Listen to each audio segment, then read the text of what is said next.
Cosmodrome. Drops of blood trickled through Natalie Karatinova's fingertips and splattered into the puddle below.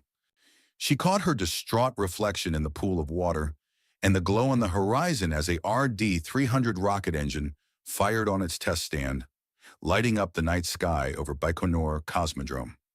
Bracing herself against a silver sedan, smearing blood across the door, the roar was a distant hum under the sound of her own difficult breathing. "Don't run," said the thick-jawed man from the window of the black Mercedes as he rolled up. Natalie pushed away from her resting spot and stumbled further into the parking lot, trying to find someone to help her. A minute ago, she was reaching for her keys when the two men came to a stop. "Natalie!" the driver had shouted, feigning familiarity. When she turned to look at who was calling to her, he fired his pistol. The noise startled her more than the wound. She thought a rock or something sharp had flicked her.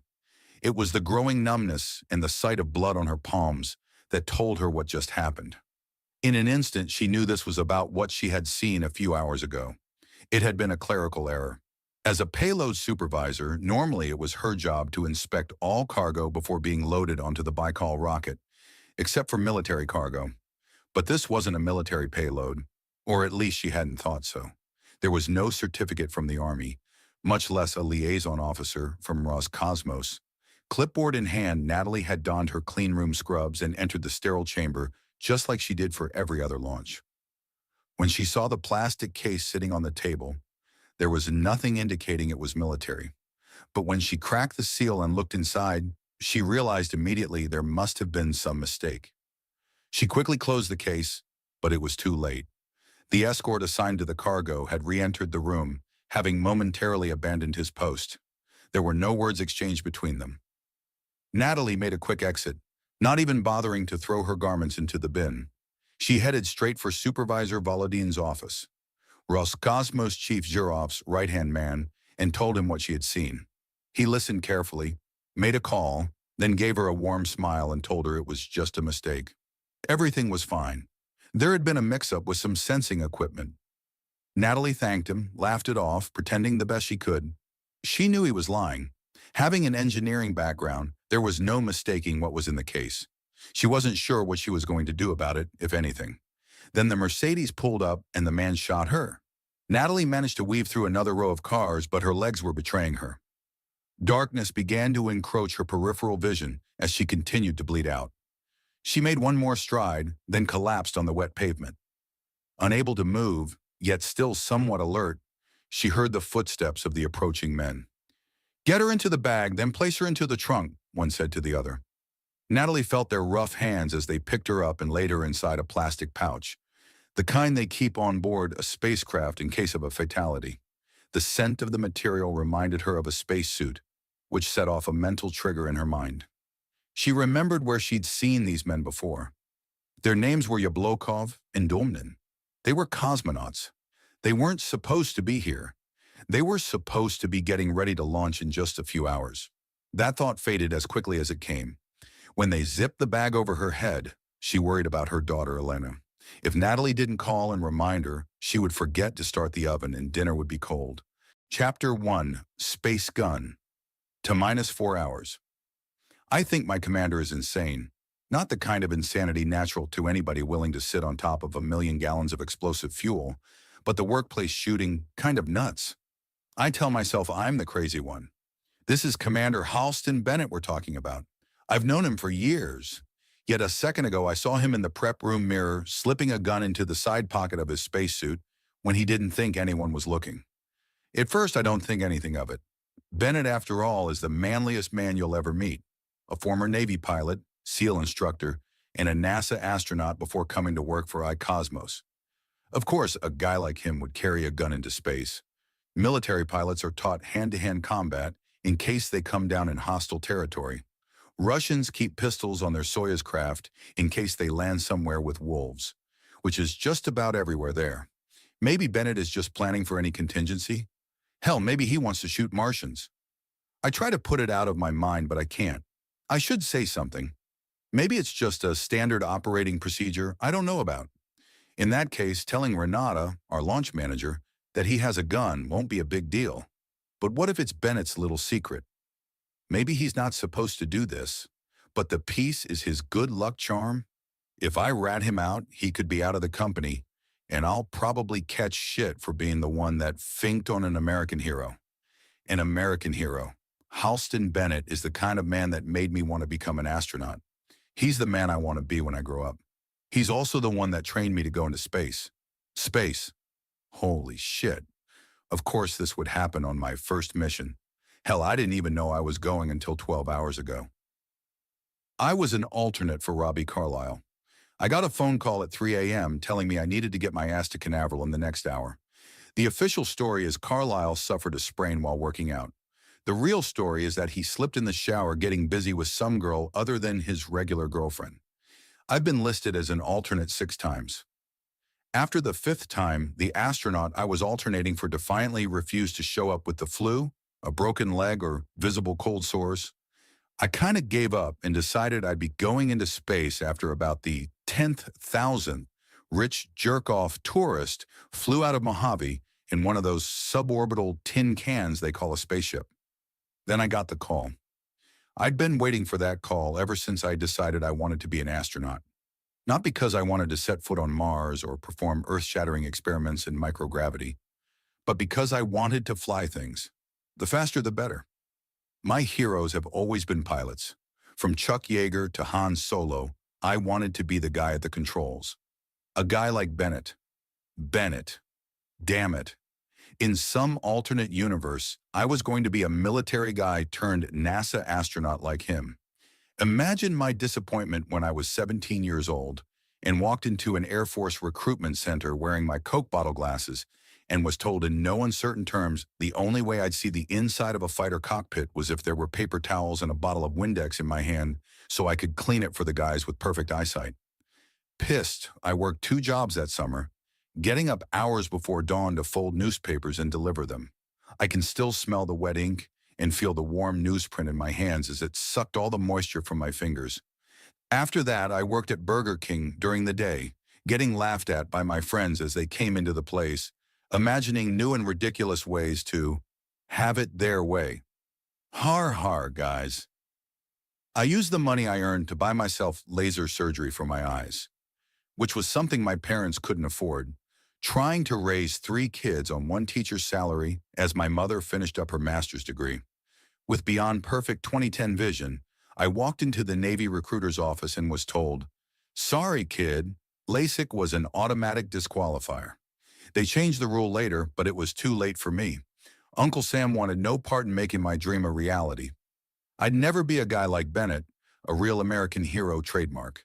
Dejected and rejected, I decided I'd find other ways to take to the sky. I studied engineering and aeronautics in college and found that as a student you could get cheap pilot training. I learned how to fly fixed-wing, rotary, single-engine, multi-engine, and even no-engine gliders in a hot air balloon.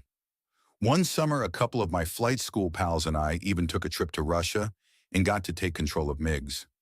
I did a crash course in Russian, afraid I'd try to change the air conditioner and end up ejecting myself over Siberia. To pay for it all, I spent my spare time volunteering for medical studies where they poked me with different chemicals as I sat around playing flight simulators. When it came time to graduate, my friends all went into commercial aviation. I didn't. Flying a jumbo jet wasn't the same as going to the stars, so I took a job as a science teacher in my mom's school district. The same week classes started, Cosmos, the private space company with its own fleet of rockets, announced they were accepting applications for astronauts. I pissed my mom off when I turned in my school resignation after Cosmos hired me, although it wasn't as an astronaut at first. They had plenty of former NASA people like Bennett who'd gone through their program to choose from. When the recruiter read the part on my resume about working for various pharmaceutical companies, you should have seen the fiendish look in her eyes when I explained I'd basically been a medical guinea pig. "Oh, we need those too," she replied. "Will it help me be an astronaut?" I asked. "Sure, why not?" she answered in that Northern Californian non-response. It didn't matter. Being a test monkey stuck at the bottom of a swimming pool for 10 hours in a leaking spacesuit, or finding out what happens when your cockpit chair snaps loose as the capsule goes rolling sideways down a hill, was a lot closer to being an astronaut than flying complaining tourists and neurotic flight attendants on the same route over and over. The day they finally accepted me into the iCosmos astronaut program, after nearly killing me on Earth 9 ways from Sunday, was the second happiest day of my life. The happiest was today when I got the call. That all came to a fiery re-entry when I saw Bennett, the man who taught the most interesting man in the world how to be interesting, stick a gun into his pocket. Man up, David. Go talk to him. Worst case scenario, and he actually is crazy, he'll just shoot me here on Earth instead of 200 miles up. Chapter 2. Glitter Menace. Acting as casually as I can, I finish sliding my chest unit into place and make sure all the lights are green. I double-check it, even though half a dozen people will take a look before I get into the capsule. Spaceflight is supposed to be routine now, but not that routine. "What's up, Dixon?" asked Bennett, looking up at me from his wrist display. "You know, suicide pills are a lot easier to pack," I say in the weakest possible way as I point to the pouch with the gun. He glances past me and sees the mirror. "Watching me suit up? I didn't know you were into that." This kind of locker room trash talk is a bit out of place for Bennett, not to mention the fact his son is openly gay and a Republican U.S. Senator, elected in no small part because of his father's support. He's clearly trying to avoid the topic. I press on. "Seriously, is that some new SOP I don't know about?" Bennett takes his time as he examines his readout, then walks up to me, standing toe-to-toe, our chest units almost touching. "Dixon, there are things you need to know, and things you do not need to know.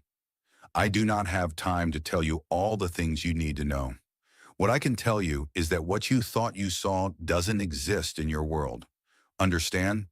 But I'll humor you and tell you that because of certain security requirements for our payload, I'm required to take certain precautions." He gives me a friendly clap on the shoulder and smiles. "Don't worry, son.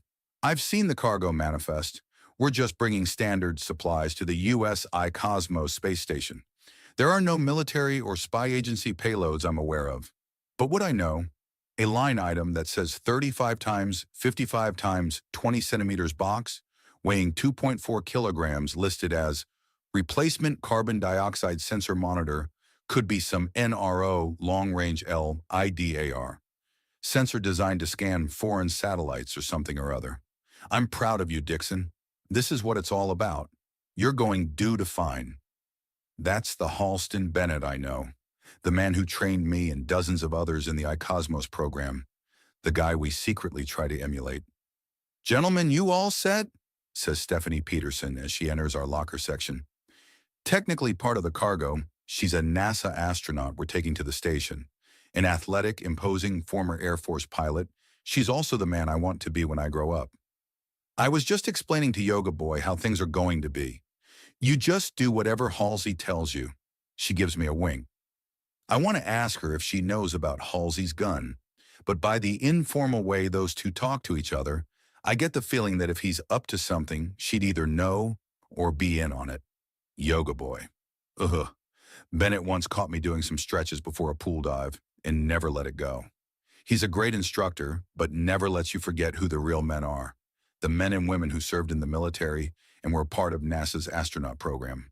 They were accepted from the best and the brightest. The twee postures like myself are just pretenders. "Astronauts to the press room," Renata calls to us from the door. "Let's go, Dixon," says Bennett as he gives me a friendly pat on the back.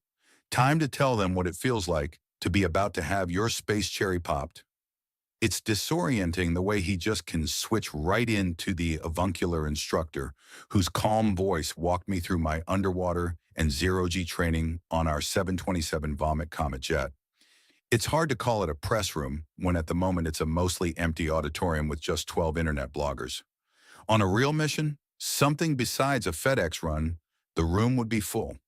Today we get anyone with more than 10 Twitter followers and nothing better to do until their parents come home. It's kind of embarrassing, and nothing like the newsreel footage I grew up watching of astronaut press conferences. Vinamine, the CEO of our company, insists that we do this before every launch. "Watch out for that one," Peterson whispers to me, singling out a girl in crutches wearing a glitter-speckled t-shirt and purple streaks in her hair. She looks to be between 19 and 25. I pretend everything is totally cool and my hero didn't just emasculate me moments before the most important day of my life. I'll be careful. No, seriously.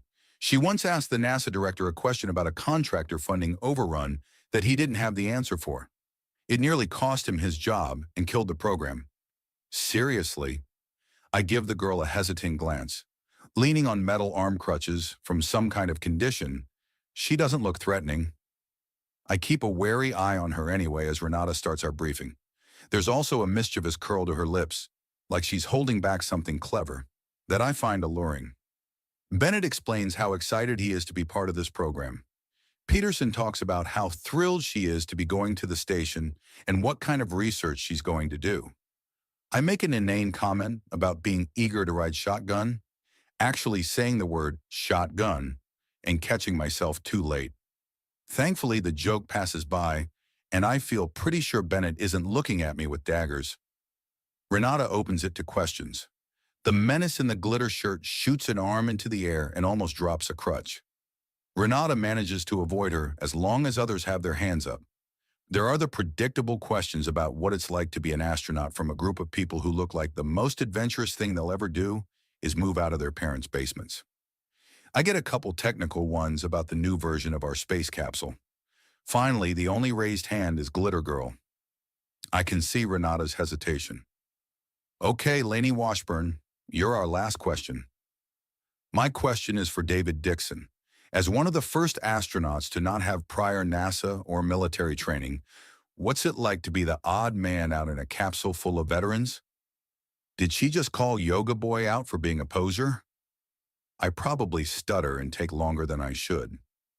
Well, Lainey, the mission of iCosmos is to open space up for everyone. That starts when a regular guy like me gets a chance to fly next to a couple of real heroes like Captain Bennett and Dr. Peterson. She smiles at my answer. I mentally clap myself on the back.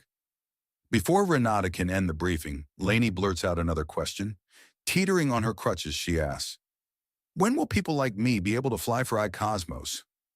By me, I think she means handicapped. Gut punch. I flinch. I hope Bennett's gun is loaded, and I get the first bullet. Thankfully, Peterson jumps in and saves the day, telling Lainey that both NASA and iCosmos have a program for making space accessible to all Americans. Lainey smiles at her answer, but keeps her eyes on me. I get the feeling she asked the question just to make me squirm. Chapter 3. Moving Target. It was a textbook launch, just like the simulator, except for the part where I'm worried my commanding officer's going to whip a gun out at any moment and shoot my brains out. The G's were more than I've experienced for a sustained period, but I've done enough gut-churning flight maneuvers to not be bothered. The real stomach twister happens a few minutes after we reach orbit. Launching to a space station is like trying to throw a baseball through a specific window of a bullet train as it flies past, if the train was going 17,000 miles an hour. You don't aim for the target. Instead, you calculate where it will be at a specific time, then try to intercept it. Launch windows are measured in half seconds for this kind of thing. You don't use a map so much as a spreadsheet. While we were sitting on the launch pad for 3 hours, the US iCosmos flew overhead twice. If you've ever been out in the middle of the desert on a moonless night and seen the tiny speck of a low Earth orbit satellite or space station whiz across the sky, that's what we're trying to intercept. It's not even over the horizon when the launch computer fires the rocket. The launch computer controls everything. Joining up with a space station involves 2 other computers besides our own. There's the one at Mission Control in Nashville, watching everything and making sure tracking and telemetry jibe. Then there's the one controlling our destination, the US Cosmos station, doing things like adjusting the pitch of the solar panels every few minutes so the station will encounter less drag as it reaches the closest point to the atmosphere in its orbit, and controlling the tiny little thrusters that move the station out of the path of space debris. The station's biggest concern is fast-moving objects hurtling towards it, which is exactly what our space capsule is doing. At 17,000 miles an hour, a 1% margin of error in velocity means slamming into the station at the same speed as a race car at full throttle. Enough force to destroy the structure. Before we even get close, we have to reach a parallel orbit matching its velocity. This is made all the more tricky because spacecraft, Even the fancy iCosmos unicorn capsules don't have a lot of fuel to burn. It's not like the Millennium Falcon where you can just have Chewbacca take you to orbit on a whim and dodge incoming TIE fighters without worrying about fuel consumption. A little spreadsheet is keeping track of fuel, velocity, distance to target, and has lots of little triggers to tell us when we need to take a different course of action. All of this is automatic for the most part. Commander Bennett's job and mine is to watch our big flat-screen displays and keep an eye out for any flashing warnings. At some point in a normal launch, ground control will let him use the joystick to bring us closer to the station before the automatic docking computer takes over. This is really just giving a monkey something to press so he feels he achieved something. The iCosmos ships have done this kind of thing hundreds of times without anyone at the controls. But when there's human cargo, in this case Dr. Peterson, you want pilots on board for when all the computers don't agree, and letting the ship burn up over the Pacific Ocean isn't an option. 15 minutes after launch, I get a flashing box on my console saying there's a problem with our trajectory. Commander, I'm getting a warning about our projected path. I'm on it. Nashville, this is Unicorn 22. I'm getting a warning that our intended destination is unavailable. Over. Unicorn 22, hold steady while we check on this. Over. I flip through a few screens and realize the USIC station is sending us a "do not proceed any closer" signal. This would be from the computer system that watches out for any fast-moving threats. Unicorn 22, we just heard from the USIC that they experienced a solar flare that knocked out their inbound telemetry sensor. They're going to try a reboot. Continue your orbit until otherwise noted. Over. A solar flare? I check through all my readouts and can't find anything from the Helios satellite.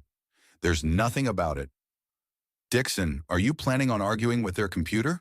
Says Bennett. Which is preferable? They're right, or that their computer made a mistake. Good point. Shut up. I pull up the re-entry profiles.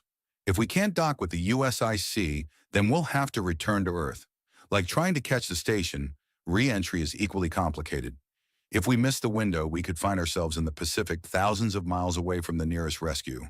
Or worse, in hostile territory. Ideally, we hit the window at the right time and come back down over Canaveral, where we use the landing rockets to bring us down to the pad. Which could mean I'm home in time to grab dinner at Outback Steakhouse and get to sleep in my own bed. The alternative is a prison cell in North Korea, or burning to death in the upper atmosphere. Re-entry profiles loaded, Commander. Hold your horses, Dixon. Let's see what the folks at Nashville have to say. Are you that bored of space already? Asked Peterson from the seat behind me.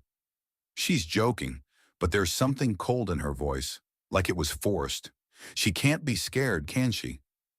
Unicorn 22, this is Nashville. We just spoke to the USIC commander, and she says they think there may be a sensor alignment issue, and they won't know until they do a spacewalk. And even then, it could be days. Please load up the re-entry profiles and we'll tell you when to proceed. Over. Affirmative, Nashville. Doing a systems check now. Over, says Bennett. Dixon, what's our ETA to a Canaveral window? I'd already done the math. In 34 minutes, we'll need to start our re-entry burn. He nods, then starts going through screens on his console.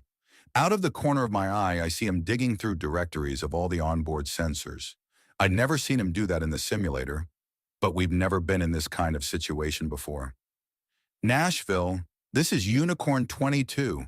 It looks like we've got our own sensor issue on our heat shield. Over. Suddenly, a bright red box starts flashing on my console, telling me there's a heat shield malfunction. I start to flip through sensor readouts and scan for anything that looks out of line, and then my screen goes blank. Confused, I turn to Bennett. I've lost my display. He relays this back to Earth. Nashville, this is Unicorn 22. My co-pilot appears to have lost his display. I'm giving Dr. Peterson redundant controls. Over. Roger that, Unicorn 22. We'd suggest a reset, but if you're experiencing a shield sensor issue, we advise against that. Over. Affirmative, Nashville. I reach out to touch my display to see if it was just a video issue. Bennett stops me with a sharp look. Dixon, keep your hands off it. Peterson and I have this. I have control, says Peterson, checking heat shield sensors. Nashville, I can confirm we have a sensor problem of our own. We need to make visual confirmation to verify. Over. Unicorn 22, please stand by. Over. It's amazing how calm everyone can be when you just realize you've been fucked by the universe. The USIC can't let us dock, and we just found out we might burn to death on re-entry. Making things worse is the fact that I think Bennett intentionally shut me out of my screen so Peterson could have access. First the gun, now this. Something is not right, but I keep my mouth shut. Chapter 4, Hot Mess. Well, kids, any suggestions? Asked Bennett, while we wait to hear our fate from Nashville. Peterson types away on the console behind me, while I stare at my own matte finish reflection in my screen. Bennett's question was rhetorical, at least in respect to me. ISS doesn't have a spare docking collar, says Peterson, checking on OPSEC. No, she's only got the Soyuz type free. What about New Star? The Chinese station, says Bennett. Didn't they have a rapid depressurization problem with their airlocks? I think I'll risk burning up. She left out one option. There's the Korolev, I point out. The K-1, replies Bennett. There's a thought. Peterson, what do you see? Pulling it up now.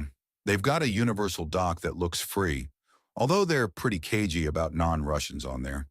They say the K-1 is for industrial research. I think this is an extenuating circumstance. Nashville, did you get all that? Even though we use a lot of overs and affirmatives, our comm is always open. That's why the sting of Bennett telling me to keep my hands to myself hurt so much. It wasn't just Peterson who overheard it. Everyone I work with did. Affirmative, Unicorn 22. We're checking on that now and putting in a call to Roscosmos. Over. I'm going to put a pin on our re-entry at this point until we've heard back. Over. Roger that. Unicorn 22. We spend the next half hour waiting for a response from the Russian Space Agency.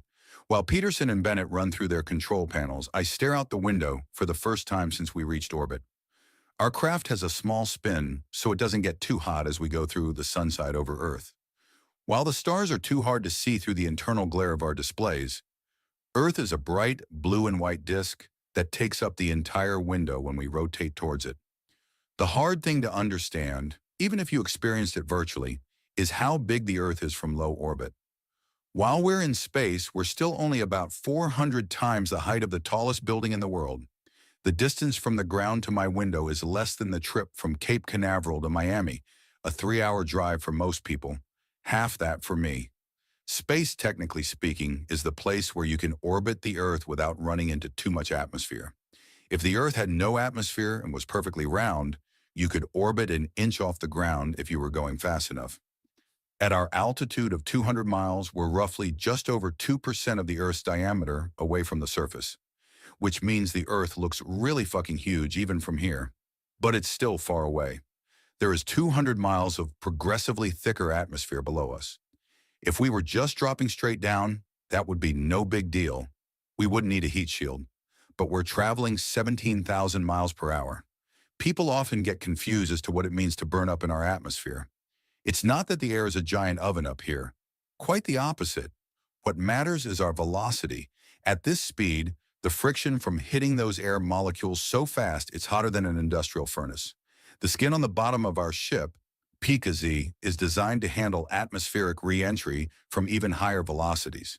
The problem is if one part of it gets a little too hot or there's an uneven spot.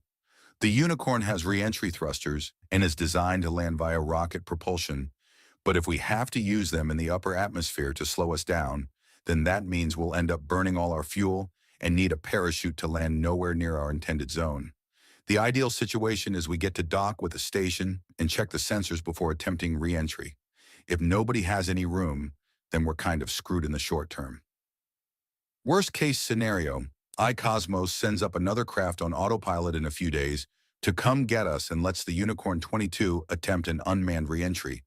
Theoretically, it's a choice between trying to re-enter with a faulty sensor and hoping iCosmos can send up an unmanned craft for us to dock and transfer to, which is a lot easier said than done.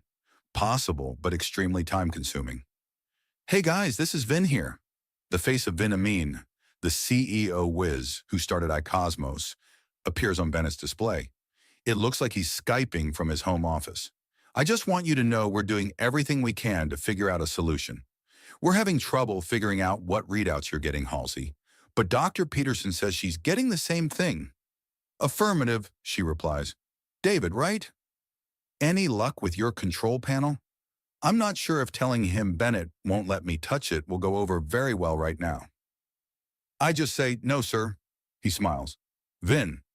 Say, sir, for Commander Bennett. Any luck with Roscosmos? Asks Bennett. Vin loses his smile. Well, we're working on it.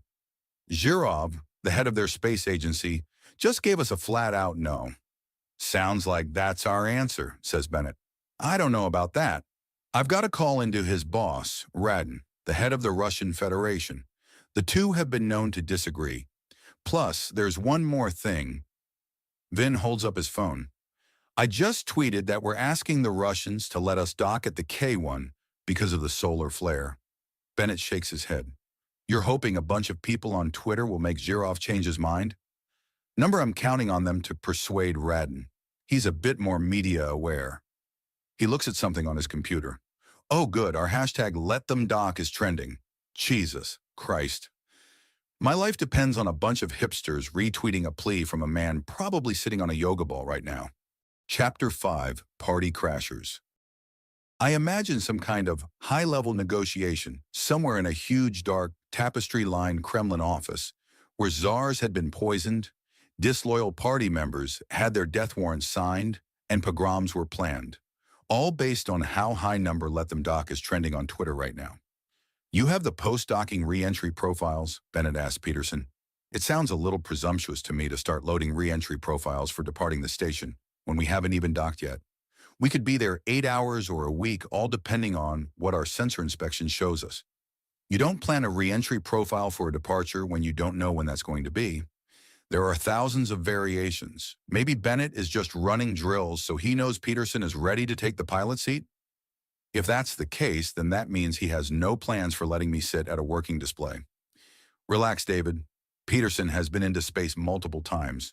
She's NASA. Bennett is former NASA. She's the one he wants working with him in a crisis. Yeah, but she hasn't been trained in all the iCosmos procedures.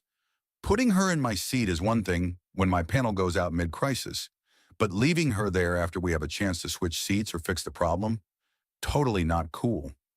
If Bennett is acting out of line, they'll say something downstairs. If I make a fuss, it'll only justify him taking me out of my role. Commander, let me know if there's anything I can do. Will do, Dixon, he replies without even looking at me. I feel like a toddler sitting at one of those fake steering wheel consoles they put on the back of car seats. Hell, at least those did something. Hey guys, says Vin as his face pops up on the display. Man, those Russians. Whew. And I thought dealing with Chinese investment bankers was rough. Long story short, we got hold of President Radin's guy. I met him at an Aspen summit 2 years ago. Oxford educated, brilliant. Anyway, he took it to the man himself.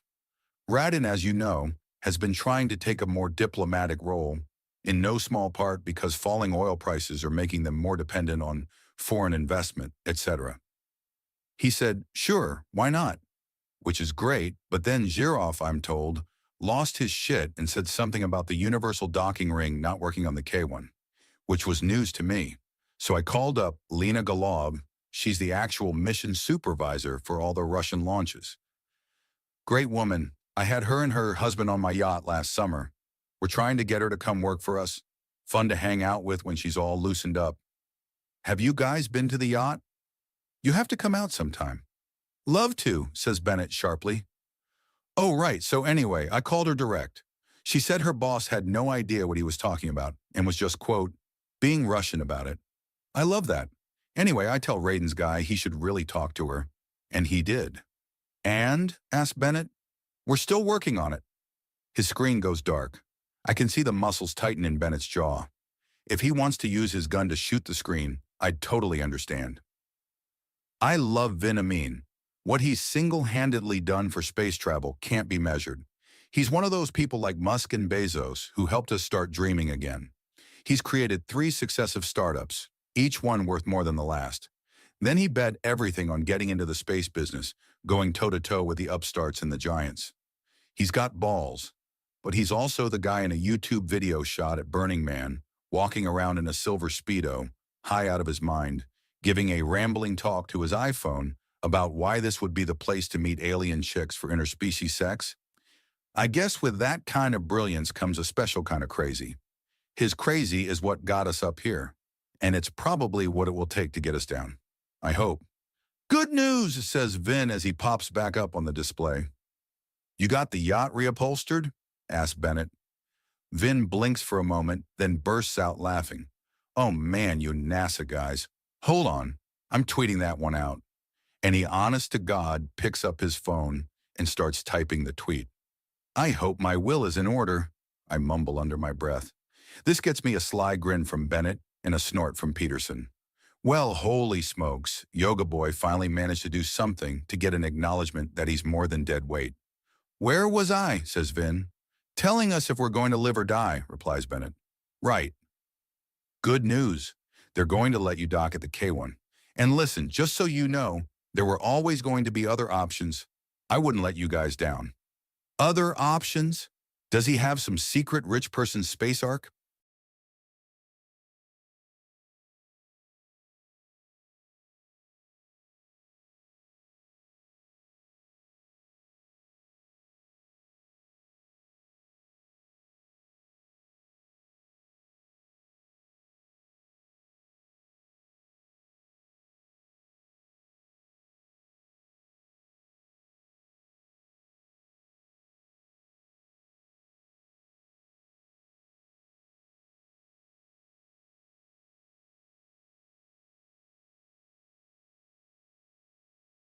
Hell, who knows with Vin? Guys like him don't see anything as being impossible. I could almost imagine him telling us we're going to burn up on re-entry, but he's pretty sure his engineers have time travel figured out, so he'll just make sure it all never happens. Zhirov is super pissed and has a bunch of conditions for docking with the K1. Apparently they're doing some research on biofilms and whole sections of the station are off limits to us because of trade secrets. Can't wait to hear what that's all about. I'm sure one of their scientists will tell me when they get drunk on my boat and come asking for a job. Oh man, the stuff people tell you to impress you. Anyway, Mission Control has all the details. I'm going to go look at carpet samples later. I think that was a joke, but I'm not certain. Chapter 6, Airlock. In a bored, officious voice, a Russian mission control operator drones on to us about the rules. No more than one American astronaut shall leave the craft at a time, and always with an escort. The American astronauts will be allowed only access to the docking pylon, the lavatory facilities adjacent to the pylon and the airlock for doing their EVA. All EVAs will be under supervision of the K1 commander or a subordinate in order to prevent damage to the K1. No American may set foot on board the K1 without permission from the K1 commander. While Unicorn 22 is docked on the K1, it is under jurisdiction of Russian Federation, as are all astronauts and passengers. We reserve right to inspect your cargo for any hazardous materials or contraband. If the commander of the Unicorn 22 agrees to these terms, please say affirmative. I try to suppress a chortle every time he pronounces unicorn as unicorn. Duh, says Bennett before turning on his microphone. Affirmative, Roscosmos. We agree to the terms, and thanks for helping us out. We spend the next 2 hours bringing our orbit into alignment with the K1. The computers mostly handle this. We've been linking up with Russian spacecraft since 1975, when Apollo and Soyuz craft docked and their crews shook hands. That was also the last flight for Apollo. On re-entry, there was a problem with the air system, and 2 astronauts had to spend weeks in the hospital recovering from lung damage. Let's hope this one goes a little better. After checking velocity, alignment, and all the other details that go into a docking procedure, we begin our final approach. Bennett keeps his hands near the stick, but I notice he avoids touching it at any point during the window where it's safe to do so. Through the porthole, K1 gradually grows from a tiny white grain of sand to a space station the size of 2 football fields. Built like a giant cross from bus-sized cylinders, massive blue-black solar panels fill the squares between the pylons. The docking module is a shaft sticking out of the bottom of the station. Two Soyuz capsules are berthed on either side as escape modules, the same kind that served as an emergency lifeboat on the International Space Station. In fact, the Soyuz modules were the workhorse of manned spaceflight for decades for the US and Russia. Until Elon Musk and Benjamin came along, NASA wasn't too proud of the fact that after the shuttle program shut down, if you were an American astronaut that actually wanted to go into space, it was going to be on board a Russian space taxi. On the flip side for me, it turned out that learning to fly a MiG gave me an upper hand in iCosmos astronaut training. Being able to understand all the switches on the spacecraft of necessity for the last 2 decades was a definite plus, along with my ability to not have to pee every 20 minutes. The K1 fills the sky in front of the Unicorn. Bennett's display shows the camera view of the nose coming into the docking ring as a computer voice calls out the distance in centimeters. There's an occasional burst from our docking rockets as they make fine adjustments to our approach.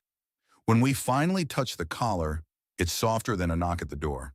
A metal ring clamps shut and there's a tiny jostle as our ship is mated to the connector. Unicorn 22, this is K1. We have hard lock. Prepare for atmospheric equalization and to power down. Before we can open the hatch and slap our comrades high fives, we have to make sure air pressure is equal on both sides. Otherwise, we could pop our eardrums, or worse, shoot out of the docking ring like a champagne cork while our hatch is wide open. Fun times. We put on our helmets just in case. The air begins to hiss as we equalize with the K1, and Bennett powers us down.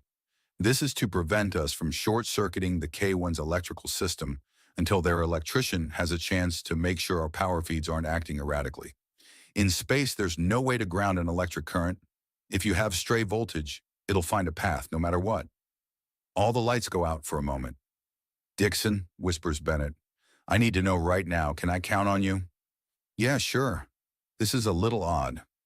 Listen to me very closely. I need you to do everything I or Peterson says. If you do that, it will all be fine." I get the sudden realization that he's not talking about shaking hands through the airlock. What's going on? Just listen.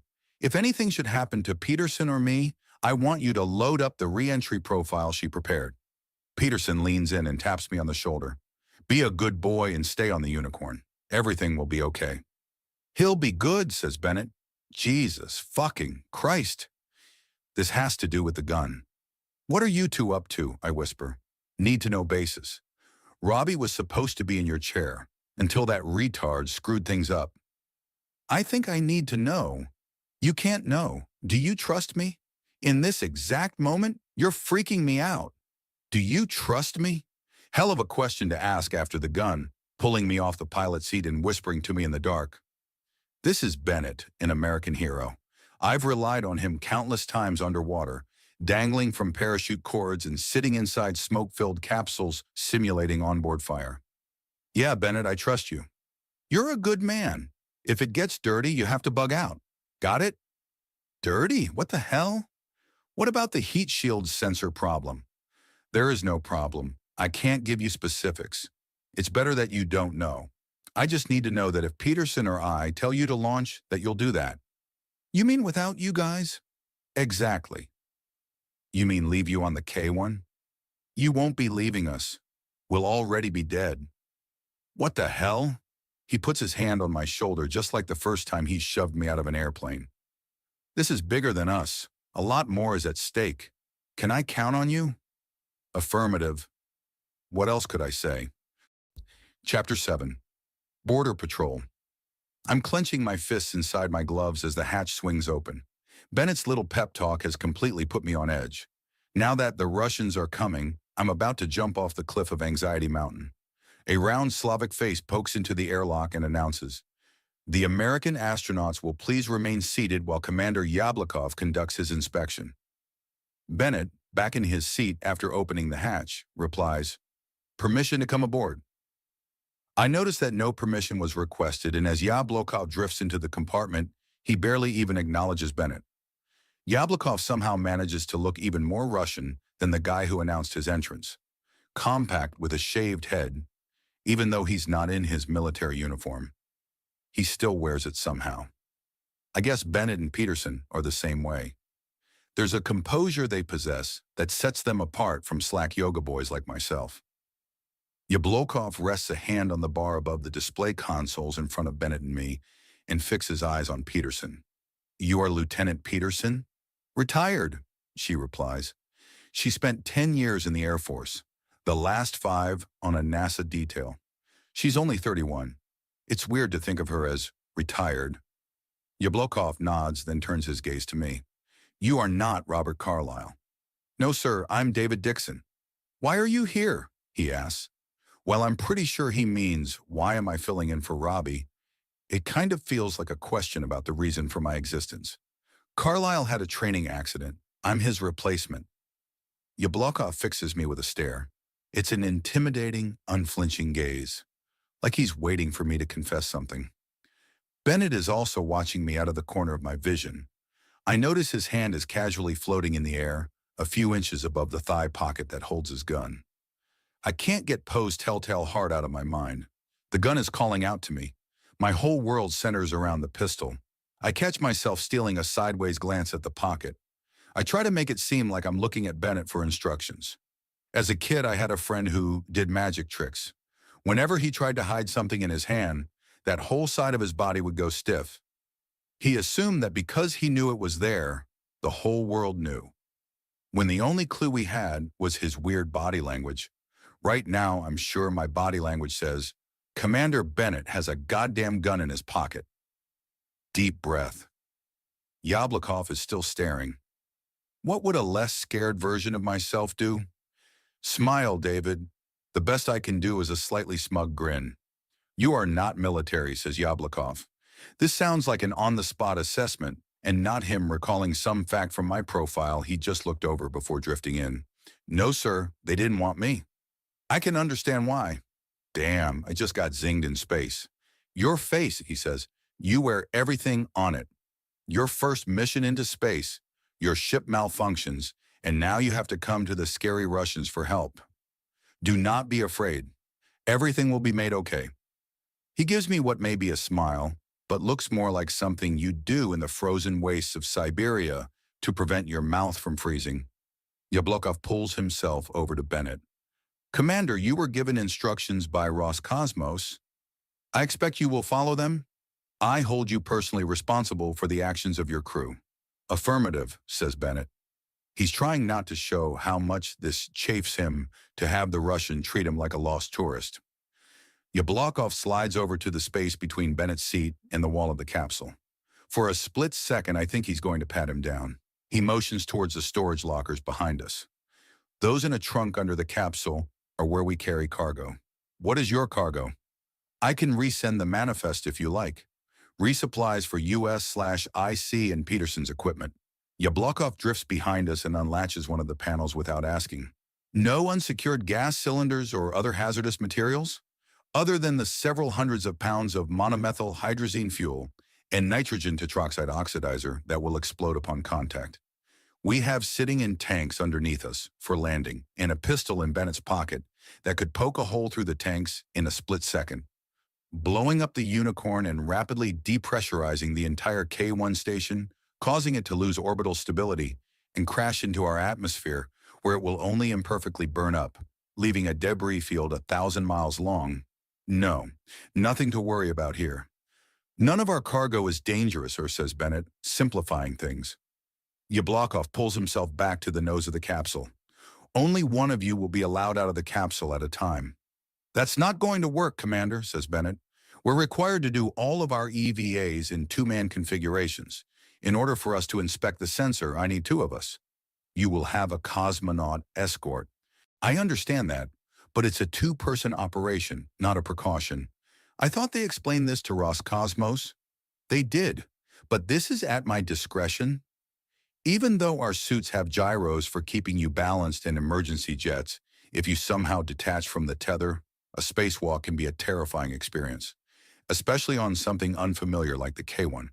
The technology has advanced some since the first time men drifted out of their capsules. It's now NASA and iCosmos's standard procedure to carry a small rescue drone that can retrieve an astronaut that drifts too far away. Thankfully, this has never had to be used on an iCosmos mission, But I'm sure as the rapid pace of orbital construction continues, that will come in handy. For now, we try to keep one person focused on the task and another to watch them, making sure they don't get tangled up or disoriented. Yablokov stares at Bennett, trying to read the man. Bennett does a lot better at not flinching than I do. He has that confident trait of making his point, then not arguing, ready to wait the other out. Fine, says Yablokov. Which astronaut would you use? Peterson, replies Bennett. Peterson? She's not even an iCosmos employee. Stay cool, David. All right, Yablokov points to me. He waits here during EVA. Why do I get the feeling I'm a hostage in something I don't understand? Chapter 8. Babysitter. After checking their suits and grabbing some tools from the trunk under Yablokov's watchful eye, Peterson and Bennett glide out of the hatch. As he passes me, Bennett gives me a quick glance that says 1,000 words, none of which are answers to the burning questions in my mind. I wait for the sound of them going through the docking module airlock, then slide over to Bennett's console, ostensibly to watch the camera feeds from their helmets as they do the totally fake inspection. When I try to pull up the signal, there's nothing. Neither of them is transmitting. That's just odd. There's no way you'd pull this kind of thing off without someone at mission control monitoring everything from what you're doing to solar flare activity and foreign object pass. Granted, our suit computers track every lost lug nut and wrecked satellite in orbit, giving us a 3D display of where everything is, plus monitor space weather, but you still want a set of eyes and ears on the ground checking on you every few minutes. Should I radio Bennett and ask? Number, this is intentional. He shut their cameras down for a reason. He might put them on during the spacewalk, but I doubt that. He asked if I trusted him. The answer is, yes, I trust Bennett. I'm not so sure about the guy I've been around for the last few hours. Especially now that I know he's up to something. Whenever you hear about a workplace tragedy where a coworker flips out and starts killing people with an AR-15 they brought to the office, the survivors often describe the tragedy as coming out of nowhere. After the fact, the signs of erratic behavior are everywhere. Yeah, it did seem a little odd that he brought a gun with him. Well, yes, he did seem a little erratic that morning. I'm starting to freak myself out. Peterson is part of this or knows something is up. Is there a little thing between them that's about to erupt on board the Russian space station? See something. Say something, David. I'm not about to start blurting this out over our comm system, even the secure line. I have no way of knowing who else at Mission Control will be listening in. All I need is someone to report it right back to Bennett. It's not even a question of who they'll trust between us. However, we have a text-based communication system that's basically instant messaging for talking between the Unicorn and Earth, or any of the other iCosmos properties. I could direct message Renata through here with something innocuous like, Bennett seems tense. Is there anything I should know? If she knows what he's up to, then all she has to say is, it's okay, or something like that. Then I can relax and casually mention his gun discreetly. When I try to access the messaging window, I get an alert that say, ICOM unavailable at this terminal. Bennett shut down the system. I slide out of the seat and try Peterson's panel. Same message. Jesus, they've locked me out of both systems. All right, enough is enough. We keep a set of laptops in the trunk in the event our displays stop working or we need extra terminals. I float over to the trunk and remove one. The minute it takes to boot up feels like a year. I'm afraid Bennett is going to come back and find me hunched over the thing, trying to send my secret message. Fuck him. I'll just tell him flat out. I was trying to work around the message system lockout. I pull up the ICOM window and type in my credentials. A second later, I get a different error message. Channel offline. He shut down all outward access for the messaging system. Hell, is my microphone even live? Nashville, this is Unicorn 22. Can I get a time check? Over. Nothing. I pull up a command line and type in crew/channel/status equals com01:active com02: disabled com03: active com04: disabled com05: disabled com06: disabled com07: disabled com08: disabled bio 01 active bio 02 active bio 03, active bio 04, disabled bio 05, disabled bio 06, disabled bio 07, disabled bio 08, disabled com 01, active com 02, disabled com 03, active com 04, disabled com 05, disabled com 06, disabled com 07, disabled com 08, disabled bio 01, active bio 02, active bio 03, active bio 04, disabled bio 05, disabled bio 06, disabled bio 07, disabled bio 08, disabled Jesus. Bennett disabled all the microphones except his and Peterson's while leaving my suit's biosensors live. The only way I can talk to ground control is if I have a heart attack in Morse code. "Are you checking Facebook?" asks a female Russian voice from the hatch. I'd jump out of my seat if I wasn't already floating a foot over it. I look up and see a young woman staring at me from the nose cone. Large cheekbones and short red hair, she kind of reminds me of Peterson, only Russian. "Just doing a routine check," I say, sounding like someone who only says routine when he's doing something very much not part of a routine. "You are pilot David Dixon?" "Yes."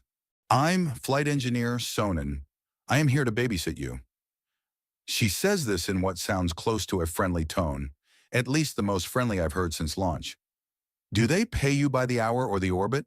I reply, trying to sound totally not stressed out. "This is funny," she says without a trace of laughter. "Commander Yablokov said you were not military." "No, ma'am, just a slack-jawed civilian that wants to be a spaceman." "I see. What did you do before working for iCosmos?" "Me? I was a school teacher for about 3 weeks." "You weren't very good at it." "Probably not. I wanted to be an astronaut even more." "But you are a pilot?" "Yes." Why did I feel like everyone here is very interested in my resume? Don't they have LinkedIn in Russia? Peterson and Bennett are the interesting ones. But maybe that's it. They've both got full Wikipedia pages with their entire life story. I'm a line of red text with nothing to link to on a page listing all of the current iCosmos astronauts. When the Russians found out that we were coming and that I was a last-minute fill-in, I looked like the suspicious one. Yes, I'm a pilot. In the interest of international conversation, I'm about to point out that I'd even flown MiGs in Russian and learned a little of the language. But I don't because all hell is breaking loose. There's a loud bang and an alarm goes off, filling the air with deafening noise. "This is not good," shouts Sonnen. "You don't say." Chapter 9. Bloodstains. "Micrometeorite?" Sonnen asks, as if I would know. She gives me a confused look, then pushes off the airlock hatch and flies away to investigate the alarm. Micrometeorites are a real thing. The space shuttle came back to Earth twice with dings in the windshield. One went halfway through. They started orbiting the craft upside down and backwards, so the engines, not needed for re-entry, would take the brunt of the damage instead of the part that held the people. Not the most reassuring solution. The popping sound could have been one striking the K1, but I can think of something else that can make that sound. I call into my comm, "Commander Bennett? Peterson?" Nothing. The local ship-wide comm should at least be working. They're either choosing not to respond or can't. Procedure is for me to wait on board the capsule until further notice and get the ship ready for launch. But nothing is going according to that book, so I'm just going to throw it out the window. I pull myself through the hatch into the docking module. We're at the base of the pylon where 3 other tunnels lead to airlocks. At the top of this junction is the long module that leads to the main junction that forms the nexus of the K1. I drift into the pylon and look up. Red warning lights splash across the walls of the station, accompanying the siren. There's also a buzzer and a few other alarms sounding. This isn't like movies where you get just one general alert sound. Every important system has its own alert. The most critical ones involve fire and air supply. They're either telling you we have a fire, a depressurization event going on, or something is affecting the air supply like a material fire that could release toxic fumes. I pull myself up the module and spot a cabinet with air masks for use in case of an air quality issue. I notice that Sonnen already opened it and removed one. I do the same. As I pull myself closer to the junction, I can see that one module is completely dark. The one across from it has a blinking fluorescent light. Fluorescence in the age of LED lighting? The Russians are weird. Directly above me is the module that leads to the command section in the airlock where the EVA would take place. It's empty. I push myself into the dark tunnel. Tiny systems' lights shine like green and red stars on the walls. At the far end, there's a partially opened airlock door leading to another dark section. I drift towards there, and something wet splashes me on my cheek above the mask. Even in the darkness, I can tell what it is when I wipe it away. My fingertips are covered in blood. Fuck. Hello? I repeat the word in Russian. Zdravstvuyte? Nothing. However, under all the noise, I think I can hear the sound of someone yelling. I glide towards the next module, pulling myself along by handrails and trying to dodge the floating drops of blood. Through the gap in the door, there's flashes of light. Anybody there? Yes to Kotem. Still no response. I pull myself into the next hatch. The air is colder here. There's a small breeze whistling through the gap. A beam of light flashes across my face, blinding me for a moment. When my eyes adjust, I can see the disk of light as it spins around the module. At the end of it is a small pen light floating by itself. Hello? Suddenly, all the alarms are silenced and the flashing lights in the other modules go dark. Maybe the crisis is over? If so, where is everybody? I drift forward into the darkness, looking for any sign of life. If there had been a depressurization event, I should feel a breeze, unless they sealed the hatch in time. In that case, everyone on the other side is either trying to patch a hole, unconscious, or dead. Clunk. Something bangs the wall in the next darkened section. Hello. I give up on translating myself. I reach the hatch at the end of the module. At first I think it's sealed, but notice that it's cracked slightly. If there was a hole in the station, this thing would have closed up. This tells me the explosion I heard was something from inside, possibly from someone I know. My mind races through all kinds of possibilities. Bennett's talk before he and Peterson went aboard pretty much told me that some bad stuff was about to go down. He was also pretty specific that I wasn't supposed to leave the ship, and here I am. I push the hatch open so I can slip through. A blinding light races towards me and I hear a scream. Chapter 10. Emergency Launch. A flashlight slams into the hatch next to me, spins in the air, then catches Peterson as she flies towards me. Her eyes widen when she spots me. Dixon! She's out of her spacesuit and holding her hand to her side as blood pours from a wound, leaving globules behind her. Back to the ship! She screams. I don't hesitate. I don't question. I flip myself over in the air and pull at the handles, hurtling myself through the airlock, checking back just once to make sure she's following me. When I reach the main junction, I yank myself into the pylon leading to the docking module like a dolphin diving into the ocean. As I fly toward the Nexus, I steal a look behind me again. Peterson is 20 feet away, still holding her side. In the light of the module, I can see her face is pale. Real pale. She's lost a lot of blood. I slide into the Unicorn's hatch and maneuver over the seats to get to the first aid kit. Peterson reaches the airlock and stops there. She throws a small black square covered in blood at me. Take it! It wobbles towards me, and I pluck it from the air without thinking. Let me help you. I go to assist her through the airlock. She pushes my hand away and shakes her head. No time! She starts to swing the hatch closed. Wait! Where's Bennett? Bennett's dead! She slams the metal door before I can stop her. Through the small window, I can see as she looks behind her. She grabs an emergency handle and pulls it. The interior locking mechanism automatically disengages. Wait, I yell. She hasn't shut the K1 docking hatch. Without that, boom! The capsule hull lurches at me, slamming the hatch into my head, making me see stars. I float there, dazed for a few seconds. When I come to my senses, I realize that she disengaged the docking collar while the other hatch was open. The explosion was the sound of the air popping the capsule out like a BB from an air rifle, ejecting the Unicorn and killing her. Seconds ago, she was alive. No time to overthink. I can only react. I slide myself into Bennett's chair and try to stabilize the ship. The controls are now responsive. Did he have them triggered to come back after some kind of event? Nashville, this is Unicorn 22. We have an emergency. My voice is calm, just like Bennett trained me. Nashville, can you read me? Nothing. The comm is still down. Something catches my eye from the side porthole. It's Peterson, her arms over her head, red crystals of blood staining her white uniform. She looks as if she's diving into a pool of black. The unicorn tumbles away from her while I sit stunned. Time goes by. Earth flashes past the window dozens of times. I finally stabilize the ship when I come to my senses slightly. There's a crackle on the short-range ship-to-ship radio, and a Russian accent commands, "American vessel, return to the K1. I ignore it. Christ. Peterson is dead. Bennett too. There was blood. Lots of blood.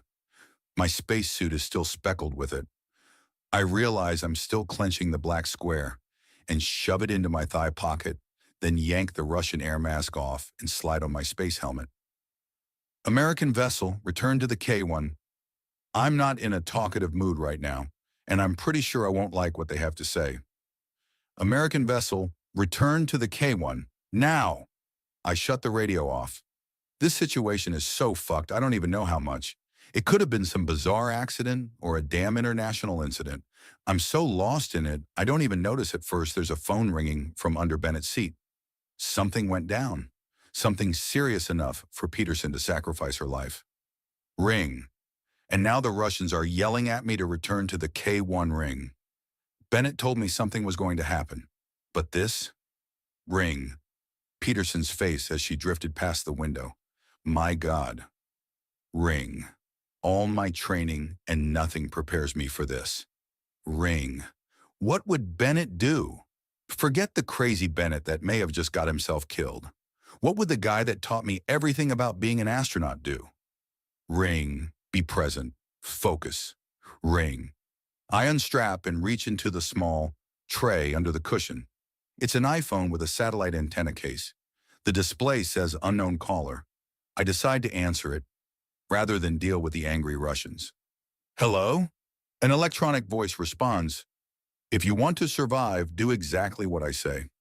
Chapter 11. Ground Control. Who the hell is this? I shout at the phone as if it will help. What the fuck is going on? I'm the guy that's going to save your life. Pull up re-entry profile 8. I load the 8th profile Peterson had programmed into the system. The tracking is all wrong. It has the ship coming down over Brazil. What the?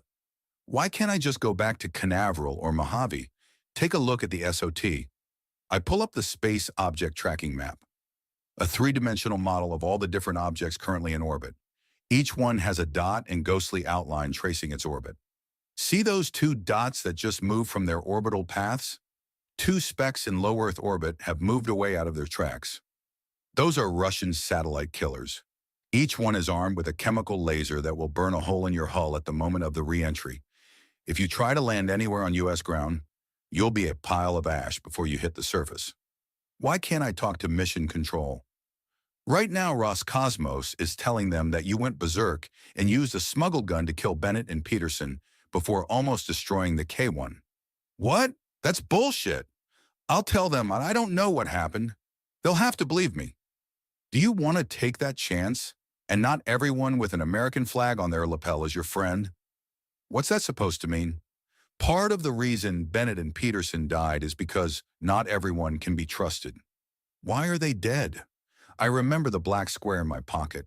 What did Peterson give me? You'll live longer if you don't know. Fuck you. Rotate your heat shield towards the K1 now. What? I reflexively spin the unicorn so the nose is towards Earth and the heat shield is facing the station. There's a flash on the heat shield sensor display. A portion of the underside is getting ridiculously hot. What the hell is that? The K1 just fired a laser at your ship. Start your re-entry now if you want to live. Let me get a message to Nashville. They can't help you. I watch the temperature climb on the heat shield. There's a red line point at which they can do permanent damage, and I won't be able to land. If I hadn't turned when the voice told me, I'd already have a hole in the hull. If I survived the explosive decompression long enough to get my visor down, I'd still be stranded in space, and my only chance of rescue would be the Russians who just shot at me. Do it now, David. The electronic voice somehow conveys the sense of urgency. Fuck it. My life is over either way. I punch the button on the screen, and the ship's rockets begin to fire. The K-1 recedes behind me, but the heat shield sensor stays steady. My trajectory still keeps my heat shield towards the station. At this altitude, I need about 3 minutes before the station is beyond the horizon, and its laser is out of reach.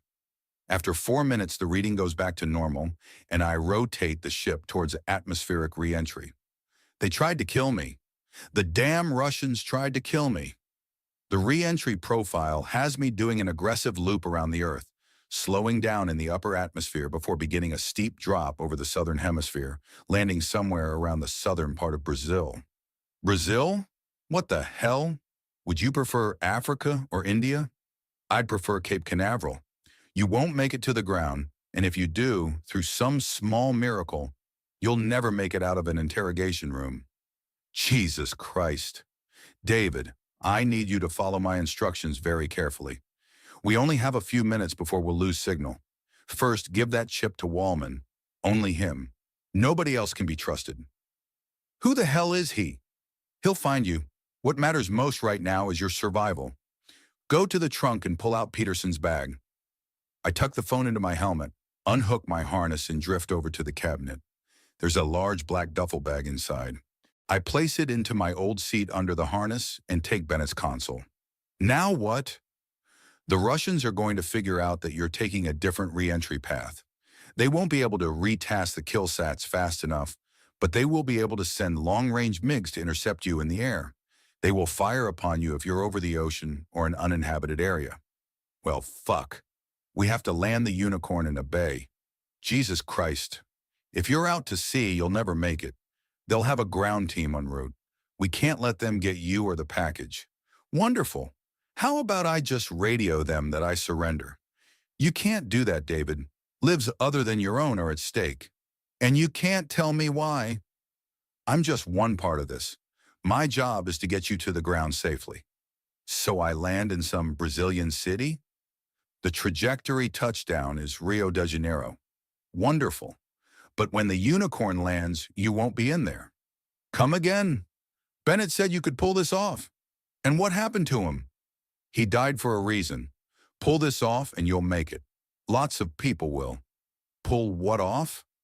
We're going to use the ship's emergency parachute to slow the descent of the Unicorn in the upper atmosphere instead of the retro rocket. We're then going to jettison the Drogue chute and let the ship free fall for 10,000 meters so the MiGs can't get to you. I stare the phone in disbelief. Great, just great. At 1,000 meters, you're going to engage the thrusters at full throttle and then tilt the Unicorn at a 20-degree inclination. Lord Almighty, why? Reach inside Peterson's bag. I unzip the duffel and see what's inside. No fucking way. David, it's the only way you survive. Nobody has ever done this before, which is why the Russians and everybody else won't see it coming. Chapter 12. Crash Dummy. Why am I going along with this? Because a drowning man will cling to anything, even the tail of a great white shark if it happens to swim by. Right now, there's only one voice trying to steer me through this crisis, although it very likely belongs to the person who instigated the entire situation. If I hadn't spun the ship when the mysterious robot voice told me to, I would either be dead or strapped down in K-1 as the prisoner of a bunch of angry Russians. Now the voice on the sat phone is telling me I have to do a hybrid landing in the middle of a crowded tourist destination, but not actually land the thing. Oh no, it gets better. When Elon Musk first proposed landing all the parts of a rocket back on Earth using propulsion instead of parachutes, everyone said he was crazy. When SpaceX finally pulled it off, everyone said it was the most obvious idea in the world. All the public and private space programs rushed to develop their own propulsive landing systems. The end result is that modern spacecraft like the Unicorn are designed to land back on Earth by doing two controlled burns. The first one in the upper atmosphere is intended to slow the ship down from 17,000 miles per hour to something just over the speed of sound, letting atmospheric drag then bring the Unicorn to terminal velocity around 200 miles per hour. The second burn is the landing burn, gradually slowing the ship down so that it can nicely touch down with pinpoint accuracy. If you wanted, you could land the unicorn on the helipad of a skyscraper, assuming the top was covered in asbestos. That is a long way away from the days when you hit the upper atmosphere. With enough uncertainty, your splashdown zone was several thousand square miles of the Pacific. If you were just dropping from a stationary point above the Earth, you could narrow that area down considerably, but since you're hitting the atmosphere angled at an incredible velocity, the place where you're going to land is on the other side of the horizon. In between you and that spot, there are all kinds of thermal variations, wind currents, and other factors, including the fact that a 1-degree variation in your approach angle can affect your drag enough to widen the landing area. Computers helped a lot to narrow that zone.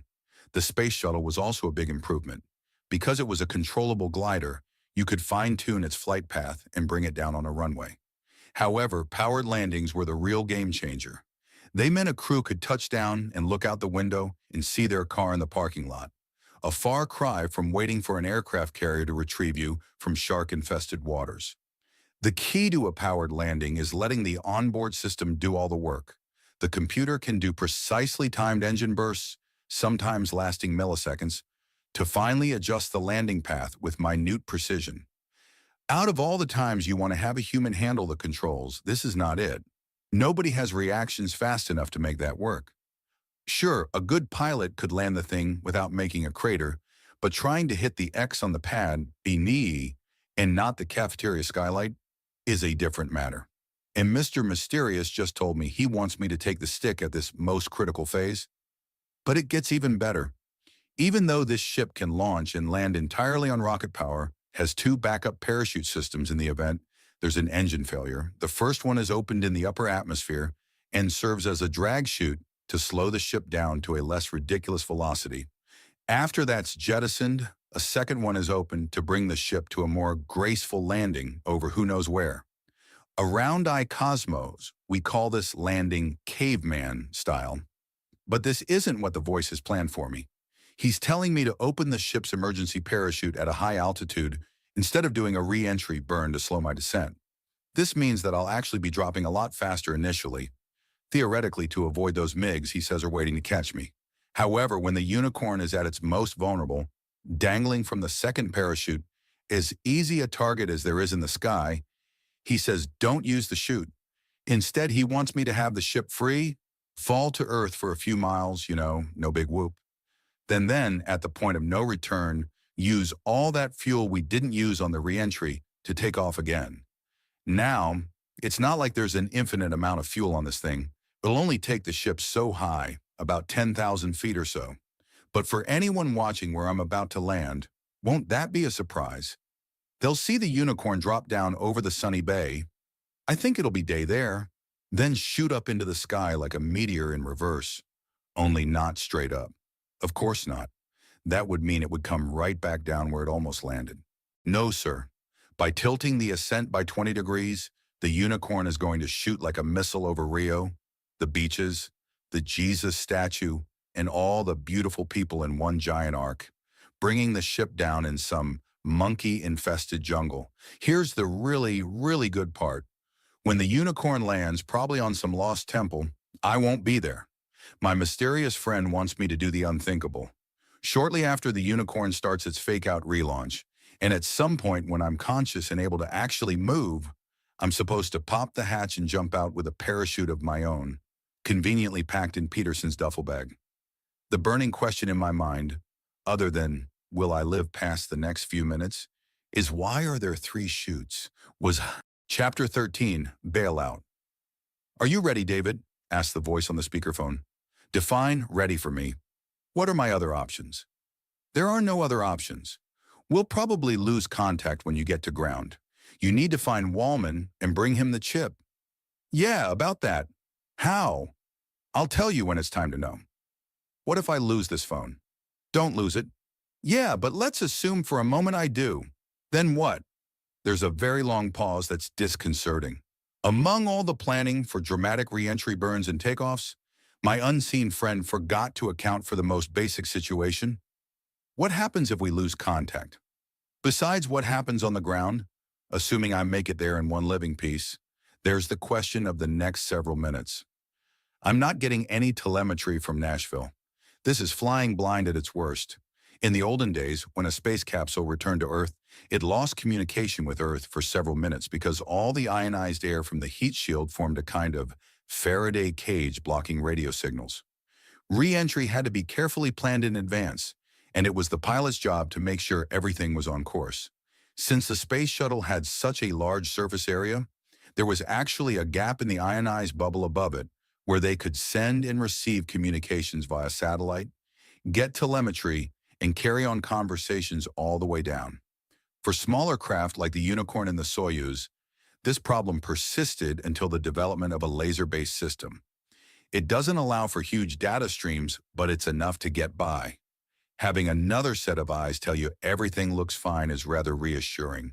In the simulator, you train for all kinds of situations, including having no support from ground control. Theoretically, the Unicorn and Alicorn, the rocket that launches the Unicorn into orbit, can run entirely by themselves. If 1 second after liftoff, a lightning strike took out mission control, the automatic systems would take the Unicorn to orbit, and the Alicorn's 2 stages would either land on the pad if there was an okay to proceed signal or dump themselves in the ocean. So yeah, I don't have to have anybody on Earth in order to land, but it would be kind of nice. David, we will lose contact during re-entry, but I'm confident you'll know how to handle this. Put your parachute on now before re-entry begins. Things will get bumpy. I reluctantly slide the harness over me. The straps are wide enough to go over my suit. Peterson, or whoever packed her bag, put a little more thought into this than the voice on the phone. To make this work, I'm going to have my hand on the stick as I watch the altimeter and squeeze the throttle at the right moment, tilting the craft at an angle. So I don't drop the side hatch on a schoolyard filled with children. I'll have to blow it right when I'm over the bay. A bay I don't even know the name of. Okay, I have your contact point. Once you land, go to the train station by the Maracana football stadium. Someone will meet you there. Did you just decide this now? We're trying to adjust to the situation. What if there's a problem? Bennett taught me to always have a backup. Hold on, okay? If we lose contact on the ground, look for more information from this Twitter handle. A text message pops up saying at Capricorn 0. Seriously? I'm trusting my life to someone who just decided to create a Twitter account based on an O.J. Simpson movie? Focus on re-entry, David. That's all you need to worry about now. Once you make it to the station, everything will be fine. I'm not sure if I like the totality of fine, but there's no point in arguing that point right now. I'm about to dip down into the atmosphere and experience some severe turbulence. If I hit it wrong, I can bounce back up and miss my intended landing zone, so I keep a careful eye on the display panel. It starts to shimmy, then begins to jostle the craft like a speedboat crashing through waves. If the waves were hitting your hull at 17,000 miles an hour, below me the heat shield is starting to absorb all that energy. I pray that the Russians didn't poke a hole in the surface. One tiny gap is all it takes and the whole ship is lost.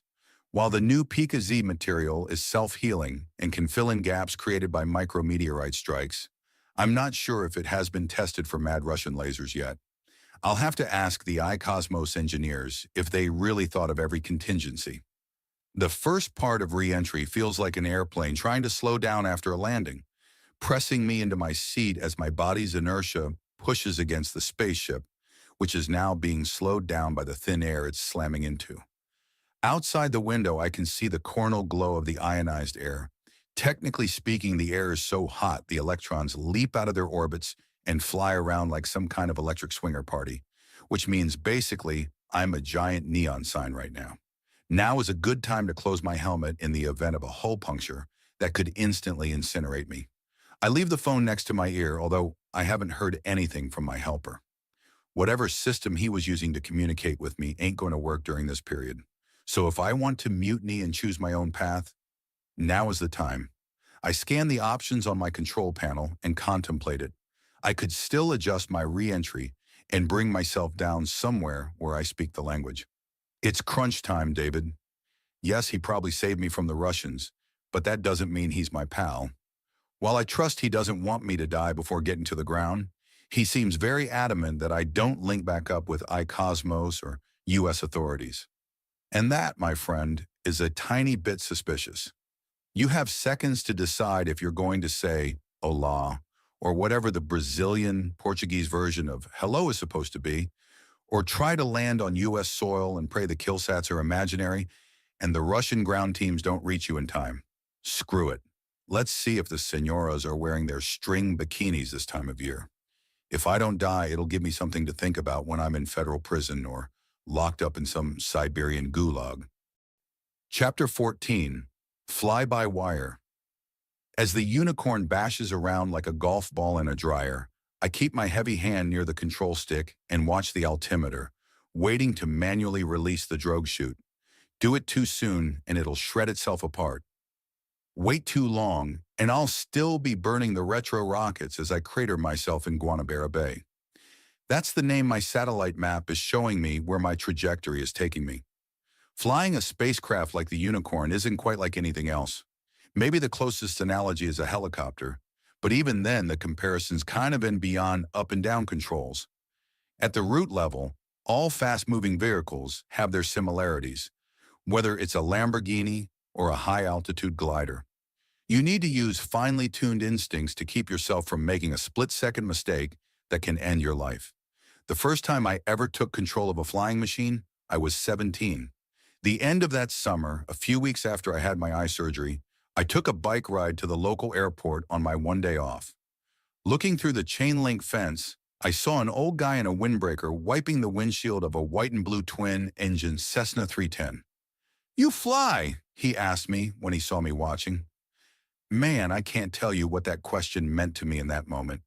Here I was, a teenager on a rusty beach cruiser who couldn't even afford a car, and this guy asked if I was a pilot. For a brief second, I could have been a peer, not some Air Force and Navy recruitment office reject. "No," I replied. "You want to?" he said, dropping the wash rag into a bucket. I got my first good look at him. He was tall, tan, and in his 70s, but looked like a healthy 50-year-old. There was a confidence about him you see in pro football coaches and generals. "Yeah, someday. How about today?" "Today? You mean right now?" He checked his watch. "A couple more hours of daylight. Why not?" Up until that moment, I had been a bookish kid who played flight simulators and toyed with the idea of being a pilot, but the only ambitious thing I had done was make enough money to get my eyes fixed. Beyond that, it was a kind of someday dream.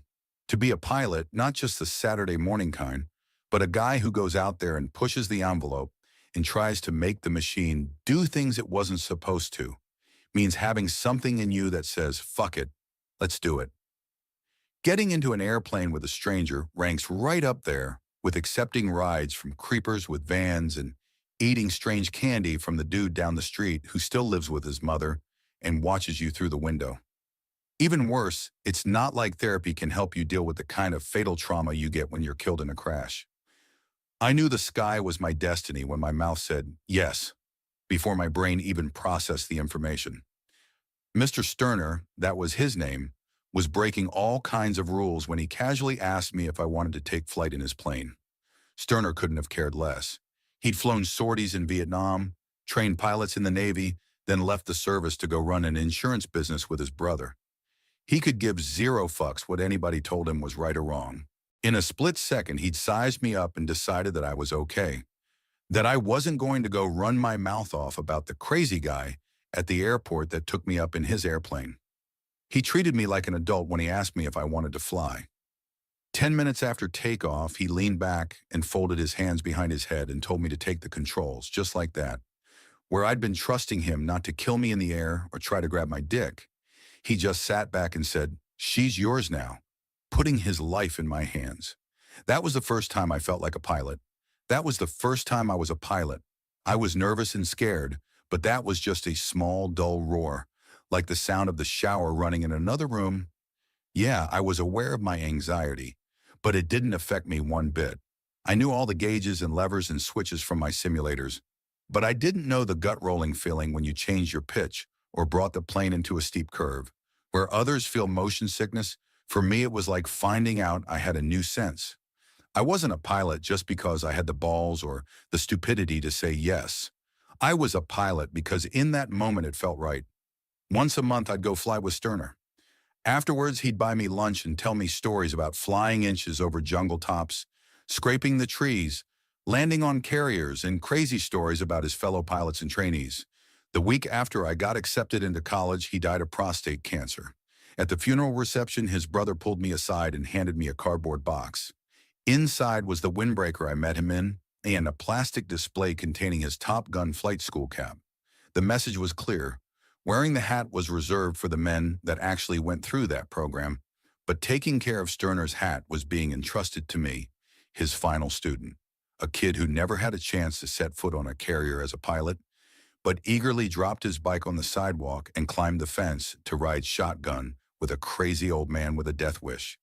"Save a beer for me, Sterner," I say, getting ready to hit the parachute release. Chapter 15. Drogue. As the atmosphere slams into the unicorn, attempting to vibrate me into a jelly coating on the floor and walls of the cabin, I watch my velocity and get ready to release the small drogue chute designed to help slow me down to a less ridiculous speed.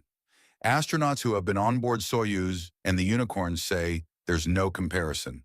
When working properly and not doing what I'm doing, the unicorn is a much smoother ride down on its retro rockets.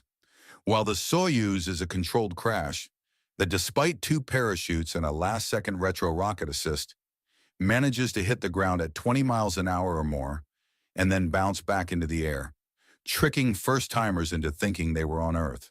Nope, they get to relive the impact again a few seconds later. Despite the first-ever Soyuz capsule launch, which after a drogue chute failure turned a heroic cosmonaut into a pancake where only his heel bone was recognizable, the craft, as terrifying as it is to ride, ended up having the best safety record of any manned spacecraft until the new generation of capsules came along. Up until now, the Unicorn has a perfect safety record, which I'm about to ruin when I die because I'm doing everything you're not supposed to do. I hit the drogue release and get slammed into my seat hard. I was already pulling close to 4 Gs, which I was only able to cope with because of prior training and all the practice sessions I did in a mock-up cockpit with a lead-weighted suit that showed me what it's like to try to press a button when your arm weighs 100 pounds. With the release of the drogue, there's a shift in my center of gravity, and the Unicorn not only vibrates like a mofo, it starts to fly around and spin like a piñata at a birthday party for hyperactive kids. My display shows a stabilized image of Guanabara Bay below me as a bright blue pool. I focus on the serene waters while my brain starts to liquefy. The Unicorn gradually settles down a bit. Right now, if the voice on the phone is to be believed, Russian fighters, probably launched from Venezuela or Cuba, are plotting an intercept towards me based on what they think my altitude will be when I release the drogue and deploy the main parachute, bringing me to a more leisurely descent at around 20 miles an hour. Instead of the 200 I'm hitting right now. Ha ha ha ha ha, suckers. Main parachutes are for losers. Won't they be surprised when they see me fly past at 10 times my expected velocity? Won't we all? Bang! The Unicorn jostles when I detach the drogue. My body pushes against the seat harness as I hang in midair, like the Wile E. Coyote momentarily forgetting that gravity is a thing. I'm back in free fall, a much slower free fall than when I hit the atmosphere. I'm going just a mere 170 miles an hour now, and not the ludicrous 17,000 when I deorbited. Ever see what a Ferrari looks like after it crashes into a concrete wall at 170 miles an hour? A lot like a mural of what a Ferrari would look like it if crashed into a wall at 170 miles an hour. Komarov, that's his name. Vladimir Komarov, the cosmonaut who got to be the first one to ride and die in a Soyuz. They say he knew it was doomed but went anyway, because refusing would have put Yuri Gagarin, the first man in space and a world hero, in the death seat. And I'm doing this because, right, some asshole with a voice disguiser says it's the only way to save my life. My life. Fuck. I watch Peterson die in front of me. Compartmentalize, David. You have 2 minutes before you have to pull off the most stupid maneuver of your inevitably short life. Deal with their loss later. Stop yours now. I put my left hand around the stick and get ready to squeeze the throttle while my right finger hovers near, But not over. The hatch released by my head. The bay grows bigger, and I can see individual crests in the long wakes of boats. Are the people down there looking up in the sky at this missile shooting towards the water? Hell, is this on the news? I hit the upper atmosphere long enough ago for this to be a breaking story. I doubt anyone other than the United States and Russia has figured out my trajectory well enough to narrow it down. So that means no news crews waiting to film my death, I think. Good thing, because Mom had all her students watch my launch. Well, I'm sure somebody on the beach with a telephoto lens, shooting voyeuristic shots of girls in their string bikinis, will manage to capture the end of my life. It won't be a total waste. He'll probably be able to sell the footage to a tabloid site within minutes. Good for him. I suddenly realized that I'm well below the envelope where a Russian fighter could have fired on me over international waters. So that's good to know. Either this maneuver worked or Capricorn is full of shit. The bad news is I have 10 seconds to decide whether or not after I squeeze this throttle, if I'm going to yank the stick to the side and aim the unicorn straight over a heavily populated city. Capricorn said that's the only way I survive. That sounds really selfish now, that I can see individual apartment buildings and beaches filled with people. He also said, if this MacGuffin in my pocket falls into wrong hands, it could mean lots of people will die. Okay, technically he implied that, but that was the gist of things. Cosmonaut Komarov took one for the team. Apparently so did Bennett and Peterson. What about you, David Dixon? I guess technically if I do the safe thing and just use the retro rockets to land in the water, I'm actually acting selfishly. What would Bennett and Peterson do? What would Sterner do? I start the engines, let the hypergolic propellants mix and light up a tower of fire below me. I can hear the thunderous roar throughout the cabin. Every single person on the beaches in Rio has to be seeing this right now. They're going to hear it in a second as the sound reaches them. And if you think that's cool, folks, wait until you see my next trick. Chapter 16. Escape. Holy crap, is that a fucking helicopter? Out of nowhere, the thing flies in right below me on my landing display, while a speedboat bounces across the waves ahead of it. What the fuck? Did they think the bright, shiny thing falling from the sky is a goddamn care package? My finger's already squeezing the throttle by the time I see them. I pray those dumb bastards had the chance to get away before I started the world's largest beachside barbecue. Worry about them later. I've got 1 second before the retro rockets reverse my direction and I'm shoved into my seat. Boom! The hatch above my head blows outward when the explosive bolts fire. Good to know my right hand is still reacting while I'm rubbernecking. It's a strange thing when you practice stuff so much your body takes over. That kind of motor learning is what makes the difference between a skilled pilot and a smoking wreck on the ground. Astronaut and space vehicle training is practicing for every possible contingency until you can literally sleepwalk through them. It's a lot like martial arts. You train until you don't have to think about it anymore. The roar of the thrusters was loud before. Now it's super fucking thunder through the open hatch. The fuel mix makes a crackling popping sound that reminds me of a bunch of grenades, all going off like Chinese firecrackers. And I'm on top of them. As I fly off at an angle, I rotate the craft over so the hatch is facing the ground, and I'm upside down. There's no way in hell I'll be able to get out any other way while the rockets are firing. Even then, it's dicey. The inertia is still going to be intense at the highest point of my arc, where I have to jump out. I'll probably end up tripping and falling towards the storage trunks in the back and die on impact. If I don't, the rocket plume is going to burn me to a crisp anyway. So no matter what, it really doesn't matter. I glance down and see the city flying by underneath. It looks rather nice. It hardly seems overrun by monkeys. The Simpsons lied to me. I spot a stadium directly below and wonder if that's the Maracana football arena. If I'd timed things right, I could have just jumped out here and been done with the whole thing. Well, there's always next time, David. Speaking of bailouts, I check the altimeter and the fuel gauge. I'm hitting the highest point of my trajectory and can sort of move my arms. This would be a good time to hop out. If I wait any longer, I'm going to be stuck in this can as it smashes into the mountains to the north of Rio. The computer is all set to keep firing the engine, then pop the primary parachute. In theory, sending the unicorn on a 30-mile trek away from the city and hopefully anyone looking for me. Of course, my parachute won't exactly be inconspicuous, which means I've got to do a last-minute chute open to kill my fall, assuming it can handle the force. Christ, for all I know, Peterson could have packed her pole dancing class clothes in the backpack instead of a parachute. Won't that be hilarious as they find my cratered body inside a spacesuit next to a bunch of thong underwear? I unhook my harness and grasp the edge of the seat. The good news is that pilots have survived Mach 3 bailouts. The bad news for me is that they were in ejection seats that did all the work. Thankfully, I'm not going anywhere near that speed, just a mere 300 miles per hour. The moment the unicorn starts to level off, I reach up and grab the handrail by the hatch. Fuck. The incoming wind is so intense it smacks my fist into my helmet. Stop hitting yourself, David, my older sister taunts. I try again, this time making a karate chop shape with my hand so it has less resistance. Sensei Mike would be pleased.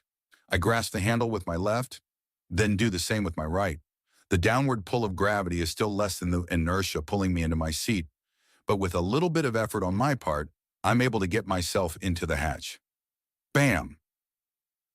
The wind smacks my head against the edge of the hatch. If I hadn't been wearing this fancy spaceman noggin protector, I would have cracked my skull open like an egg. Even with it, I'm seeing stars. Christ. Literally, Christ, holy crap. I can see the Christ statue from here. That means I need to bail out now or end up in the mountains. I stick my head and shoulders all the way through the hatch by standing upside down on the seat. You know, it's actually kind of beautiful from here. I pull myself free and fly away from the unicorn. Fuck! The exhaust cloud from the rocket exhaust just swallowed me. I see goddamn flames on my visor.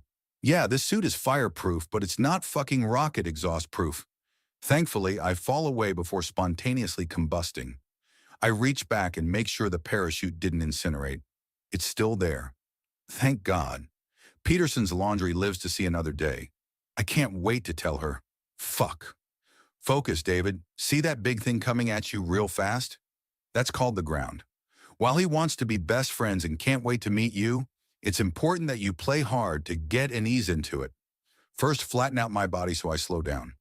Thankfully, I've done this dozens of times in a full spacesuit, jumping out of an airplane, and in one of those vertical wind tunnels at iCosmos.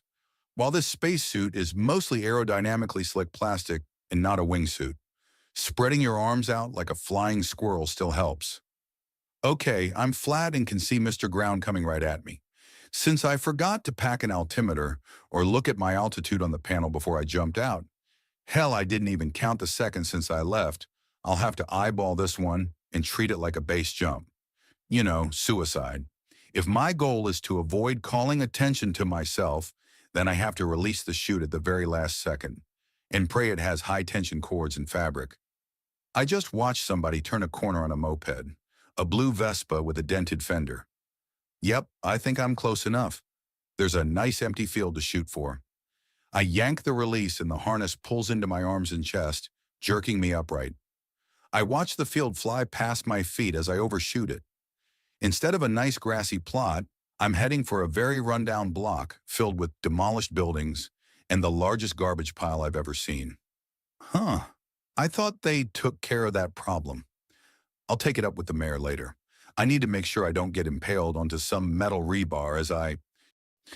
Chapter 17. Impact.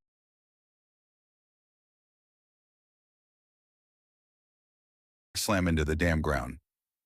Oomph!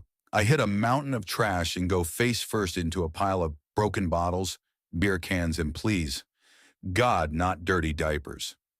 A cliff of garbage collapses over me. Something scratches my ear inside the helmet, but I'm too winded to move. I just need a second. The harness pulls at me. Crap. The parachute. There's not much point to making a discreet landing if you've got a massive white billowing flag catching the wind, telling the world where you are. I claw myself free. I'm thankful that I have a suit on and don't have to smell this place. Well, at least not until my onboard air supply quits in about 3 minutes. I make my way through garbage bags, newspapers, and a goddamn broken sink until I see daylight. In digging myself free, I manage to get the parachute cords all twisted around me. I make it to my feet and unravel them, then start pulling the chute in to hide it before helicopters fly by or whatever they do in Brazil when they see a man in a spacesuit leap from his spaceship. Spaceship. I look up and see an arc of white smoke stretching across the sky like a rainbow made of dirty cotton. In the distance, way over the mountaintop, I can see the unicorn at the end of the smoke, its thrusters still burning, followed by the echo of a dull roar. What's the count now? 227 seconds? And it stops. There's one final puff of smoke as the last of the fuel spurts out. It's tiny from here, but I can make out the details well enough. 3, 2, please let the main chute deploy. 1. There it is, a bright orange canopy blossoming from the nose of the ship. It begins a slow descent to the earth and vanishes out of view behind the large green mountain standing between us. Please don't land on an orphanage. With any luck, it'll fall in a hard-to-get-to remote area, and my pursuers, either real or imagined, will find the empty craft with its popped hatch and deduce I made a run for it. And I'm now totally living off the land in the monkey-infested jungle with my awesome survival skills. In a spacesuit. Right. I'm the guy that can't eat a chalupa if there's no verde sauce. The alternative to the chute opening is they find a wreck on the ground with no busted-up David Dixon and deduce right away that I bailed out somewhere between there and the bay. Nothing I can do about that now. If I can avoid being seen and find something less conspicuous than a $250,000 spacesuit to wear, I can try to get to the football stadium and unload the MacGuffin on someone more responsible. No problem. I'm only in a foreign country surrounded by people who speak a language I don't understand. Stealth is going to be my only way to survive. I reel in the parachute as it balloons in the wind and get a quick glimpse beneath the canopy of a pair of legs. There goes being unseen. When I grasp the fabric and start packing the chute into a small package, I find myself staring at 3 pairs of eyes watching me in rapt fascination. A little girl in a dirty dress, maybe 8 years old, is standing next to 2 smaller boys wearing equally dirty pairs of shorts and nothing else. They're all staring at me. She points to the trail of smoke in the sky. I nod to her. I don't know what good lying to her will do. They watch as I finish shoving the parachute into the pack. I flip up my visor and give them a smile so they don't report me or whatever. The oldest of the 2 boys points to me and says, "Homem de Ferro?" Which sounds kind of rude. "Watch it, pal," I reply. Then look for some place less conspicuous to stand than on top of the tallest garbage heap in the middle of an apocalyptic urban renewal project. "Americano?"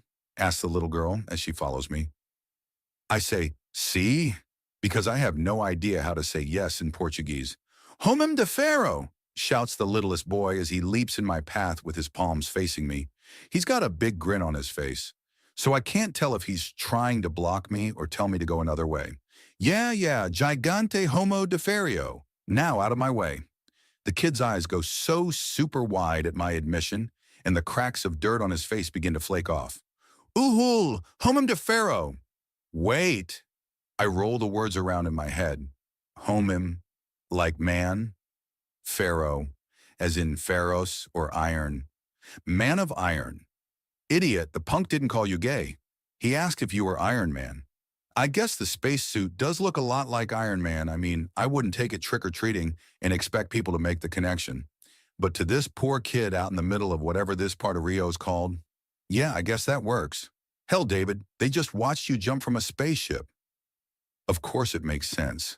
I slap the hard plastic chest. Yo soy homem de ferro. The little girl looks to the street and says, Policia. She breaks into a run like a skittish cat, and the others follow. I hear the siren too. The kids definitely seem to be running from it, not towards the sound. I've heard that street kids here don't exactly have the best relations with the local police, so I can't blame them. They scurry down the hill and race towards some collapsed shanties. The littlest one stops to look back and sees that I'm following them. It only takes him a second to realize that Iron Man doesn't want to get caught by the policia either. He waves me on and shouts, "Oh, por aquí! Por aquí!" I stomp along as fast as I can in a suit that was made for zero gravity and not exploring planet garbage. As the sirens, lots of them, grow louder, The other two children stop at a wooden fence and pull the slats open for me. "Y por este camino, un hombre de ferro." Thanks. Let's hope the rest of the locals are just as helpful. Chapter 18. Crawl Space. I slide into the small gap between the wooden slats and knock one of the boards loose. The littlest one picks the plank up and starts to carry it through until the girl, his sister, makes him put it back. I think she called him Luca. Once I'm on the other side, she leans the board back over the gap, kind of hiding our tracks. I glance around at the trash-filled alley. It's a narrow passage, 4 feet wide, with concrete walls on either side. To the left is an unfinished house with no sidewall and bare wooden struts supporting the upper floor. Rotten plywood and dirty plastic tarps litter the interior. I unscrew my helmet for the first time since I landed. Something hits my shoulder and falls to the dirt. The sat phone. I kneel down to pick it up. The screen is bashed in and non-functioning. So much for hearing from Capricorn, although he made it sound like his part of the mission was over. I realized what the sharp pain was I felt in my ear when I landed. My fingers reach up and touch the blood and broken shards stuck into my lobe. "Você está machucado?" asked tiny little Luca with a sad look on his face. "I'll be fine." I hand him the helmet, which is half the size he is. "Quieto," says the girl as she peers through the gap in the fence. 2 police officers, wearing bulletproof vests, are walking to the top of the trash heap. One of them uses his hand to shield his eyes as he studies the fading contrail of my spaceship. That didn't take them long to get here. I need to keep moving. I take off my gloves and toss them into the helmet, then start removing the chest piece. The other boy is fascinated by this process.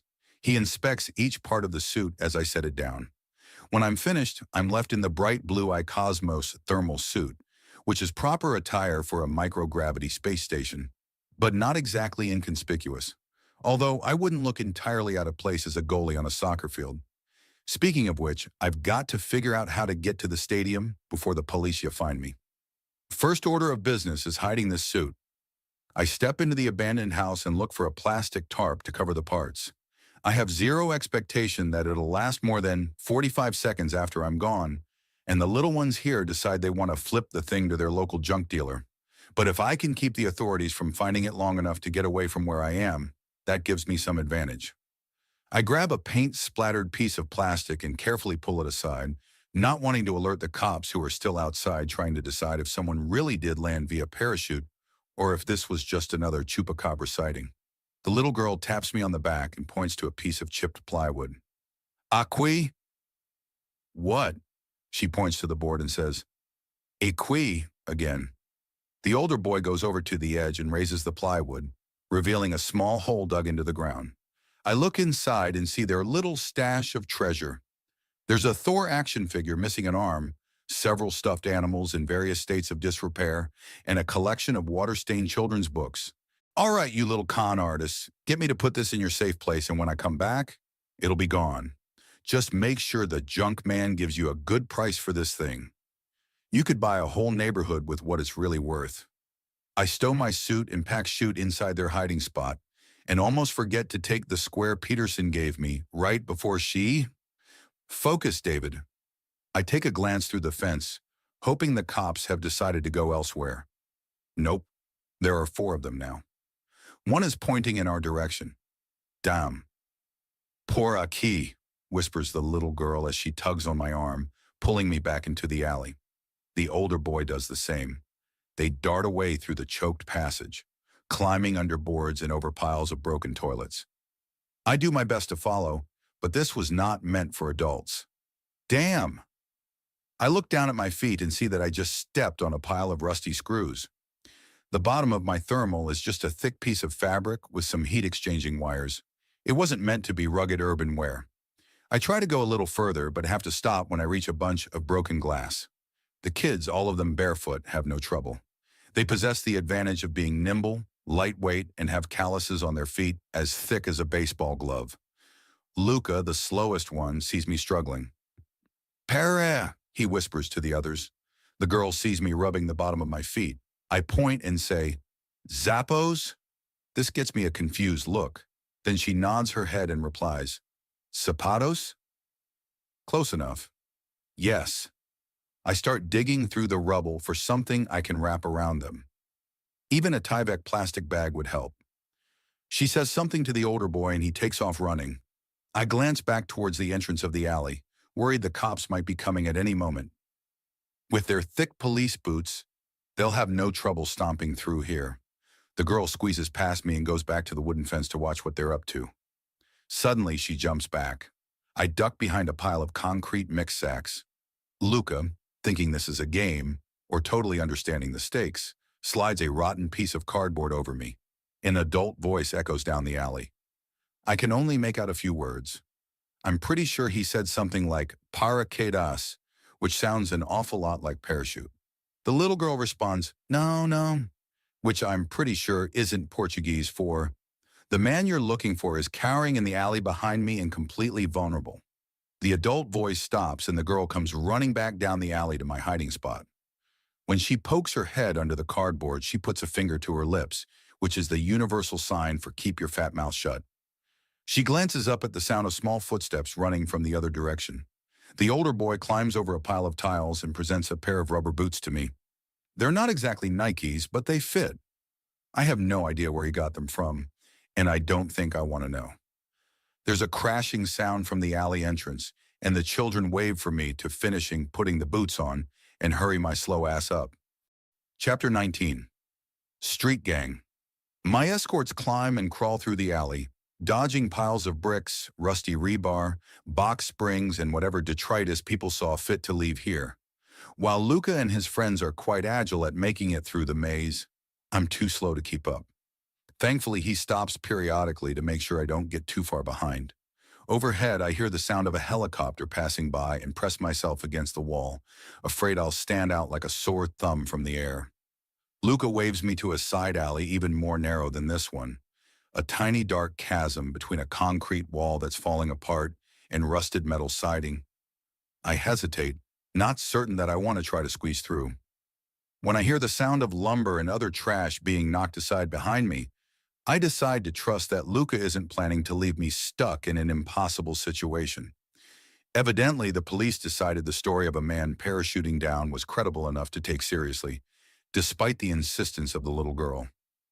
I have no idea how seriously they're going to take this or how far they plan to pursue, but I'm reasonably certain I'd rather follow these kids than take my chances with the Brazilian authorities. I push myself through the narrow gap and feel my boots sink into something wet and fetid. I'm so thankful in this moment for the footwear that the other kid brought me that I promise myself if I survive, I'll come back here with some kind of reward and have the kids all check for ringworm. Who are these children? Do they belong to somebody? Do they live on the street? They're incredibly dirty and look like they haven't had a change of clothes or a bath since their last birthday. There's a sliver of daylight ahead of me as I make it through the darkest part of the passage. My nostrils are assaulted, and I look down and see a rotting cat. Gatinho morto, says Luca as he looks back, plugging his nose.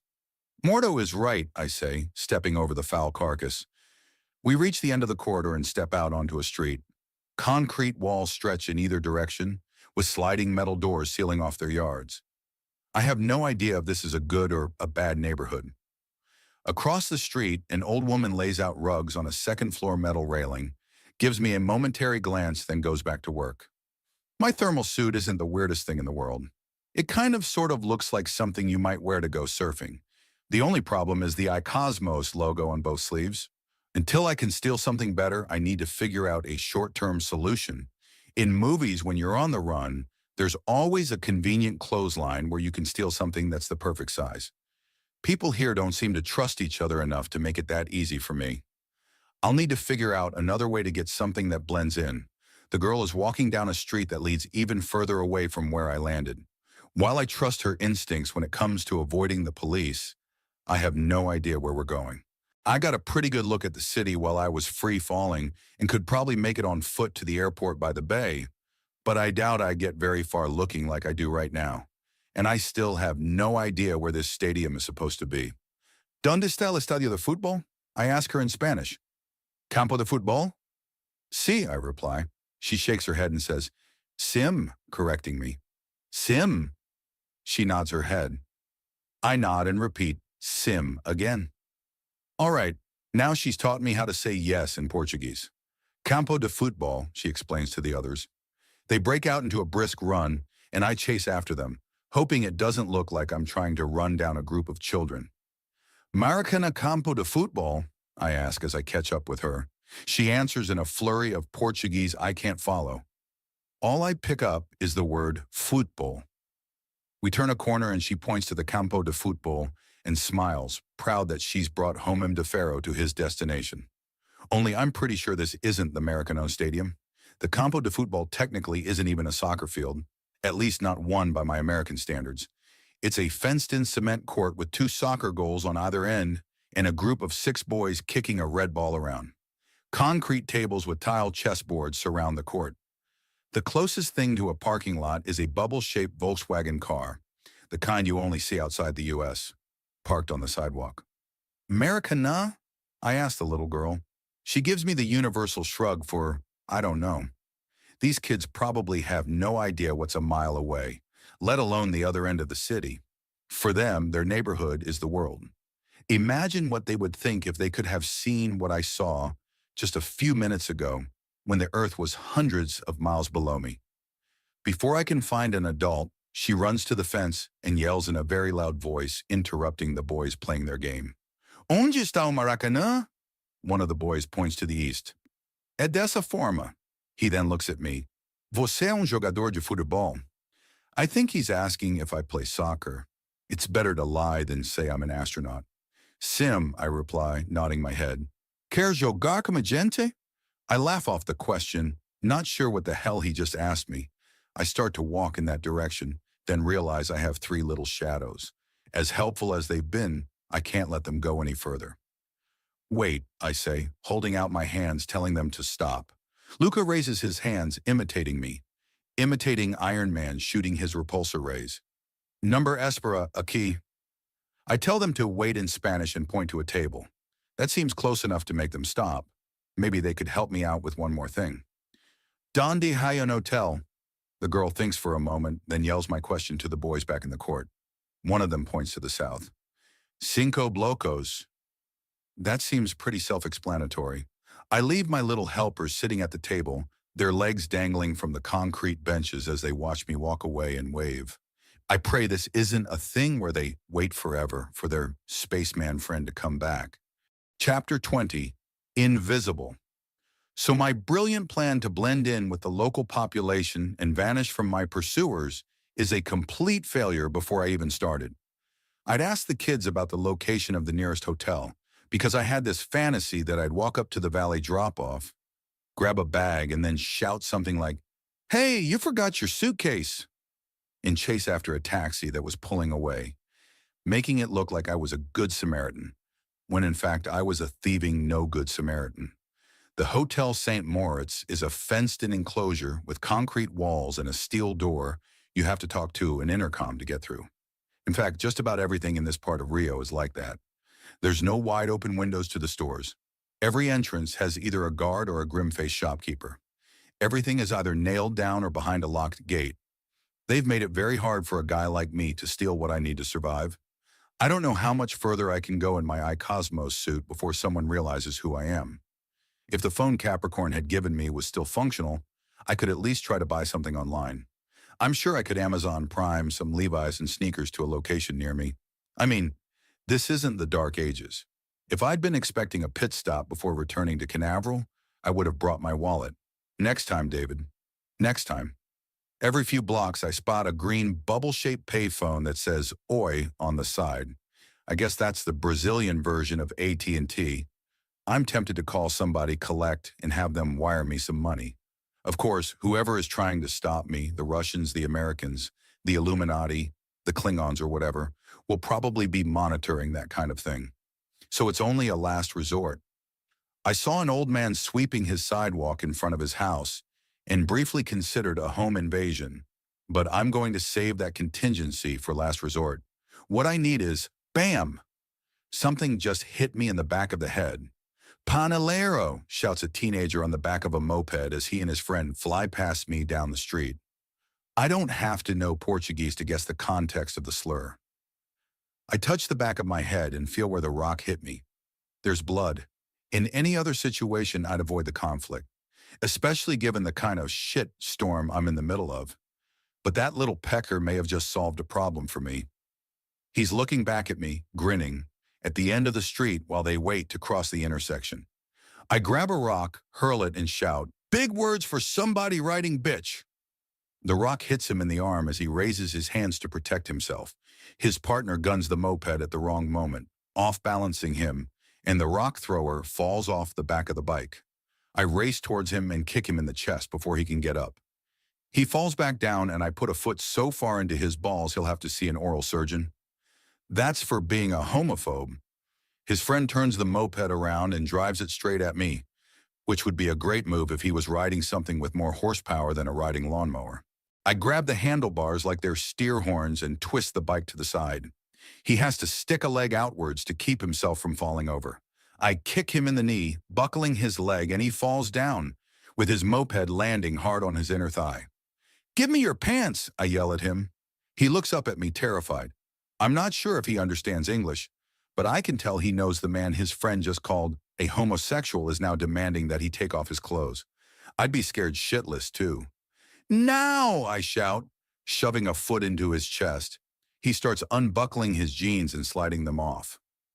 "You're Zappos, too," I demand. His friend is holding his nuts and crying. I walk over and grab the hem of his soccer jersey and whip it over his head. He raises his hands and wails, "No, Maze!" The driver starts to get up to make a run for it, but I throw an arm around his neck and slam him into the pavement before he can get 3 feet with his falling pants. He takes them off, and I let him run away. I put them on, then slide his shoes on my feet. They're loose-fitting Adidas, but a better fit than the rubber boots. Rock thrower is struggling to get up, so I help him and take his wallet and phone from his pocket, then kick him in the ass, sending him into a concrete wall. I realize I'm being observed as I spot a mother holding the hand of her little girl watching the whole fracas. I point to the crying teenager and say, "Banditos." The woman gives me a hesitant nod, then walks the other way. I pick the moped off the ground and take off down the street in the general direction of Maracana Stadium. I'd feel like a badass if it wasn't for the fact that neither one of my assailants was older than 18 or weighed more than 130 pounds.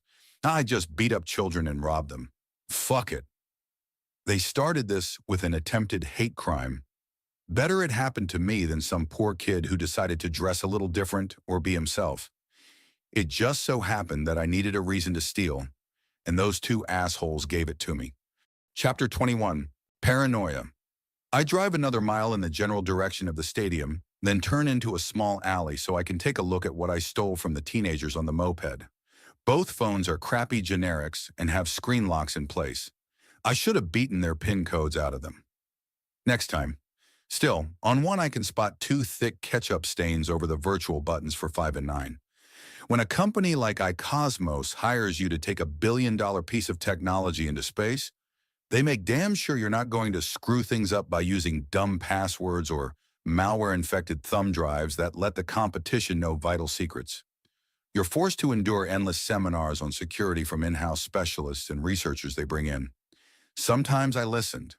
I remember a woman explaining that 20% of 4-digit PIN codes were couplets, 2 digits that repeated, like 12-12 or 30-30. I'm going to hazard a guess that the genius who decided to throw a rock at me immediately before coming to a stop at a busy intersection probably slept through all the security seminars they sent him to at asshole school. 5959. Nothing. 3 more attempts before lockout. 9,595 clicks. I'm in. Yikes. There's a photo on his home screen that could be considered another layer of security. I can't tell if it's his mother or his girlfriend. No wonder he's throwing rocks at strangers.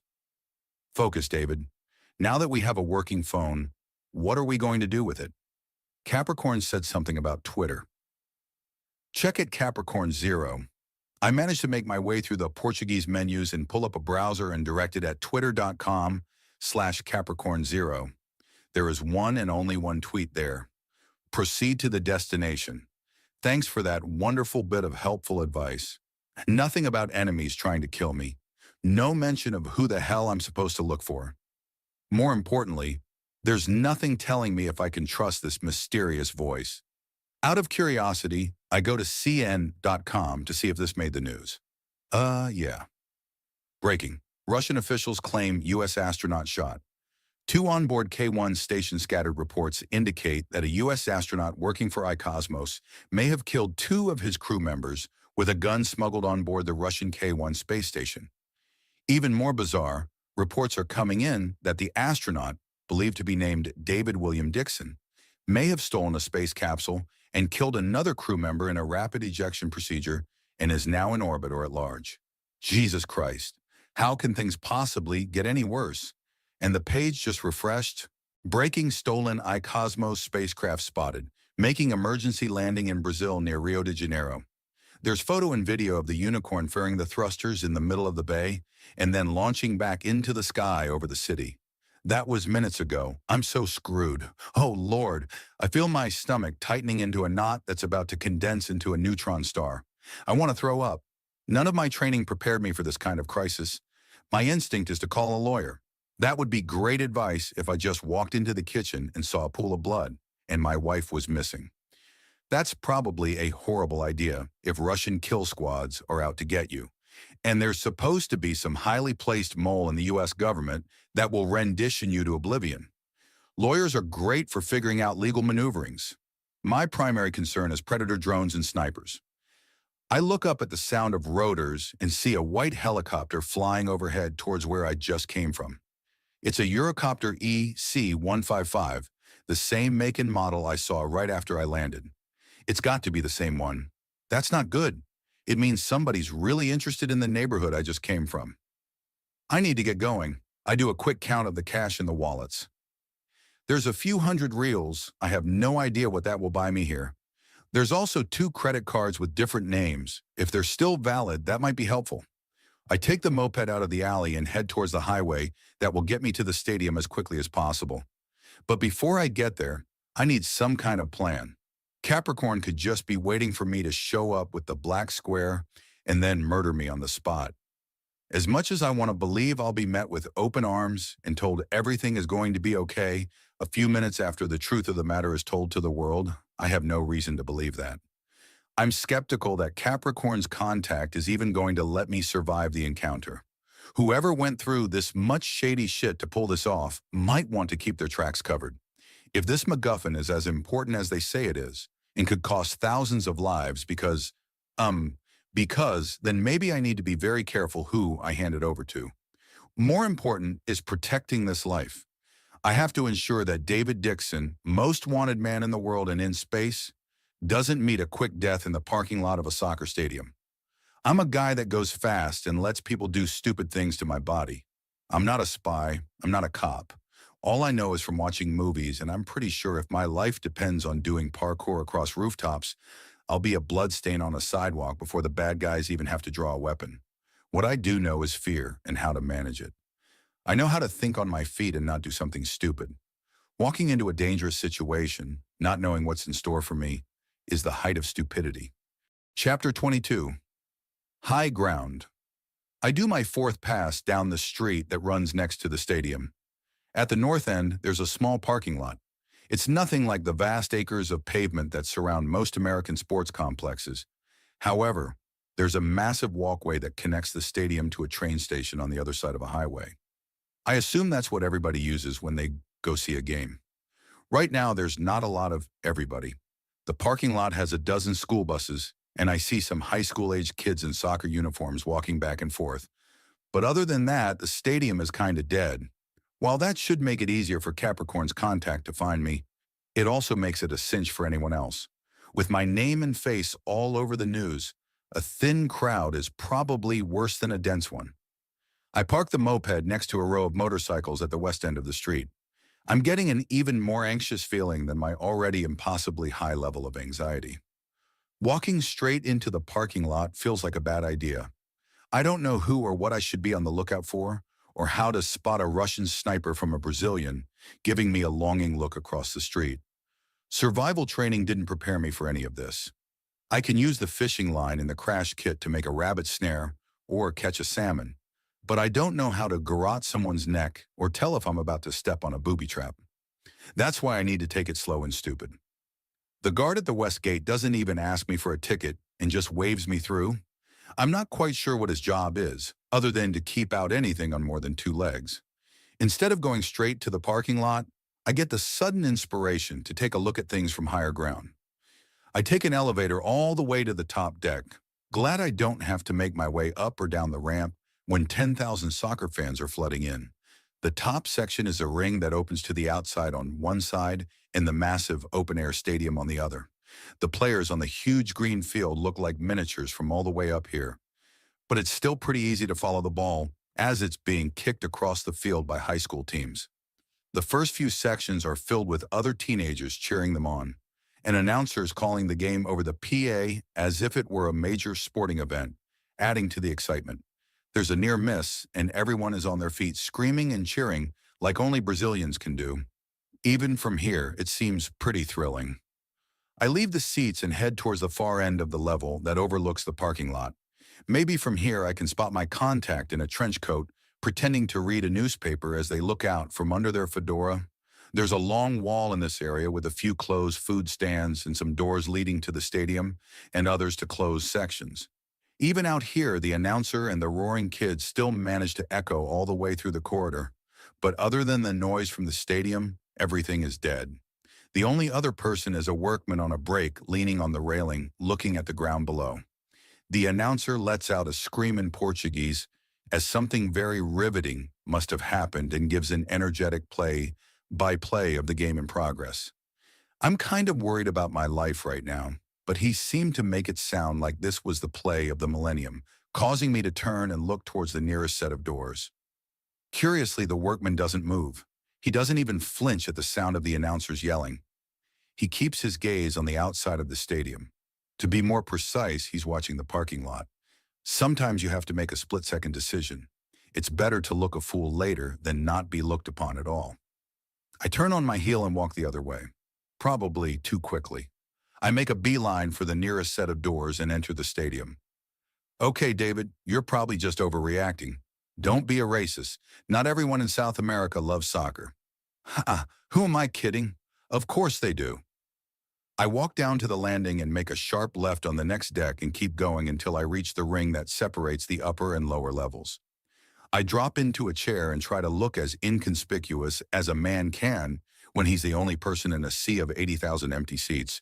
I glance back towards the entrance and see the workman, who is probably not a workman, stepping into the stadium and looking for someone. Looking for me. Part of me wants to think this man is Capricorn's contact, and we're only minutes away from drinking a couple of cold cervezas together in a bar before calling a press conference and explaining that it was all a misunderstanding. One look at his face tells me otherwise. It's unflinching, serious, and staring right at me. If this was Capricorn's contact, I think I would have been greeted by a smile or a wave. Not this man. He eyes me, then checks to see if there's anybody else nearby. I'm at the lowest part of the upper deck and have nowhere to go. If the man is about to pull anything other than a sandwich or a set of binoculars out of his suspiciously tactical-looking backpack that I should have noticed before, I'm fucked. Seriously fucked. There's no place to run. Chapter 23. Impulse Control. We lock eyes and then something strange happens. The man's grim expression flashes in an instant to a smile. David, he says, pronouncing it a little more like David than David. If he'd met me with the smile a second ago, I'd think this was Capricorn's man, or Capricorn himself. Instead, he waited too long.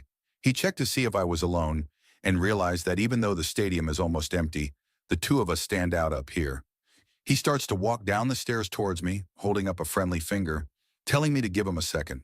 I freeze, not because I believe him, but because I have no idea what else I should do. His backpack slips from his shoulders and he makes an oops face as he kneels down to pick it up.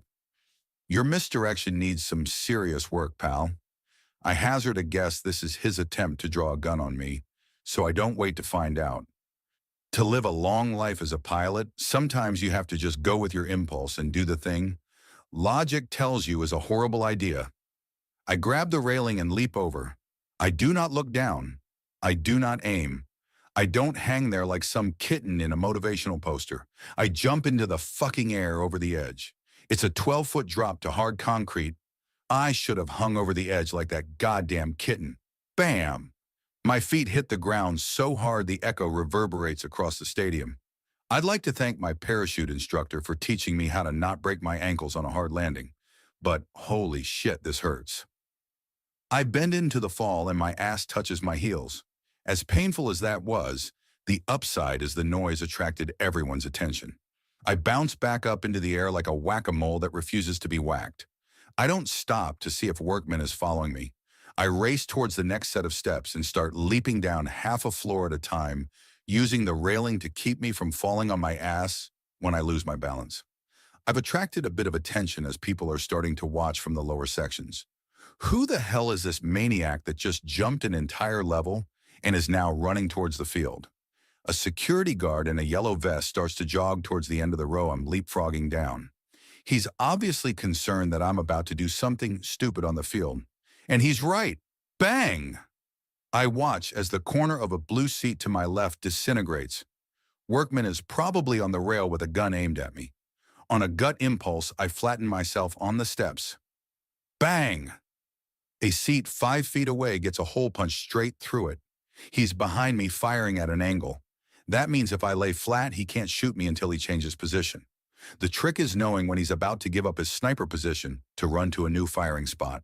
I watch the security guard, who for some mysterious reason has had a sudden change of heart about trying to intercept me. He's standing on the field, cowering a little and watching this section above me. His head moves to the right as he tracks something. Workman is on the move. I jet out of my cower into a slightly less cowardly jog that probably only makes my spine that much more easy of a target. I take row after row of steps in great leaps and get a flash of inspiration to try to jackrabbit it by not moving in a straight line. Bang! A seat shatters 15 feet in front of me. Workman doesn't have his gun rest yet and is firing from the hip. I reach the last row before the field and do a dive over the barrier. Bang! I hear the hit of the bullet right behind me. Referees are blowing their whistles and the announcer is somehow yelling even more excitedly into the microphone, telling the players to clear the field, which I guess is the smart thing to do, but doesn't really help me out all that much. Not that I would ever use some poor kid as a human shield. Sure, I'll kick them in the nuts and steal their stuff if they're a violent sociopath, but having people on the field would certainly make my life a little easier. Focus, David. Boom! There's an echo that sounds a lot like Workman jumping onto the lower level. I bolt, trying to keep my body as low as I can behind the barrier that separates the field from the seats. I pass by a row of cowering students. They're watching me with frightened eyes, not sure if this is some kind of random shooting where anyone could be a victim, only if they get close to me. Ahead of me, there's a tunnel leading to the outside of the stadium. If I can make it there. Bang! Concrete chips fly off the wall in front of me. How the hell? I change my direction and go diagonally. Out of the corner of my eye, I spot another workman on the opposite deck, leaning on the railing with a rifle. He'd been using the wall I was running behind to range me. Fuck. Now I'm a wide-open target in the middle of an empty soccer field. I should have climbed over the wall. And then what? Wait for them to come get me? No dice. I'm not sure if I can make it to the tunnel before one of these assholes puts a bullet in my head. I need a better way. I need a miracle. Holy crap. Was that thing here all along? The stadium is so fucking huge, I didn't even notice it. Please work. Please. Please. Chapter 24 EMT. This is either going to look like a masterstroke of evasive maneuvers in about 2 seconds, or I'm going to be dead. The stadium is so damn huge, the ambulance was just one tiny detail against the wide-open expanse of bright green grass. Now it's my one chance of not getting murdered. Ping! A bullet whizzes past me and strikes the side of the van. The next one is going to hit me if the driver locked the door. I mean, who the hell locks an ambulance in the middle of a soccer stadium sideline? What are the chances someone will try to steal it? Thankfully, the door opens and I slide my body inside just as a bullet shatters the left side mirror with a crack. Ping, ping, ping. The sides of the ambulance are being battered by the workmen firing on me from both sides. Fortunately, neither of them has a direct angle at me. Yet. Please have keys, please have keys. Fuck, no keys. Que por você está fazendo? Screams a man from the back. I look behind me and see an EMT getting up from a nap on the stretcher. Ping! A bullet puts a hole in the wall near his head. He reflexively ducks down. Keys now! I yell at the top of my lungs. Laves! I shout in Spanish, praying that's not Portuguese for abandon me. Scared, he fishes a metal ring from his pocket and tosses it in my direction. I find the ambulance key and twist it in the ignition right as one of the workmen runs to the far side of the upper section on the lower deck to take a new firing position. Crack! Glass shatters from my right as the other asshole also finds a new place to shoot. I jam my foot on the accelerator and send the ambulance down the sideline, trying to keep my body below the dashboard as much as possible, which makes for some exceptionally shitty driving. I scrape the left side against the concrete wall to the left, then overcompensate and smash through a line of chairs that was holding an entire soccer team just a few seconds ago. Seats go flying into the air, and I try to keep the van from flipping. My companion in the back lets out some Portuguese swear words and starts to pull himself towards me. Stay down, I yell. A bullet hits the back window, underscoring how serious it is for him to keep his body flat. I mean, if he'd like to let me lay down and avoid the gunfire while he drives, by all means. After all, he is the one wearing the uniform that means he's supposed to save lives. I turn the van into a wide arc to steer it into the tunnel without smashing into the side. I'm so focused on not hitting the walls, I don't even realize until the last second there's a metal gate down. In a movie, I'd be able to ram right through that thing. In real life, I'm not so willing to take that chance. I spin the steering wheel, coming inches away from the barrier, and drive straight towards where I came from, which leaves the front windshield open to the shooter. I gauge how far I have to go, then just duck down out of sight. Ping, ping! 2 bullets hit the hood in the side of the windshield, but nothing actually goes through it, or more importantly, me. Remember when all I had to worry about was a hole in my spacecraft heat shield? Good times. I race towards the far tunnel, stepping on the gas, not caring what's on the other side.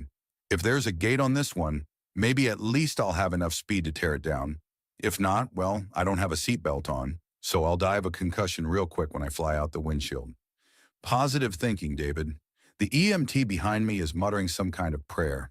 He realizes we're being fired upon and probably thinks this is the end of his life. He can't make up his mind if I'm his savior or the devil. I vote both. Ping, ping, ping. Bullets hit the side of the van as I get closer to the tunnel exit.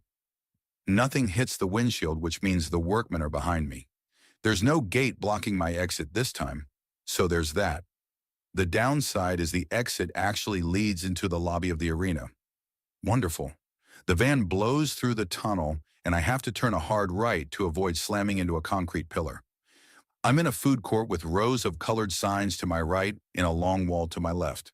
A few dozen people scatter as they realize the terror from outside has now come into their safe place next to their hamburger and surveyor stalls. Ping! There's a ricochet behind me as one of the workmen has taken a new firing position, apparently from the field. That means he's only seconds away from entering the tunnel. I mash the gas pedal and send the ambulance flying down the corridor, hitting rows of trash bins and destroying an entire section of high-top tables. Ahead of me, I see a group of 3 men who look like cops of some kind. They've got guns drawn and are standing in the middle of the court near a concrete column. Should I bail out and ask for their help? I start to slow down. Bang! Bang! Bang! They open fire on me. I yank the wheel to the left as the windshield begins to crack from several rounds. This brings me to my closest point to them, and I get a quick glimpse before I accelerate into what looks like daylight. These guys aren't Brazilian. They all look like cousins of Commander Yablokov back on the K-1. Bang! Bang! Bang! Bang! Bang! Bang! The back of the ambulance is assaulted by a barrage of fire. And not just any barrage. Congratulations, David. You've just met your first Russian kill team. And it gets even better. The bright ray of light that you thought is the outdoors, where there aren't any bad men trying to send you to heaven, it is. Except it's also a ramp leading to the upper section of the stadium. Remember when you wondered how they got all those people in and out of the stadium? The answer is a huge walkway suitable for building the pyramids, and plenty wide enough for one asshole driving an ambulance the wrong way. Chapter 25. Walkway to Heaven. With a Russian kill team chasing me, two snipers lurking somewhere in the stadium, and a scared passenger in the back who keeps saying the same prayer over and over, I, David Dixon, master pilot and awesome driver, have not only managed to miss the damn exit to this stadium, but done the worst possible thing imaginable.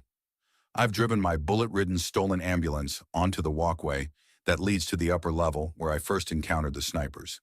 Yup, I just hit do-over, but this time all the bosses are here and ready to blow me away. Ahead of me, there's a ramp switchback. In the passenger side mirror, I can see the Russian kill team racing after me. Choices. For a fleeting second, I think about not turning the wheel and seeing what would happen if I tried to just drive straight off the ramp.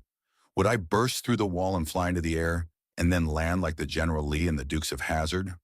Or would I smash into the steel-reinforced concrete and get thrown through the cracked windshield and have my body tumble to the earth, smashing my spine and skull as I hit the sidewalk? I decide to make the sharp turn. I get some nice acceleration going up the ramp, but have to brake right away as it levels off, and I see that beyond the shadow of the roof of the stadium, I'm about to hit a wall. Whatever fantasy I had about driving straight down the steps and back onto the field to find another exit is destroyed by inconvenient reality. There's not just the wall, there's the fact that this upper section and the lower section are separated by a 12-foot chasm. Feel that sharp pain in your ankles, David?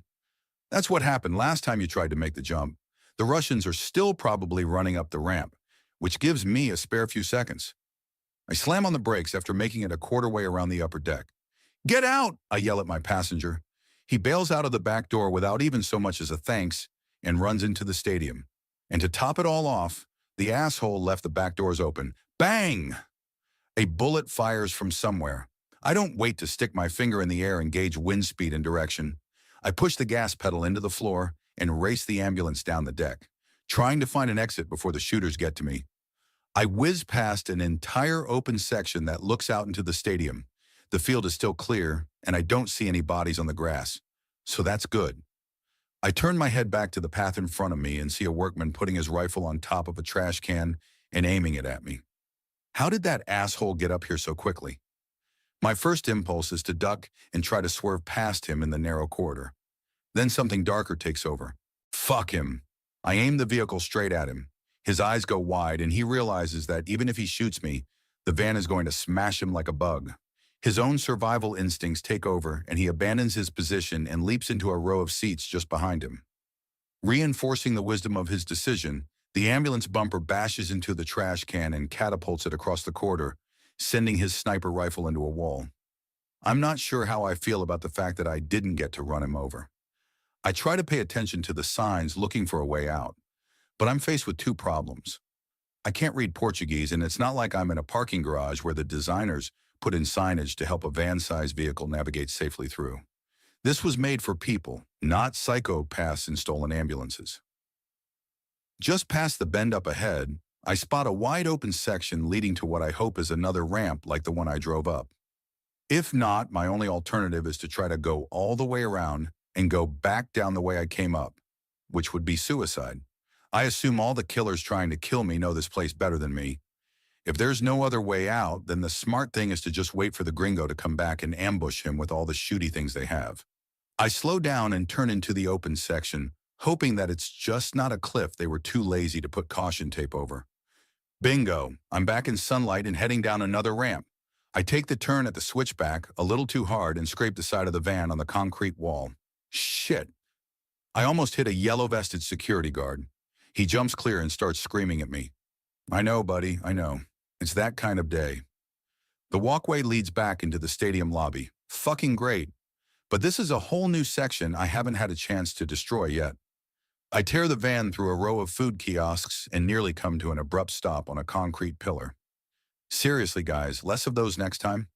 There's a huge glass wall to my right with a set of doors that opens onto a plaza. The ambulance is too big for the doors, but I decide to take my chances. I aim straight through the middle, grip the wheel, and curse myself for not putting on a seatbelt. Smash! There's a shower of broken glass and twisted aluminum as I rip the doorway out of the building. I take the van down the walkway and along the fence until I see a gate being opened by another yellow-vested security guard. He waves as I pass, probably assuming that I'm trying to take some injured person to the hospital. Chapter 26. Fugitive. Flying down the streets of an exotic city in a stolen ambulance is certainly one way to get around quickly, but it also attracts a lot of unwanted attention. I've also noticed that other drivers aren't as yielding to the right-of-way to emergency vehicles here. They seem a little indifferent to the idea that I could be carrying someone on the verge of death. Hell, I am carrying someone who is precariously balanced on that edge. Me. I make it 2 blocks, then realize that the back doors are still open. I turn down a side street, put the van in park, and shut them. As I crawl through the back, sunlight greets me through dozens of bullet holes punctured through the walls and cabinets. If that EMT hadn't hit the deck, he'd have been dead. More importantly, if I hadn't put the rear bulkhead between my shooters and myself, I'd be dead. Let's not get ahead of ourselves. Right now, there's a half-dozen men in that stadium on their way to find me. They'll make that happen if they get the chance. Were these locals hired on the spot, or did the Russians know I'd be landing here? I'd love to ask Capricorn or Murdoch these questions, but first I need to put some distance between what just happened. I race the ambulance another several blocks, take a few more side streets, then come to the realization that having a screaming siren on top of the vehicle is helping me go a little bit faster, but it's also a big, huge, "I'm right here" arrow to anyone searching from the air. I remember the white helicopter that was searching the neighborhood where I landed. That can't be too far away, plus whoever else is out there looking for me. By now, that would be all of Brazil. After going another mile, I turn off the siren and go down a less traffic street. The map on my stolen phone says there's a hospital 3 blocks away. I figure that's a pretty good place to leave an ambulance.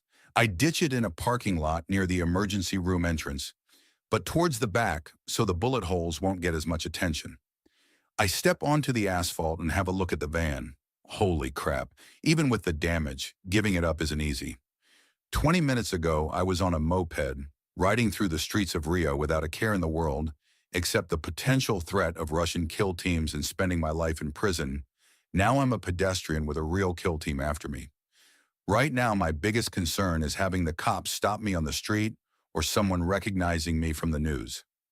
I zigzag down several blocks away from the hospital, then finally catch my breath under a tree next to a side street. I take out a phone and check Twitter for any update from Capricorn. Nothing. I get the feeling I'm not going to be hearing from him in a timely manner. I need to figure this out on my own. It's getting dark, and I figure I have a couple hours before people start watching TV and seeing my face. That gives me only a small window of time to make sure the guy they see on the news clips and the description of what I was wearing at the stadium don't match up with what I look like. The phone tells me where to find a big box store that sells everything from breakfast cereal to lingerie. I've got about 600 Brazilian bucks on me and have no idea what that's worth. With any luck, I'll be able to buy a suit and some hair products. If not, maybe a magic marker to draw a mustache and an eye patch on my face. Chapter 27. Shopping. Making it to the men's section meant running a gauntlet, getting greeted by half a dozen people eager to help me, which only makes me even more anxious. At any moment, I expect someone to make the connection and nervously back away. Nope, all the salespeople in their orange polo shirts are super friendly. I just nod and grin and keep the fact I can't speak the language to myself. Every time someone stops me, I point towards another section and smile. I find a cheap dark suit and white shirt that'll take up half my money. I decide to stay with the sneakers because they're more agile than dress shoes. Although I do spring for some athletic socks, blisters are already starting to form on my feet. In the personal grooming section, I take a look at the different hair dyes and realize I have no idea how to use them. I'm just as likely to bleach my eyebrows as I am my brown locks. I grab a razor instead. It's a scientific fact that all well-built bald guys in sunglasses look alike. For the last step, I find some artificial tanning spray. Brazilians come in a wide spectrum of colors, and I don't really stand out all that much. But I could stand out a little less if I had a more tropical shade to my skin. I pay for my disguise in cash and find the nearest bathroom at the other end of the mall. My biggest regret is not getting deodorant. I can still smell rock throwers' stench on me. I do my best to wipe my body with toilet paper. Man, is it thin here. Then start to use the spray tan and stop myself when I realize I should probably shave my head first. Wouldn't that be hilarious? Christ, I'm not cut out for this. Using the razor, I shear myself over the toilet and flush my curls. The bathroom is empty for the moment, so I sneak out of the stall and have a peek in the mirror and fix a few patches. Satisfied that I am indeed bald, I go back into my little office and use the spray tan in very light touches. Checking in the mirror as I go along, making sure that I don't give myself some kind of skin disease. The instructions say to wait for the tan to set, so I have a seat on the toilet and check my phone. I've decided the stolen one is mine now. Somehow I managed to fumble through the settings and change the language to English. I open up Twitter and check at Capricorn 0 again for any updates. Nothing. Fantastic. Meanwhile, the Brazilian news is covering my landing on the front page.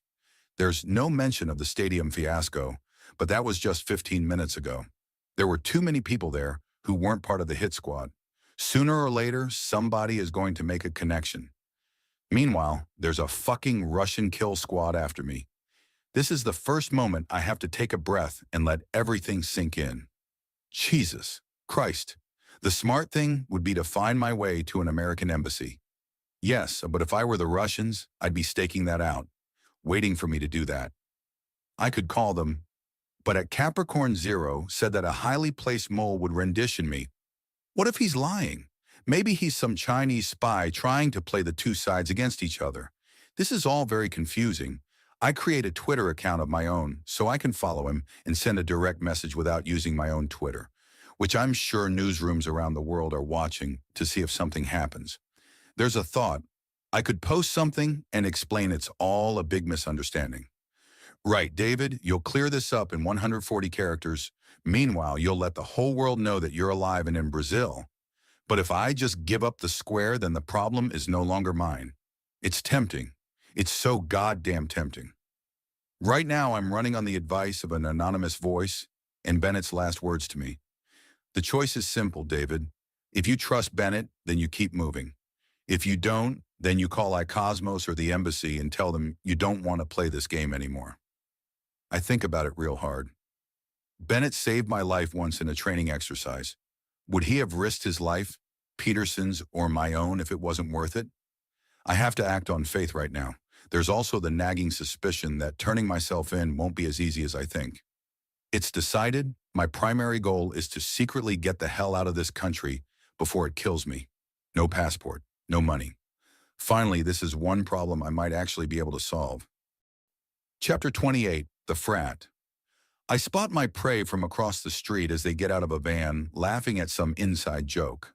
Dressed in navy blue suits with their jackets over their arms or tucked into their small suitcases, they enter the Hotel Solara as a pack. It's a nice place, not too touristy. It's more of an executive hotel close enough to all the good bars and restaurants. It's exactly the kind of location where I knew I would find them, an international airline flight crew. I know their ways, I know their language. Sometimes the pilots mingle with the flight attendants, sometimes they don't. This looks like a mixed group, which is good for me. Infiltrating them is tricky. If you just go straight at them, they'll assume you're trying to screw the hot redhead the co-pilot has a thing for. You'll run into the alpha male, almost always the pilot, and get shut down right away. Worst is when the most senior flight attendant, a woman who stopped getting passes before this century, decides to cock-block you out of jealousy. She'll make you a pariah and signal to the group that you're some desperate loner that shouldn't be approached. Even if the redhead liked you, she doesn't want to risk 15 hours trapped with a woman implying every way possible that she's a slut. This takes a delicate approach. I learned this when I was in Chapter 29, Selfie. My heart stops and I feel all my blood drain from my body. One moment I'm in a bar figuring out how I'm going to use my douchey pickup artist techniques to infiltrate a group of people, taking me back to my college days. The next I'm punched in the face by reality as I realize I'm not playing some kind of game. I gain control of my limbs and step away from the bar, pretending I didn't just get called out. After all, that's what a guy that was totally not fugitive astronaut David Dixon would do. If I run, I look suspicious. If I act casual, it's no big deal. Out of the corner of my vision, I realize they're not looking at me. They're watching the television. The talk show cut over to a news report showing aerial footage of the unicorn in a clearing in a jungle. The orange parachute is dangling over some trees, and the open hatch is facing outwards toward the camera. One of the flight attendants, a petite dark-haired woman, is translating the news to her friends. They think he may be in the jungle or could have drowned when it first landed. The police got reports that he jumped out over Guanabara Bay. Well, thanks for unreliable witnesses, she continues. But there have been reports that there was a shooting at a football stadium and that he was sighted there. He's like the white chupacabra, says the social secretary. Then he looks up and sees me watching the television. There he is. Fuck. All eyes turn on me. I'm about to drain other bodily fluids since my blood has already departed. I manage a weak smile and hold my hands up like chupacabra claws, because that's what totally not fugitive astronaut David Dixon would do. Ha ha ha. We're all having fun because that would be absurd. The group bursts into laughter. I laugh with them like a carefree guy who wasn't almost murdered by a Russian kill team an hour ago. I let out a sigh, then head for the exit, making plans to run for it as soon as nobody's watching. You're not going anywhere, says the social secretary as he bounces up from his chair to intercept me. I want to run, but that would be bad. I could say that I have an important meeting to get to, but then the conversation I leave behind me will be all about how weird it was that I left as soon as the crazy astronaut was on TV. And didn't that guy look a lot like him? I have to do the opposite of what people would expect a fugitive to do. I turn around and smile. The social secretary grabs me by the arm and leads me back to the group. What's your name? He asks. George, I reply. It's part of my prepared alibi. I had a friend in college, now a pilot doing charters, named George Williams. My assumed identity would be his real one. I know enough about him to pass myself off as George. Also, he's from Toronto, so I can say that I'm Canadian, making me totally not fugitive astronaut David Dixon. I'm Sean, he replies, then puts a hand on my shoulder and presents me to the group.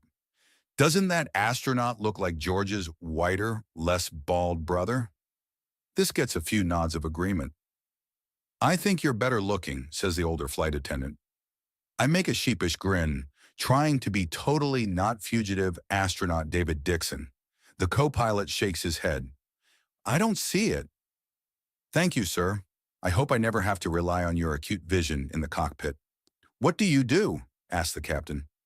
A minute ago, I was going to tell the group that I was a pilot just like him. Now that David Dixon, fugitive astronaut, is the topic du jour, that seems like the dumbest idea in the world. I'm a pilot, says my mouth, deciding to wing it on its own without conversing with my brain on the matter. You wouldn't happen to have parked your ride in a jungle by chance? Asked the co-pilot. Play it cool, totally not fugitive astronaut David Dixon. I jerk a thumb towards the television. Isn't that crazy? We were diverted for an hour because the bay was the landing zone, says the captain. Almost had to land in Sao Paulo. I'm too terrified to reply. All I can do is grin, which is apparently all totally not fugitive astronaut David Dixon can do to keep up his end of a conversation. Thankfully, Sean interrupts us, saving me for the moment. Unfortunately, the next words out of his mouth make me feel nauseous. Let's all take a selfie with our celebrity friend.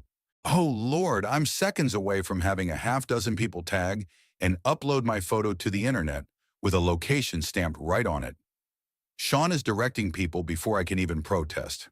Captain Baranski, you over there. Whitcomb, you there. Adele, I'm not even letting you get close to him, you dirty cougar. Serena, I saw you watching him. You stand next to him. Connie, over here next to me. Faster than a Russian kill team can draw a bead on me, I'm surrounded by the flight crew and in the dead center of a selfie shot as Sean sticks his long arm out to capture the moment. I stare at my face on the phone screen as the camera clicks and half panic, half feel a measure of relief. Yeah, it's me. But I kind of sort of don't look exactly like me. To be honest, it's a crappy picture and would not go on my dating profile. While the one provided to the news from my iCosmos page was shot by a fashion photographer and makes me out to be much more handsome than I am. I fake the cheesiest, shit-eating grin I can manage because that's what totally not fugitive astronaut David Dixon would do. These people aren't idiots. I need to get away from them as conveniently as I can without attracting attention, because sooner or later one of them is going to wise up. Chapter 30, Party Animal. I'm dragged by the group into a taxi van and taken to a restaurant bar called the Angry Turtle. I keep waiting for a convenient moment to slip away, but I can't find one or think of something to say that doesn't sound forced. We take a group of high tops in the corner of the balcony that overlooks the street. The place has a seaside shanty look to it with surfboards on the walls. I situate myself so I can see who comes in, but staying out of sight as much as I can. I also take note of all the entrances. To my left is a fire exit that leads to a set of stairs in the alley. I'm ready to bolt through that door the moment the police arrive. If they cover that exit, I can go up to the next level and get on the roof. On Google Maps, the buildings don't look too spaced apart. Not that I want to have to actually try to run across rooftops. I'm not even sure if that's a thing outside of Jason Bourne movies. "Drink up," says Sean as he slams 2 handfuls of shot glasses on the table. FAA rules are 8 hours from bottle to throttle, but I notice Captain Baranski abstains. Everyone else puts a glass to their lips and prepares to drink. I leave mine on the table. Sean is having none of this and puts it in my hand. "Are you flying?" While I haven't had much opportunity to tell them my made-up tale of woe since I got pulled into this hurricane, now's my chance. "I'm hoping to get a jump seat back to the U.S., I reply. "Maybe cockpit." "Are you stranded?" asks Whitcomb. The way he asks that makes me feel extremely nervous. It's exactly what I am. I flew down to fly as a relief charter for some crazy Saudi prince. More money than common sense. Turns out he pissed off his uncle or something and had to turn around. That was my ride back to the States. Can't your charter company do something about that? Great question, and I have an answer. They're supposed to. They say relax for the next 3 days. There's some new plane sharing startup. Really disorganized. What are they called? Christ, this guy missed his calling and should have been in the Gestapo. Blue Air. It's a real thing. A small stealth startup, you can look it up. He nods. I think I know somebody who flies for them, for crying out loud. You know Carl O'Brien? This could be a trap. I don't think so. I'm new with them. A friend just recommended them to me. Who? I almost say George Williams. Wouldn't that be hilarious? Jeff Roberts. If Whitcomb calls me out on that, I'm prepared to say that Roberts doesn't actually work for them. He just recommended them to me. And if that doesn't fly, I'll throw my drink in his face and run away. I totally understand how cops work now. They just keep asking you questions, getting you deeper and deeper into your story and watching how long it takes for you to make something up. That's why you should just ask for a lawyer up front. Unfortunately, that won't work too well in this situation. Sean slams his hand on the table. Will you 2 bitches shut the hell up? We got some ladies that need to dance, and I'm not going to let some gajo locals sweep them away. All the gajos are for this boy. Adele, the cougar, grabs my hand and pulls me onto the small dance floor. She puts my hands on her hips and starts to sway. I do my best to play along and keep my back to the door. The only other dancers are Sean and Serena, and a very awkward Whitcomb and Connie. Captain Baranski sits at the table and watches us like we're his children. You're very quiet, says Adele over the sound of the Brazilian pop music. I try to think of something to say, but she finishes the conversation. That's a good quality. Most pilots can't shut up. Lady, you should see me when I'm not on the run from superpowers and not dodging bullets. I'm a veritable motor mouth. I prefer to listen, I reply. She does a twirl. Oh my, that is a rare quality. Sean steps over with Serena and gives us a fierce look. Time is up, cat lady. Let's let these 2 play. Serena, the very attractive Portuguese speaker, is dropped into my hands. She was paying a lot more attention to the news than the others. I'm terrified of what's going through her mind. Likewise with Whitcomb. I see him pointing to me and whispering to Connie. They peel away from the dance floor, leaving just the 4 of us. Thankfully, Adele and Sean are great dancers and are attracting all the attention. I just give Serena a sheepish grin. She leans in to whisper something to me. I get a whiff of her fragrance and I kind of forget all my problems for a moment. It's okay, I know your secret. I do everything I can to keep moving and not stop cold in the dance floor, attracting everyone's attention. I get ready to make for the bathroom, then exit. Do I threaten her first? Lord, no. I can't do that. You've been watching Sean since we first saw you at the hotel. It takes me a moment to process what she just said. She thinks I'm gay. Hallelujah. I had been watching him since he stepped into the hotel, and to a careful observer, it might look like I was interested in him. Hell, I was. I knew he was the key to the whole thing. Was I that obvious? I reply. She sighs. Why are the interesting ones always gay? Listen, dollface, I'd go straight for you in a heartbeat. She playfully slaps me on the shoulder. Relieved that my secret is safe for another minute at least, I put a little more pep into my step. My smile fades as I see two men in dark suits walk into the bar and go over to Wickham to speak with him. Chapter 31. Jump seat. I turn Serena so my back is towards the men who just joined Wickham. I think I need to use the restroom, I say, all smiles. If I just flat out run for the door, I'm guilty. If I casually go to the restroom and take a while to return, then I'm not as suspicious. That will give me a little bit of a head start if these people are looking for me. I let her go and she gives me a playful pat on the ass. Don't talk to strangers. I force a big smile on my face and wink at her over my shoulder, then head for the other side of the bar to pretend to look for the bathroom as I make my exit. I move through a crowd and end up having to weave around a section of tables because I'm not paying attention. George! I look over as Connie is grabbing me by the arm. You have a second? I was going to use the bathroom, I say feebly. It's the other way, but first there are some people we want you to meet. My stomach does a backflip. One of the men in suits is standing in the passage I just left. He's not wearing his jacket, and there doesn't appear to be a gun on him. He doesn't look Russian or Brazilian. It'll only take a second. She pulls me over to the stranger. Late 30s, clean cut. He could be FBI or some kind of government agent. Are you the stranded pilot? He asks. At first I think he says astronaut, and I feel my mouth go numb. Maybe? It's the dumbest possible reply. He holds out his hand. I'm Jeff Sigler. Gary over there, and I are flying a charter to Los Angeles tonight. We're on standby, waiting for some Brazilian soccer player to get packed. Your friend said you needed a jump seat back to the States. That would be great. There's a catch. Our third man caught the flu. You'd be filling in for him. If he asks to see my pilot certification, I'm screwed. I already have to figure out how to make it through passport control. But that's doable if we go through an executive airport. What kind of gear? I ask. G6. But don't worry, we just need you to be the in-flight attendant. Our client's wife won't let him have any female crew. I make a sound that resembles laughter, but is actually my soul slipping back into my body. That would be great. Cool. We're going to grab something to eat, then go check the plane. Do you need to get your luggage from the hotel? That. It does look rather suspicious that I don't have a suitcase or anything else besides the clothes I'm wearing. I can have it sent over, whatever that means.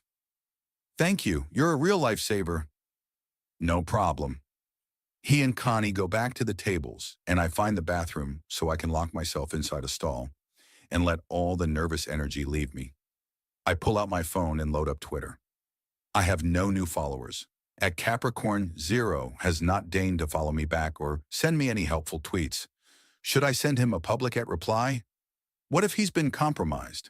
The workmen and the Russians knew where to find me at the stadium. Was there some kind of leak? A public response would be stupid. Somebody could trace my tweet and figure out where I am. Sure, the account is anonymous, but I'm sure there's all kinds of device data and location information that can pinpoint me, especially if I'm dealing with government intelligence agencies. It's enough that I followed him, and he has a way to reach me.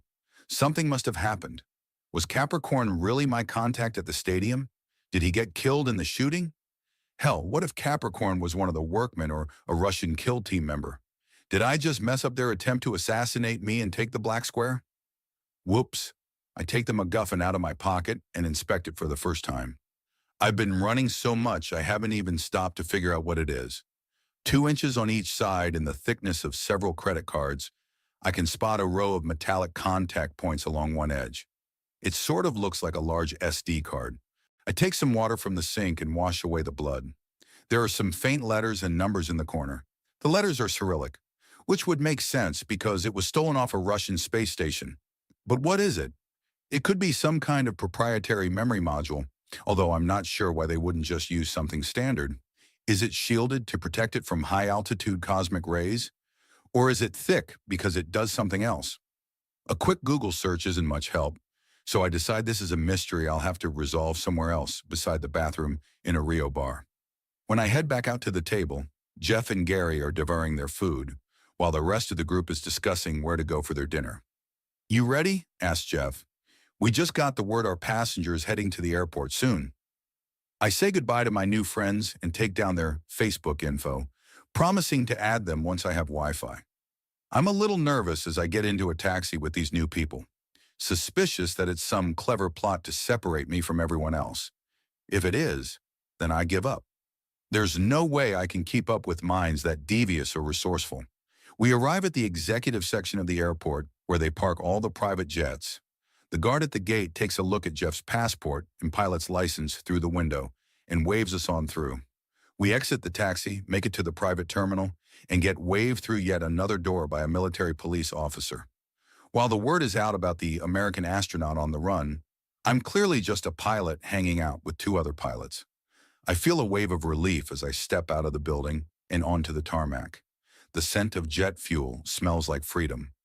2 seconds later, I get cold feet when I see a third cop standing by a motorcycle, directly between us and the plane. This third layer of security is unusual. He's actually checking people before they get on the plane. As Jeff and Gary walk right up to him, I hover behind.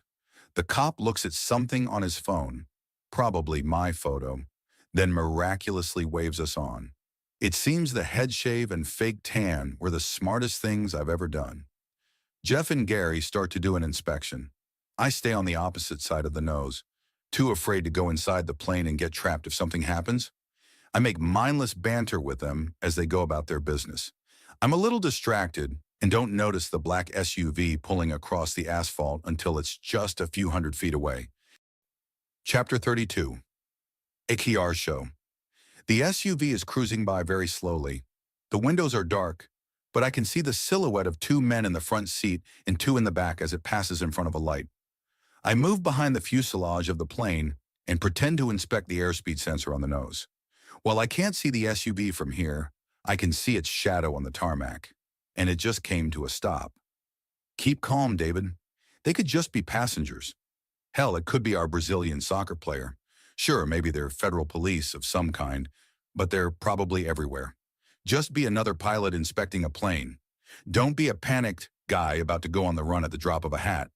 How many times was I going to do that tonight? If I'd ran off in the hotel bar, I would never be this close to getting a ride back to the United States. This close."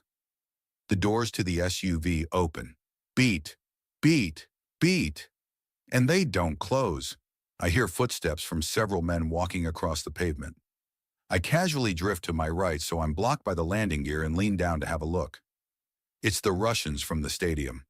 Fuck my life. They're speaking to the policeman. One of them spots me and knocks the policeman out of his way and starts firing. Bang! Bang! Bang! Bullets ricochet off the landing gear. "Get down!" I scream to Steve and Gary. They don't need my advice to drop flat. The men hit the deck as the Russians run towards me. I've got 1,000 feet of empty runway ahead of me. They'll have no trouble gunning me down out in the open. Bang! Bang! The closest Russian falls flat on his face and skids. Blood smears the tarmac out of a head wound. I'm confused until I see the grounded policeman aim his pistol at the other Russians, and they run to the other side of the SUV. Bang! Bang! Bang! They fire back as he races to rear of their car. The hatch to the jet is right in their kill zone. I'll never make it, but the policeman's motorcycle is only a few yards away. I can even see the key in the ignition. I run to the bike in a hunched position. Bang! Bang! The Russians and the policeman exchange fire through the windows. I hop on the bike and start the engine. A bullet strikes the pavement ahead of me as somebody realizes I'm about to get the hell out of Dodge. I gun the accelerator and peel out, flying away from them at full speed and twist around the jet, putting it between us. Red and blue police lights flash somewhere behind me. I just keep going and take the bike across the tarmac. Full throttle, I race down the taxiway. Straight ahead, there's a landing light of a jet as it rolls towards me. I take the bike onto the grass island and blow past the wingtip. Stealing a glance behind me, there's 3 or 4 police cars with their lights on. I don't know if they're after me or responding to the shooting. It really doesn't matter because there's also a pair of headlights belonging to the SUV charging towards me. Think, David, you're trapped in an airport with fences all the way around. There's no way I'm going to pull a Steve McQueen and jump my way out. And there's no way this bike is going to knock down the fence. While you might be able to evade the Russians by whizzing around in circles, the Brazilian police are going to catch you sooner than later if you can't get out. Bang! Someone tries to shoot at me from all the way back there. I glance behind me. All the way back there is a lot closer. That SUV is tearing it up. So are the police cars in hot pursuit. This is going to be a goddamn bloodbath. The Russians already had a gun battle with one cop. Bap, bap, bap, bap, bap, bap, bap, bap, bap. Automatic gunfire. Shit, they're shooting machine guns now. 2 police cars appear out of nowhere in front of me and blow past, heading to intercept the SUV. A bap, bap, bap, bap, bap, bap, bap, bap, bap, bap, bap, bap, bap, bap, bap, bap, bap, bap. There's a crash behind me as a police cruiser smashes into the front landing gear of a plane when it gets hit by automatic gunfire. The SUV swerves as the other police car plays chicken. Bang! Bang! Bap, bap, bap, bap. Christ, there's a full-on gun battle behind me. It slows the Russians down and helps me a little. Maybe there is a way out of here. And there it is. I think I found a way over the fence after all. It weighs 80,000 pounds and already has a staircase waiting for me. Chapter 33. Pilot. In 1976, a University of Illinois graduate named Bruce Artwick started publishing articles on using computers for the novel application of 3D graphics. The editor of one of the magazines that published his work advised Artwick to take his ideas one step further. So he quit his job working for Hughes Aircraft and created a company called SubLogic. SubLogic created a number of different software titles, but the one near and dear to my heart is what he sold to Microsoft in 1982, when Bill Gates came calling: Flight Simulator. More than a game, Flight Simulator was based on actual instrumentation and flight physics. Artwick and the other programmers were pilots who endeavored to create a degree of realism unheard of in simulations until this point. Because of Flight Simulator, I learned to fly a Boeing 777 when I was 10 years old. I'd take my plane out of LAX, land at JFK, refuel as I got another bowl of Cap'n Crunch, then head on over to England and land at Heathrow, the world's busiest airport. After I ate a hot dog and microwave French fries, my approximation to bangers and mash, I'd fly to Istanbul, Tokyo, and then back to LAX, having circumnavigated the world, taking off and landing at all the major airports. I tried landing with engine fires, no landing gear, bad rudders. I even managed to flip the plane in a barrel roll others told me was impossible. I logged more hours flying passenger jets than I did in any class in school.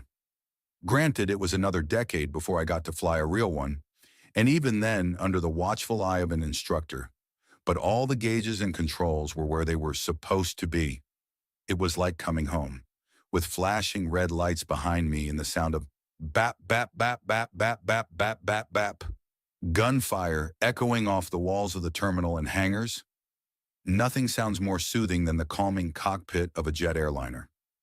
I ditch the bike, run up the stairs, and race inside. Thankfully, the passenger seats are empty.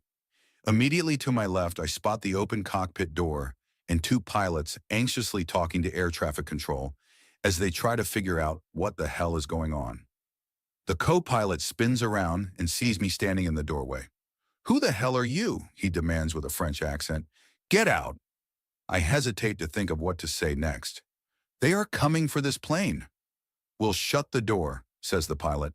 "They're going to try to blow it up." "What?" The men are clearly confused. As am I. all I can do is just keep escalating the threat until they get up and leave. You have to go now, I scream. BAP.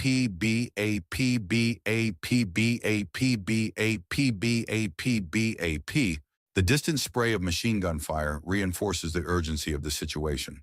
The co-pilot looks to the captain, who nods to him. They both get up, and I back out of the way. I follow them outside and go halfway down the steps. At the bottom, the two men make a run for the terminal. When the captain stops to look back, I'm already shutting the door. I race back to the cockpit and do a quick check of everything. It appears that they were in the process of taxiing the plane from a hangar. The fuel gauges indicate full tanks, which is what I'll need to get this bird out of South America. Since there's no ground crew to pull the stairs out of the way, I use the plane's reverse thrust to back away. While I can't actually see the steps, the jet is far enough away from everything else that I can do a wide spin that brings me clear. The gunshots are a faint popping sound from the inside of the cockpit, which I guess is good, but I have no idea if anybody's shooting at me. Right now, the pilot is probably screaming at air traffic control, having realized what just happened. And what did just happen? 90 seconds ago, I was waiting for a free ride back to the United States. Now I'm stealing a $400 million passenger jet. What the hell am I doing? Bang! Bang! Bang!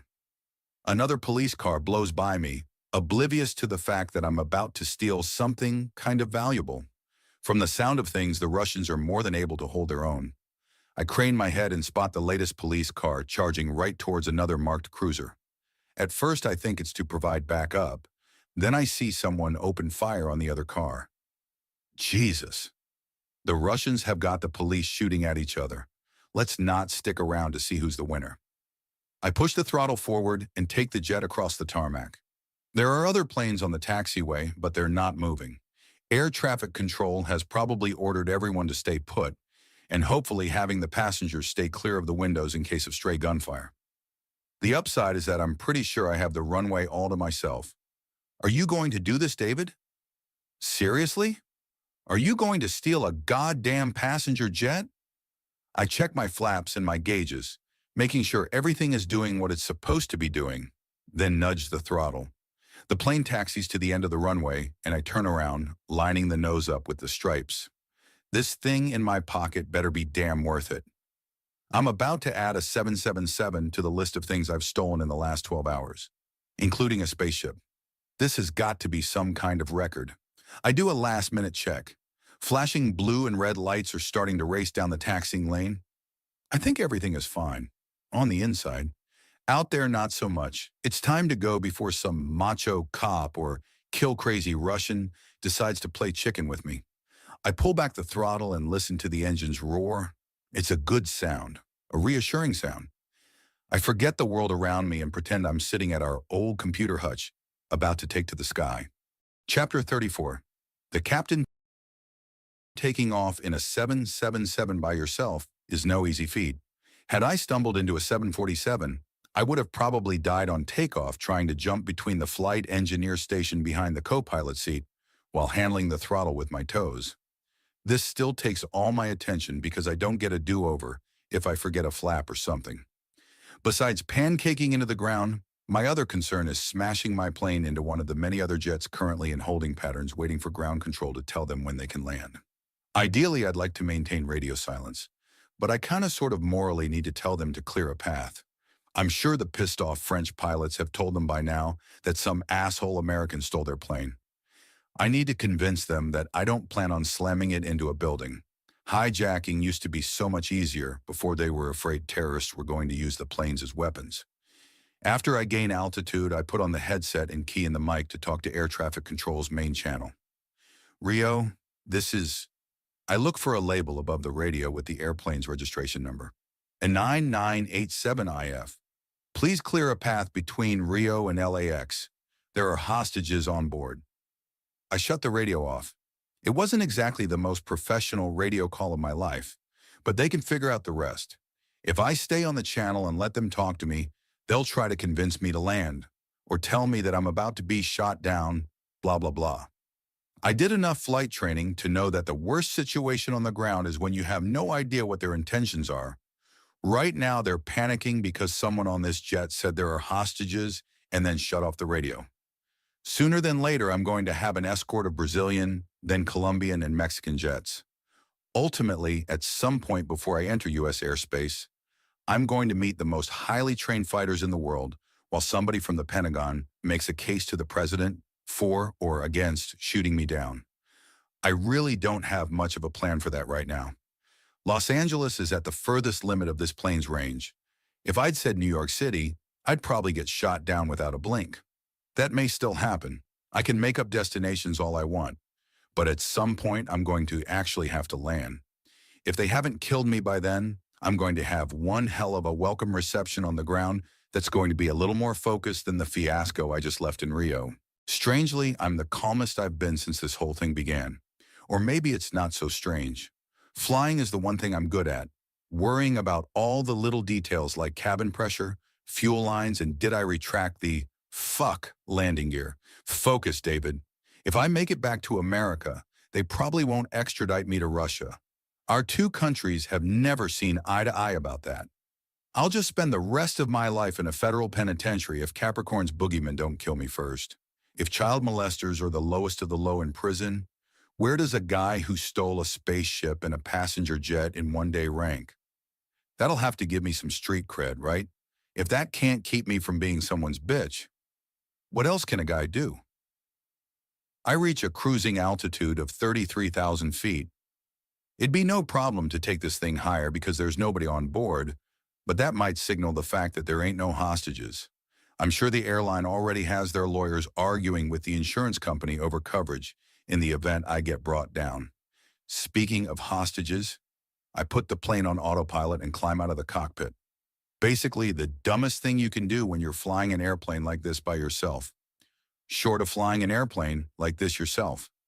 I run down the aisle and start closing window shades in the front, then race to the back and close some at the rear. There are 100 windows on this thing. I'll be over San Diego by the time I close them all. I just shut enough to make it look like I'm hiding hostages. All I need is one hotshot Brazilian pilot to fly next to the plane and notice there's nobody in the back and just one jerk in the front, and the math problem of whether or not to shoot me down will get a lot easier. Would that be an easier question if they knew who was flying? An hour ago, there was a rumor that I was involved in the stadium shooting, but my actual whereabouts was unknown. The fact that a jet just got stolen from the runway in the middle of a gun battle in the same city where David Dixon, astronaut pirate, tried to land his spaceship couldn't have gone unnoticed by the entire planet. I can imagine some talking head on television news pointing out that, well, he is a pilot. Wonderful. I wish this bird had satellite television so they can explain to me why the Russian kill team and the Brazilian cops decided to shoot at each other. Was it friendly fire? Or are there two kinds of Russians after me? The ones that just want to arrest me and kill me, and ones that want to kill me before the ones who want to arrest me can kill me? This is kind of stressful. Flying a 777 by myself I can cope with. Figuring international conspiracies is above my pay grade. I poke my head into the cockpit to make sure that I'm not about to run right into a mountain, then stick my nose in the galley because food is my drug of choice. Holy cow. There he is, saluting me. He may be called Capitaine on this French plane, but he was always an imposter wearing commander stripes anyway. It doesn't matter. He's an old friend whether you call him Capitaine Crunchy or Captain Crunch, and I've got a dozen boxes of his sugary treasure. Besides flying a 777 by yourself and leaving the cockpit, you should also never take a large bowl of milk and cereal and eat it over the controls. But hey, that's how I roll. Chapter 35. Co-pilot. As I eat my fifth serving of Captain Crunch, a JAS 39 Gripen, a Delta Wing attack and reconnaissance plane made by Saab, flies about 100 feet to the port side of my cockpit, and the navigator aims a huge camera lens right at me. I'd been expecting this. It was only a matter of time before the Brazilians sent the Air Force to intercept me. Right now, the only way I can keep anything resembling an upper hand is by manipulating their uncertainty. I took a flight attendant's apron from the galley and made it into an improvised balaclava. It appears real enough, but smells like burnt coffee. I just don't want them looking through the window and seeing dumb old David Dixon flying a plane all by his lonesome. While I can ignore the radio, If the pilot of the Gripen decides to start flashing me Morse code, they would expect David Dixon to be able to figure out what they're saying. Commercial airline pilots don't have to know it. They just use a manual. An astronaut pilot like myself is expected to understand a variety of low-bandwidth communications methods. Once they know they can talk to me, they'll start getting into my head. If I had to bet on me or some terrorist negotiator who has dealt with dozens of high-stakes situations, my money is on him. I'm not cut out for this. All they have to do is get my mom on the phone and have her yell at me that I'm grounded and I'm done for. Oh God, my mother, she's the principal of a middle school. I called her on the way to the base, waking her up, and told her that I was finally going into space. That's when she said she'd have the whole school watch the launch. Jesus. What do you think of your hero now, kids? What do you think of your son, Mom? You know what? Let's not worry about that right now. My primary concern is the Brazilian jet next to the cockpit and the two far-off blinking lights on either side that have started shadowing me. Russian MiGs? I'm still too far out of range of their Venezuelan airbase, but they have access out of Bolivia. Capricorn said they would try to shoot me down when I was in the spaceship. Would they do the same to a French passenger jet ostensibly loaded with people? I'm real glad I took the time to close some of the windows. My claim of hostages won't stand up to the claim of the pilot whom I stole the plane from. I hope that while he's insisting the plane is empty, the authorities are nervous that the hijacker may have snuck some on board. Hell, they have to know it's me by now. The pilots would have pointed to my photo and said that's the asshole. All the more reason not to talk to them. I'd crumble if they asked to speak to a hostage. Well, they're in the bathroom right now. Boom, and they shoot me from the sky. What would you do, Captain? I asked the smiling face I tore from the cereal box and stuck to the co-pilot's chair. Oh, crap. They probably got a photo of him, too. Wonderful. Maybe I should find some Rice Krispies and recruit Snap, Crackle, and Pop into my terrorist organization? Let them figure out the political significance of that. I ignore my escorts and decide to worry about how I'm going to land and not die or spend my life in prison. Although I told them my destination was LAX, realizing the panic that's probably causing, I now think that was a mistake. Oh well, next time I'll figure out a better solution. I can't actually land there unless I have some brilliant master plan to evade the most highly trained terrorist response teams in the world. Fun fact, the Los Angeles Police Department actually invented SWAT, and I chose there of all places. Of course, it'll be the FBI team that probably launches the assault. They have actual airplane fuselages that they train on practicing these scenarios, but they won't even need to board the plane.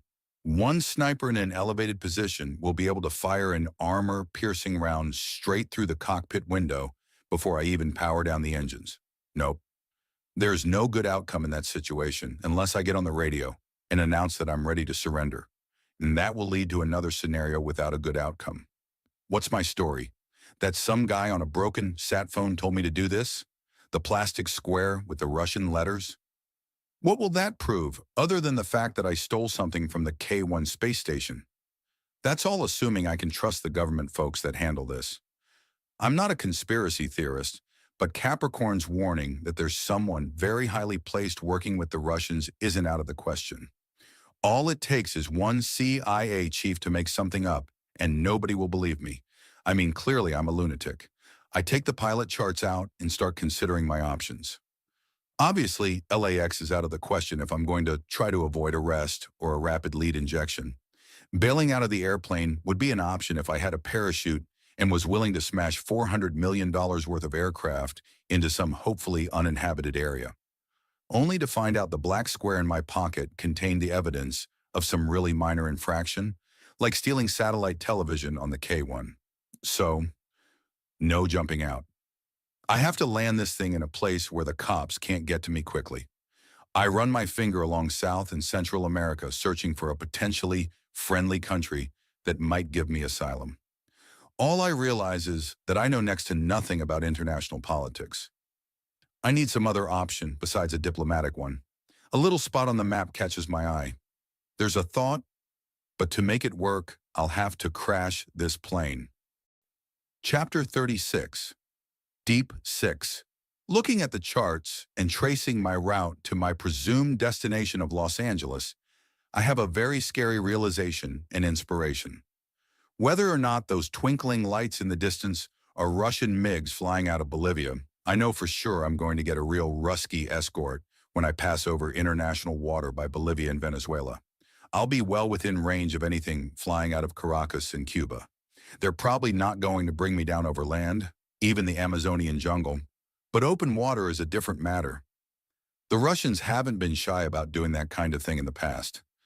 I'll never make it to Mexican airspace if I keep this course. I need to get them off my back and hopefully out of range. And out of range may not even be a possibility if they have a Tupolev Tu-160 long-range bomber anywhere near Central America. That can go further than I can and carries cruise missiles that adds another 1,500 miles to its striking distance. To get them off my back, I have to do something really, really stupid. The upside is that if it works, they'll think I'm dead, as will the American and Mexican authorities. I don't know how long the ruse will work, but it might be enough to get me onto a different path and confuse the situation enough that I get past their air defenses. I check the autopilot and set a timer so I can steal a nap. Thankfully, this bird has enough alarms and alerts that I'm able to sleep reasonably confident that I'm not about to smash into a mountain. I wake up 2 hours later as the plane begins to jostle from some turbulence. Nothing major, but probably a good time to get up. Once I'm through it, I let myself use the bathroom, although I leave the door open in the event I have to run to the controls. We're heading towards the Colombian border, and I'm sure they're going to want to send their own planes to greet me. The Brazilian Gripen left a while ago, as did the twinkling lights. My radar doesn't show anything close, but a military jet flying at a high altitude could shadow me without my knowledge. This thing is more useful for collision avoidance and weather. It'll take me less than an hour to fly over Colombia. After that, I'm over the ocean and fair game to anyone that wants to shoot me down. I run through my harebrained scheme one more time. Yep, it's a dumb plan. Yep, I'm going to go through with it. 2 minutes before I reach the coast, I turn the plane almost due north. To everyone tracking me, this has to have come as some kind of surprise. For some random reason, I'm now heading away from my stated course. For the Russians who are on an intercept path, this complicates things. They'll be able to reroute, but this buys me a few extra minutes to get over international waters and do my really stupid thing. I cut almost all my thrust and push the nose towards the sea. I'm at 33,000 feet, now 32,000, Mopadiram, 25,000, 20,000, 15,000. This is where it gets tricky. Full throttle, 5,000, I can see waves in the moonlight.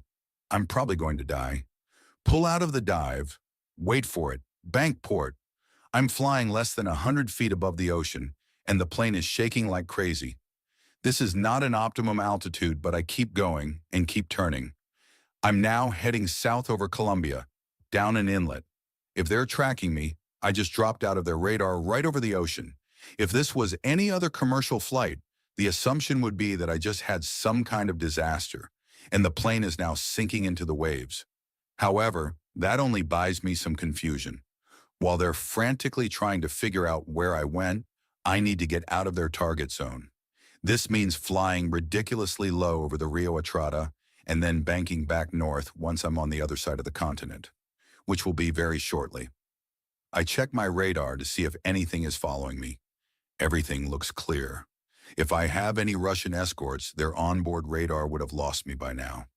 Satellite tracking would have been lost the moment I changed altitude and course. They can find me again if they have some idea where to look. That's why I plan to complicate things a bit for them. After I cross Colombia at a ridiculously low altitude, sticking to the jungle, I take the plane north once I'm near the coast and go back to a slightly more respectable height. Right now, there are hundreds of passenger jets in the skies between here and the United States. To avoid crashing into them or having a bunch of panicked pilots report my position, I have to keep my jet out of their airspace. While I can only stay low for so long on land before I start tripping all sorts of radar, if I do it over the ocean, I'm less likely to raise any warning flags, but also equally likely to lose the plane in bad weather. There's a very good reason pilots like to keep these things as high up as they can. Besides better fuel efficiency, the closer you are to ground, the more difficult a plane is to control when the weather's less than perfect. That means lots of turbulence for me and no more serial breaks for a while. I check the weather radar and spot a mildly nasty storm and steer right for it. Controlling the plane is a bit of a bitch, but after an hour of stormy weather and wanting to throw up, I come out into some nice conditions near El Salvador. Assuming everything worked, big assumption, I'm 1,000 miles away from where they thought I was going to be at this point. I should be able to cross Mexican airspace without too much trouble if I stay clear of the airports and the cities, basically acting like a drug smuggler, which is what I'm going to have to do if I want to enter the United States. Chapter 37, Escorts. We protect our nation's border through a variety of methods. There's our early warning systems, long-range radar designed to see if there are enemy bombers heading their way. Some of these radar installations are ground-based, but our modern air defense relies heavily on airborne radar carried aloft by jets like the AWACS. Airborne systems offer you the advantage of letting you know if some sneaky bastard is trying to fly low enough to the terrain to avoid any ground-based line-of-sight installations. Our biggest concentration of these planes is in Alaska, because it neighbors Russia, but we keep all our borders under surveillance. The simple truth is, you can't sneak an airplane of this size and undetected. The upside is that thousands of airplanes cross our borders every day and get ignored because they're routine flight traffic. My goal is to behave like one of those airplanes, following a flight path out of Mexico City, and only change my path at the last minute. The Pentagon has prepared for every possible trick our enemies could try. I'm not about to fool them. However, the one thing I have going for me is that I don't have the same objective as a hypothetical Russian strategic bomber trying to penetrate American airspace. I don't want to go near a heavily populated city, and protecting those in military bases is the primary purpose of our defense. While there are hundreds of places I can land that are far enough away from civilization, I don't want to land somewhere too off the beaten path, only to die of dehydration or get quickly spotted from the air. I considered a few decommissioned Air Force bases, but they're too far away from any kind of town. A small municipal airport is an option, but they'll undoubtedly have police, or will have by the time I hop to the ground. I need a third way, a place to land close enough to a city where I can hide, but not so populated that there's a squadron of fighter jets ready to take me down before I even lower my landing gear. In iCosmos astronaut training, we spend weeks in seminars where they try to teach us unconventional problem solving. You never want to be in an Apollo 13 scenario where you have to improvise an air filtration system using spare parts found in a tiny capsule, but you need to be prepared for any contingency. My first thought was a water landing, but there aren't a whole lot of options near the U.S.-Mexico border. The major bodies of water are right on the coast and have Border Patrol agents in boats waiting for someone to cross. Landing a 777 in the middle of one of those lakes might attract a little attention, unless it's spring break. I started by looking on the map for dry lake beds. The best ones are a little further inside the states. The Mojave would be awesome. That was even a backup landing site for the space shuttle, and one of the places we're taught to bring down our spaceships in case of a mechanical problem and need a wide area to avoid crashing into people on the ground. The problem with the Mojave and the other good locations, besides being a little too far from civilization, is that they're all near Air Force bases, and those are the people I want to avoid. Landing on a highway is an option, but there's a very high chance I'll hit a car, which would be really bad for us both. Scanning the charts inch by inch, I came across a solution that's probably a horrible idea and made my stomach hurt thinking about how the airline would salvage the plane, but is way better than parking it in a lake. I'm going to try to land this in the Rio Grande River, which at this time of year near El Paso is a dried-up riverbed. On the map, I spotted a long, straight path in a suburb just north of the city. The really good news is that it's less than 2 miles from a shopping mall. If I don't turn into a fireball on landing, I can pop the hatch, take a fun ride down the slide, and be off and running before the cops are called to the scene. By the time they make it to the plane, I can be eating orange chicken in the mall food court and figuring out what the hell I'm going to do next. And there's probably free Wi-Fi in the mall, which means I can use my stolen Brazilian phone to see if Capricorn Zero has any helpful advice for me on Twitter. Maybe he can help me figure out how I'm going to pay for my orange chicken too. Ugh, Landing is just one of many problems I have to deal with. Focus, David. Don't start cracking open that fortune cookie just yet. It's time to try our last bit of deception. I put the plane on a course that roughly lines up with El Paso, Texas, but doesn't look like I'm heading there. My plan is to go there way faster than I should and do a maneuver to kill my speed at the last moment and spiral down into a landing. It's something you'd never try with passengers, but should keep everyone guessing. The sun is just coming up over the horizon. Man, it's been that long already. Boom! Suddenly, the entire plane rattles and I almost jump out of my seat.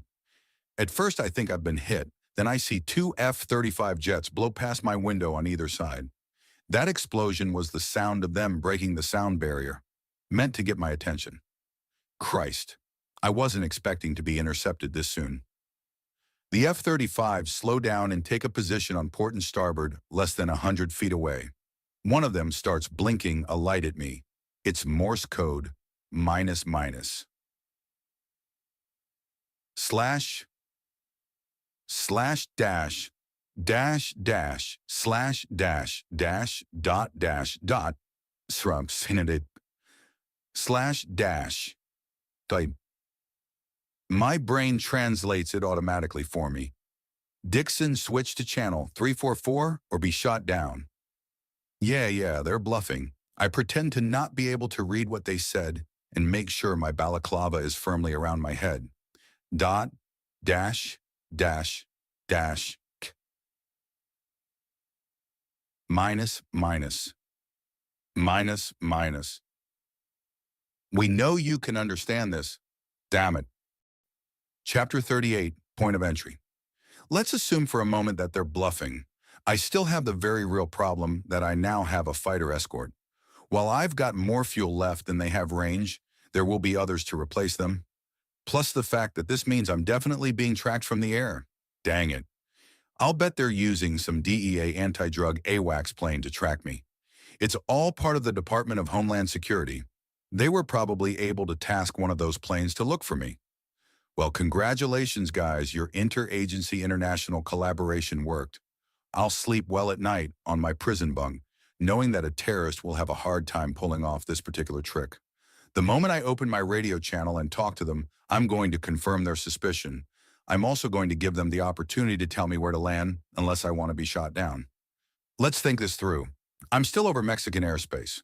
While my escorts have permission to intercept me, I'm assuming their ground coordination isn't exactly going to be top-notch. A lot of the desert I'm flying over is lawless territory controlled by the cartels.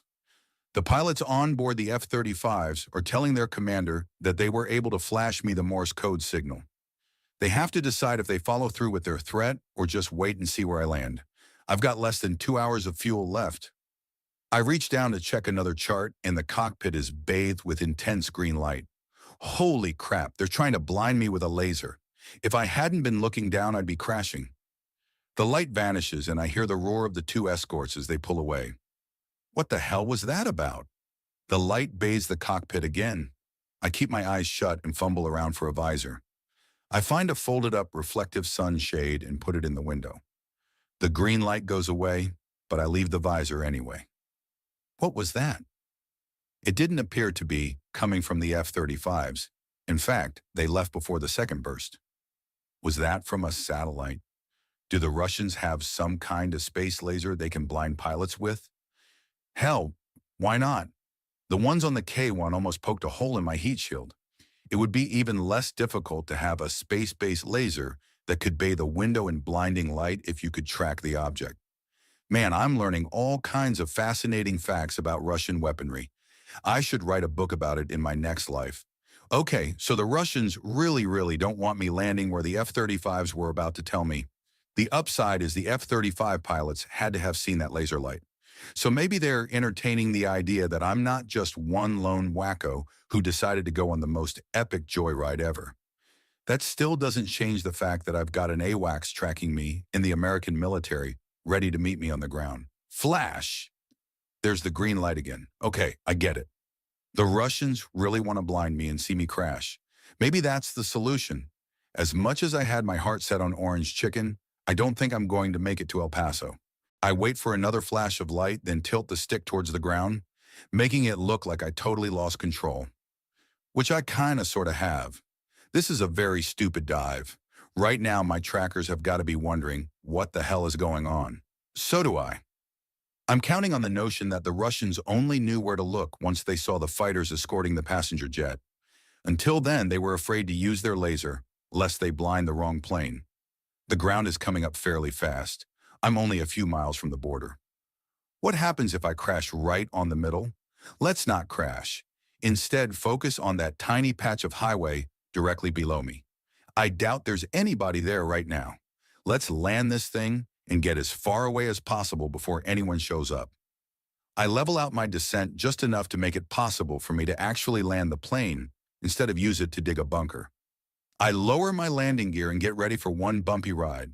As I count off the seconds, I adjust my wing flaps and get ready for a reverse thrust to limit how much road I have to take up. 5, 4, 3.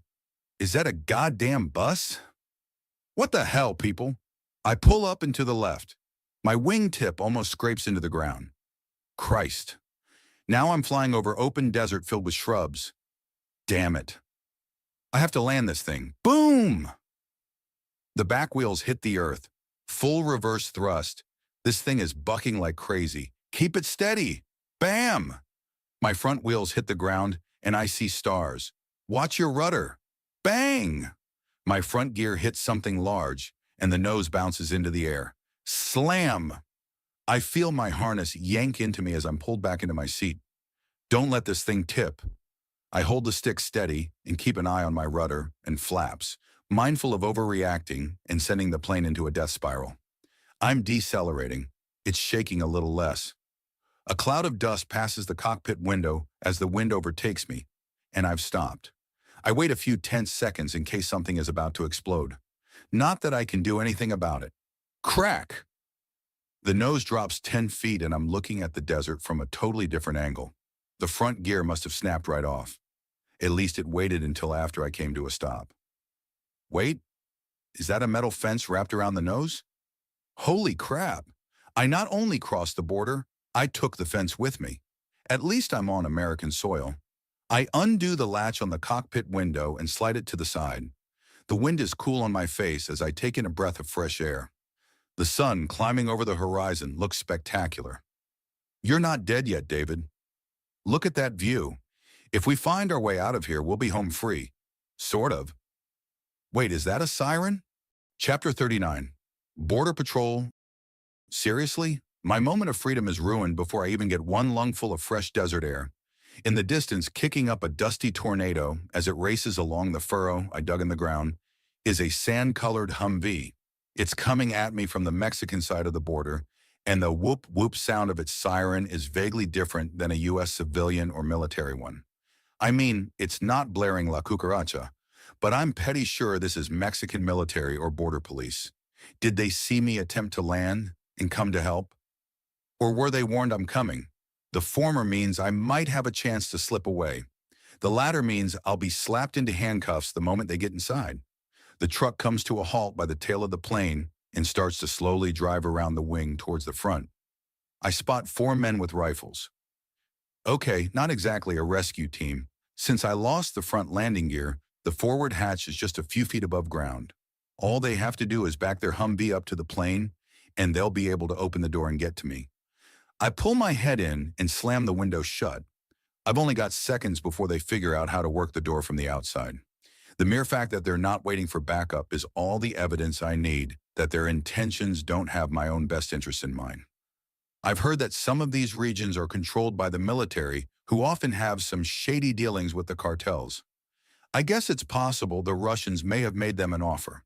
Also, just as likely, these 4 bozos want to be the first to arrest the fugitive American astronaut. Only seconds to go, David. Think of something.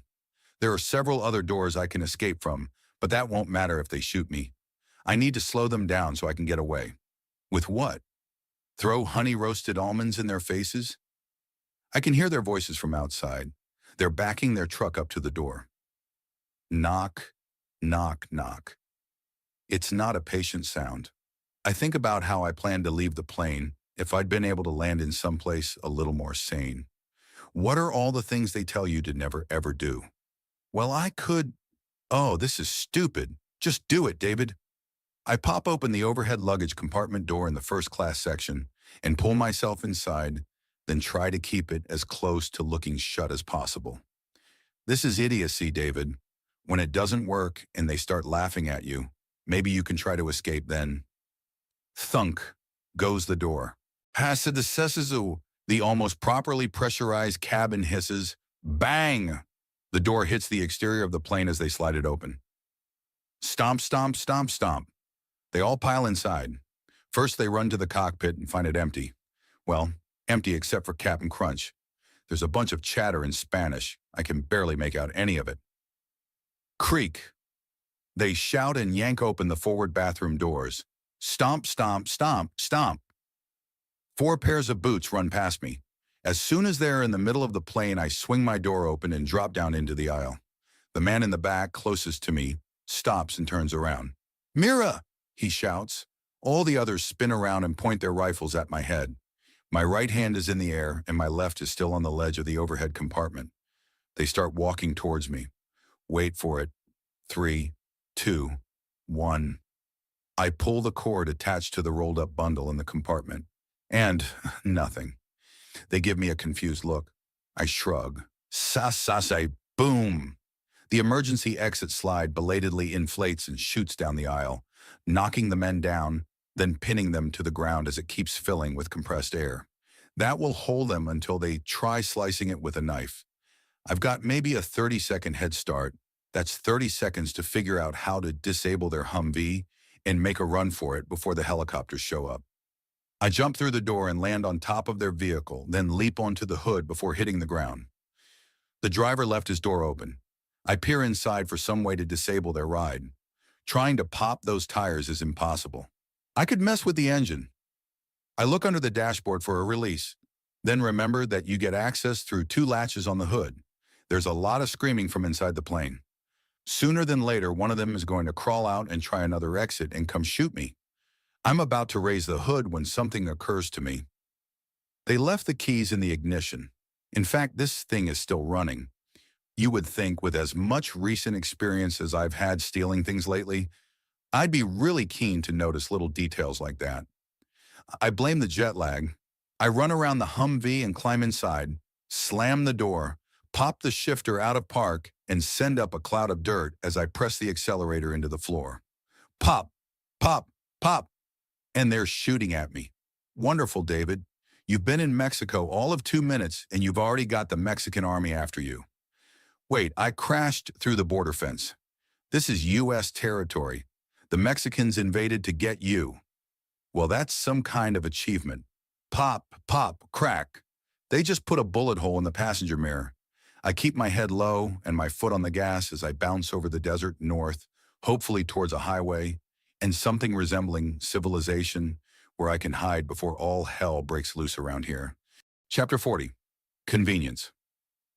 Everybody has to know that I've managed to crash land the plane. But how many steps ahead of the U.S. authorities am I? The first thing they'll do is send a reconnaissance plane to do a flyover.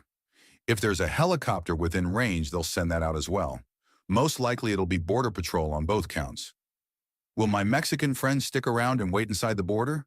Or will they pull back? I have no idea how those kinds of jurisdictional things work. I suspect that since they were responding to a plane crash, crossing the border to provide help is probably okay to do. That means they'll tell Border Patrol to be on the lookout for a stolen Humvee with a Mexican flag painted on the side. So maybe I should ditch this thing first chance I get. I see a straight patch of unpaved road and turn onto it. The desert is crisscrossed with these kinds of paths. My hope is that this one will take me to one covered in asphalt with helpful signs telling me which way to go. 30 minutes later, my wish is granted. I pull onto the blacktop and feel like I just time traveled to the present. A sign marker says Ranch Road 92, whatever that means. I just keep going north. Odds are, if I head south, I'll run into a border town that might have what I need. But that will also be the first place they look. I'm sure all the sheriffs around here have already been warned that I might be nearby. Lock your doors, folks. I drive for another half hour, constantly on the lookout for circling Black Hawk helicopters or highway patrol hiding behind cacti. I don't see any, but civilization slowly creeps up on me. First, it's metal cattle guards lining the road. Then it's aluminum sheds and the signs of ranches. When I start to see green fields and irrigation, I know I have to be close to some kind of town. Agriculture means produce. Produce means trucks. Trucks mean truck stops. All of that hopefully indicates a farm community of some kind. I pass a small collection of double-wide trailers and a faded billboard that says Historic Hotel El Monte Restaurant in bar 1.9 miles. I love that they shaved off that 1/10 of mile in case that was a deal breaker for some starving, weary traveler. At some point, I pass the historic hotel because I'm not watching my odometer, being more focused on the town of Van Clark. It's tiny, filled with box-shaped buildings that look half abandoned. But there are also signs of life as pickup trucks pass me on the street. I even drive past a school bus and get a few stares from kids in baseball uniforms. For a moment, I think about the children in Rio that helped me out, the ones I left sitting by the concrete soccer court. I feel a twinge of guilt. They were sweet kids that only wanted to help their strange friend. Dirty, poor children that were only going to keep being victimized by life. And I left them there. Hell, what was I supposed to do? Adopt them and take them on the run with me? Focus, David. Maybe you can do something for them later. You have to get to later first. Wow. All the crazy shit I've done in the last 24 hours, and that's what I feel the most guilty about? There's a deserted RV park up ahead. I assume it's deserted because it's missing the V and there are no actual RVs parked there. I pull into the lot because it's got a line of trees at the back that look like a great place to hide a Humvee you stole from the Mexican army. After making sure I can't be seen from the road, I do a search for anything that might be useful. Inside the center console, I find a pistol. No thanks. I also find a wallet belonging to a Sergio Flores. The grim-faced man on the driver's license vaguely resembles one of the soldiers I unleashed the whoopee cushion of doom upon. I also recognize several U.S. presidents and a few people from Mexican history printed on the bills. I shove them and the credit cards into my pocket, promising that I'll pay him back later.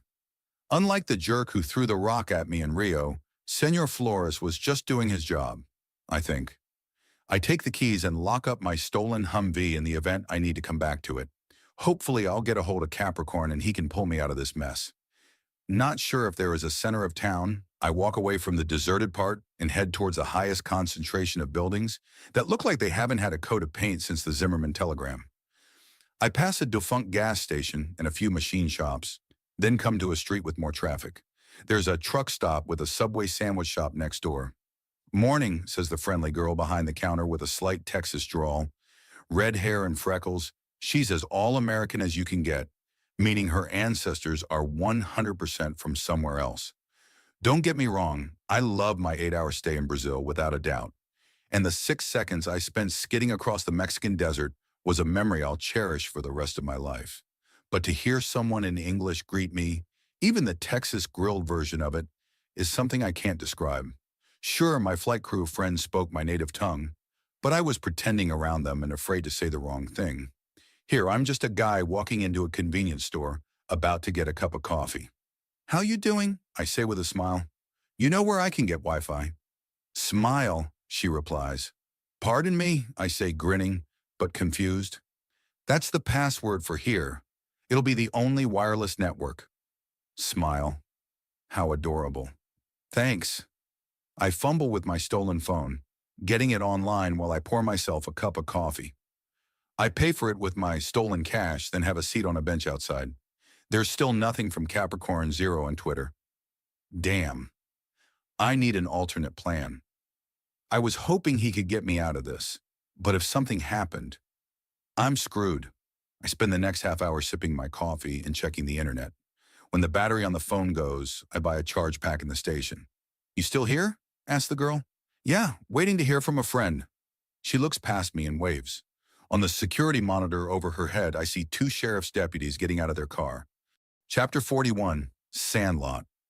I set a pack of gum next to the charger and pay, trying to act like totally not fugitive astronaut David Dixon as I watch the deputies enter the station. "Thank you," I say as she slides my change across the counter. "Keep cool, David." The cops walk past me and straight to the coffee machine. "How you doing, Renee?" says one of them as he takes 2 cups from the holder. Same old, Frank.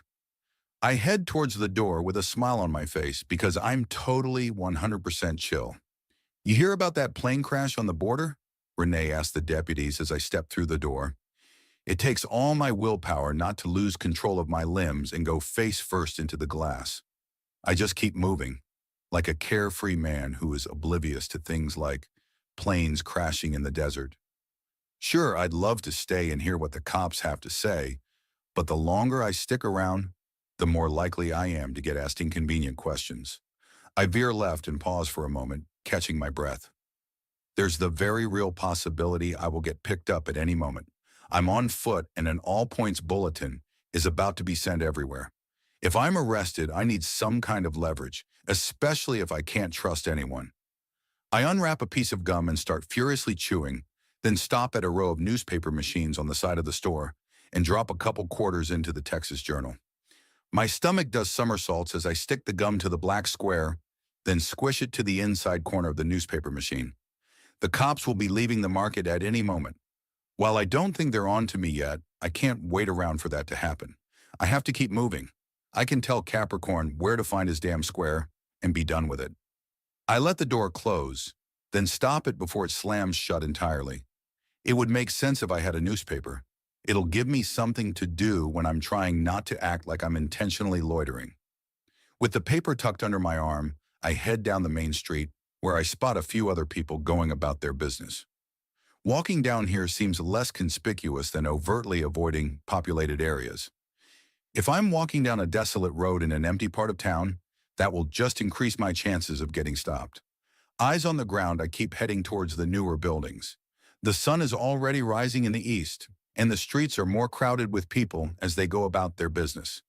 I pass a post office and a row of cafes and coffee shops. It's tempting to step inside one and try to just have a normal moment, but I don't want to invite any more awkward questions. I hear the crack of a baseball bat and the cheers of a crowd a few blocks away. It sounds like there's a baseball game going on. Maybe I should hang out there until I know what to do. The field is in a small community park where the grass is mostly brown and half the lot is dry earth. A few dozen people are spread out across 3 bleachers as they root for 2 teams of middle school-aged kids. I take a seat at the furthest bleacher, near a few older couples and some loners like myself. This is probably the only thing that's going on at this time of day out here. An electronic scoreboard shows the home team, the Rattlers, are up 2 runs against the visitors, the Mustangs. Let's hear it for the predictability of Texan sports team names. A young girl, maybe 12, but small for her age, goes up to bat for the Mustangs. She's got a ponytail with purple ribbons tied in knots. I notice her shoelaces also match. There's a determined look on her face as she gets ready to swing at the ball. The pitcher is a serious-faced boy who looks like he has a glandular disorder. He winds up and sends the ball so fast over home plate, the sound of it hitting the catcher's mitt makes us all jump back a little. I guess out here there aren't enough kids to divide the league into humans and Neanderthals. The girl, someone shouts the name Veronica, isn't fazed. She takes the strike and waits for the next pitch. Captain Caveman unleashes a leather meteor that's in the batter's box faster than a blink. Crack! Veronica's bat hits the ball and sends it flying into the air. We all watch as it soars over the outfield and lands in a dusty lot behind the baseball field, which I notice for the first time is a cemetery. Everyone is on their feet cheering the little slugger. Even me. I drop my paper and start clapping. She runs the bases with a professional determination, then bursts into smiles the moment she sets foot in the dugout and gets hugged by her teammates. I lose myself in the game until someone speaks to me. "Do you have a kid playing?" asks a man wearing a baseball cap and sunglasses sitting next to me. I try to think of an answer that doesn't make me sound like a weirdo. Not here. Back home in Florida. I had an hour to kill before a meeting. I do my best to sound nonchalant. "How about you?" "Nope." He doesn't say anything else. I return my attention to the game and get ready to leave. "Can I borrow your paper?" asks the man. I get a glimpse of him out of the corner of my eye. He's in his late 30s, wearing a dark blue polo shirt and khakis. "Help yourself." I slide the paper over to him. "I was just heading out." "Thanks, David." My blood turns to ice in my veins. Chapter 42. Black Box. I keep moving. The man in the sunglasses reaches out and grabs me by the arm. It's not a forceful touch, but meant to get my attention. He points to a black SUV parked across the field with a tall whip antenna. There are two others just like it at the other ends of the field. I'm surrounded on three sides. The man taps the aluminum bench with his hand, telling me to sit down. I look down and notice a bulge on his ankle where he's wearing a gun. I get an itchy feeling. What does my gut say? I bolt down the bleachers, hop the mini fence, and run straight across the field. People yell at me and surly kids curse with their Texas twangs as I sprint over the dry grass. I hop the outfield fence and land in the dusty cemetery, praying the SUVs can't reach me here. Dodging tombstones and concrete crosses, I go as fast as I can up the gradual incline, leading to the stone wall at the opposite end of the graveyard. After hopping that barrier, it's a steeper climb as I scramble up the hill. I reach the crest and don't look back.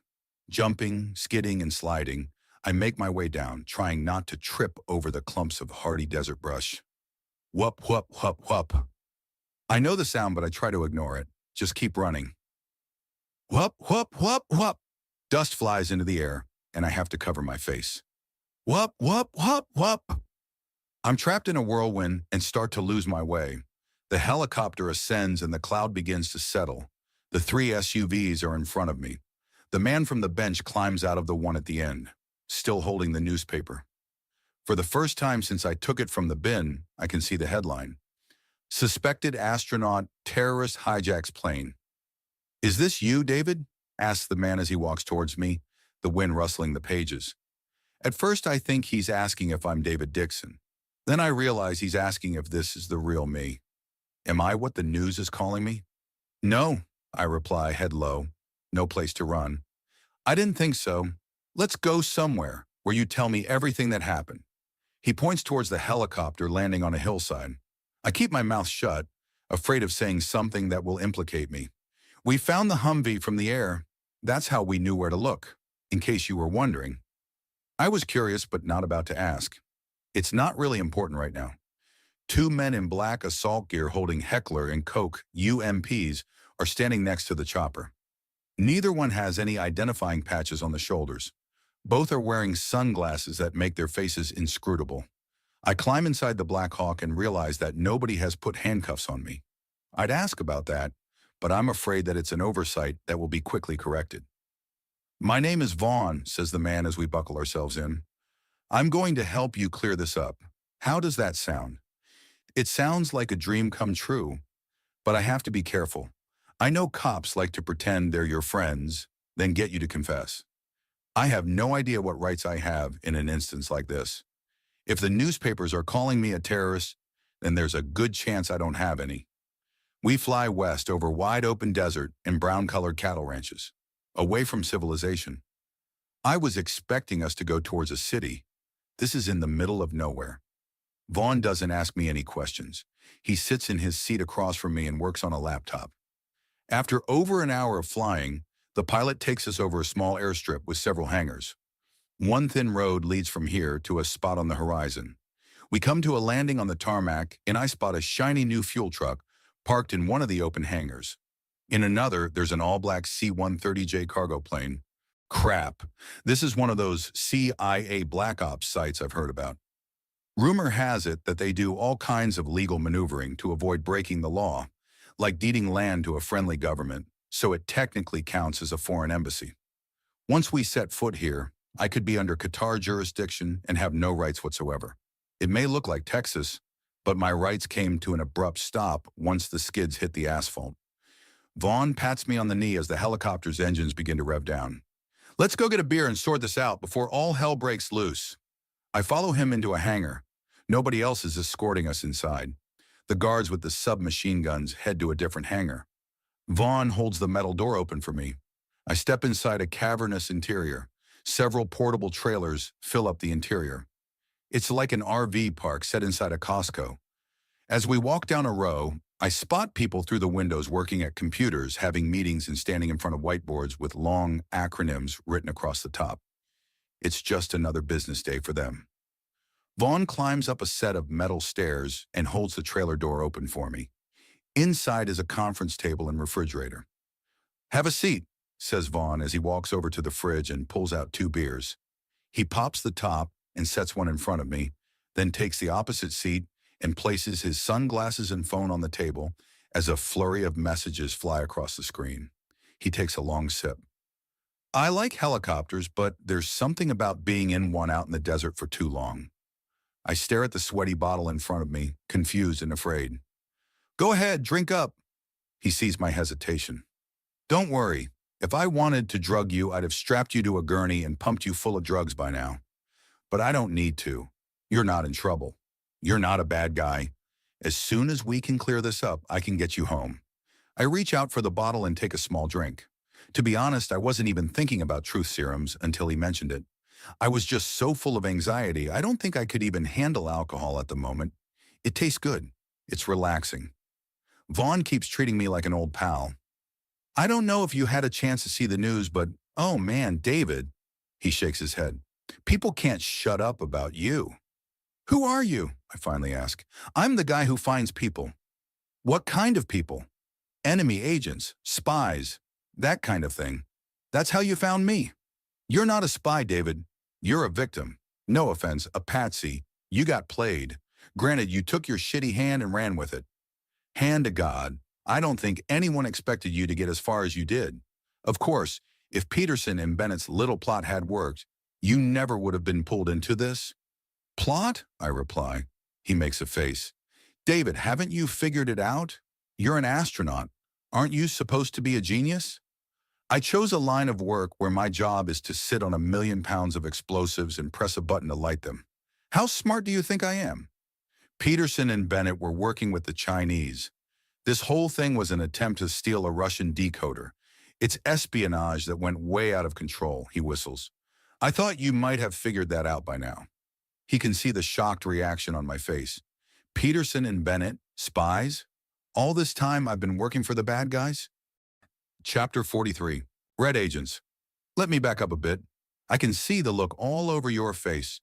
Peterson and Bennett weren't sleeper agents doing dead drops and knowingly conspiring with the enemy.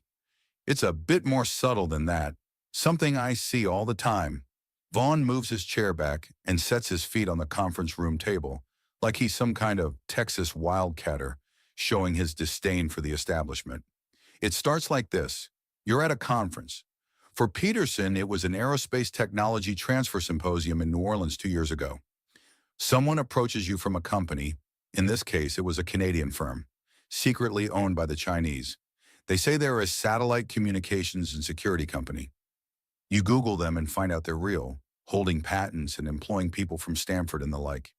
They tell you they'd love to get you to work for them. They talk about IPOs, huge growth, and how you'd be a perfect fit. In Peterson's case, she politely declines and says she's happy at NASA. But they stay in contact. This company's liaison was a friendly woman who happened to be in Houston and a few other places where Peterson was working, and they struck up a friendship. Coffee, shopping, wine tasting, all that chick stuff. Meanwhile, this woman has been recruiting Bennett. Now he's a harder nut to crack. We're talking Bennett, right? All men have their weaknesses, their ego. I don't need to get into details, but we end up with 2 astronauts and this woman, actually a trained Chinese Army intelligence officer, in bed together, figuratively and literally. So here we have 2 heroes compromised, but outright blackmail isn't going to work on people who offer to put their lives on the line as part of the job. Another person approaches them and says he's going to go to the press with what happened. It's a fait accompli. Nobody asks for a shakedown. Nobody offers them a deal, at least not overtly.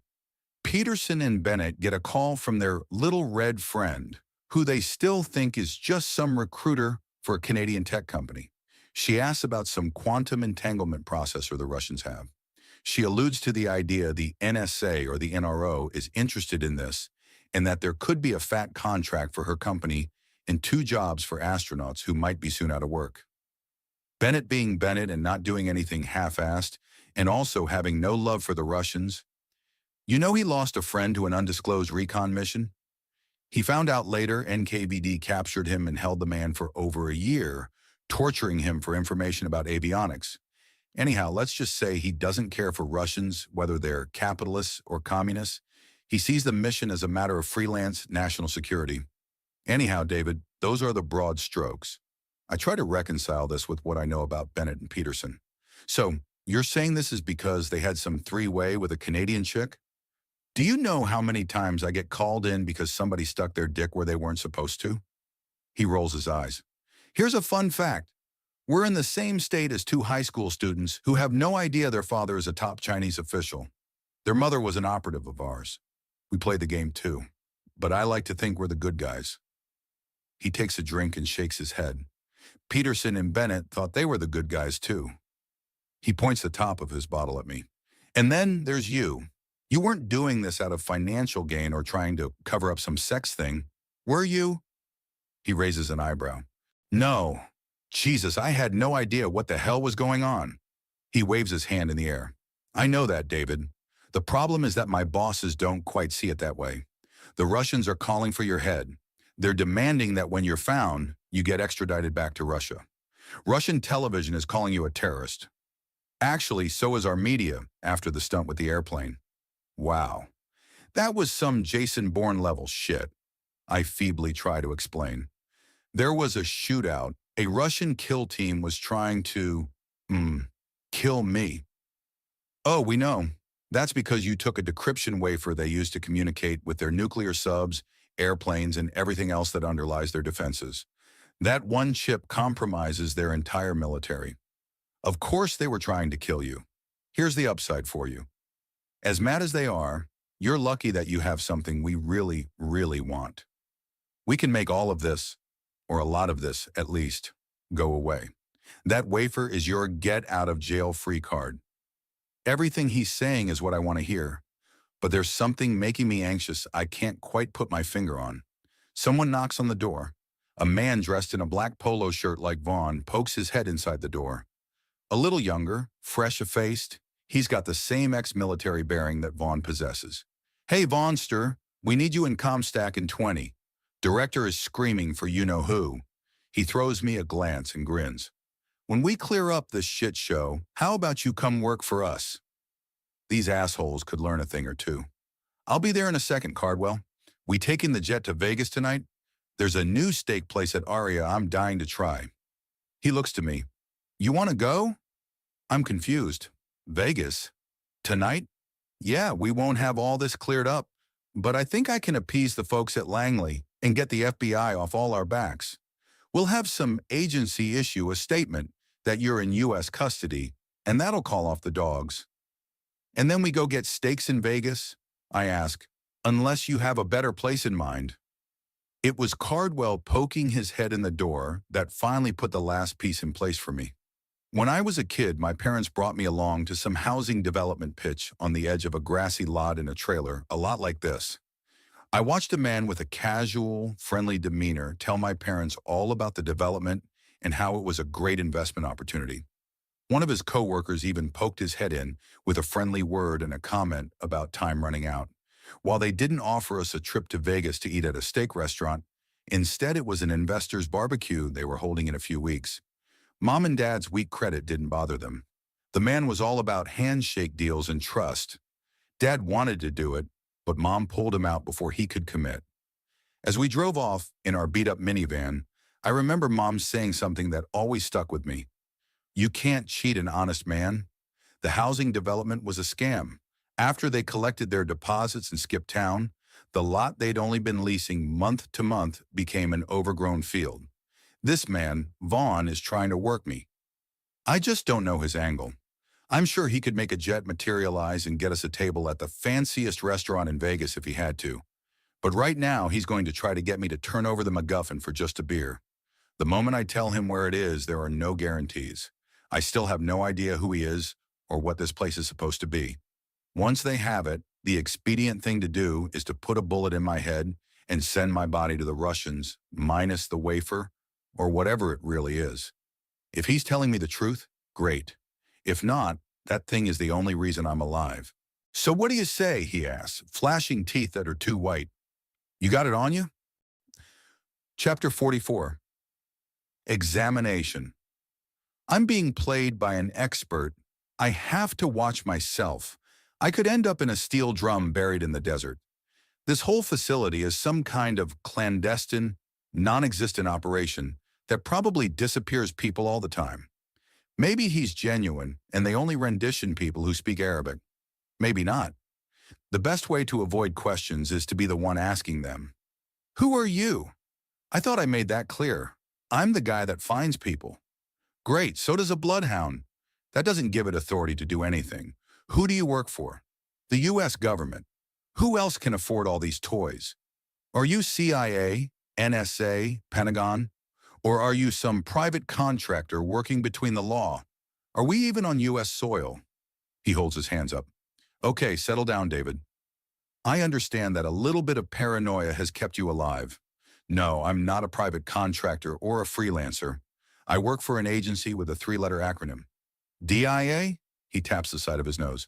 Winner, winner. The Defense Intelligence Agency is an under-the-radar intelligence organization that focuses on the tactical capabilities of our enemies.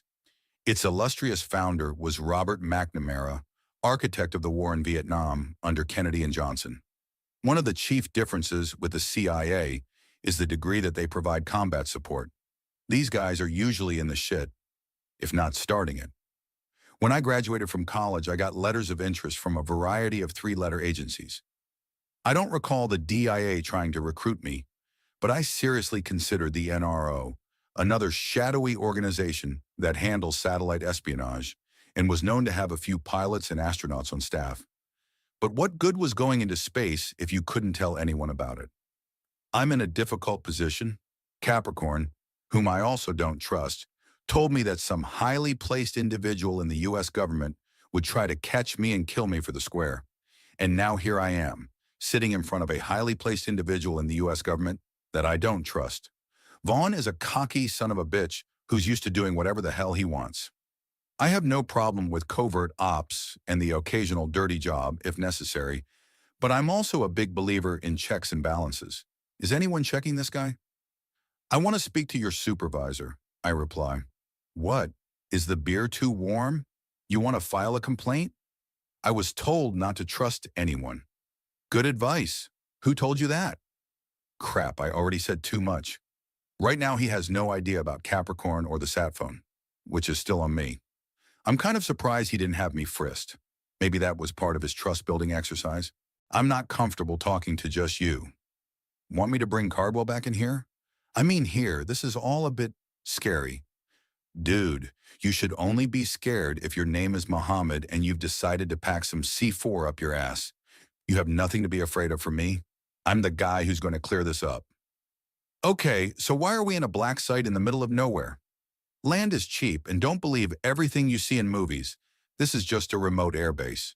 If I flew you into Austin, I would have FBI, CIA, DHS, USPS, and everyone else in our faces trying to slap bracelets on you. And I don't know if you're familiar with the way they treat spies, but you'd be talking to your attorneys through a tin can with no string. Okay, let me talk to your boss. He's busy in the Oval Office dealing with the international uproar you caused. I mean the head of the DIA. Oh, Bruce. He knows you're here. Could I meet with him? David, you're hurting my feelings. You have to understand, he's one of the people yelling at me to arrest you. I take you into his office, and you'll leave under arrest. Vaughn lifts up his phone to show me a list of voicemail and text messages, making a dramatic point. I noticed something on his screen I don't think he intended for me to see. It's a Russian area code, specifically the number for Moscow Oblast, where the Russian Space Agency is based. And how the hell would I know this? Because for 2 years while I was doing launch assist for all the other lucky jerks who got to ride the unicorn before me, my job was to call Roscosmos and tell them 6 hours before a launch what our window was. I'd speak to some Russian bureaucrat on the other end who would say, "Da," repeat the time back to me, then hang up. The purpose was to keep from bumping our rockets into each other and starting World War III. No big deal, but I had their switchboard burned into my brain, and right now that same number is on Vaughn's phone. While I can understand him talking to people in Russia, operatives, colleagues, obstetricians, that number seems peculiar. How do I know you're not talking to the Russians? He's fast. Real fast. He glances at his phone. Oh, the area code. I've got a friend in the Federal Security Service I'm trying to convince to settle things down a notch. Even though he knows you're after this wafer thing, he doesn't need to know that we recovered it. So can I see it? I shrug. I don't even know what it looks like. I never saw anything. His words are slow and measured. And that's your official story? He just switched gears from frat pal to intense in a flash. Yeah, ... I say hesitantly. Vaughn closes his eyes and shakes his head. Dumbass. Now we have to do it the hard way. Well, hard for you. He knocks on the table 3 times and 2 men in black armor with machine guns step into the room and point their muzzles at my head. Another man grabs my wrist and a woman in doctor scrubs enters and jabs a needle in my arm. Everything goes dark. Chapter 45. The Hole. I wake up in a dark room. When I say dark, I mean it's painted black with some weird kind of noise-dampening stuff on the walls. The only light is behind me. I'm strapped to a gurney with my head fixed into place, and there's an intravenous drip stuck into both arms. Everything is woozy. My head feels like it's made of a cloud. Vaughn leans over me. How do you feel? Confused. Scared. The words slip out of my mouth before I can stop them. Is this some kind of truth serum? You know, they used to say those things were impossible, but you'd be amazed by the kind of drugs you can develop with $1 billion of anti-terrorism funding and the public outcry over waterboarding. This isn't right. Neither is lying to me. He points towards the corner. We went through your clothes and I had the doctors go over every inch of your body, inside and out. He checks his watch. In case you were wondering, that was less than 40 minutes ago. We've gotten very efficient at this kind of thing.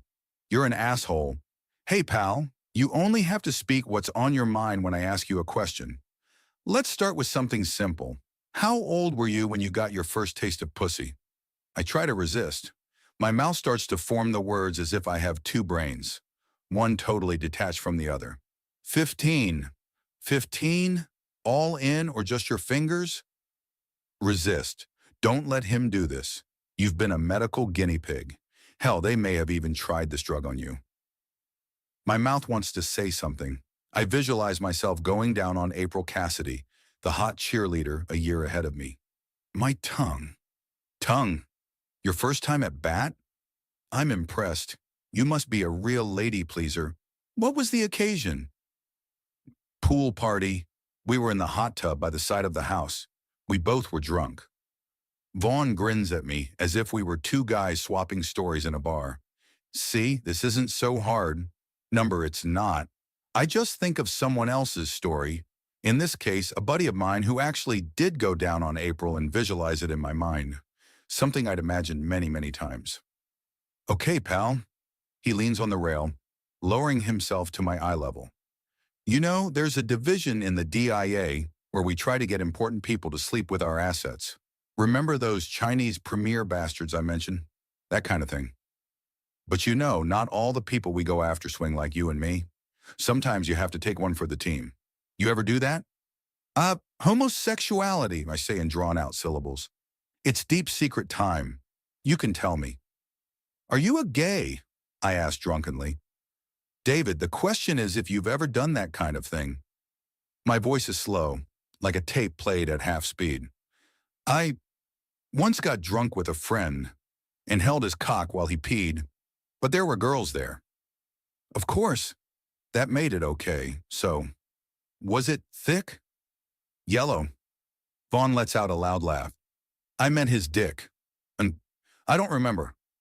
How about the square? So you remember that? Yes. Resisting is impossible. All I can do is overload my brain with other thoughts. I knew you would. Where is it? In the conference room. You dropped it there? That's where you mentioned it. Oh, got it. You're being a little too literal. Damn straight. I can only lie about what I can see and describe. Is that the only time you heard about it? No. The man on the sat phone talked about it. What did you say? Think of the sat phone. I don't know where it is. Did Peterson or Bennett give it to you? I just found the sat phone under the seat. No. Do you know what happened to it? I broke it. The square? Damn it. I can't stop myself. The sat phone. His voice grows sharp. David, we're talking about the square. Where is it? Resist. You are dead the moment he finds it. Visualize something else. Anything. Inside April, Cassidy's pussy. Vaughn slaps me across the face.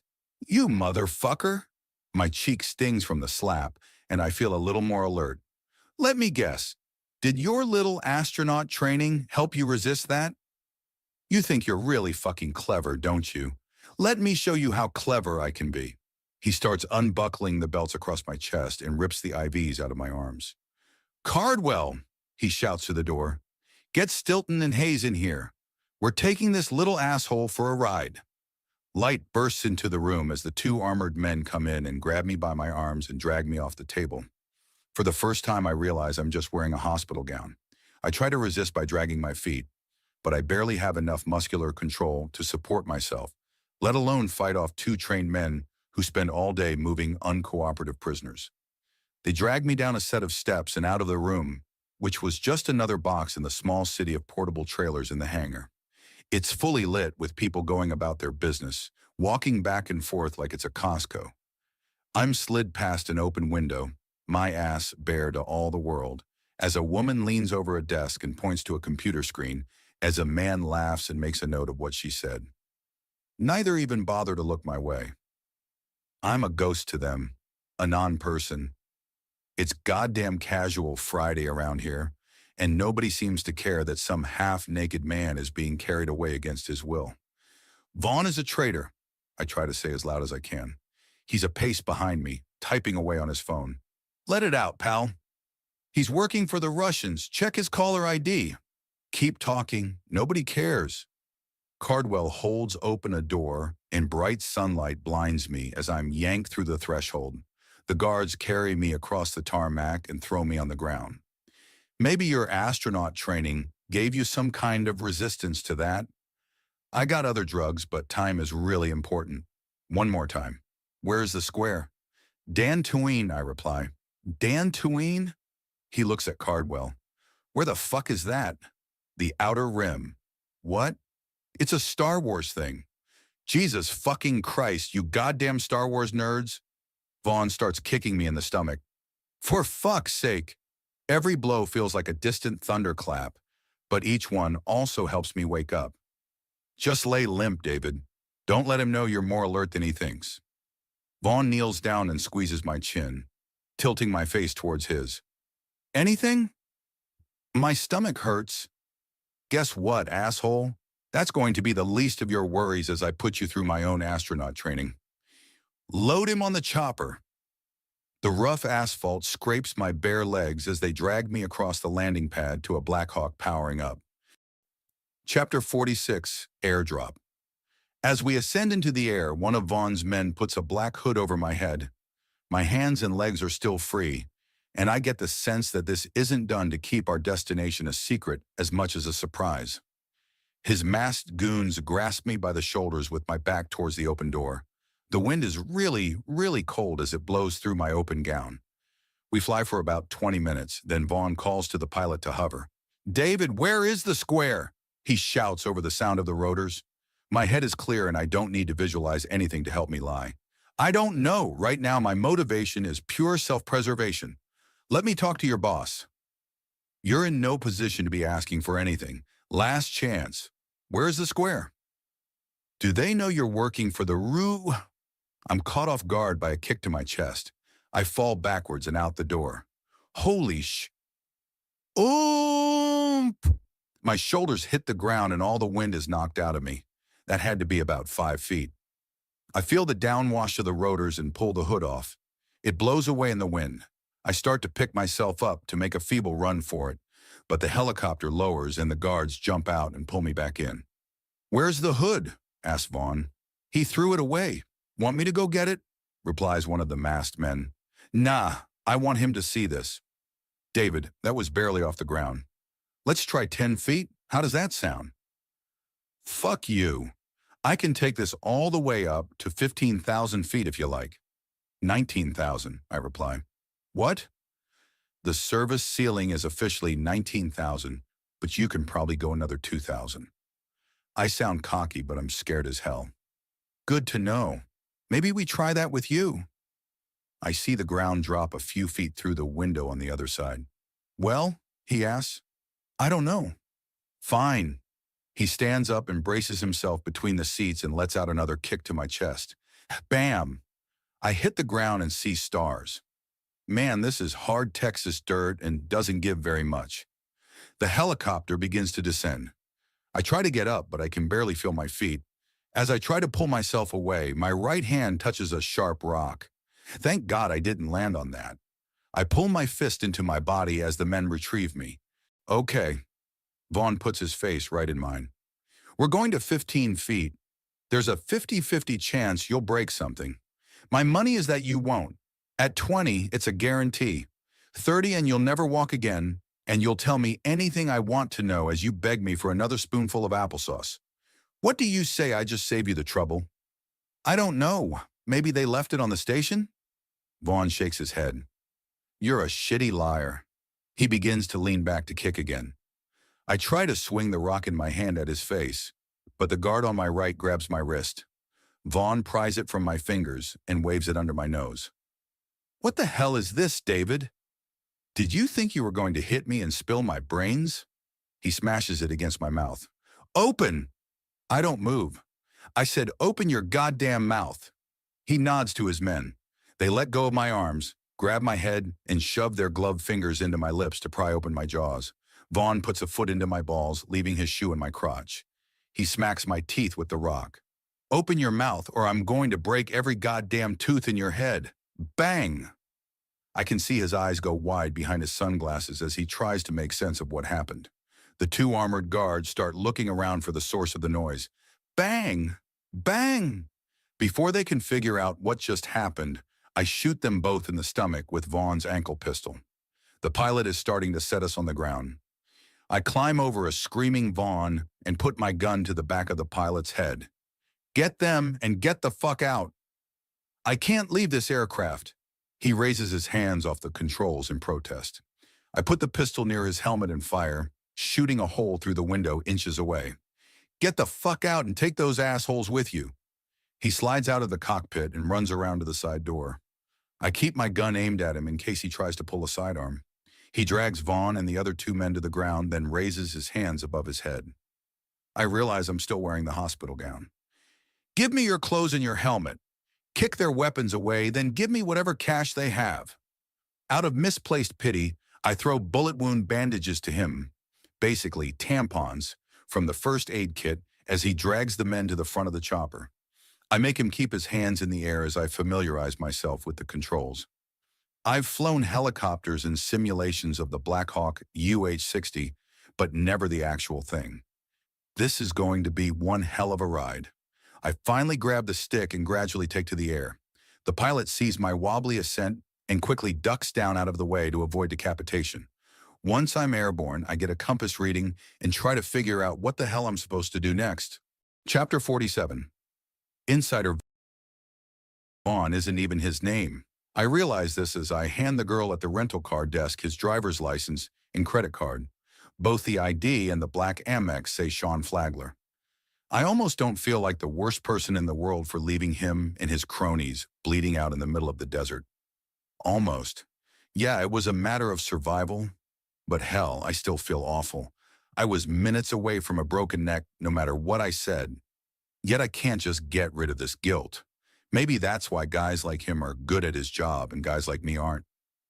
Hell, I never thought I would have killed anybody a day ago. Now I may have killed 3 because I felt justified. Is that what he thought? Did the assholes helping push me out of the helicopter think they were doing their duty and protecting America? Were they? I wanted to believe he was on my side. Then he lied about the Moscow phone call, or at least I think he lied, and things escalated from there. Fuck him. I didn't ask to get thrown out of the helicopter and tortured. Maybe he was just following orders for someone else and had no idea what was really going on. But it doesn't matter. They wanted me to think they were going to kill me. I'm pretty sure that in the state of Texas, what I did was not only legal, it was encouraged. Would you like insurance on the vehicle? Asks the girl. Yeah, sure. Max it out.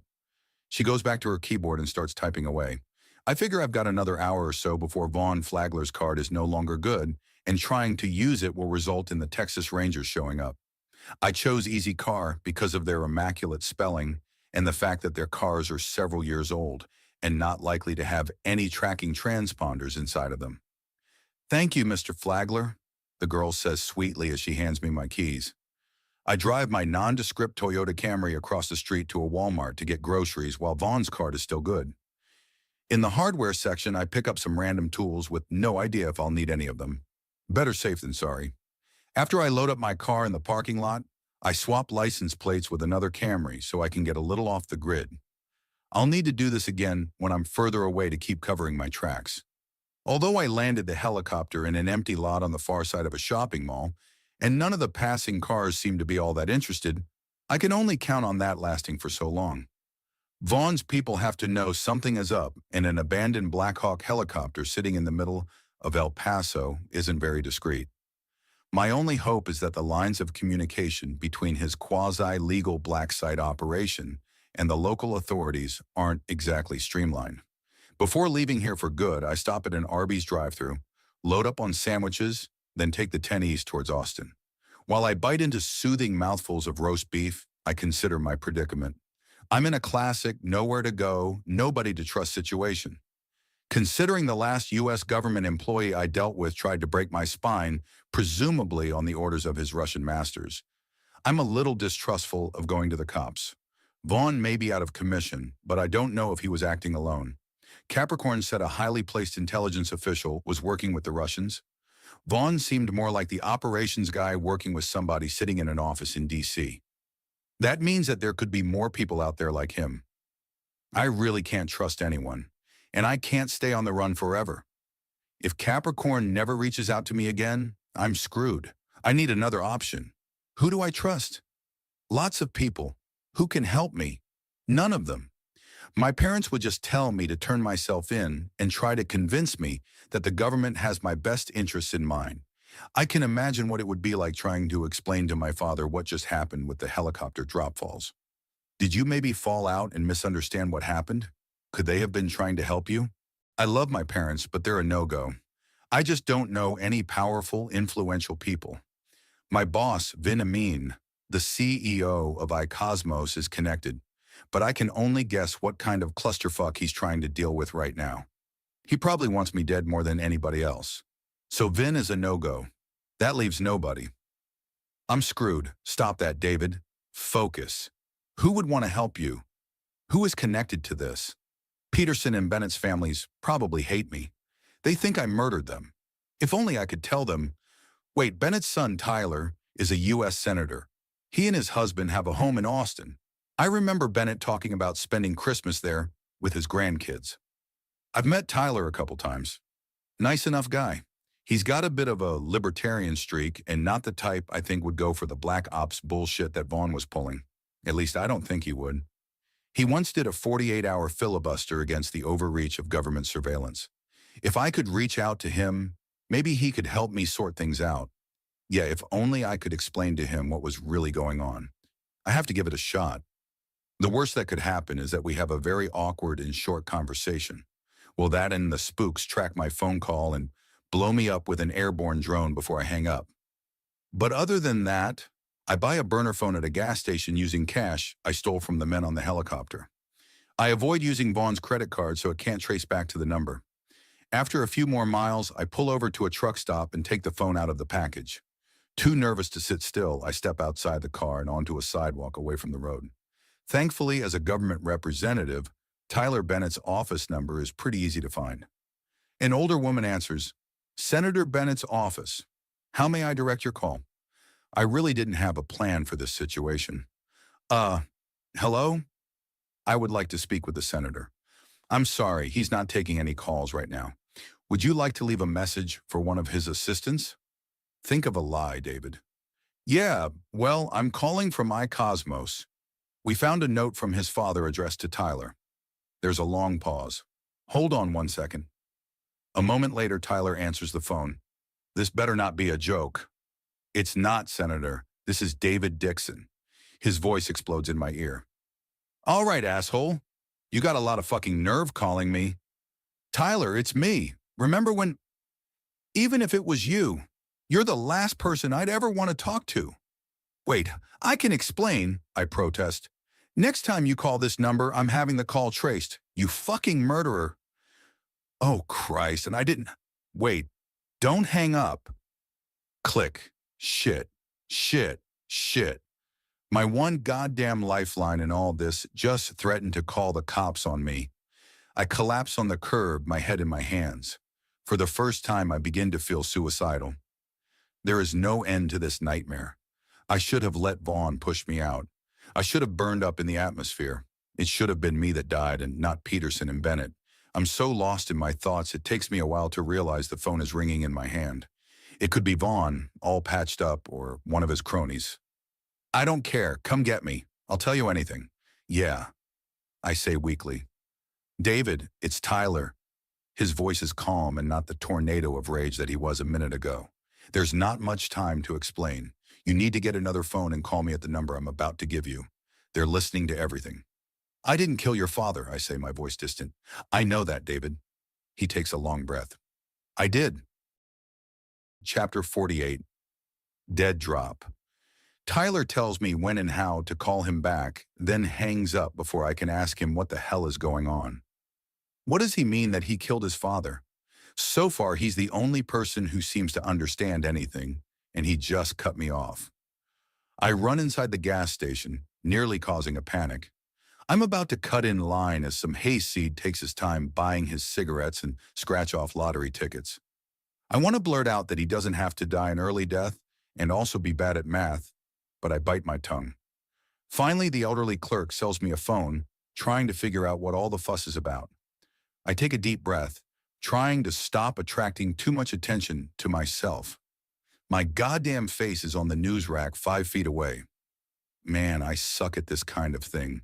I get back in my rental car and drive another 5 miles. I think to myself that all Texas towns seem to look alike. Then I realize I'm back in Van Clark. Crap. There's no way around it unless I go off-roading. I remember this is also where I left the square. I roll through an intersection and see a group of police cars and a crime scene van parked in the RV lot where I hid the Humvee. Keep calm. The convenience store is just up ahead, and the newspaper bin is only a few feet from the street. Do I get the square? Is it being watched? How long before somebody else finds it? Damn it. Damn it. Damn it. I pull over on the street next to the store. Trying to act relaxed and failing, I make sure nobody is immediately around me, and there are no visible snipers on the roof. The square is just 10 feet away. Don't hesitate. Just do it. I get out of the car and walk over to the newspaper machine, pretending I'm calm and collected. Hours ago, I was dressed in a sweat-stained jacket and shirt. Now I'm wearing a dark blue polo and Vaughn's hat and sunglasses. I'm a totally different dude. Dressed like this, I look like any of the other spooks on the hunt for me. I grab the handle on the front of the bin and pull. It doesn't move. Waves of panic shoot through my body. Of course it doesn't open. I haven't put any change in. It's a fundamental concept of our economy, dumbass. I pat down my pockets and come up empty. Jesus, this is a horrible idea. Do I just leave? What if someone already spotted me near the machine? If I take off and come back later, there's no telling if the square is going to be here. The square. What the hell is that thing? I'm not sure if I buy Vaughn's explanation that it's some kind of crypto chip. There might be something to that, but I'm sure it's not the whole story. Christ, I have to get the thing now. If Tyler wants it, trying to come back here is going to be suicidal. I go inside the convenience store. The same girl with red hair and freckles is behind the counter. Renee, I think that was her name. I stand in front of the counter looking stupid for a moment. Hi there. Are you with them fellas? She says, pointing to the back.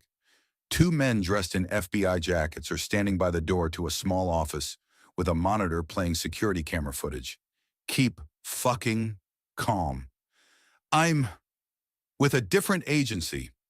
I fumble for a pack of gum to set on the counter and pray she doesn't recognize my face from earlier. One of the FBI agents turns to look at me. I nod my head like I'm one cop saluting another. He returns the gesture, then goes back to looking at the monitor. "Any luck catching that boy so far?" asks Renee. "No, ma'am, not yet." Renee lowers her voice and whispers, "He was right in here, face to face with me." She shakes her head.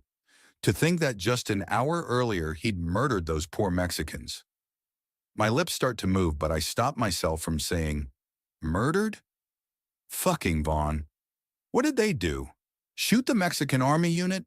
Why? What did that accomplish?" "We'll get him," I say firmly, keeping my eye on the men in back. She hands me my change, and I head for the door before the FBI men get a good look at me. I drop my coins in the slot, reach inside, and freeze. It's not there. My heart stops, and I suddenly get paranoid that I'm about to be surrounded by a dozen cops and a SWAT team. Breathe, David, breathe. I exhale, then kneel down and look inside the machine. The square is wedged into a corner. It just fell. That's all. I pocket it and return to my car. Paranoid that someone might pay attention to which way I left, I do a U-turn and go back a block, then cut through a side road before getting back to the 10. I don't know if it fooled anybody, but if they're watching footage of the security camera and see which way I left, I want them thinking the opposite of where I'm going, even if it just buys me a few extra minutes. Finally, with Van Clark in the distance and nothing but scrub brush on either side of me, I take the new phone out of the package and call the number Tyler gave me. "Do you have it?" he asks. I'm too cagey to trust anyone at this point. I know where it is. Chapter 49. Rally. Tyler is standing to the side of a grilled cheese truck in the parking lot of the University of Texas at Austin Stadium. Board shorts, t-shirt, and sunglasses, he blends right in with all the alumni at the rally. What strikes me is how much he resembles his father. I already knew this having met him before, but the likeness is all the more painful because his dad is now dead. He waves me over to a standing table under the shade of a tree. "If we have to run, go in different directions," he says under his breath. A police officer walks through the crowd. "That's campus police. Remember the uniform. If you see something different, we quietly go our own separate ways." "Tyler, I don't know where to begin." He shakes his head. "Drop it. There's more important stuff to deal with right now." More important than the death of his father? "I don't want to know if you have the square. Just tell me that it's safe." I just nod my head. I placed it under the spare tire next to a can of mace. It was the best I could think of. He cautiously looks around. "Okay, I'm going to give you as much of the story as I can, so you understand what's at stake. Got it?" "Yeah. Okay, right. I'm on an intelligence committee in the Senate. It's not the Senate intelligence one, but another more obscure committee. The reason it exists is because there are so many leaks in the regular Senate Intelligence Committee that the major agencies asked for some other group to take things they didn't want leaked to congressional staffers and all the way back to Moscow and Beijing. You'd be amazed at how idiotic some of the people I work with in the Senate are. We had a senior senator giving all of her intelligence briefings to a Chinese foreign exchange student to blow up on a photocopier because she couldn't read the small print. This exchange student's father is a party boss. When we confronted the senator about the breach, she insisted that her assistant would never actually read the briefings because, quote, her people were honor-bound to never do something like that. Stupid things like that happen all the time. Anyway, a year ago, we get a briefing about a possible mole in the intelligence community, a highly placed one. This comes to us from the NRO. You know them, right? Of course, they're concerned that the DIA and possibly another organization has been compromised. I just had a run-in with the DIA. Really? Tyler's eyes widen. And you got away? Barely. I need to know more, but hold on to that. So I get this briefing that says there's a Russian agent in the DIA, possibly working with others. 2 days later, I get a briefing from the DIA telling us that they think the NRO is compromised. Both of them are asking for authority to arrest a senior intelligence official, codenamed Silverback. Here I am. I've got two agencies pitted against each other, swearing the other has a leak and wanting permission to investigate the other. Imagine that headache. Is that what this is about? I ask, trying to follow along. Indirectly. That's what my world looked like before an analyst from the NRO shows up in my office in DC, too afraid to go to his boss because he's not sure who to trust. His job was to monitor Russian satellites for transmissions. One day he's listening to the K1 and realizes they left an onboard intercom open that was leaking part of their communications.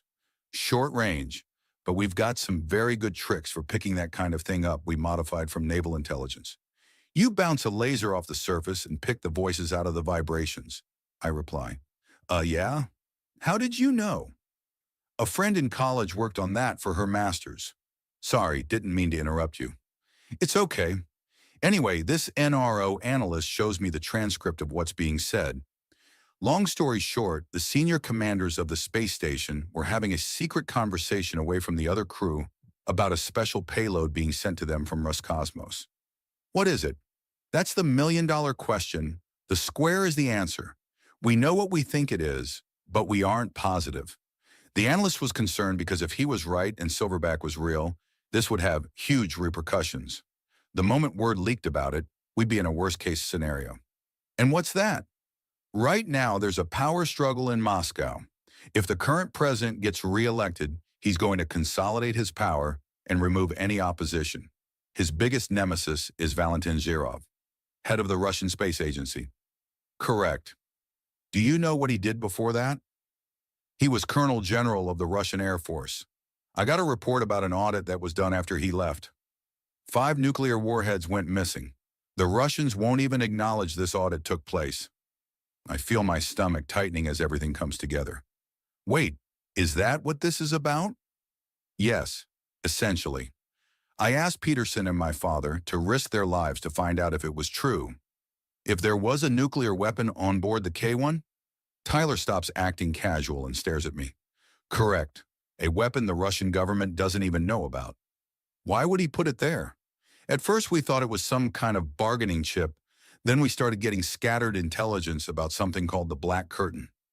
Zhirov's plan is to detonate this thing in orbit and let the blame fall on Rodden. It's not to attack us, although when that goes off, depending on what part of the world it's over, it'll disrupt communications for billions and potentially kill tens of thousands from the aftermath and bring us to the brink of World War III. Wait, what's the square? Vaughn, the DIA guy, said it was some kind of encryption chip. That's partly true. That's what the Russians think you stole. It's actually the trigger for the bomb. Holy shit. And it's in my rental car right now. Good thing we got it. Yeah, the problem is they're sending up another Chapter 50, Secret OPS. Tyler surveys the crowd while I just stand here, leaning on the table, numb. In the past few hours, I've had 2 men tell me stories about what this is about.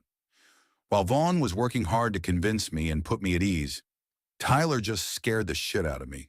I kept hoping all this would be worth it. But I didn't mean like this.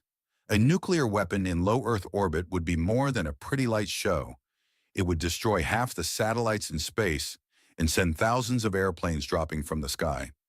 Not to mention the effect it could have on power grids, causing blackouts and plunging cities into chaos. You okay? He asks. Still processing? Hell of an info dump. You're here because I asked my father and Peterson to find out if the K1 had a nuclear weapon on board, and it would appear that it does. What about Capricorn? Someone whose job was to make sure you got to ground safely. And the person I was supposed to meet in Brazil? In the hospital right now, hit by crossfire at the stadium. Jesus Christ, maybe if you told me more. Maybe if a lot of things were different. I'm alive, and he lost his father. We should tell the world about this. He shakes his head. It's complicated. Zhirov controls the entire Russian space program. If we say this is about a nuclear weapon on board the K1, the Russians will call us liars, and Zhirov will make sure there's nothing to be found if the Russian president somehow gets access. But we could stop him from getting the next trigger. Number if we call Zhirov out on this right now, and the Russian president shuts down their next launch, the K1 commanders will be able to improvise a trigger. What good would that do if their president knows that it was Zhurav's plot all along? Politically, nothing. But strategically, Zhurov could then resort to using it as a threat. If he detonates the bomb over the US or China, there's going to be hell to pay for Redden. That's insane. What madness is this? That's Russia. Zhurov knows once the shit hits the fan, he's a dead man. That's why he's playing this for all he can. He already assumes that if Radin gets reelected and sweeps with his party, he'll be seeing the inside of a Russian prison, no matter what. He's got nothing to lose. Okay, I get it. The Russians are nuts. What's our play? Tyler stares down at his hands on the table. I don't know. Silverback, the spy, we think he's controlled by Zhurov.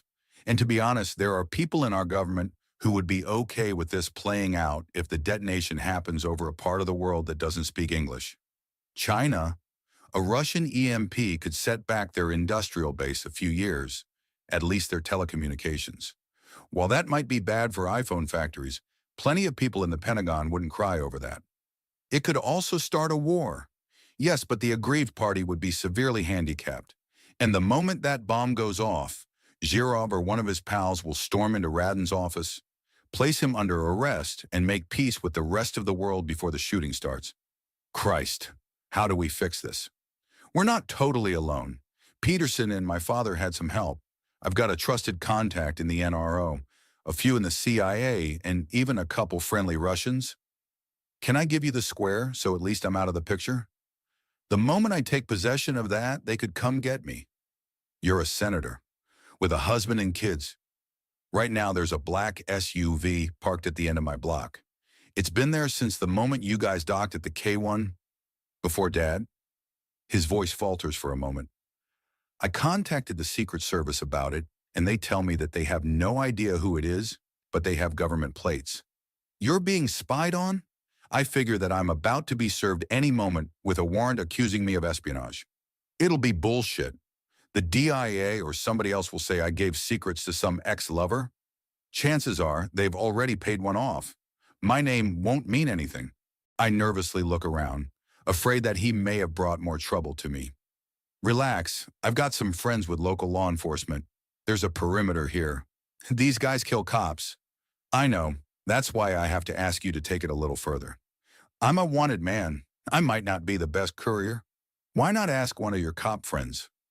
I don't trust anyone that much. I need you to take it to a man who might be able to do something about it. The president? Number somebody with real power? His name is Markov. Sounds Russian? It is, but he's one of ours.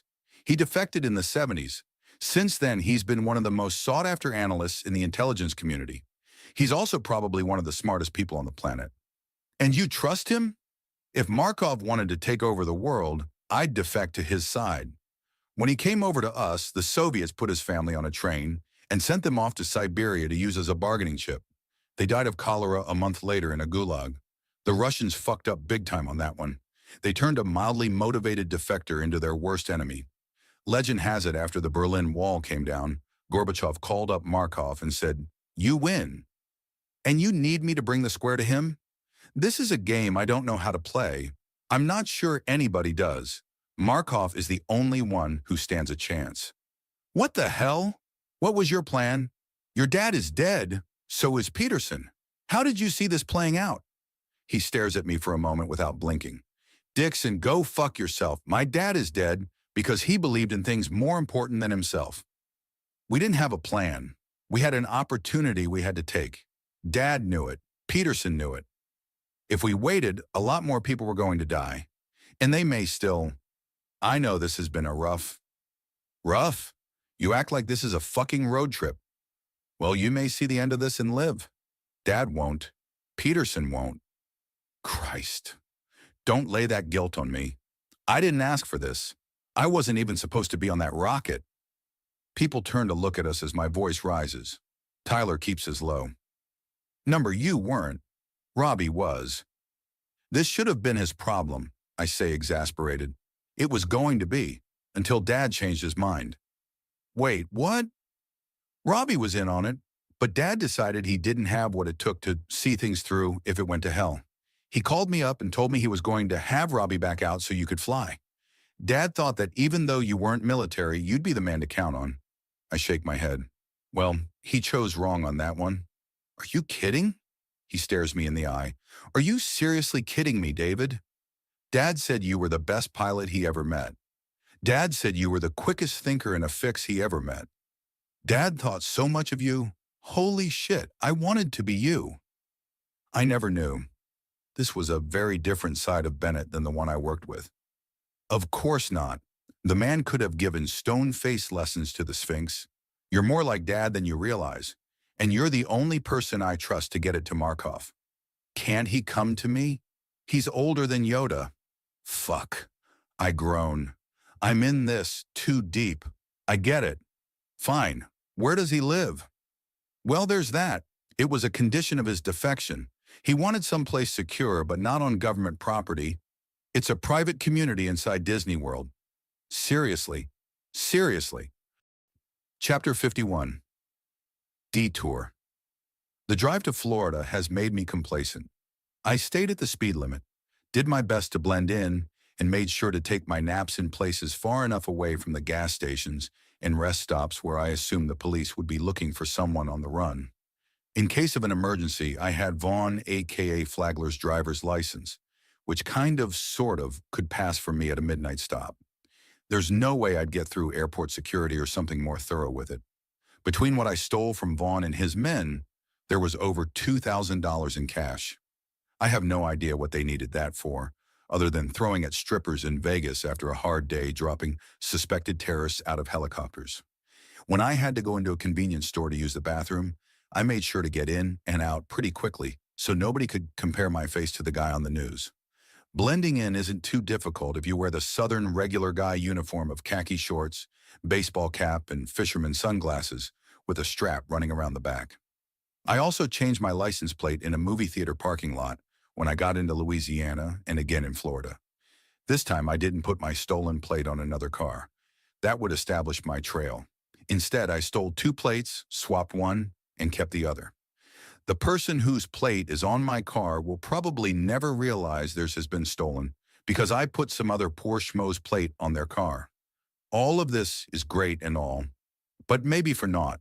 5 miles after I take the exit off the I-10 to I-75, I stop inside a convenience store for a cup of coffee and a pee break. As I'm heading towards the back, avoiding contact, I overhear a heavy-set woman complaining to the cashier. It took us a goddamn hour to get through that checkpoint. Sobriety check, my ass.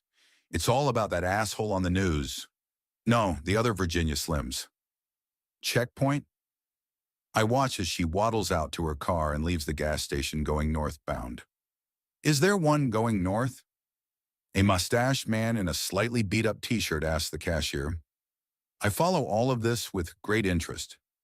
I don't know, says the clerk, but I saw about 12 state troopers heading north. Shit, they're locking down the highway. Did I do something to tip them off? Or is it the fact that I'm getting close to Cape Canaveral and iCosmos? The launch feels like a distant memory, but that was just 2 days ago. I landed the plane in the desert yesterday, so if they thought I was heading home, now would be the right time to try to lock down the roads. Damn. I pay for my coffee and go back to my car to look for some other option using the map on my phone. Other than some small streets, I-75 and everything connected to it is cut off. Do I risk driving through a smaller town, trying to find another route? I crane my neck and look up as a helicopter flies south. It's got FBI written on the side in big bold letters. Yep, this is about me. I take a moment to read the latest online news. There's nothing saying that the manhunt is focusing on Florida, but they've definitively announced that I'm the guy that crashed the plane on the border. They've also said that they think I killed the Mexican army soldiers. Wonderful. Meanwhile, there's nothing on any of the Texas websites about Vaughn or his men. So maybe the DIA is keeping that under wraps. I guess that would be harder to explain. I still need to get to Markov. He's the magic man who can solve all my problems. The trouble is that there are a bunch of police between us who are convinced I'm some kind of violent terrorist cop killer. Plus, there are probably people from the DIA and maybe a few Russians who will kill me on sight as well. And everybody I know is probably being watched. I can't ask them for help. I could take a side road and risk it. Chances are I'll get stopped by some county police. Maybe then. I stop scrolling through the news when I see an article about Tyler Bennett.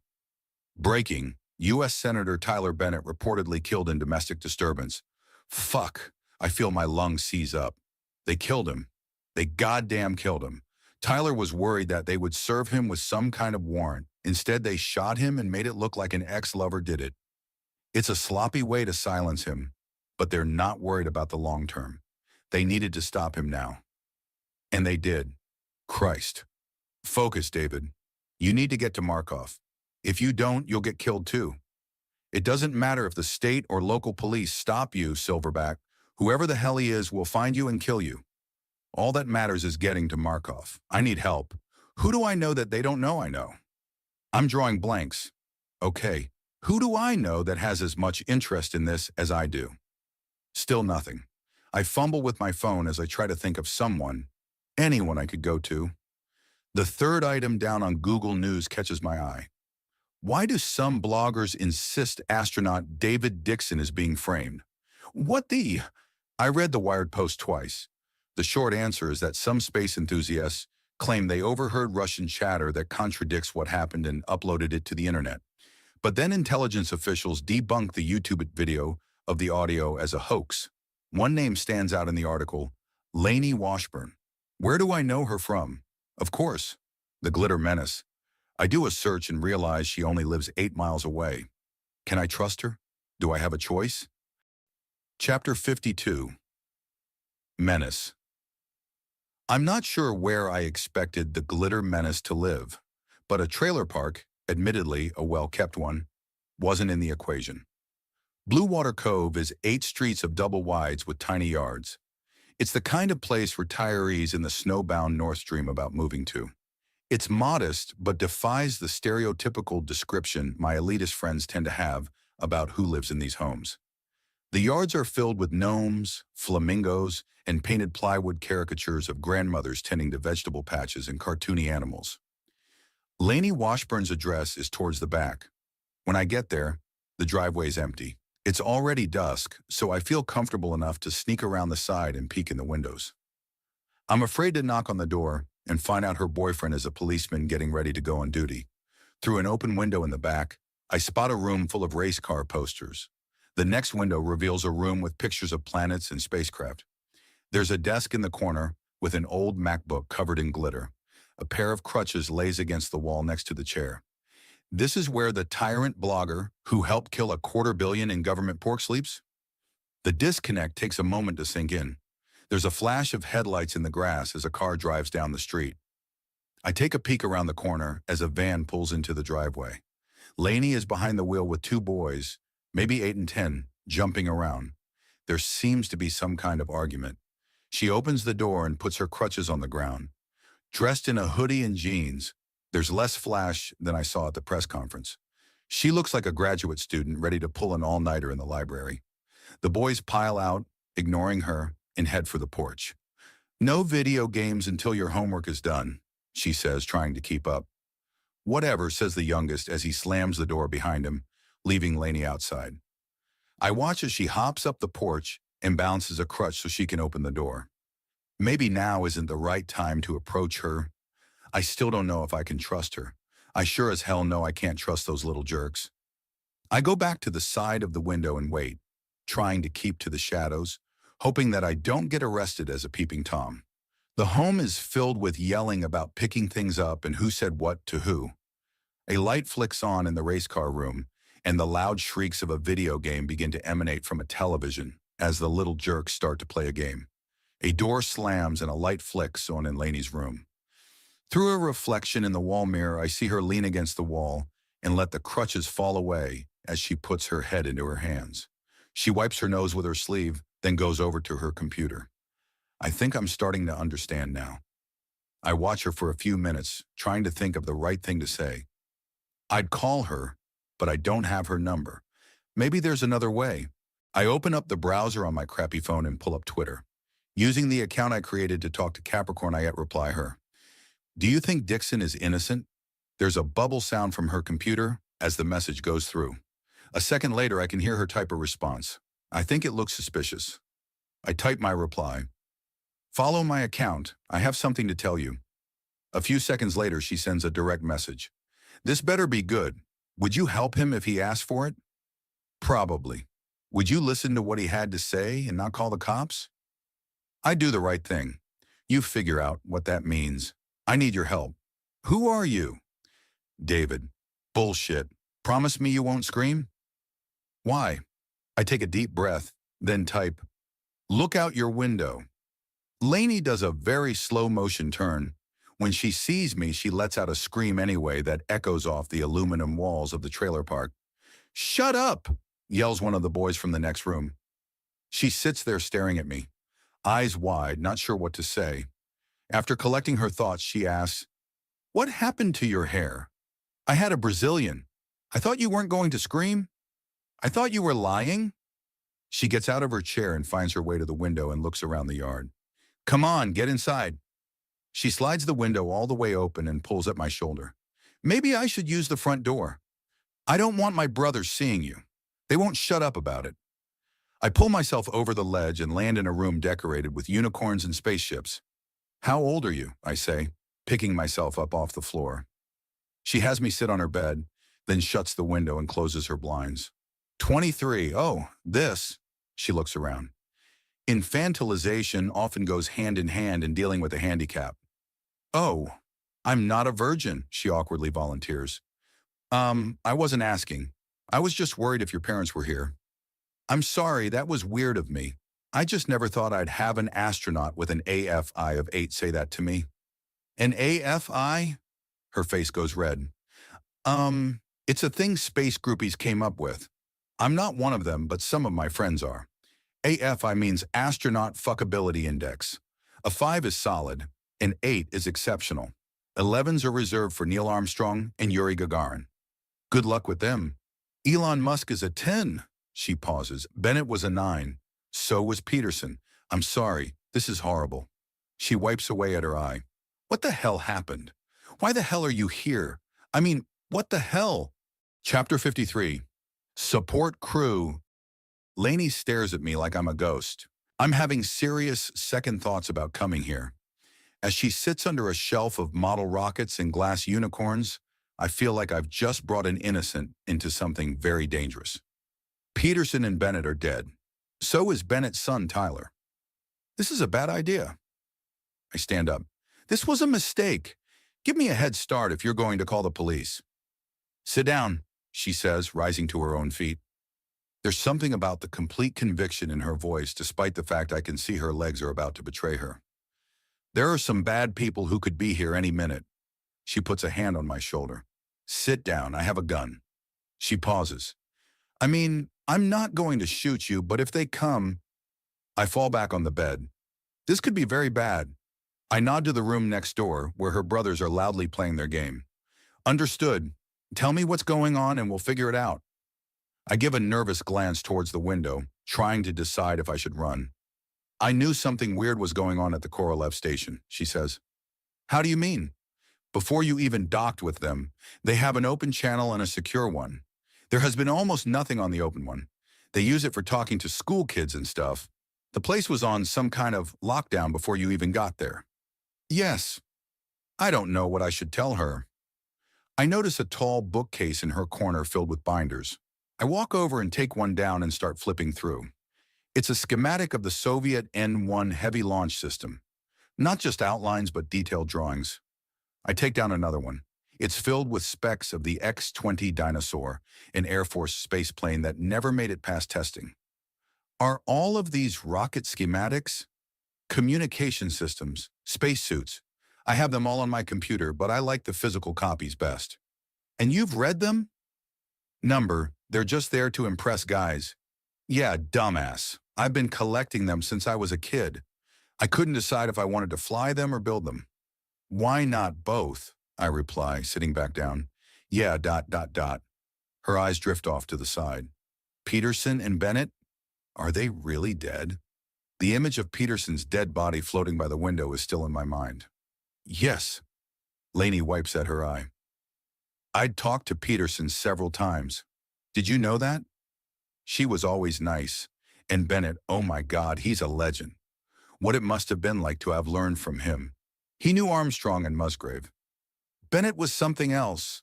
So was Peterson. Lainey puts a hand to her mouth. I'm so sorry. I can't imagine what it must be like for you. It's fine. To be honest, I'm still a little numb. There's time for that later. These were people I worked with. For Lainey, they were heroes.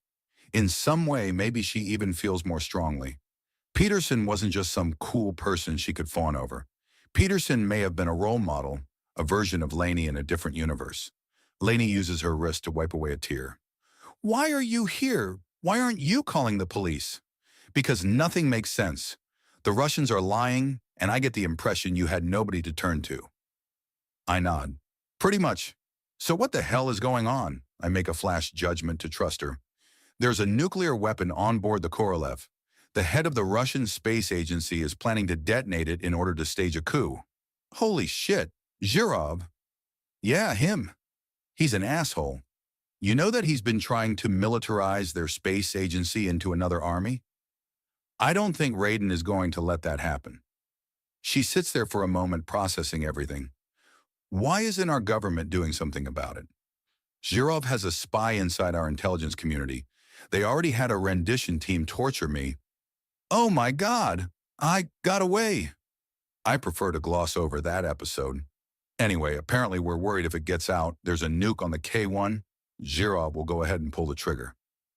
Who is we? As far as I know, it was Bennett, his son, Peterson, and someone else. You heard about Tyler Bennett? Yeah, they killed him. Why? I don't know, but they did. I've encountered some nasty people. So what can I do? I don't think I should get you involved. It's not safe. She rolls her eyes. Whatever. I'm involved now. Why did you come here? Just tell me that. They're shutting down the roads. Yeah, the I-10 is backed up. I thought that might be about you. I can't get to where I need to go by myself. So you need a driver? Basically. But I think... She interrupts me. Let's go. Lainey, I can't ask you to do this. You can't stop me? She's already standing up and shoving things into her purse. What if I'm lying? I'll tell them you threatened to kill me. Meet me outside. What about your brothers? My aunt is coming over. Worry about her. 2 minutes later, she slides into the driver's seat of her van. I'm trying to decide if I should be a passenger or hide in the back. She tosses me a pair of reading glasses. I took these off the counter. I put them on and check my reflection in the visor mirror. What do you think? She takes them off my face and tosses them into the back. Too intellectual. You look like you might know how to fly a spaceship or try to nail UCF co-eds by getting high and talking about social justice. That's half true. I'm just not sure how to get through the checkpoint. I got that covered. If they stop us, I'll play some death metal. In this crappy van, they'll assume we're just white trash. Here's to stereotyping and my angsty teenage years. Chapter 54. Small World. We were waved through a roadblock on the I-5, and thankfully I never had to endure Lainey's full playlist. On the way, I texted the number Tyler gave me before he was killed and received very specific instructions on getting to Markov's house behind the gate in an already gated community on a remote corner of Walt Disney World property. We had to go through 3 private security checkpoints to get here. Markov had prearranged everything, so all I had to do was introduce myself as Mr. Stone, and we were waved through without having to show a driver's license or even let my picture be taken. Lainey twice jokingly suggested we make out, so we looked like a couple. At least I think she was kidding, under different circumstances. At the last gate at the edge of a driveway, a man dressed more like a valet than an armed guard, although I could spot 2 weapons on him, steps out of a small stone guardhouse, inspects our van, then lets us through. Another man, college-aged and dressed in a polo, is waiting for us outside the front door. It's a mansion, but not a massive one. Aside from the extra security features, it's just like the others in the reclusive neighborhood. "Hello, I'm Brian," says Markov's assistant. "If you can follow me in, I'll let him know you're here." I hold Lainey's car door open for her, but she doesn't need any more help than that. Brian takes us through the foyer into a spacious living room filled with Disney memorabilia. It has the tasteful look of a gallery, more than a children's playroom. After getting us 2 bottled waters, Brian leaves us alone. "So who is this guy?" asks Lainey. "I guess you could call him a spy master." She takes in the decor. "Man, I should think about becoming one. I'm surprised you haven't been hired to be a lobbyist for some aerospace company. Those blood-sucking, corrupt jackals? Cost plus contracting is why we're not on Mars." I guess I struck some kind of nerve. "I see. Besides that, I don't have a college degree." "You should finish that," I reply, then realize she's heard that 1,000 times and has a lot more to deal with in life than I do. I get the sense that her father was never around, and her mom has some kind of illness. "Or find someone else who has a better use for your skills," says a booming voice from the hallway. We look over and see a short elderly man using 2 canes to maneuver himself into the room. Dark hair and beard, robustly built, he reminds me of a dwarf from Lord of the Rings. Markov notices Laney's crutches resting by the couch. "Ah, another quadruped like myself. 4 legs good, 2 legs bad," says Laney. Markov smiles and takes the chair opposite us. What an appropriate quote given the circumstances. There's a faint Russian accent, but his enunciation sounds more like an Oxford professor. I look at Laney, not sure what I missed.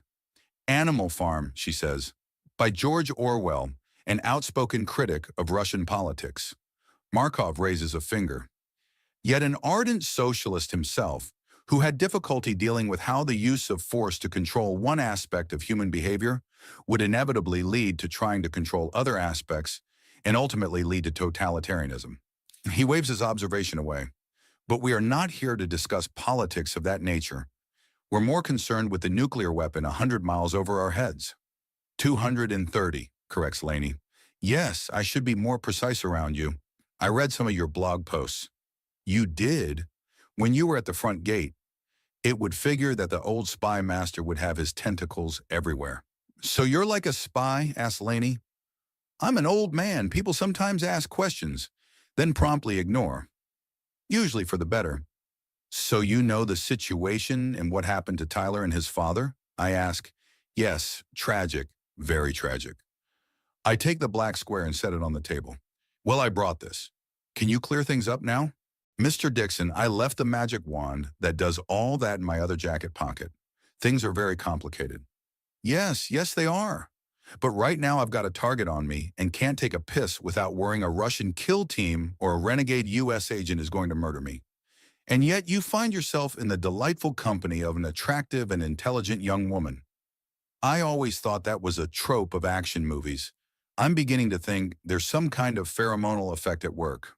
"Chicks love a bad boy," says Laney. She slaps my knee. "You don't get any badder than this one right now." "Indeed," Markov calls to the other room. "Brian, would you take this device and call our friend in computer forensics at the National Air and Space Intelligence Center?"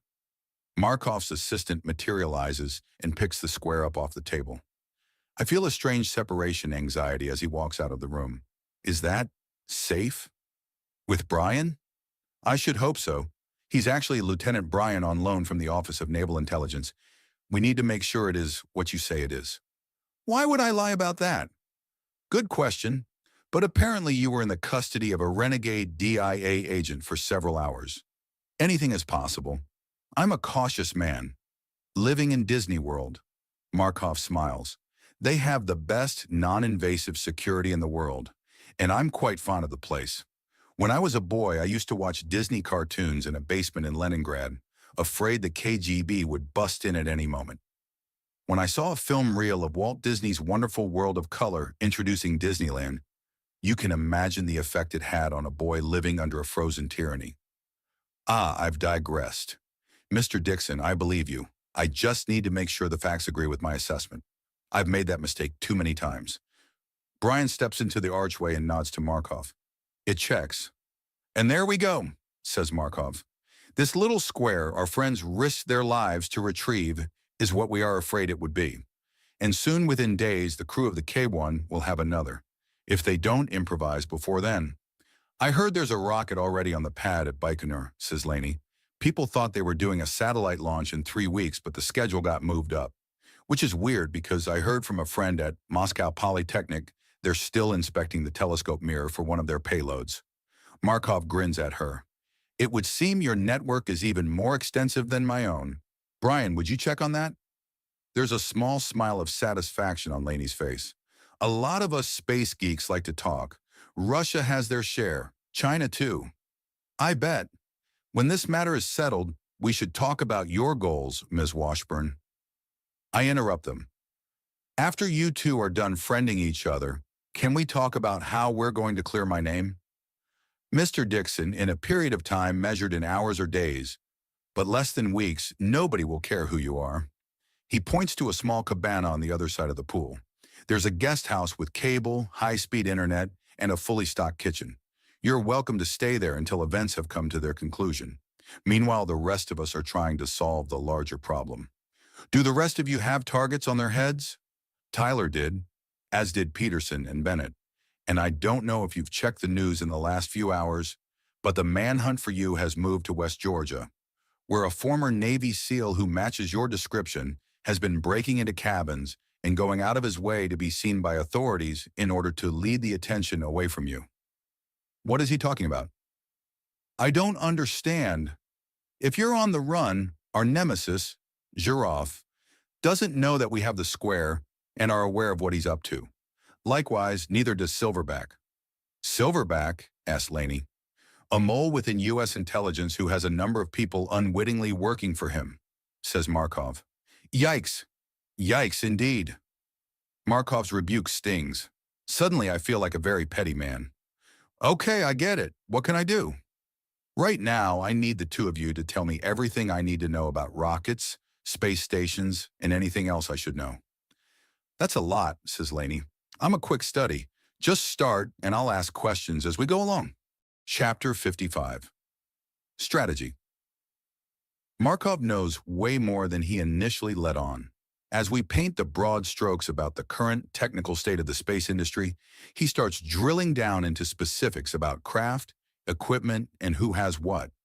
While I was able to explain things from a pilot's perspective, Laney has the real information about what is flying over our heads, how long it takes to prep a launch, what kind of shifts crews sleep in, and a myriad of other details that would have put any of my professors or instructors to shame.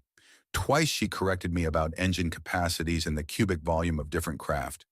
Yeah, but the PPTS has 33 cubic meters of pressurized volume on the older system. The new one gets 37 with the improved scrubbers, she explains to Markov's amusement. Right. That's true. I think they're sending the wrong person into space, he observes. We try to keep the real brains away from the things that go boom, I say, trying to save face. As we talk, he takes notes, occasionally passing them to Lieutenant Brian, who goes into another room to make phone calls.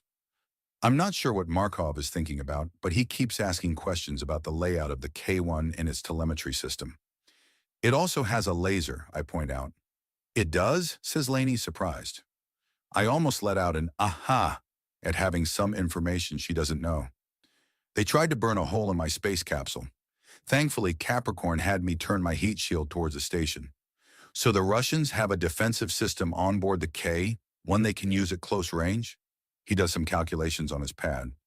I assume the effective range would be 1,500 miles or so due to curvature and assuming no attenuation?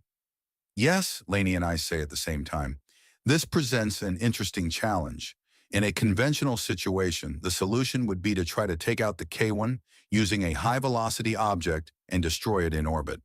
Unfortunately, a near miss would result in them detonating the nuclear weapon. The second choice is to bring an explosive device with enough ordnance to destroy the K-1, or at least the module holding the weapon. The problem with that is twofold: getting close enough to do that and the aforementioned near-miss scenario, not to mention the repercussions from the Russians. If it's the Russians' problem, why don't we just let them deal with it, I ask. Radin is in even more of a delicate position than we are. While Silverback has our intelligence agencies hamstrung, Zhirov has his ears everywhere. Plus, there's not much Radin can do. Zhirov controls access to space. Even the Russian Army Space Wing's launch centers are controlled by him. Oddly enough, the proper course of action is covert intervention by the U.S. Zhirov's goal is taking power in Russia, not outright confrontation with America. That's why he's been expending every effort he can to capture you. He'll use the nuke no matter what, but he wants to save it for embarrassing Ratten. They can't just send some commandos to get him. They would never get close. What about appealing to the crew of the K-1?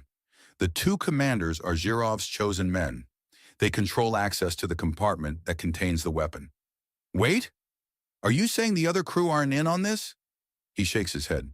Not all. In fact, let's just say that you were able to escape with the assistance of someone on board. Wait, what? They were trying to kill me. Yes, or at least the commanders were, but at least one person on the crew was actually working with us. They're the reason we knew the weapon was on board. When they started getting elevated radiation readings and took it to Roscosmos, the pushback made them suspicious. So they took a Geiger counter on a spacewalk next to the bulkhead and confirmed their suspicions. This cosmonaut was then in a precarious position. Nuclear weapons in space are specifically banned by treaty. Making any kind of noise about this would have serious, if not fatal, consequences. With all your inside information, how come Tyler is dead? Markov looks at the floor, avoiding my gaze. I explained to him the likelihood they were going to have him killed. He naively thought that his status as a senator was somehow going to protect him, at least from physical threats. And Silverback still got him. Why is he still active? One, I'm an old man people rarely listen to. Second, Silverback is very likely more than one individual. I suspect that he or she is working in concert with someone who has influence at the highest level. But Silverback knows about you. Yet here you are. I'm taking my frustration out on the one living person that has an idea what's going on. Are you asking why Silverback hasn't killed me yet? The answer is very simple in Russian. I don't know who Silverback is, but I have my suspicions. I also have dossiers on a number of government officials containing extremely incriminating information. Affairs, bribes, most of it minor, but enough to remove any of them from their position. While I have my own security, my real protection comes from the fact that should I die from anything resembling suspicious circumstances, those dossiers would find themselves immediately released, and a great number of people would be embarrassed and exposed. Silverback among them. It's a lot like Zhirov's weapon. It's what's keeping his enemies at bay. Fortunately for me, these dossiers are digital and not stored in any one place, which brings me to what we need to do. While Silverback's reach is extensive, we do have allies, but we have to act very quickly. Ms. Washburn, is there someone to look after your brothers? It would probably be best if you came along with us. Me? Yeah, my aunt is visiting for a few days. Hold up. Are we going somewhere? I can't tell you that until we're there, but I would appreciate your advice. I'm pulling some favors and putting together a team. A team to do what? Our only option, steal the nuclear weapon that's on board the K-1. Chapter 56, Space OPS. 4 hours later, our helicopter touches down on a tarmac near a hangar at the far end of Cape Canaveral Air Force Base. I get chills thinking about the last time I was this close to an airport. As I help Laney and Brian assist Markov out of the helicopter, an athletic, silver-haired man in a black polo gets out of an SUV and joins us. Doctor, Markov, he says, shaking the old Russian's hand. Admiral Jessup, I believe you are aware of my companions? Jessup gives Laney a nod, then stares at me for a moment, sizing me up. So this is our fugitive? We're pretending he's under custody, says Markov. I'd appreciate it if you didn't run out and collect the reward just yet. I'll take it under consideration if he promises not to steal anything. He gives me a very intense look that I can't tell if it is a joke or not. He relents and turns back to Markov. So this is your team? Indeed. Is this the facility? Markov nods to the building. May we go inside? He quickly ambles toward the door on his canes. Jessup hesitates. Well, you need security clearances. And you have the power to grant them, don't you? Markov faces Laney and me. Mr. Dixon and Ms. Washburn, tell anyone what you've seen in here and I'll shoot you myself. I believe him. Jessup shakes his head, apparently used to Markov getting whatever he wants. He takes out a key card, unlocks the door, and follows us inside. It doesn't look like a cleaning crew has been here in years. Jessup takes us past an abandoned security desk. What's an admiral doing on an Air Force base? Asks Laney, no longer able to contain her curiosity. Besides holding my nose, we rent this space from our pretend pilot friends. He takes us through another door and down a corridor. This operation started with an NRO project back in the 1960s. They wanted to build a space station specifically for spying on the Russians. They got as far as a mock-up in a facility a few miles up the road. However, by the time they figured out the logistics of everything, satellite technology and the SR-71 were advanced enough at that point to handle most of what we needed. But the idea kind of stuck. The Navy liked the idea of having our own reconnaissance birds and strategic space capabilities. Congress gave us a little budget to play with some ideas. Some clever, others not so much. One idea straight out of the Naval Intelligence Handbook was finding ways to intercept or manipulate satellite surveillance. Some of our folks thought up a crazy scheme to put a mirror tap over Russian spy satellites and control what they saw, or even faking images. Another idea was to outright steal one of their birds to get a look at what made it tick. Of course, the problem was twofold. The first was having a vehicle that could sneak up on a satellite. The second was having a way to do all the crazy things we wanted. We played with everything, from robotics to little spacesuited monkeys. This way. The next room is the main section of the hangar. The few working overhead lights illuminate various machines and equipment covered in plastic. There's a small mission control room and sectioned off zones with rocket engines and workbenches and tools. My predecessor eventually convinced a secret congressional committee to give us the budget when he stopped talking about space monkeys and gave them something they could wrap their heads around. We called it Space Ops, a squad of Navy SEALs trained for space operations and the gear they'd need to pull it off. He sweeps his arm around the hangar. A lot of this was built by SpaceX and other outfits in their back rooms. Come over here and I'll show you the main attraction. We go through a barrier of black rubber slats and enter a chamber with a tall capsule under a tarp. "Help me out, Dixon," says Jessup as he hands me one end of the tarp. We pull it down, revealing a very close copy of the unicorn. "Look familiar?" "Yeah. I know a guy who would rent one to you for a hell of a lot cheaper than what you probably paid for it. But not like this." Jessup walks around the vehicle to a large hatch, twice as big as the one on the unicorn. It seems too large for a vehicle this size and would unbalance it. He turns the handle and pulls the massive door open. The real money is in what's inside. Instead of seats and control panels, the capsule looks empty. I try to focus on a sharp cone-shaped shadow and realize I'm actually staring at something. Jessup uses a pocket flashlight to show the outline of the blacker-than-black thing. It's 2 meters wide and shaped like a rifle bullet. Other than the shape, I can't see any surface features. This material absorbs just about everything you can throw at it. "What good does that do inside the outer capsule?" I ask. "It doesn't stay there. The Dark Star is its own spacecraft. It launches from the capsule after it achieves orbit. A counter-thrust cancels out the ejection. Assuming, big assumption, that everything works right, to any observers on the ground, the launch looks textbook. We have the second stage eject some chaff, making radar surveillance a little hazy, just for good measure. I stick my head in to get a closer look at the spacecraft. How does it dock? There's a hatch on the bottom. Interesting. Wait, this thing is obviously too small for propulsive landing, and if the hatch is on the bottom, where's the heat shield? It's not the light-absorbing stuff, is it?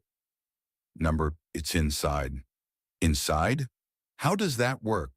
It's not for the craft, it's an inflatable heat shield for the occupant. Hold up. You mean re-entry is a space jump from orbit?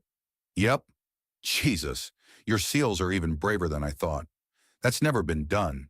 An inflatable shield has never been human-rated. This craft has a whole bunch of firsts associated with it, says Jessup.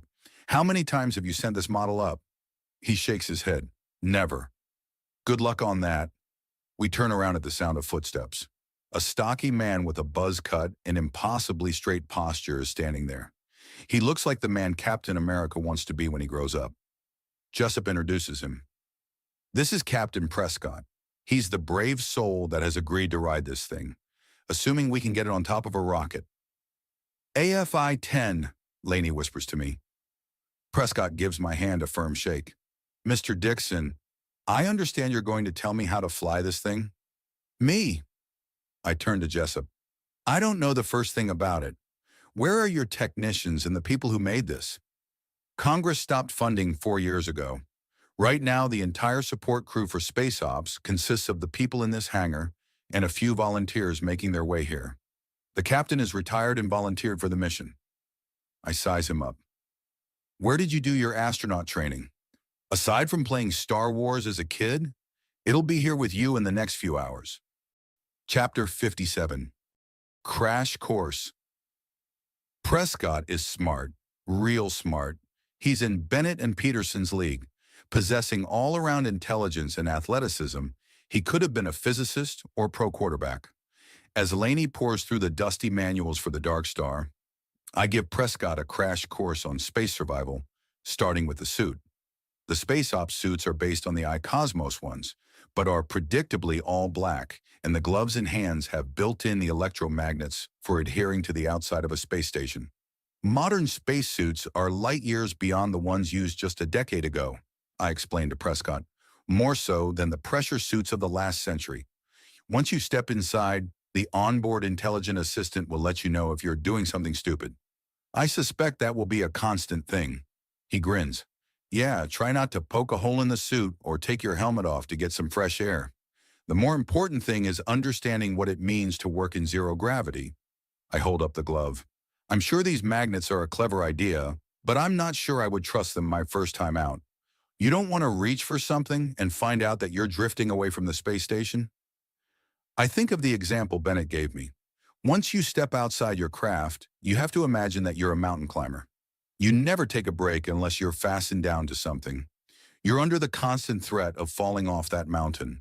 While your suit has some built-in jets that can take you back to the station or your craft, that's only if things are actually all working. If you get a power failure or some kind of software glitch, you might find yourself in an even more dire situation. Your first priority is something to hold on to. Your second is air. Everything else is a distant third.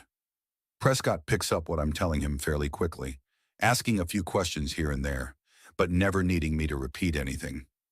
Laney and I do our best to explain the controls of the Dark Star as we try to make sense of them ourselves.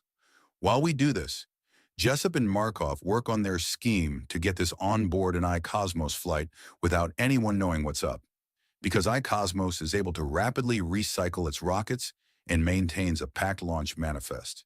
At any given time, there's a rocket heading to the pad just a few miles away from us. The Navy and the Air Force contract launches from them frequently and can do emergency launches, bumping commercial contracts. The key is to get this quickly on top of an alicorn booster and not have it appear suspicious. After getting a rudimentary understanding of the Dark Star in the suit, we all step into a dusty conference room to go over the layout of the K-1.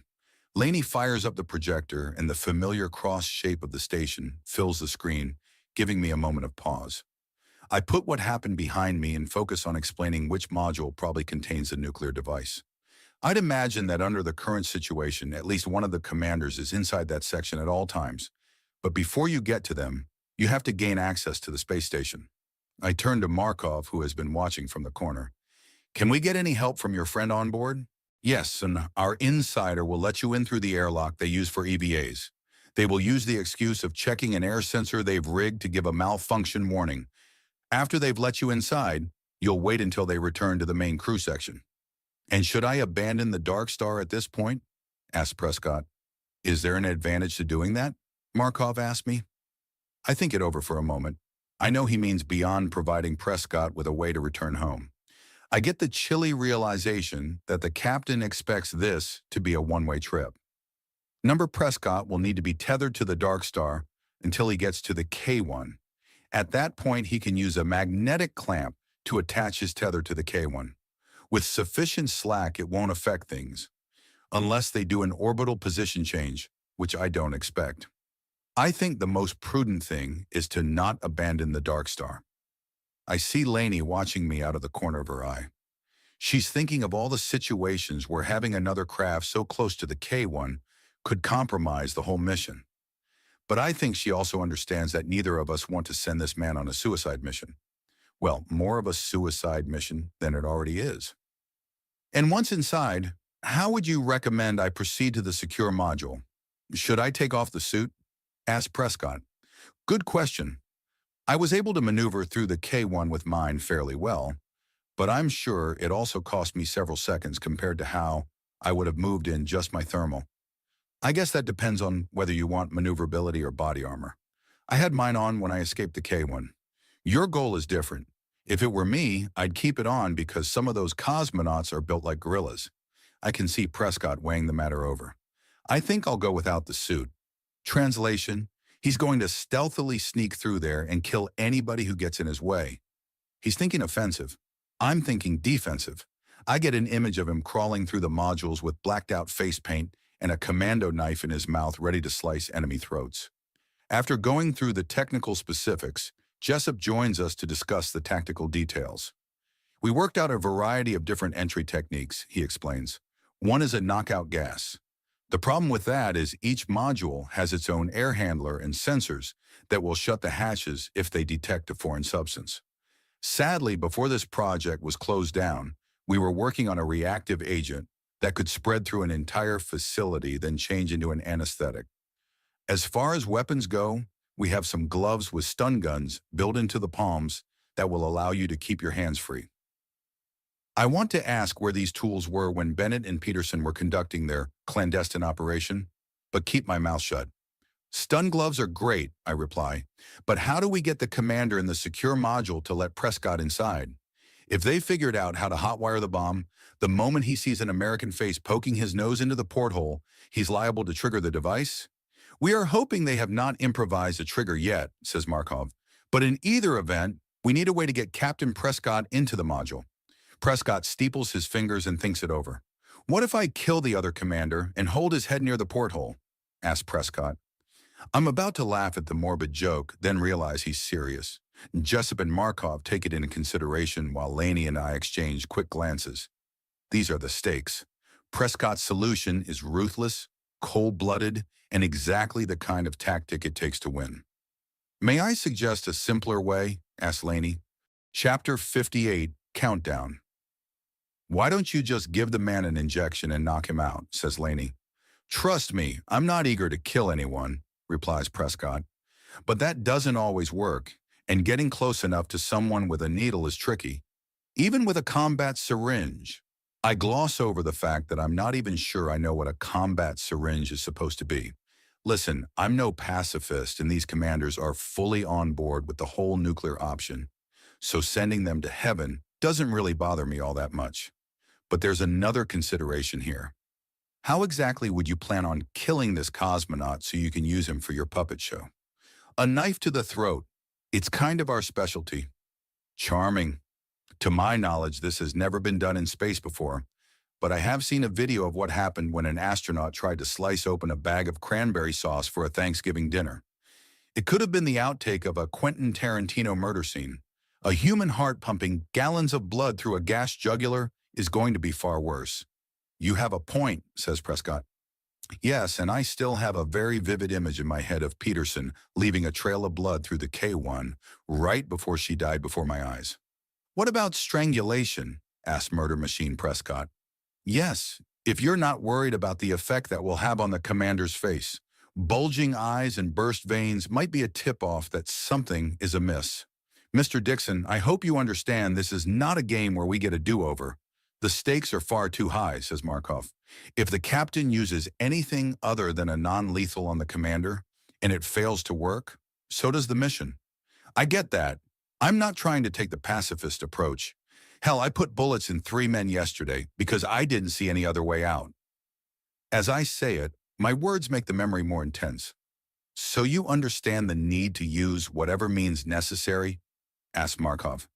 Yes, I would tell the captain to try anything that didn't put him at greater risk. Laney holds up her hand. Okay, may I suggest an alternative approach? Yes, Ms. Washburn, asked Markov. Well, if the danger's in getting Captain Prescott close enough to the commander to use something to incapacitate him, whether it's lethal or non-lethal, then the solution would seem to be use your spy on board, the K1. Maybe she can... She, replies Markov. You kept avoiding a gender-specific pronoun. That usually only happens when you're trying to indicate a female when normally you'd assume a male. Anyway, why not let her do it? Interesting assumption, Markov says, not actually confirming her observation. The problem is that this person has limits to what they will and won't do. I think this may push them too far if we ask them to help kill their commander. And that's why it should be a non-lethal, like a fast-acting paralytic. Could the captain pass her a syringe that she could then use? Perhaps. Captain, what do you think? Asked Markov. Well, I'm a soldier. I'm not really familiar with the whole social engineering solution. But Dixon makes a very compelling and graphic case as to why I shouldn't knife the commander. And strangulation puts me in close quarters with someone who has a lot of combat training. I don't doubt I could take the man out, but it might not be as clean as I like. I interrupt. And he has the advantage of having spent months in zero-G. In your case, we're not even sure if the anti-nausea drugs will do their job, let alone how quickly you can adapt. No offense. None taken. Dr. Markov, I can certainly pass a syringe to your operative if you think they'll go for it. I believe if they understand this is the least violent of the solutions, they will accept this solution. This still leaves us with the second commander. After you gain entry to that module, you need a way to deal with him. You could use your knockout gas once he opens the door, I suggest. It's a small enough chamber that the gas will quickly fill it before the air handler has a chance to pump it out. That could work, says Prescott. Here on Earth, that's how we'd incapacitate someone in a similar situation. When we practice infiltrating enemy submarines, we do that. We also have special rounds that are designed to go through people but not hulls. Spaceships and stations are different than submarines, I reply. Some parts are literally as thin as a Coke can. You're in a balloon waiting to pop. Prescott makes a note of this in his little journal. Okay, I'll need a gas mask. Is there a problem if I strap one to my chest inside the spacesuit? I'm not sure what exposing the filter to extreme cold or vacuum would do. I get a sinking feeling at the realization of all the different variables going into this. I think you should be fine with that. There are so many things that can go wrong. We don't even have a chance to do a dry run, and the man we're sending up to do this has never even been in space before. Granted, neither had I until a few days ago, but I had the benefit of years of training and weightlessness on board our Vomit Comet airplanes. I knew as much as you could know until actually doing it. I tell myself to relax. Prescott is the best of the best. He's built for this intellectually and physically. His combat experience far exceeds my pilot and astronaut training. Markov checks his phone. Unfortunate news. The sensor unit malfunction on the USC Cosmos station that prevented you from docking has spread to another module, and they're afraid their water supply may be contaminated with bacteria. Oh, wow, says Laney. That's horrible. Yes, it is, he replies. It would seem they asked the Russians for help and they declined. Not surprising. Now they're requesting an emergency resupply from my Cosmos. Captain Prescott, it looks like we will be sending you into space quite shortly. You clever bastard, says Admiral Jessup. How did you arrange that? Sometimes serendipity must be seduced. Chapter 59, State of the Art. The Alicorn rocket used to send the Unicorn spacecraft in orbit consists of two stages, the upper and the lower stage. The lower stage is the big cylinder on the bottom that uses 9 engines to send the upper stage to the edge of the atmosphere, disengaging at about Mach 10, then falling back to Earth, where it uses the carefully calculated fuel left on board to land on a platform at the far end of the iCosmos assembly bay. The second stage pushes the Unicorn into orbit, reaching 17,500 miles per hour, then heads back down to Earth top first, using a heat shield to slow it down before it does a somersault and lands like the first stage on another pad adjacent to the assembly bay. There's a third landing pad for the Unicorn to land on, but I have no personal experience because I decided to take a side trip to Rio. After landing, each component of the rocket is pulled into the iCosmos assembly bay, where they're inspected for damage and any parts that need refurbishing are replaced. The entire rocket, all 3 sections, are designed to be reused like a passenger jet. This reusability is why iCosmos, SpaceX, and Blue Origin have been able to radically change space travel. It hasn't come easily or cheaply. These companies were the pet projects of some of the richest men in the world who had a grand vision about the future of space. Several years into this era, The improvements and changes are still happening. The iCosmos assembly building is like one huge machine. Rockets go out one side, come back used through another, and are carried along on tracks as robot arms inspect the surface. Diagnostic software checks the internal systems, and the engines are X-rayed for stress. Before this period, the most expensive part of a rocket launch was the cost of the rocket itself. Even the space shuttle. Its side boosters were dumped into the salty ocean, making them more costly to reuse than just buying new ones. Although you'd never know that from the magic of government contractor accounting.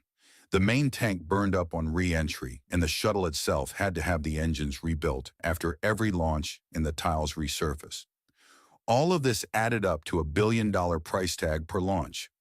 The contractors who worked on the shuttle and its successor, the SLS, really didn't have much interest in solving the problem they were paid handsomely to solve. That was until the upstarts came along and changed the game. Now, the single biggest cost to getting into space is fuel. It takes roughly the same amount of fuel to put the Unicorn and its payload into orbit as it does to send a 727 around the world. On the bigger rockets they're using to send materials to the US iCosmos station, the cost per pound is much less.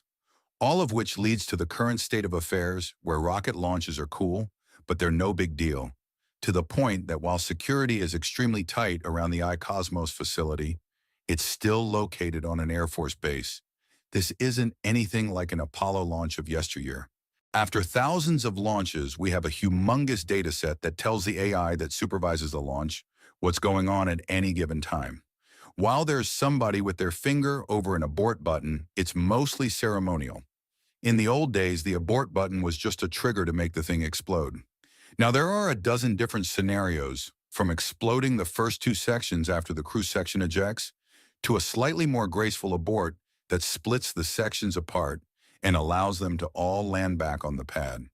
While this hasn't made us complacent, everything has become more routine, like commercial air travel. There are ground crews to inspect the engines and fuselage and checks and balances in place to make sure they did their job. The biggest variable now is the payload.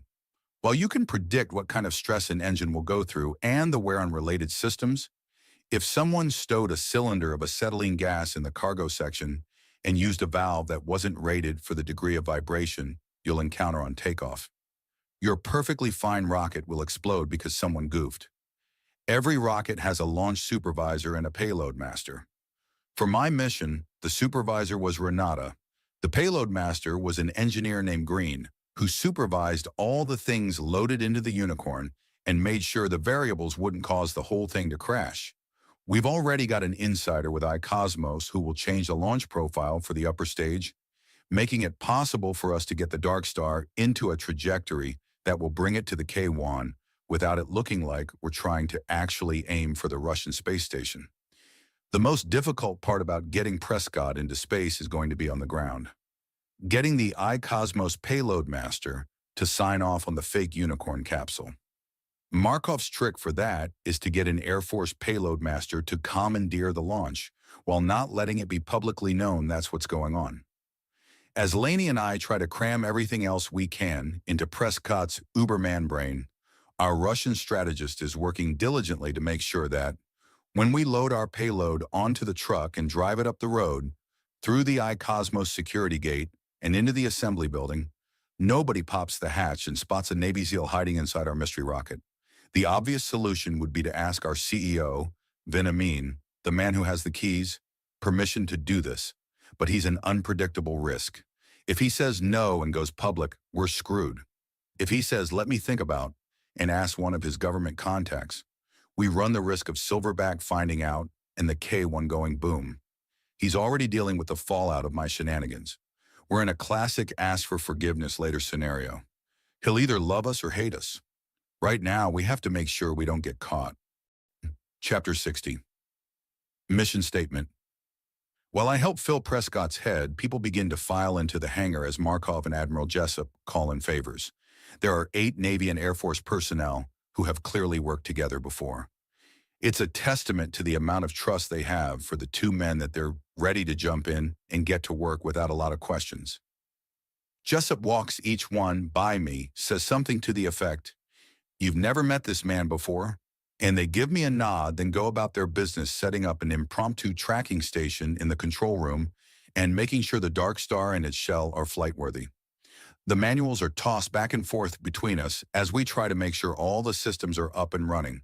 Few of them were the original members of the Space Ops crew, and the exact specifications are a complete mystery. For all we know, turning the thing on could cause it to blow up. Prescott puts on the suit and starts to drill, running through the switches and referring to the manual. I want to point things out to him, but know better. If Bennett taught me anything, it's when to back away and let the student teach himself. "You want me to give you 20? I ask Prescott. "That'd be great," he replies, running a finger down a line of text. I look over at Lainey as she confers with some techs about the spacesuit radio equipment. She might possibly be the most informed person here. The authority she's been given is a testament to how dire the situation is and the confidence Markov has in her. I think it's well placed.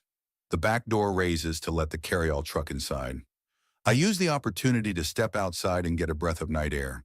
The Cape has always been a special place for me. The launch pads and buildings are spread out between mangroves and serene bays. It's an odd mixture of nature and technology, the past and future. To the north, the gleaming complexes for NASA, iCosmos, SpaceX, and others are brightly lit. I can spot two BFRs, big fucking rockets, standing on the launch pad waiting to fly into space. Each one weighs more than a battleship and is half as tall as the Empire State Building. We live in an incredible age. People like Lainey get it, so do some of the general public. But I think they're still in that early phase like the internet in the 1990s. Yes, they know space is an industry now. Sure, they may know of someone who is peripherally involved, but they don't realize how big things are going to get. If you look in the right direction, you can see the U.S. iCosmos station as it flies by. Every other week, a BFR launches with more hardware for it. When it's finished, the K1, the ISS, and all the other space stations before will seem like tiny preludes to the future. The USIC will rotate in space, giving it artificial gravity. I think the moment people on Earth realize there are people walking around, behaving very much like life down here, yet in space they'll begin to understand what it's all about. The USIC is just the first of many stations being planned. Smaller ones, bigger than the K1, and the ISS are already coming online. There's even talk by the Chinese to build something even more massive than the USIC, an actual city in space. Then there are the spacecraft being built in orbit, ships for going beyond our orbit, to the moon and the outer planets. It's an exciting time to be alive. "It'd be a shame to lose all this," says Lainey, as she manages to sneak up behind me on her crutches. "Yeah, I was just thinking about that. This EMP would be bad. Technically, it's an NMP, a nuclear magnetic pulse, but yeah." She nods to the people in the hangar. "There's a good team in there. Captain Baylor, she's smart. She'll be handling operations. With your advice, I hope." I seriously mean that. "Oh yeah, they're too short-staffed to kick me out. Let's just hope we can pull it off." "You're a real trooper. A couple hours ago, you had no idea what you were going to get pulled into." She lets out a laugh. "Are you kidding? This is the kind of thing every space geek dreams about. Well, that and aliens coming down and asking me to go for a joyride. Heck, it's good to be part of something." I take a look at the people going over equipment, inspecting the Dark Star and planning Prescott's mission. Yeah, I'm just glad I don't have to be in hiding anymore. At least not here. Not in front of them. "It must have been hell," says Lainey. "You have no idea. I'm just glad." "You don't have to run anymore?" "Well, I'm worried what will happen if the crazy Russians set off the nuke. That's for sure. But it's nice to stand still for a moment. I'm still worried that at any moment we're going to be raided by a bunch of soldiers descending from Blackhawks. At least I won't be alone." Markov joins us outside. There they are, the fugitive and his accomplice. "Have you told everything we need to tell our space commando?" "I'm letting him go over a few things without me breathing down his neck," I reply. "And he is ready?" "He'll have to be. There's only so much you can teach someone in this short amount of time. It took me years to get into space." "Indeed," says Markov. He turns back around and returns to the hangar. "I guess I should see if there's anything else I can tell Captain Awesome." Chapter 61. Assembly. Before we load the Dark Star onto the carryall truck, Admiral Jessup takes a stand on the flatbed to address us. I'll keep this short. We need to have this craft loaded onto here and taken up the road in 20 minutes. We're all used to working in gray zones.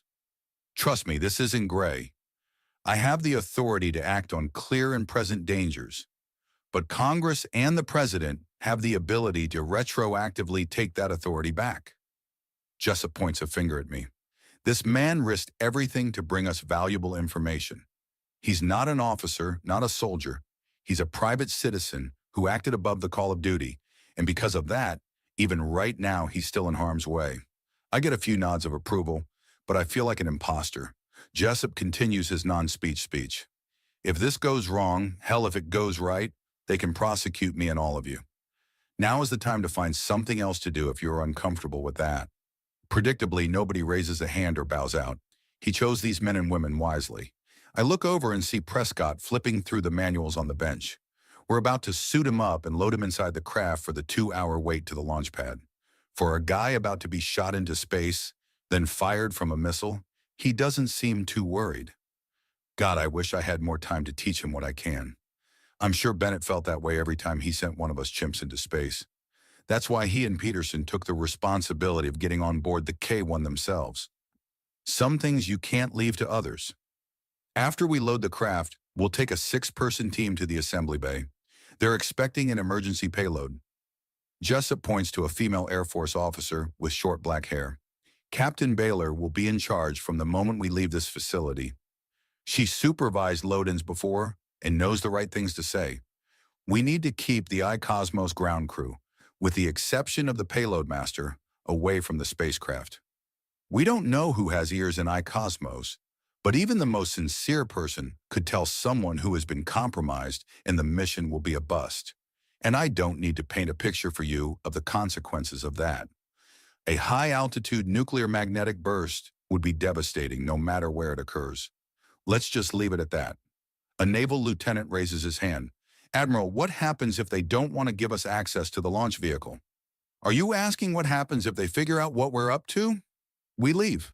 There's no way we can take this thing up without their help. To be honest, if there is a problem, it'll appear clerical. We just say that we got the wrong information and turn back around. He points to Prescott. The real stakes are for him. He's got to go up in that thing and pull off a miracle. Prescott nods, then goes back to the manual. While Jessup supervises the loading of the Dark Star, I go over to Prescott to see if there's anything else I can help him with. You got this, I tell him. Thanks, I appreciate that. The fact that you're still alive is a testament to your training. Huh. Number, I'm just really good at running away from trouble. You're the poor son of a bitch who has to run into it. I think about what he's about to do. Don't cut the Dark Star loose, and don't think this is a one-way trip. You're a hell of a lot smarter than I am, and I made it back. Well, let's just see how things go, he replies. Man, this guy is convinced that he won't make it back. I mean, I get it.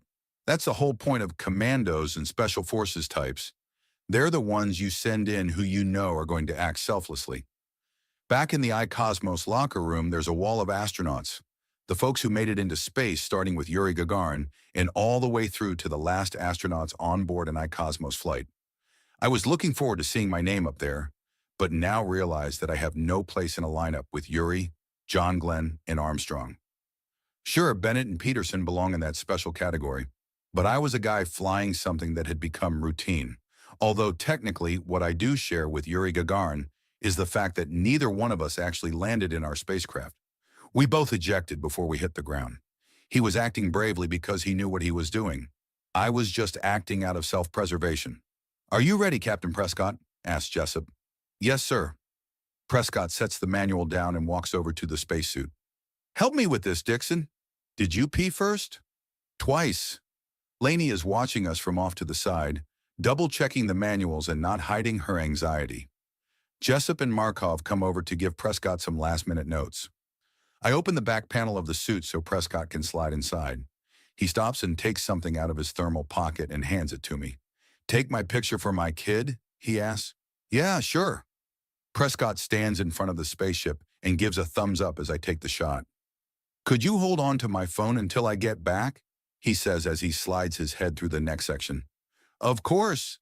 I put it into my pocket and check the status lights. I know he's not ready. He's willing, but he's not ready.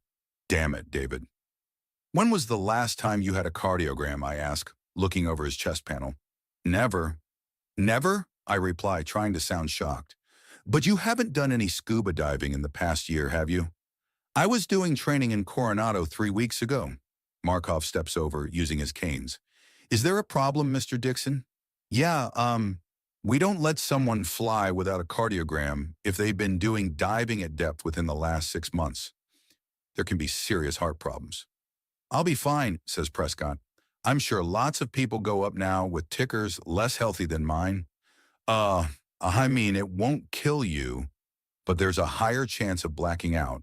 It's okay for a passenger, but not a pilot. I catch Lainey watching me. She's about to say something, but I glare at her. Can we get a doctor in here to do a test? Asks Prescott. I shake my head. There isn't time. They have to stress test you on a treadmill. I don't have to do this. This presents a problem, Mr. Dixon, says Markov. And what do you propose for a solution? Well, say it. You came up with this whole bullshit story because you can't let this man go through this. My mouth speaks before my brain can think. I'll have to go. Are you sure? Asks Markov. Yes, I think Prescott could pull it off, but there are too many variables. I got this, Prescott says. I know his pride is at play here. I know, but the heart thing. I grab the sides of his helmet and start to unhook it. Prescott looks at Jessup. Admiral? I agree with Dixon. We can't take the risk. Prescott reluctantly nods and lets me help him out of the suit. As he unstraps the gas mask and other equipment from his chest, Lainey walks over and uses a free hand to help hold the suit. She leans in and whispers into my ear, AFI 11. Chapter 62, Security Protocols. As I sit inside the cramped cockpit of the Dark Star, waiting for the carryall to make its way down the road to iCosmos, I contemplate my most recent life choice. All I had to do was let Captain Awesome get into the spaceship and let him do the thing he was trained for. But no, me and my fat mouth. Was it the fact that he has a kid? Or is it that I knew all along sending him up when there was a perfectly disposable astronaut standing by who already knew what all the knobs did? What difference does it make? I couldn't let him take my place, but the thing that gets me is that I know this was Markov's plan all along. I'd be angry at him for manipulating me if I wasn't so upset at myself for allowing it to get that far. I should have bravely volunteered to do this thing instead of contemplating hiding out in his cabana until the whole thing blew over or blew up. Even Lainey, recruited less than a day ago, was ready to jump right in. Hell, if she thought we'd have taken her seriously, she would have jumped at the chance to be in this tiny seat with a control panel inches from her nose. How we doing? I ask into my radio. We're almost at the iCosmos gate, says Prescott. He's riding shotgun with Jessup in his SUV ahead of the flatbed. We're counting on the pseudo-crisis aboard the US/IC to cut through the red tape a little. While Markov has enough people inside and out to smooth things along, if someone gets a little too nosy and decides to dot more I's than we have time for, this whole thing could fall apart. As the carryall comes to a stop, I imagine the security guards checking their clipboards and radioing into the complex about the rocket that just showed up.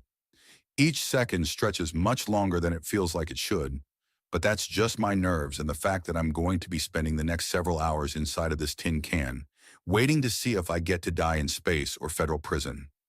I don't mind the tight quarters all that much. When I was a kid and had my heart set on being an astronaut, I watched The Right Stuff and paid careful attention to all the difficult things the astronauts had to do. The toughest was being stuck inside the space capsule, not able to take a pee. Alan Shepard, the first American in space, had to relieve himself inside his spacesuit because NASA kept pushing back the launch window past the limit of any human's endurance. Not wanting to embarrass myself or go nuts in the claustrophobic space, I'd test myself by seeing how long I could spend inside a cardboard box. After a few failed attempts at lasting more than a couple minutes, I found out I could last much longer if I poked air holes in the box. I decorated the box with decals and named it the Centennial Hawk. because I was neither original nor clever. At first, I'd assume a yoga-like pose and watch movies on a laptop I placed inside as my control panel. Then I started going into some deeper meditation, or the 9-year-old's version of it. While my box was no one's idea of a sensory deprivation tank, I went on some wild daydreams sitting inside there, contemplating inner space. This would help me out later on in life when I worked as a guinea pig and a trainee at iCosmos. I spent a lot of time in the huge water tank going through various simulations, waiting for instructions. Lately, it's been zero-G construction for all the space stations being built. I could sit in the bottom of the tank for hours and hours. Although my first launch was just a few days ago, I've spent months aboard the simulated crew modules and unicorn prototypes. All of this leads me to the fact that I'm totally okay here in the Dark Star. I'm fine. It's my safe place. I'm not worried. Address all. David? Says Prescott over the radio. Yeah. You okay? Yeah, fine. I was just dozing off. Wow, man, I can't imagine how anyone could sleep during all this. Me neither. What's going on? They're letting us through. The payload master's going to meet us in the hangar and sign off on everything. Just like that? We emphasized the point that the capsule had to be kept sealed because of the water and the new filtering system. Right, good call. That was Ms. Washburn's idea. Of course. The capsule starts to vibrate. We're moving. I can tell. Other than the payload master, does it look good? We think so. We could have you launched in 3 hours. They're using the bigger booster, so there's some room for adjustment, which works out well for us. Trying to intercept a space station is no easy feat. If you're off by seconds, the whole thing is thousands of miles from where you need to be, and that takes more fuel. Fortunately, they're putting me on top of a fatter version of the alicorn that has more fuel and thrust. It's less efficient, but nobody's worried about that right now. Prescott keeps me up to date with what's going on outside, while trying not to be obvious about the fact that he's talking to a Trojan horse. Occasionally, he calls into his headset as if he's talking to someone back at the Air Force Operations Center. I hear the voices of iCosmos load engineers as they inspect the feeds and cables on the outer ship. The dashboard in front of me shows the unicorn controls and the different readouts as it talks to the computers outside. From my side, everything seems exactly like a military payload module should look. The sensors we want to give back correct data are doing so, and the ones that we need to lie are performing admirably. As far as the engineers' portable computers tell them, this is just a dumb cargo ship waiting to be sent into space. David, Prescott says in a half-whisper, we're good. They're going to rotate the ship, connect you to the rocket, and then tilt you upright in the next half hour. Wonderful. We're leaving the assembly building, but we'll check in. I'll be right here until I won't. Roger that. He lowers his voice even more. And, thanks, man. I know what you did. Yeah, but do I? Chapter 63. Grand Theft. T-minus 40 minutes. After I run through all the different things I'm going to have to do to get Darkstar to the K1, I shut my eyes and try to find my peaceful place. This mission is a flowchart. One action follows another. There are variables, but most of them are known. The less I think, the better my chances of survival. Wait, that's not right. This isn't about my survival. This is about getting the nuclear device off the station. What happens to me isn't important. The only course of action that matters is the one where the people on the ground will be safe. T-minus 30 minutes, I watch the little lines of code whiz past on the screen and occasionally catch one of the strings I recognize. When they sent men to the moon, their spaceship had less computational power than the key fob you use to open your car. Imagine going back in time with a smart light bulb and trying to explain all the things that make that work. Now, a rocket is really a bunch of code attached to some slightly extraneous hardware. Those same engineers of yesteryear would have no trouble grasping all the parts of the unicorn and the alicorn. The fact that we use 3D printers to make the engines might come as a surprise, but the design wouldn't be as radical as the fact that right now I'm waiting for a neural network as intelligent as a small mammal to decide if we're good to proceed. T-minus 20 minutes. Everything looks good. We're in a perfect alignment for an orbital intercept with the U.S. Shy Cosmos in the K1 when the Darkstar does its little maneuver. Let's just hope they don't decide to laser me. I'm pretty sure the wavelength absorbing material that covers this thing is the exact opposite of what you want around you when you're the target of a high-energy weapon. T minus 15 minutes. We're in the final stage. In less than a half hour, I'll either be in orbit or a firework. I close my eyes to relax for a moment, but have to open them when something bright starts to flash unexpectedly. I reach a hand out to touch the panel, but jerk it back in surprise when Vin's face appears on the screen. "What are you doing?" he asks. I freeze, not sure what is going on. "I can see you, David. Did you know that I monitor every launch from a window on my screen? Not many people do." Hey, Vin. Should I unbuckle and try to get out of the ship before security gets here? Hold on, maybe I can talk him out of that. "How did you know I was here?" When I started iCosmos, I didn't want to get complacent. I promised myself that for at least the first 1,000 people in space I'd watch and make sure that they got there safely. That's a hell of a lot of pressure, if you think about it.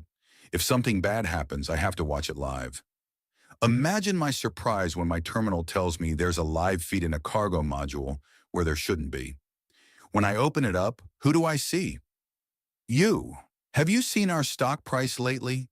The board of directors is talking about replacing me. Vin. He shakes his head and cuts me off.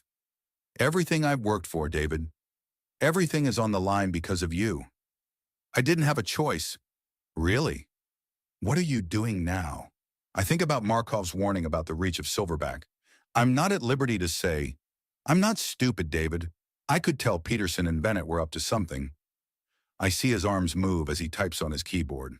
I just spent the last several days in what I'd technically call federal custody after 3 of my astronauts caused an international incident. All my screens go dark except for his video. He just shut me down. "Vin, don't!" "I'm asking you again. What are you doing here? You have to trust me. Do you know why it took so long for you to get a seat on my ship?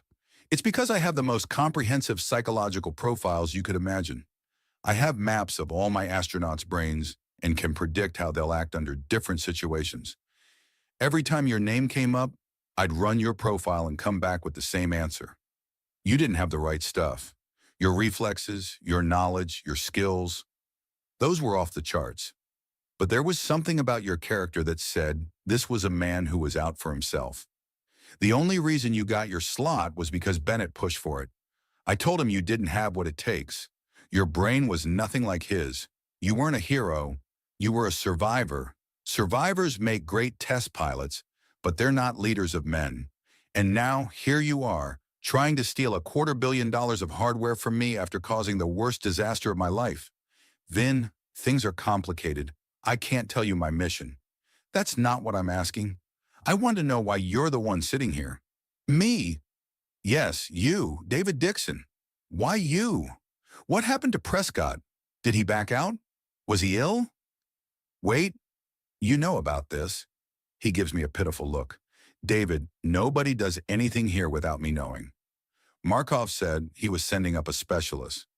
Prescott wasn't right for the mission. And you are? I don't know. I guess I have to be. Vin gives me his sage-like smile. And here we are. Capricorn. I deny everything. He winks at me, then presses a button on his keyboard. My control panel lights up again. I just gave you a better insertion path to the K1. 4 minutes to launch. Anything I can do for you? I think he means if I don't make it back. Tell my parents I love them. Give Lainey Washburn a chance to fly. Oh yes, some kids in Rio helped me out. I forget the name of the neighborhood in Rio. Maybe see if you can get them into a school or something? I'll find them. Thank you. Have a safe trip. When this is all over, you should come out to the yacht. Only if you promise to lend me the silver Speedos you had on at Burning Man. Chapter 64. Projectile. This launch is just as jarring as the last one. While rockets are a thing of beauty to see take off from the ground, being inside one is a slightly different experience. You're stuck between two forces that want to crush you and shake your brain loose from your spinal cord. There's the rocket below you, burning millions of gallons of fuel in what can be best described as a controlled explosion. Above you is the Earth's atmosphere. Maybe that doesn't seem like much, but think about when you were a little kid and stuck your hand out the car window and what it felt like. when the wind slapped into it. Now imagine the wind is slamming into you at 7,000 miles an hour. What's totally different than last time is the fact that I'm not in my comfy iCosmos form-fitting couch. The chair inside the Dark Star is a few straps stretched over an aluminum frame. I'm afraid I'm going to bust through at any second like my fat aunt on a cheap lawn chair. One time in college, a few of my buddies took turns riding around inside the trunk of an old Impala. It was a dumb thing to do. When it was my turn, Ross, my sophomore year roommate, decided to go off-roading. That trunk was a veritable Versailles compared to the inside of the Dark Star. I'd give anything to be back in there right now with Mad Ross at the wheel, spinning out in the dirt lot behind Target. I watch the readout as the countdown hits max Q, the point where the rocket reaches the maximum impact against the atmosphere. It's not exactly smooth sailing from here, but if there's a point where this fake space capsule is going to crush like a tin can, and the rocket rip itself apart from stress, I just passed it. Don't get me wrong, lots of things can still go horribly wrong, but we just passed a critical point. The atmosphere begins to get rapidly thinner around here, and the vibration settles down a little. I still have the gurgling roar of the rocket to remind me that I'm one misplaced decimal away from oblivion. I get ready for the kick of the second stage booster as it separates from the primary booster. Boom, and we shoot forward like a champagne cork from a bottle. Meanwhile, the primary booster begins its descent back to Earth, where it will land on the launch pad, making me kind of wish I was writing that down right now. I'm now entering the 60-mile zone that people generally agree is space. Fun fact, the first man-made object in space was a Nazi 5-2 rocket in 1942. Space historians and people who like to remind you how there would be no private space industry without NASA tend to gloss over how much those goose-stepping assholes contributed to rocket technology. Now I'm about to pass the 108-mile record they set, which basically means I'm beating Hitler again. At this altitude, if I could look out a window, I'd see stars. But I can't because I'm inside a black bullet designed for stealth. 6 more minutes of burn on the second stage, and then we have separation. That's when the real excitement begins. Right now, I'm just doing the same launch profile we've done thousands of times before. The never-been-done-before part comes when the second stage detaches and the fake unicorn begins its approach to the USI Cosmos. In order to make things look legit to anyone tracking on long-range radar or telescope, at the same time the second stage engine disconnects, the Dark Star is going to launch from it. I read the manuals and studied the interface, but I still have no damn idea what's going to happen. What I can tell is that there's a very large cylinder between my legs like the hump of a long horse. This bad boy is filled with LMP-103S, a chemical that reacts with a catalyst and produces about 30% more thrust than the hydrazine we use on the Unicorn spacecraft. To really appreciate the situation I'm in, you can't think of me as sitting on top of a rocket as I get pushed into space. Instead, imagine a rocket engine itself with all those tubes and metal guts. And I'm strapped inside there. Basically, Dark Star is all engine and no rocket. That's how Admiral Jessup's engineers figured out how to put one powerful rocket inside of another. They decided to have the astronaut straddle the most dangerous part. Sure, there's some heat insulation that's supposed to protect my testicles from frying like eggs, but this has never been tested. For all I know, they melted the last 3 crash test dummies they put here. The upside is that I'm pretty sure I'm going to black out the moment the rocket fires. The K1 is on the other side of the Earth, and I have to race like a bat out of hell to get into an elliptical orbit that will not only match its speed, but put me on a parallel path. All without them knowing I'm even sneaking up on them. To do this, the Dark Star is designed to pick up another 2,000 miles an hour of speed beyond the velocity of the Unicorn. Most of it all at once. Did I mention that the main rocket engine on the Dark Star is running between my legs? Not in some cool, this is my pseudo-phallus kind of way. No, this is more of this monopropellant thruster is about to violate you like no man should ever be violated kind of way. You ready to go? Asked Laney on the comm. Number, not really. Too bad, time to man up. Baylor here, I'll be doing the countdown in Mark. Oh crap, here we go. Chapter 65, Thruster. The rocket kicks on and I feel a rumble words cannot describe. Mother of God! You okay, Dixon? Asked Baylor. This is insane. I think he's enjoying it, says Laney. The power, all the power. I think I need a cigarette. Holy shit.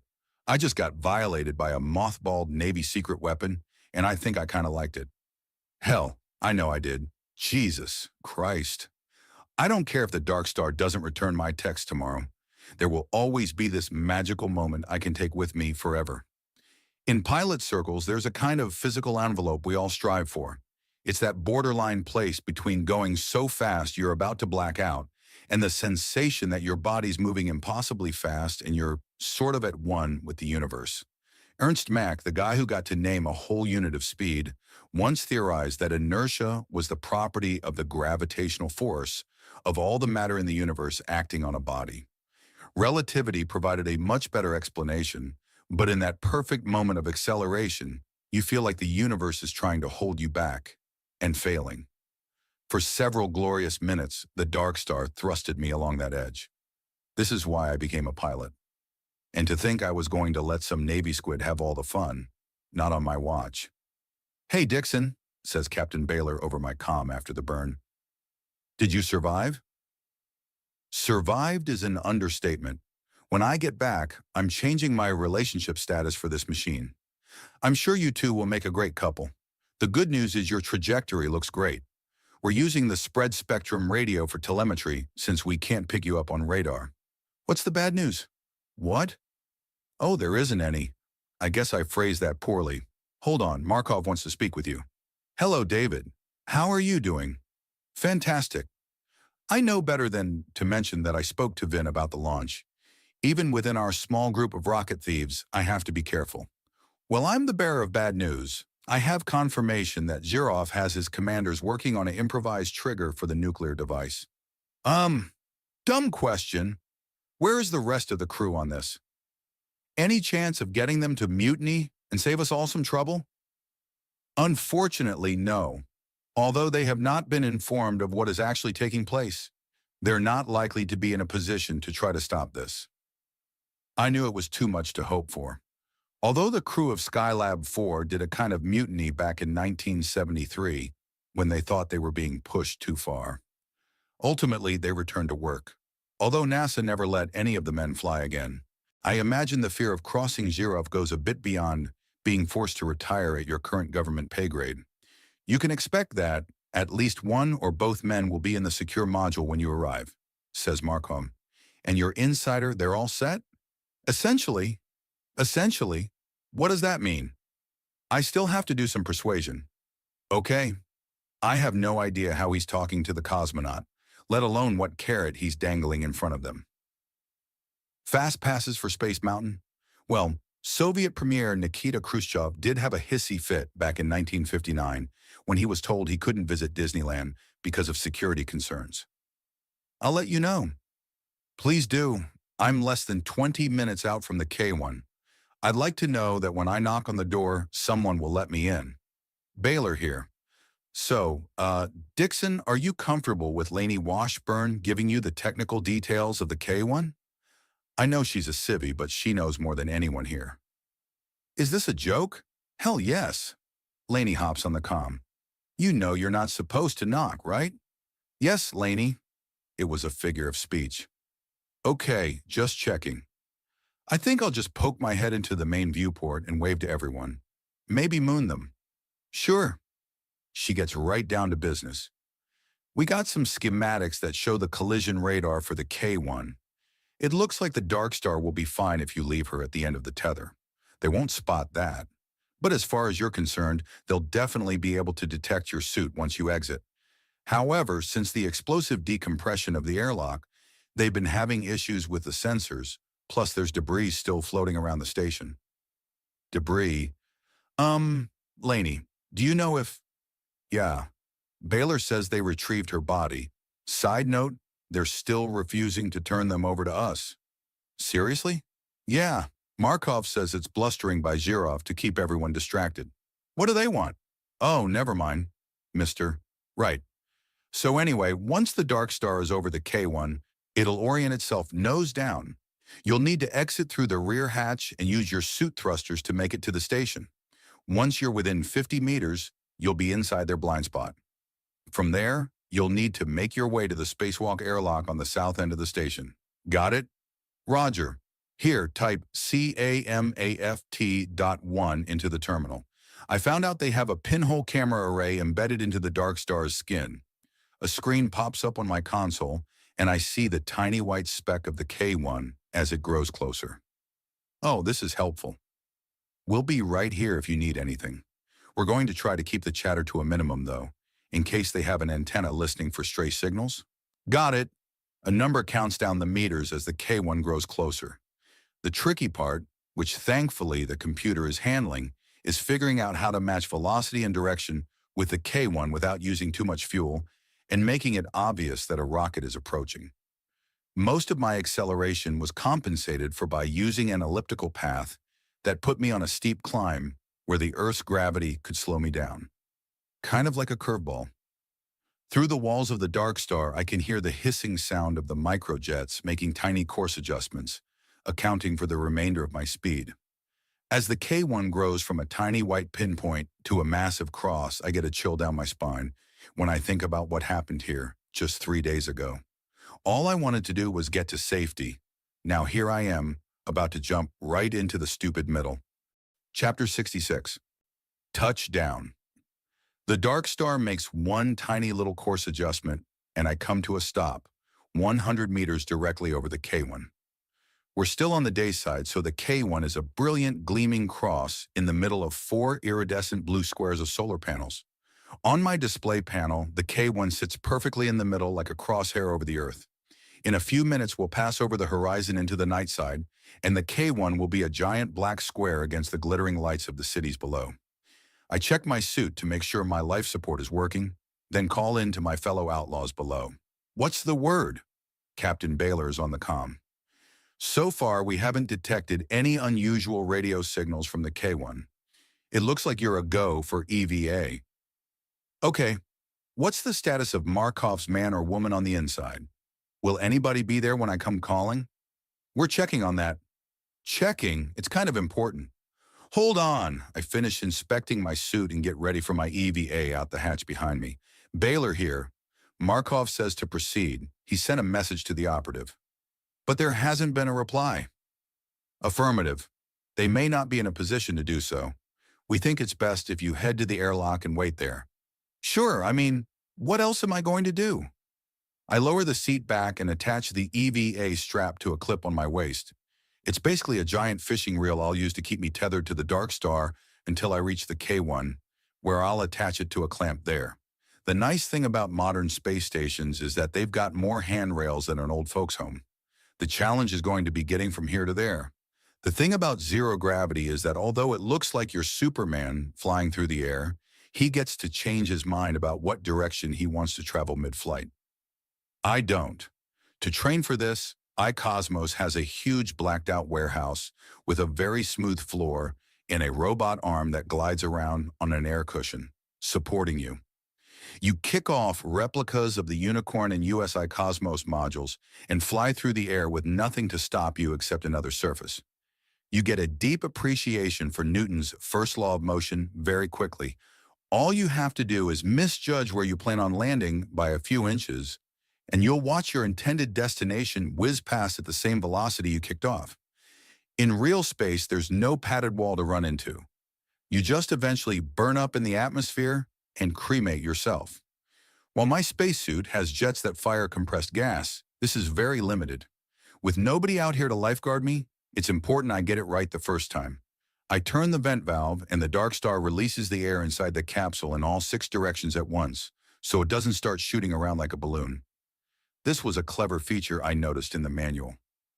On a ship this small, venting just 20 cubic feet of air would send it flying and defeat the whole stealth thing. The front of the ship is pointed down at the K1 and Earth like the pointy tip of an ice cream cone. When I open the hatch at the back, my eyes are greeted by thousands of stars. The sun is directly behind the door, and the Dark Star, true to its name, doesn't reflect any light. I give myself a few seconds to appreciate the view, then push myself out of the compartment. Once I move outside the shadow of the dark star, I'll be visible to the K-1's radar, so moving quickly is important. There's no way I'll be able to completely avoid detection in my suit, but if I'm just a quick blip, I should be okay, I think. Mashu Chapter 67, Standby. I glide out of the opening, then use the edge of the hatch to bring myself into an upside-down position. That's another thing. While you can bend around your center of gravity in space, trying to do a somersault is a practical impossibility without anything to act against. I gently push away from the dark star and begin to move out from behind its shadow. When I'm a meter away, I activate the jets on my pack, and a tiny spurt of air sends me towards the K-1. It doesn't look like I'm moving at first, and that's a good thing. If I was at running speed, like 25 miles per hour, that means I'd hit the K-1 at that velocity, which is the same as falling from a two-story building and landing on your face. The tip of the upper spire on the K-1 gradually grows closer, while the tether at my waist spools out a thin line fast enough to keep pace without getting tangled. My target is the cross-shaped module at the end of the spire. This is the section that juts upwards from the station. Although I tend to think of the K-1 as built like a cross, it's actually more like a little toy jack. As I get closer, I can see inside the top module through a skylight. Thankfully, nobody is looking back at me. A few meters from impact, I reach my hands out to soften my fall. I spot a railing around the window near me and grasp it. Boom. We have touchdown. I think I hit soft enough to not make a big noise inside. I'm on the K-1, I report into my comm. I take the tether from my belt and clip it to the handrail. When I look up at the dark star, my heart does a flip-flop when it's not there. Duh, stealth ship. Even the tether is invisible past a few meters. I pull myself along the rails to a set of handholds that lead down the upper module and to the side of the airlock. Okay, if everything else plays out this smoothly, I'll have a nuclear device in my hands in the next few minutes and be ready to take this thing home. OPS, any word on the insider? Hello, David. This is Markov, he says in case the accent wasn't a tip-off. There's been a complication. I'm unable to reach my operative. We suspect the commanders of the K-1 may have restricted the other crew. Hold up. Are you saying there's nobody here to let me in? That is correct. Until further notice, we need you to stand by. And if you can't get hold of your operative, we're working on a contingency. Markov, I'm not sure if you realize there really aren't any contingencies. I need someone on the inside to open this airlock. It's not like I brought C4 and can blow my way in. I understand that. Please stand by ... I can tell he's just as frustrated as I am. After everything we've gone through to get this far, to come this close and fall short. I stand by and stand by some more. It's not the worst place to wait for the end of the modern world. Below me, the Earth moves into its night side, and I see the sparkling lights of Southeast Asia. The entire half of the Pacific Rim is a glittering crescent. David, we've intercepted some chatter from Roscosmos. We have confirmation that the commanders have locked down the crew. I turn my attention back to the present. Meaning what? My operative cannot get to you, and we think that Girov may be planning something imminently. Are they going to blow the whole station or use some kind of satellite ejector? We don't know. Either way, the most prudent course of action is for you to return to the Dark Star and come back to Earth. Well, damn. Chapter 68, Breaking and Entering. Well, this sucks. I can't seem to catch a break lately. My body begins to dangle away from the station, and I have to remember to pull myself back in, lest someone looking up from their nuclear device sees me chilling out here. Okay, so Markov says I have to return. He's obviously very certain that his operative is not going to be able to let me inside. Without their help, I'm in a bit of a bind here. There are only 2 EVA airlocks on this station. There's the one a meter from my head, and the other one on the bottom of the station, adjacent to the airlocks where spaceships dock. Both of the EVA airlocks require someone on the inside to depressurize them and unlock the hatch. While they both have an emergency release in case someone gets trapped outside, there's no way I can use that and not send the whole station into an alert, causing all the sections to seal. At best, I would make it into the upper module and not any further before they caught me. The whole point of an inside man was to let me inside discreetly. Without that element of surprise, there's not much I can do. All right, David, is there another way inside? Think outside of the box. With some tools, I could take apart a window and go inside one of the modules. Except the explosive decompression would send the station spinning and let everyone know they have a visitor. So dumb idea. Okay, is there a way I could get them to let me in? Maybe knock on their door and trick them into an EVA? Okay, no Bugs Bunny techniques. What if I take out their communications antennas? Would the commanders decide to send someone out here? Put that on the maybe list. What other options are there? OPS, what's the condition of the docking module? Have you returned to the Dark Star yet? Asked Baylor.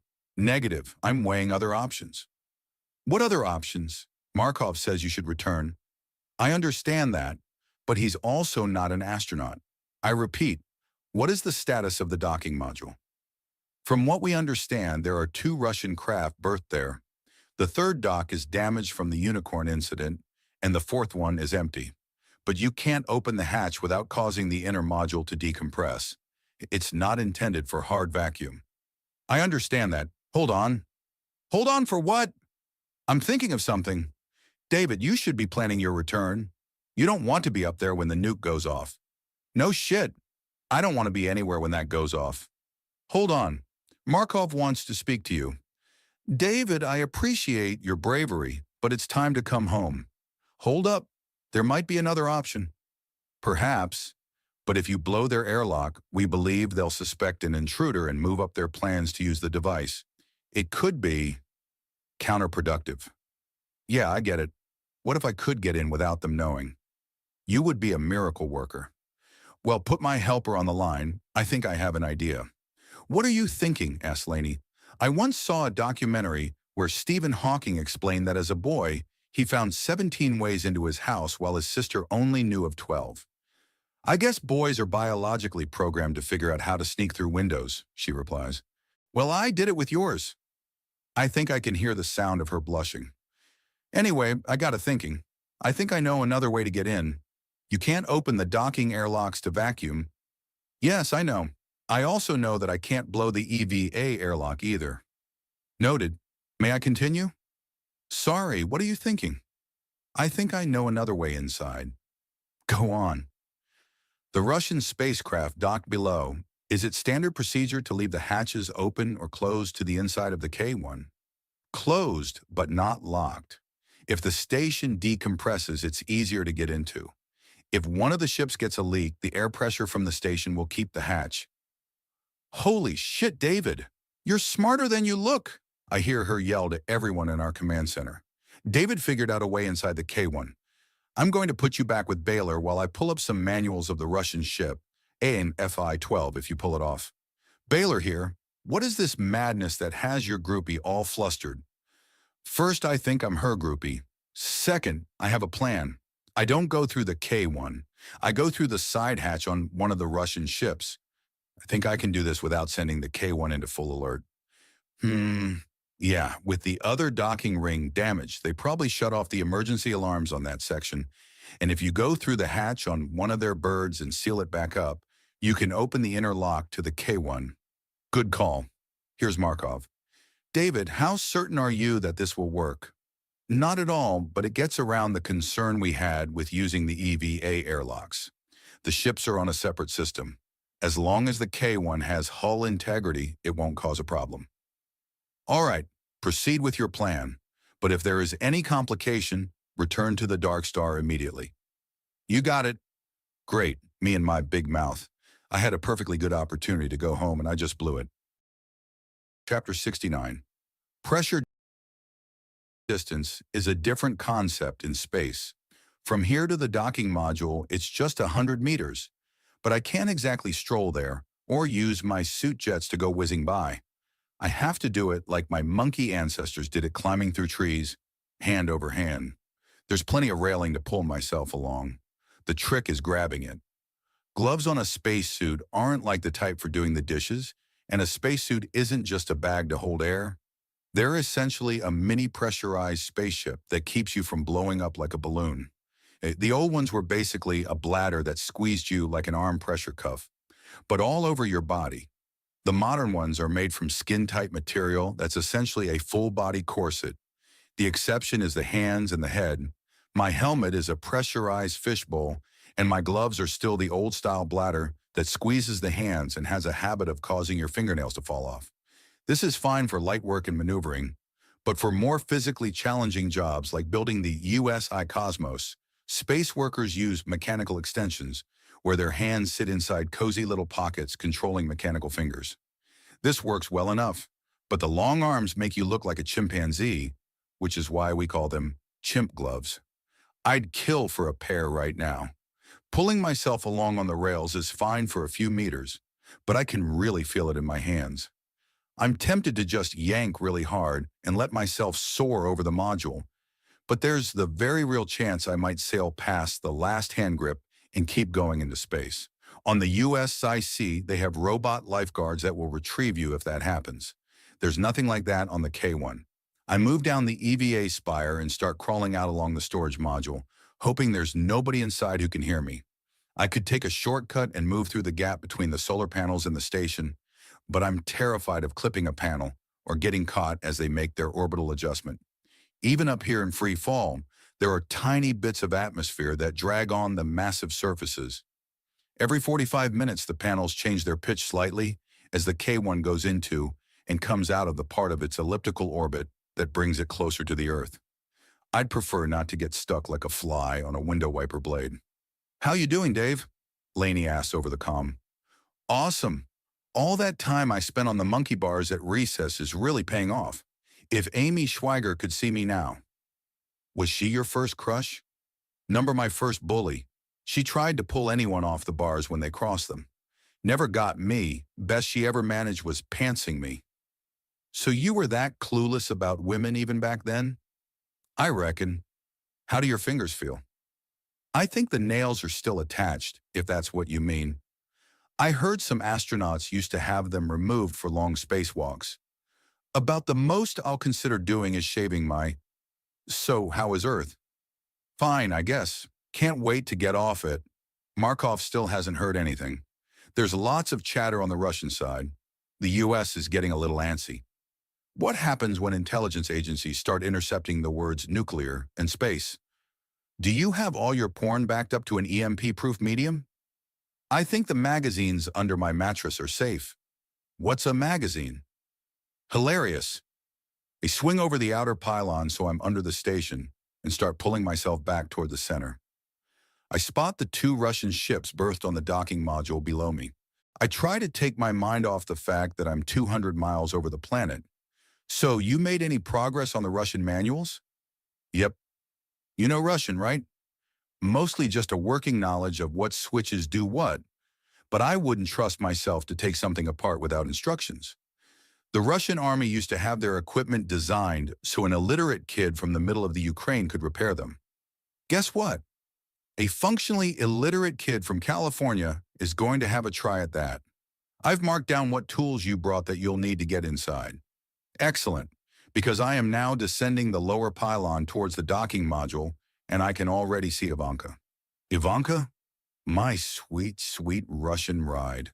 I realize that I've stolen... Hold on. I forgot about the ambulance.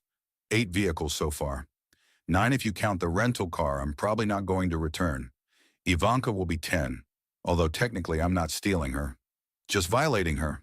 She's asking for it, all shiny and metal like that. Well, you're going to need some help so you don't blow it. Literally. There's a safe way to get that hatch open without setting off the charges or causing it to explode from the internal air pressure. And then there's the bad way. I vote the safe way. I'm working my way down now. My handrails have sadly come to an end. In order to work on the hatch, I have to position myself in such a way that I don't drift away. Lainey is way ahead of me as she explains where to find the hooks to clip my belt tether.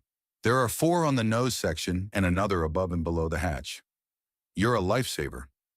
0G mountain climber style, I attach myself to one and push myself to the other and stick a finger through the opening and refasten the tether.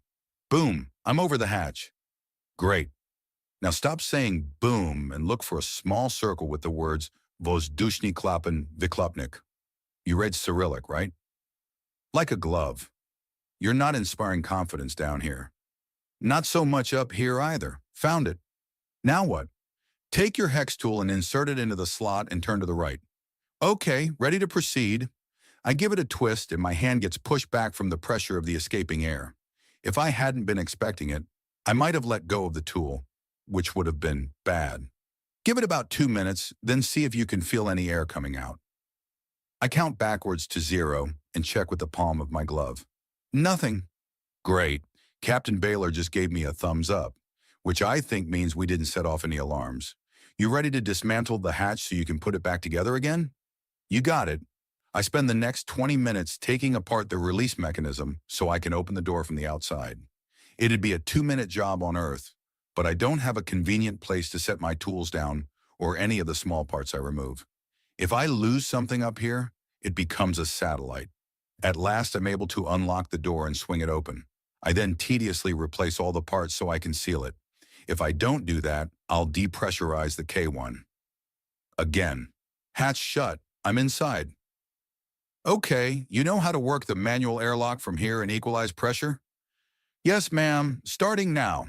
The P-F-F-F-F-T-T-T-T-T sound of air entering Ivanka is inaudible at first, but soon grows louder before equalizing. Capsule air pressure equalized with the K1, ready to equalize suit pressure. I feel a cold rush of air as my suit fills with the atmosphere of the K1. My nostrils are immediately greeted by the scent of melting plastic. I think that's normal, but I can't really remember. Okay, Dark Ops, ready to cross the threshold and commit an act of piracy. Proceed, David, carefully. Chapter 70, Invader.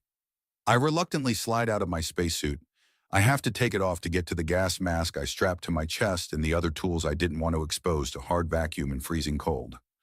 For a brief moment, I consider leaving it on for the added safety factor it provides as lightweight armor, but ultimately decide it'll cut down on my mobility. Also, although the backpack has a slim profile, the last time I flew through the K1, I didn't exactly do it gracefully. I shoved the suit into a cargo net on Ivanka's bulkhead, then put the tools into my thermal suit pockets. Afraid I'll electrocute myself, I shoved the stun glove into a pocket by my ankle. I take one more moment to adjust the radio over my ear and send a final message back to Earth. About to enter the K1. I'll be silent for a while. Go ahead and leave your channel open so we can hear you, David, says Baylor. Now that the technical part is over, she's taking point on the commando part of the mission. Right now, there's a room full of people listening in down there, silently passing notes. I've been there. In stressful situations like this, you choose one person at a time to help the astronaut through. This can either be a friendly voice or someone with technical know-how. Back at iCosmos, we have a couple of NASA veterans who'll get on the comm with people during extended spacewalks and tell you stories and jokes to keep you company. It's incredibly reassuring to listen to someone who made it to space in a different era talk you through a complicated situation. Right now, I think I'd like Prescott to tell me some Navy SEAL tales that don't involve throat slitting or mission failure. Instead, I have to settle for radio silence and the constant hiss of the K1. A space station is filled with hundreds of noises. The best description I've encountered is that it's like living inside an old motel air conditioner. Besides the hissing sounds of the air vents, there's the variety of hums and knocking sounds coming from everywhere. Because a space station is free-floating, vibrations really don't have anywhere to go. One of the virtual reality simulations we do is called Knock Knock. The point of it is to see how quickly you can find a mysterious rattle inside the space station. More than a game, this could come in handy if someone's scientific spinny thingy is going to vibrate loose an entire module. I push Ivanka's hatch all the way open and slide into the docking module. Directly in front of me, there's bright yellow tape across the hatch where the Unicorn was docked. I guess they don't want to take the chance that someone will try to use the damaged docking collar.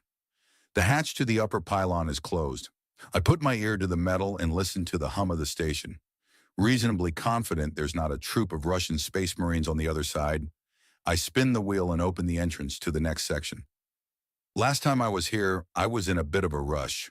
Now I'm taking my sweet time. Nuke or no nuke, I don't want to run into the commanders or anyone else unprepared.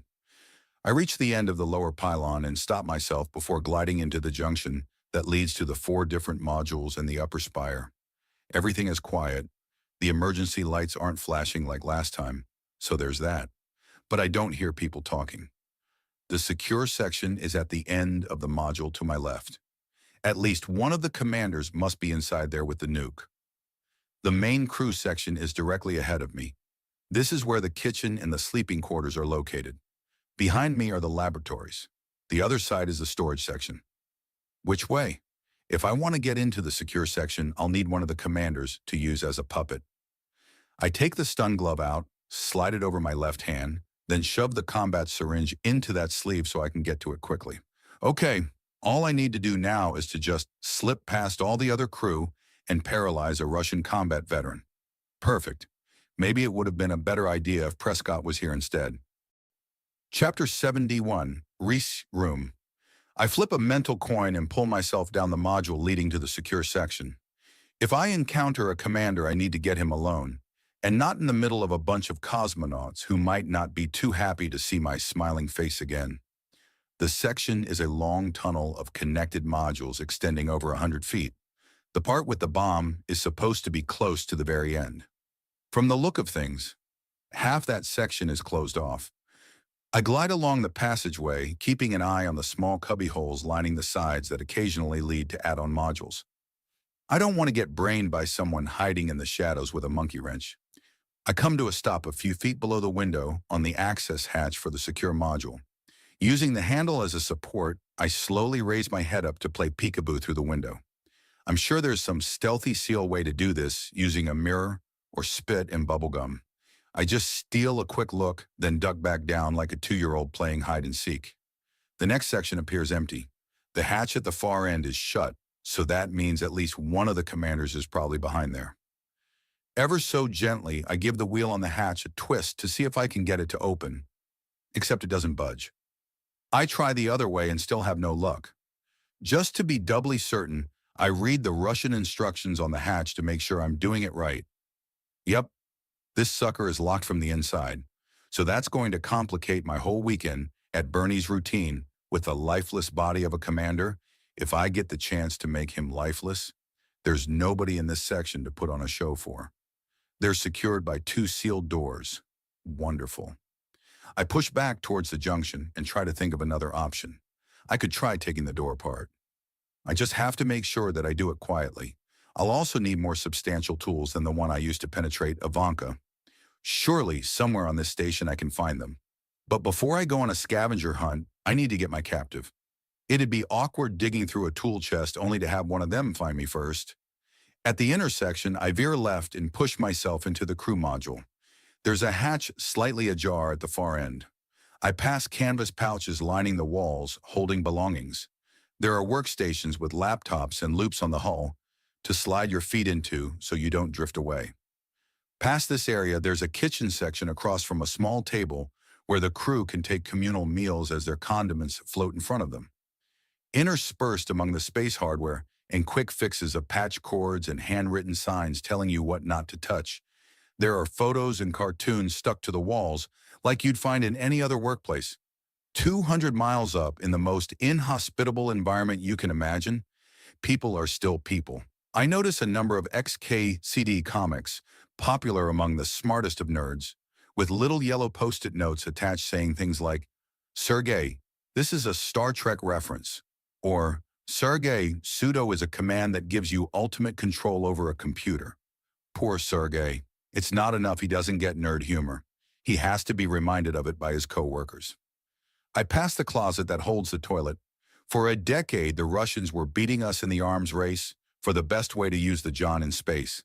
The one on the ISS used to break down occasionally, forcing astronauts to use Apollo bags, which was an invention that never really caught on like Tang or Velcro. Although none of those were actually invented by NASA. They probably consider heat shielding a much better invention to lay claim to than doing number 2 in a plastic bag that seals with a pre-attached sticky strip. There's a very dark period of my astronaut guinea pig experience I prefer not to think about that involves sitting in a chair that could rotate in any direction, up or down, and having bodily functions as technicians watched. I repress that memory as I float through the last hatch and enter a section of small closets holding sleeping bags. Each little cubicle has photos and decorations belonging to individual astronauts. Early concepts for living on space stations involve communal sleeping bunks that astronauts could use in shifts. While this is fine for a 19-year-old sailor on a submarine, it's not a viable solution for professionals used to having their own homes. Even a tiny section to call your own and retreat to is better than nothing. I'm a little worried that I haven't seen any astronauts, not even someone catching a nap. I reach the end of the module, do a flip, and make my way back towards the junction. The section directly ahead is the labs. To my right is the storage section. I decide to head towards there. There's a sealed door midway down the module. The crew might be hanging out on the other side, doing who knows what. There's no window, so I put my ear to the hatch and listen. The only sound is the hundreds of vibrations and hums of the station.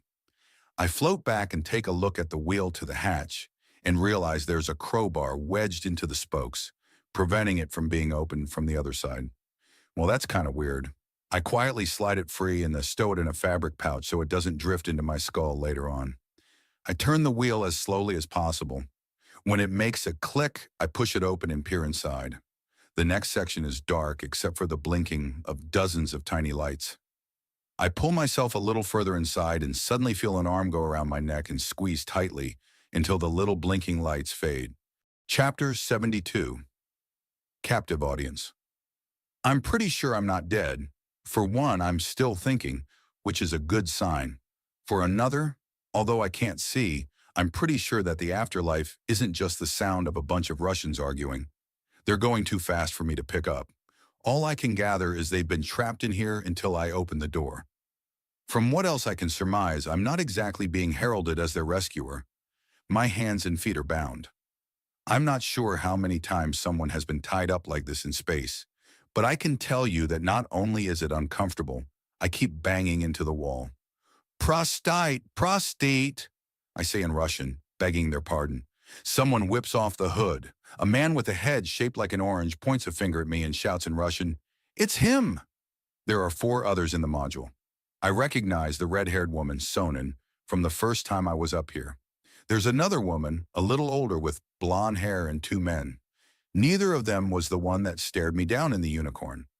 "Why are you here?" asked Sonnen. "Why have you tied me up?" "You ask questions not," growls the round-headed man. "Let me guess, you're Sergei." "See? He is Spotter." "That's Spy Sergei," says Sonnen. "Why are you here?" Sergei isn't having any of this. "We must tell Commander Yablokov." "Yablokov is the one that locked us in here," says the blonde. "Let's see what the American has to say." "I say you let me go and we talk about this like civilized people." The other man watches me quietly from the sideline. I can see he's holding something behind his back. I nod towards him. "And tell this guy to lay off whatever he's got planned?" They ignore my plea to be set free. "Okay, so we're just going to hang out here while your commanders start World War III? Fine, I can chill." "What do you mean?" asked the blonde woman. "Hi, I'm David Dixon." I managed to tumble around and bring my open hand towards her. "You are not amusing. Last time you were here, we lost a crew member. Well, if he was helping your commanders with what's in the secure section, then it wasn't much of a loss. 2 good people died up here because of what you assholes are hiding." Sergei turns red, raises a fist, and kicks off towards me. Sonnen pushes him out of the way. "Niet!" She turns to me with an equally angry expression. "Explain everything now." "Fine. You just want the broad strokes? Your boss back in Roscosmos, Zhirov, had his pals smuggle a nuclear weapon up here so he can use it to threaten President Raiden in a coup attempt. Right now, your commanders are squirreled away in the secure module trying to figure out how to make it go boom without the trigger chip my friend stole." "This is a lie," says Sergei. "Then why did I find you locked inside here?" The blonde is the first to speak up. I get the sense she's the nominal leader of the group. "Commanders Yablokov and Dom, one of us is a spy selling state secrets to the Americans. They secured us inside here while they are searching the station for evidence." "Right. That makes sense. Except for the fact that I've been in every section of this station except the secure section, which I assume only they have access to, and didn't run into your crack team of detectives scouring for clues. So either this was just a ploy so Yablokov and Domnin could enjoy some man-on-man quiet time away from your prying eyes, or they're lying to you." "This bomb, what would it look like?" asked the man floating in the corner. "They described it as a suitcase nuke. which I guess means roughly suitcase-sized. And what is the yield? Nobody told me, but enough to cause an EMP that would wipe out the power grids and telecommunication systems, plus fry most anything that has a circuit board. This is a lie, insists Sergey. Life is full of disappointments, pal. And why are you here? Asked the woman. I'm the fucking cavalry. I volunteered to come up here on a one-man mission to try to steal the nuke before your boss back on Earth pulled the trigger. Your plan doesn't seem to be working very well, says Sonnen. That's all a matter of perspective. A few minutes ago, I didn't think I was going to have any help. Now I have all of you. I try to give them a smile that's far more cocky than I feel. So who wants to let me out? Sergey blurts something that sounds a lot like, let's beat him until either blood or the truth spurts from his cracked skull. Sergey, watch him, says the blonde as she pulls the others into a floating huddle. My bodyguard brings his round face in front of mine, waiting for me to do something. So, you read any good XKCD cartoons lately? I watch something flicker in his eyes. For a brief moment, I think he's about to hit me. Instead, he growls, "They are not funny. You are not funny." Maybe not intentionally. The conversation comes to an end, and the others drift towards me. Sergey, cut him loose, says the woman, then adds, if he does anything suspicious, hit him. He already looks suspicious to me, Sergey replies as he unties my hands. I rub my wrists and fake a smile. I'll work on that. So can we try this again? I'm David Dixon. I hold out a hand. He stares at it for a moment, then reluctantly shakes it. I still believe nothing. Well, let me tell you everything I know, and then you can decide. Chapter 73. Bad Intentions. I give them all the details I can while watching their reactions. I know one of them is Markov's insider, probably Sonnen or the other woman, Vera, but I keep my mouth shut. I never went to spy school, but I imagine that rule number 1 is probably don't tell anyone that you're a spy, and rule number 2 is to never call out another fellow spy. From their questions, I can tell they already knew something very shady was up. The commanders cut them off from talking to Roscosmos and rushed them into this section on short notice. All right, hypothetically, let us say that we believe you. What is your plan? And how did you get here, by the way? Asked Vera. That's top secret. I don't actually know if it is, but better to keep my invisible spaceship a secret for as long as I can. There's the distinct possibility that one of these people could be an insider for Zirov. I got in through one of your spacecraft berths below. I almost said Ivanka. That would have been interesting. As far as my plan, well, I was going to try to subdue one of the commanders and get him to let me into the secure module where I was going to use a sleeping gas to knock out the other. This plan is a stupid plan, says Sergey. Well, yeah, pal, you're right. I didn't have a whole lot of time to come up with a better one. Maybe the Politburo here can think of something better. The other man, who had been fairly quiet until now, Eves, speaks up in precise English. How do you believe the commanders are going to detonate this bomb? With a detonator?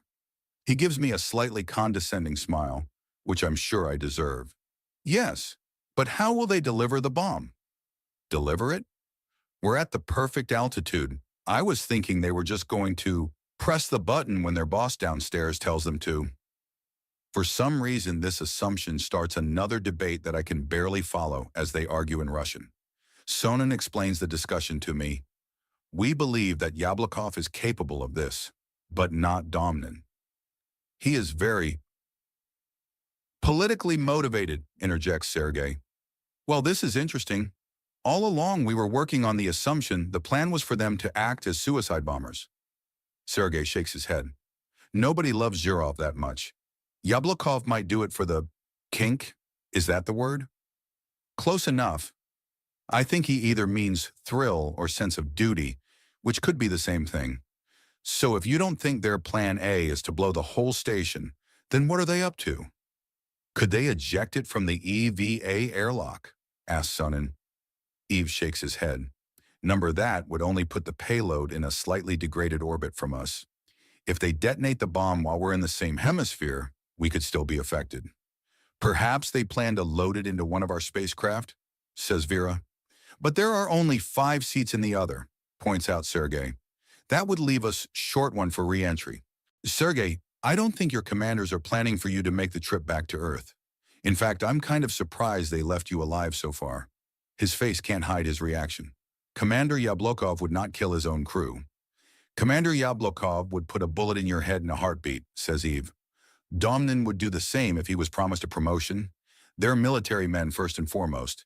They came over to Roscosmos from the Army Air Force with Zhirov. Then why are we alive, asked Sonin. Because Zhirov hasn't asked them to pull the trigger? This is still some kind of bargaining chip? Eve asked me. Yes, I don't even think Radin knows what they have here yet. What? Blurts Sergei. We must radio down and tell them. He starts for the door, but Sonin and Vera grab him by the pant legs. Slow down there, I say. The moment you send any kind of transmission down to Earth with the words bomb and Zhirov in them, one of his lackeys is likely to tell your commanders, and the jig will be up. Is it settled then that they're going to use a spacecraft? Asks Vera. Eve scratches his chin as he floats in midair, thinking this over. The prudent thing would be to abandon the station and take both of the spacecraft back down to Earth. But that still leaves the commanders with the bomb. Domnin may be the political animal you say he is. But if he's cornered, he might not hesitate to blow the thing out of spite. There's also the chance that Yablokov might not give him a choice. And there's the possibility that they have some other way of getting the bomb where they want to. We'd look pretty silly skedaddling out of here if that was never what they wanted. Eve snaps his fingers. Of course, they're not going to use the spacecraft. They'll use the EVO.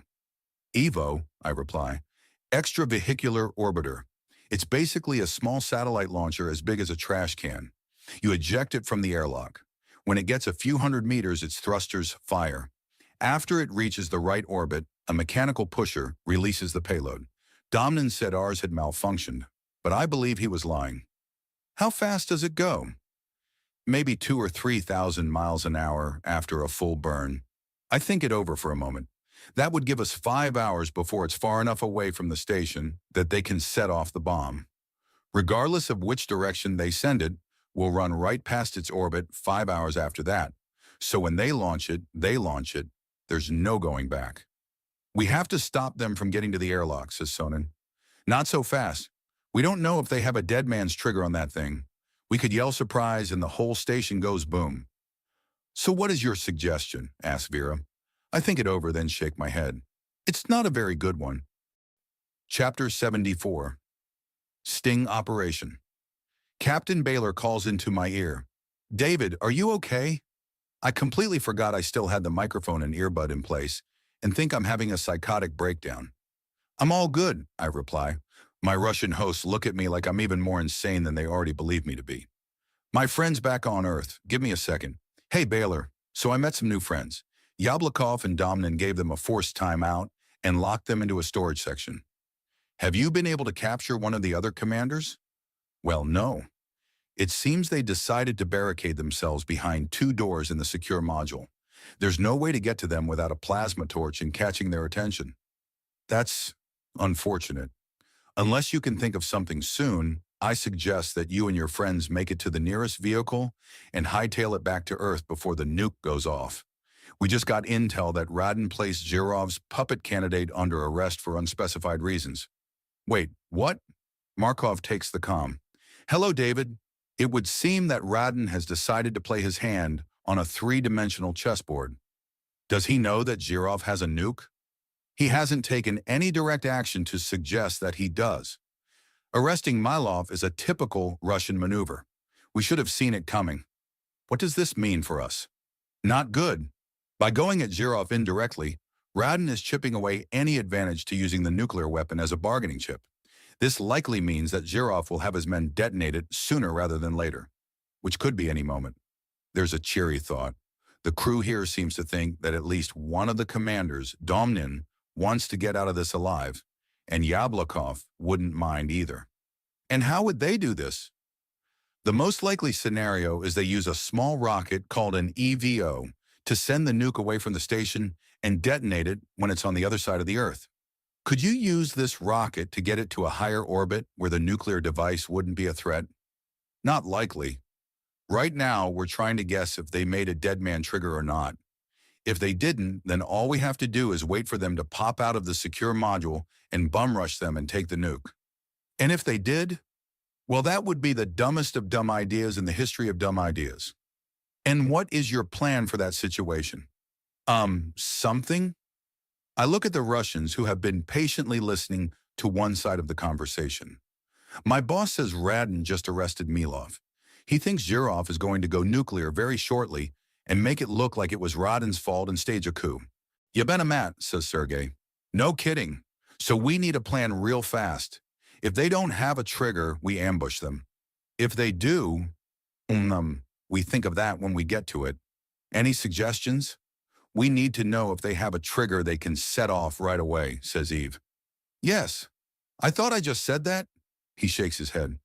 That means we need a way to know. Right now, they should still be in the secure module. One of us can go to the command section and watch the monitors. There's a camera aimed at both hatches. He scratches his chin. This trigger, would it be taped to their hand?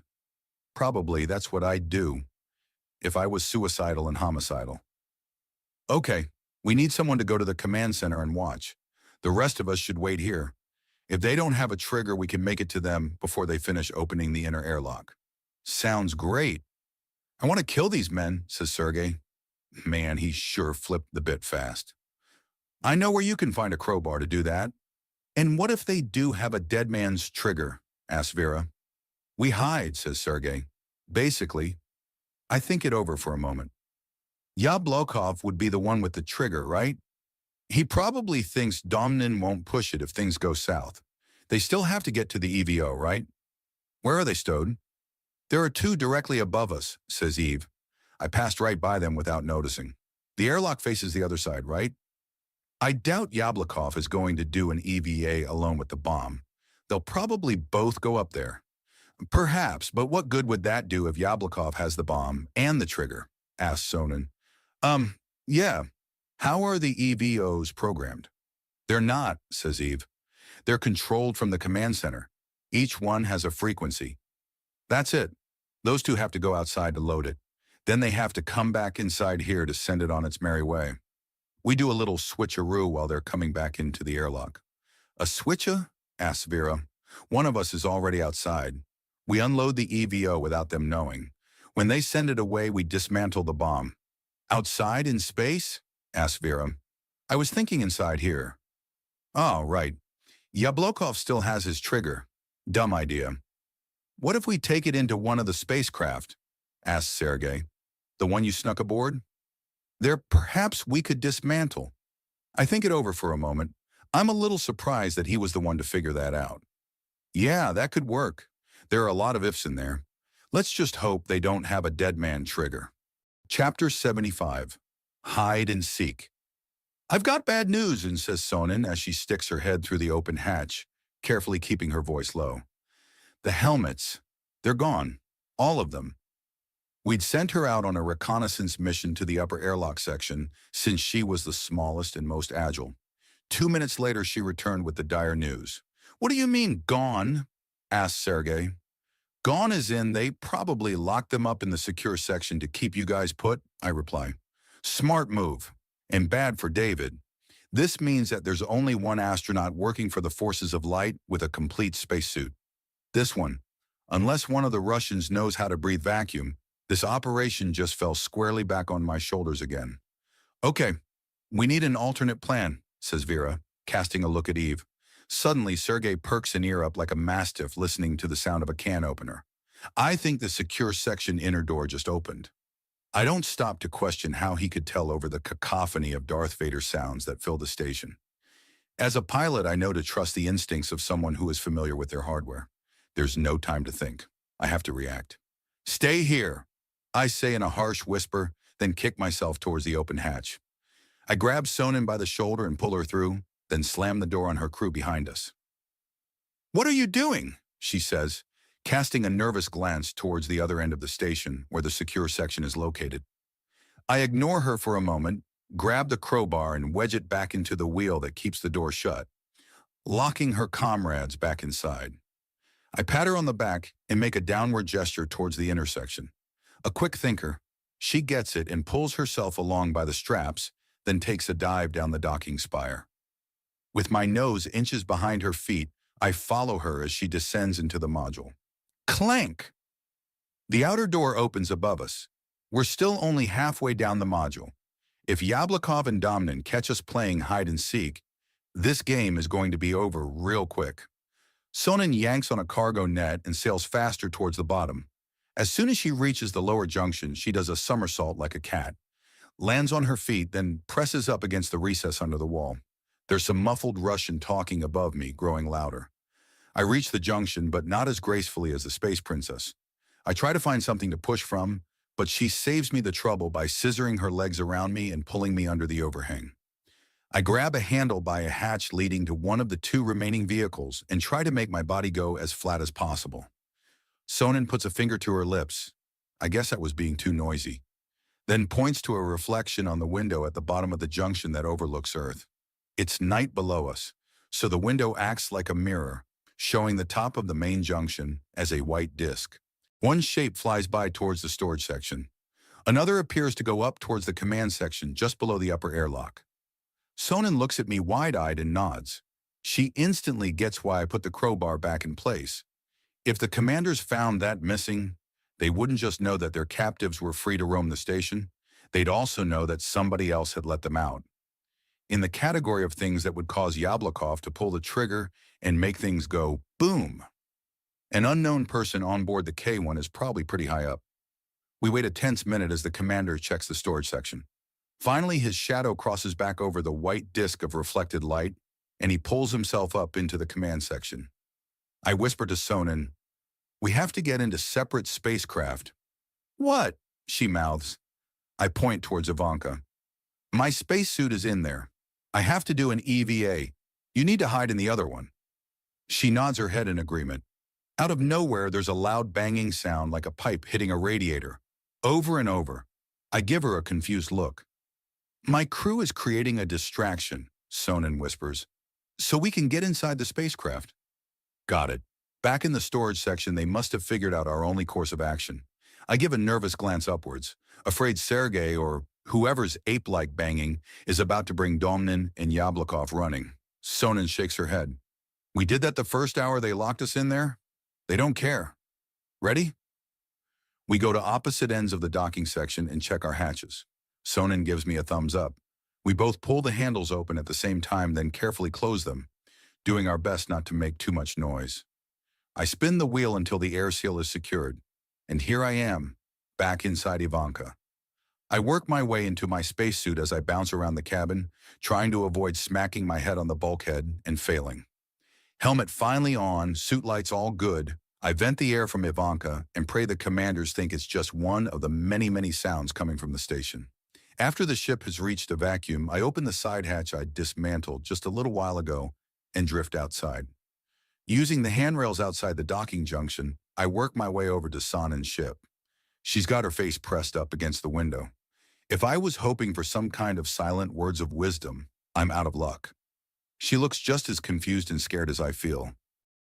Chapter 76. Stalker. I work my way up the docking spire towards the underside of the module where the EVOs are stored. From my perspective, through a gap between the panels in the station, I can see the tubes where they're launched. As hiding places go, it's not exactly the best. Technically speaking, with Asia below me, I'm actually trying to hide in plain sight of about 4 billion people. Let's just hope none of them look up. Lainey's voice shocks the hell out of me. "How's it going?" "Quiet, I'm trying to hide." "You're in space, there's no sound." "Then why am I hearing you?" There's a long silence. I guess they decided to stop transmitting. "Okay, I'm here. Put Lainey on. Now you want to listen to me?" "Obviously. What happened to Baylor?" "She's right next to me. I'm moral support and technical. She's operations." "Wow, you guys have an org chart and everything. When is the company picnic?"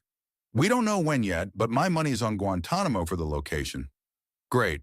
I love Cuban food." "Noted. So we haven't noticed any large explosions in space and the end of Western civilization yet. So that's good. We've come closer than I care to think a couple times. The commanders hid the crew helmets. We heard. Then things went silent." I forgot about the open channel. "Right. A cosmonaut named Sonnen is in the other craft. I used Ivanka as an airlock. Now I'm hiding here, waiting for the commanders to shove the nuke into the EVO unit. Then you're going to do the switch, right? Something like that. You know they probably have a camera aimed at the EVO launchers. Yeah, I guess that would make sense. That means you need to move your ass quickly as you can to retrieve the bomb, because if they see you on the monitor, boom goes David, boom goes my satellite television. Got it. It'll take them a few minutes to cycle through the airlock, and they might not even have a dead man switch. Or they might want to take that chance? No, ma'am. There's a flicker of light on my face shield. At first, I think one of my instrument lights is acting up. Then I realize on the stealth suit, none of them are all that bright. In fact, I think you can only see them from my point of view. Something wrong? Asked Lainey. There's a flickering of light hitting my helmet. Where did you leave Sonnen? Right. I look down and see her spaceship. The light is coming from her porthole. I think she's making some kind of Morse code signal. Then I realize it's just frantic flickering as she tries to warn me about something. I wave a hand at her and the light stops. I point upwards towards the EVA airlock. She flicks the light on and off.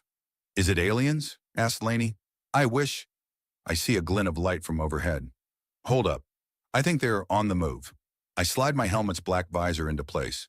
According to the manual, it's supposed to reduce the amount of light reflected from the suit to almost nothing. It does a fairly good job without rendering me blind. Since we're on the night side over Earth, I risk poking my head over the edge to get a better view of what's going on above me. One of the commanders is working his way around the rails. There's a tether fastened to his belt leading 10 meters back to the waist of another astronaut holding a large hardshell case. Copious amounts of red duct tape are stuck to his free hand, which I assume is the dead man's switch. It's practical, but rather absurd. Yablokov, the one I assume is holding the bomb, looks like a balloon tied to Domnin as he makes his way to the Evo. Rather than have both men with only one hand free, they decided to have Domnin pull Yablokov over to the Evo. The fact that they have a dead man switch out here tells me how paranoid they are about having someone try to stop them, even 200 miles up. I keep a watch on them, but remain motionless. While I might blend in as a shadow, quick movement on my part might get me noticed. It takes them several minutes, but they finally reach the EVO tubes. Domnin pulls in his fellow commander, and they both use their waist tethers to clip to a rail next to the launchers. I duck under the module above me when they're looking the other way. After securing themselves, they open the release doors to the EVO and place the case inside. Domnin makes some adjustments to the EVO, then shuts the panel. I watch as they return to the airlock and count off the seconds it'll take for them to enter and shut the door. Once I'm sure they're inside, I slide out from my hiding position and move as quickly as I can, hand over hand, to the EVO tube. In my head, I count off the seconds as they go through the airlock cycle and pumps fill the chamber. Satisfied they're not coming right back out, I pull open the release on the top of the EVO, take the suitcase, then shut the door. Moving back down to my hiding spot is difficult with just one free hand. I'm too afraid to let go of the suitcase and don't dare let it dangle from a tether where it could serve as an atomic anchor ready to bash into the K-1 or me. Finally, back under the shade of the module, I call down to Earth. So, I think I have a nuclear weapon. Now what? Chapter 77, Superpower. Earth is a giant half-blue, half-black marble below me, and I've got a nuclear weapon in a suitcase. Holy crap, I have nuclear weapon. I mean, it's scary and all, but wow. I'm like a one-man nuclear power. If I ever had any plans of supervillainy, now is the time to pursue them. And I got nothing. I'm interrupted by the slightly more sober, responsible people back on Earth. David, this is Baylor. We're getting someone on the line to help with this. Great. Why didn't we think about that before? We did. We're not all just sitting around down here waiting for you. Is this the man with the nuclear device? Asks a male voice. Yes, I say hesitantly. Who is this? I'm Major Lewis with Army Ordnance Disposal. Is the device in a container? Yes, it's a large plastic box. Okay, I need you to set it down on the floor and check the sides for wires. Major, there's no floor here. The ground, whatever. We just need to make sure that it's not rigged with some kind of anti-tampering trigger. Did they just call the guy in the middle of the night without telling him what was up? I'm in space, so we'll have to make do. I'm betting they didn't put a booby trap on the case. We need to be sure before we open it. I don't think he understands the kind of time constraint we're working under. I undo the latch and feel my scrotum shrink to nothing. Nope, no hidden triggers. What? How do you know? Because I just opened it. I stop squinting and stare inside the case at the round device with a cord running to a smaller, black box. You shouldn't have done that. Right, next time I'll remember. Okay, Dan, I need you to describe to me what's inside the case. I don't bother correcting him about my name. After I explain what I see, he asks me to check a serial number and confirm some details. All right, Dan, you're looking at an NK-3 nuclear package that would normally be the payload of an air-to-ground missile. It sounds like they've modeled the detonation system on an old Soviet mobile delivery system. The small box?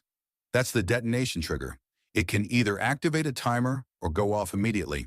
Got it. So now what? See that yellow cable that runs from the box to the cylinder? Affirmative.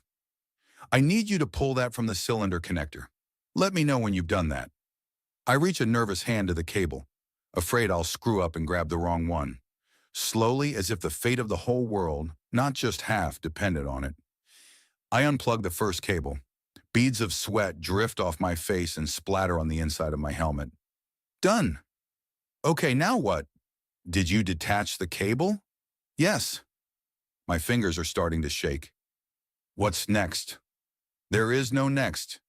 You disarmed the device. Just like that. I was expecting more. Yes, this isn't some Hollywood movie, Dan. David, my name is David. Okay, anyway, this hardware was meant for Russian military to operate. With the exception of the potential booby trap on the case, they don't really expect any other party to actually get this close to their bomb. Oh, I guess that makes sense. A green light flashes on the smaller box. Hey, there's a light that just turned on. Does it say Zaryad or Tamer? Zaryad. That's Russian for charge, all right? Well, fuck, he replies, sending my testicles deep into my chest. That's one word you don't want to hear coming out of the mouth of the nuclear weapons expert who's supposed to talk you through the most critical bomb defusal ever. What's wrong? That means they just tried to blow up the device, he replies. What the freak? I stare down at the cylinder that was just seconds ago plugged into the receiver. This could have been ugly. No shit. Good thing I didn't wait to see if the thing was booby-trapped. Yes, but normally that's advisable, Lewis says defensively. David, this is Baylor. Did you just say that they tried to blow up the bomb? Yeah, crazy. Huh? Did things just go south down there? This is Markov. We haven't had any changes in developments. Precisely where are you over right now? The Indian Ocean. Interesting. I do not think that was a strategic target. No? I think the commanders set off the device because they know that you have retrieved it from the EVO. Shit. They probably spotted me in my hiding spot from one of the cameras around the station. Baylor here. David, ditch the receiver and get out of there as quickly as you can. I grab the detonator box and fling it in one direction and the cable in another. They sail off into space and vanish. I just got rid of the bomb parts. Great, but don't throw away the bomb. They might be able to retrieve that, and if they don't, the casing could burn up in the atmosphere and poison millions. Wonderful. I hold the handle tightly. The thought never crossed my mind. Sort of. When you say get out of here, get back to the Dark Star. Now that Yablokov and Domnin know you have the device, they'll be coming for you. Damn it. I kind of thought once I had the bomb, it would be game over. Guess again, Dan. I grab a tether from my belt, lay it across the open case, then shut it over the strap so I can sling it around me like a backpack. With both hands free, I quickly pull myself up the docking column and past the junction module. Although the Russian escape craft are directly below me, something tells me that Yablokov and Domnin have already cut off that escape route. I just hope Sonin and the others are okay. I make it over the junction and start sliding up the spire to where the Dark Star is tethered. I never heard the gunshot. In fact, I don't even know what just happened until there's a loud popping sound on my suit, a sharp pain in my side, and I lose my grip. I'm knocked off the spire and air hisses out of my suit, making me spin around like an out-of-control balloon. Fuck! I scream as I fly away from the station and feel everything get cold. Darkness starts to creep in over the corner of my vision as I lose oxygen. Chapter 78. Death Spiral. Sanjay is about 10 meters ahead of me in the wreck of the alien spaceship. His bubbles hit the ceiling and roll backwards like a level trying to seek the higher ground. Somewhere behind me, Bennett is taking the rear, letting the two of us be the first to explore the crashed Xanax alien battlecruiser. That is, the first non-actors and crew to explore the set. Built in an unfinished nuclear reactor cooling tank in North Carolina. For the last 3 months, it had been home to a massive movie production shooting underwater scenes on one of the largest sets ever built. "Don't let your man get too far ahead of you," Bennett says on the underwater radio. Sanjay is like a kid, eager to explore this new terrain. Vin heard about the set and had us drive up from the Cape to see if we might be able to use it for space training. While it sounded cool to me, Bennett thought it was a waste of time. The Xanax cruiser looked nothing like anything we could expect to encounter on the USS Cosmos station or anywhere else, unless steampunk aliens influenced by H.R. Giger invaded. Still, it was fun to explore something that didn't look like it was built on the Boeing factory floor. It was easy to pretend we really were on some alien ship about to make contact, and probably not in a happy way. When Sanjay reached for the handle, I sensed it was a bad idea. This part of the set seemed more flimsy than the rest and was already deteriorating. Pieces of styrofoam bobbed on the ceiling, and curlicues of paint that never dried formed in the corner. I tried to stop him, but was too late. As he pulled on the door, the whole wall collapsed, and Sanjay was quickly covered in a cloud of debris. Shit, Sanjay is down! I kicked forward to help free him when another wall collapsed on me. A metal truss pinned me to the floor, knocking the air out of my lungs. I could spot Sanjay's terrified face just a few inches from my own. His air hose had been severed and was flapping around like an angry serpent. "Hold!" My words were choked off by a spray of water as a crack in my mask let in water. I took a deep breath and shut my mouth. Sanjay reached a hand towards me. I snatched his wrist and pulled him out from under the truss using all my strength. I was still stuck but managed to get to my knees, lifting the wall on my back. I tugged Sanjay by the belt and pushed him past my body, shoving him out of the collapse. His fin kicked my mask, almost knocking it loose as he swam back down the corridor, leaving me alone. I tried to inch my way free, but the weight of the wall was too much. I felt my thighs ready to give. The weight was too much, and I fell to the floor of the pool.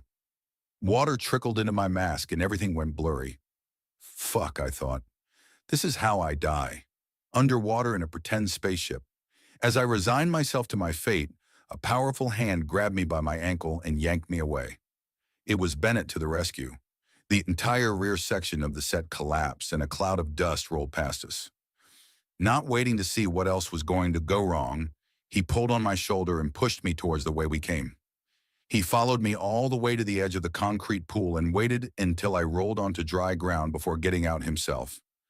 Sanjay was already out of the tank, helmet off, hands on knees, coughing out water. I ripped off my mask and took my first breath in what seemed like forever. I laid on my side, the air tank still stuck to my back, catching my breath. Bennett climbed out and leaned over me. "What the hell, Dixon?" "Cough, set collapsed." "No kidding." He reached down and picked up my fractured mask. "What about this?" "Must have been rebar or something." I was too confused to understand what he was angry about. I had to help Sanjay. Bennett shoved the cracked mask in my face like I was a dog that pissed all over the rug. "What about this?" I shook my head, not getting it. Disgusted, he yanked the other mouthpiece from my chest and waves it in front of my nose.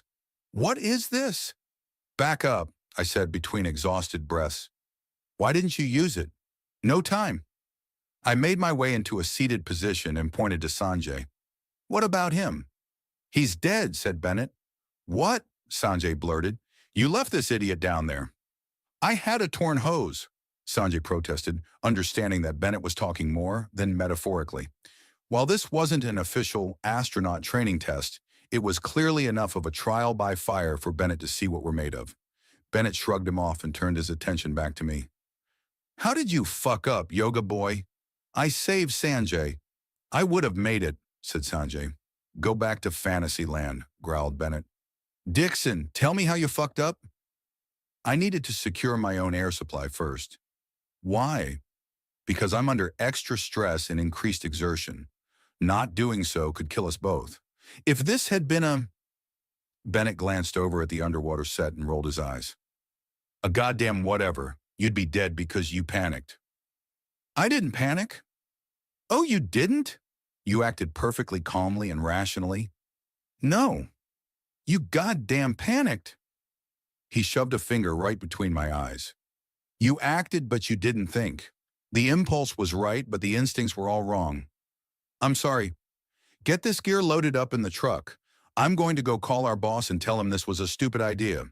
When Sanjay and I finished loading the equipment, Bennett was standing in the middle of the parking lot with a cigar in his mouth, staring up at the night sky. I left Sanjay to sulk by the truck as I walked over to Bennett. The only light was the stars and the orange glow of his Arturo Fuente, a rare indulgence. I stood there in silence, letting him have his moment of peace. Do you want to die up there? Bennett asked. You mean like of old age from a heart attack as I have zero-G sex with a couple of space hookers? This got me a blast of blue smoke in the face. Let me rephrase the question. Do you ever want a chance to go up there? Yes, hell yes, without a doubt. Then next time you do what you're trained, not what your little impulses tell you. What were you trained to do? Secure my own air supply any way I can. Then what? Lend assistance. Then what? Get to safety. What happens when you skip step one? I jeopardize the mission? People die, David. People die. Chapter 79. Reaction. Through the darkness, underneath my gasping breath, somewhere beyond my panic, my body reacts. I don't think, I don't analyze. I let instincts take over.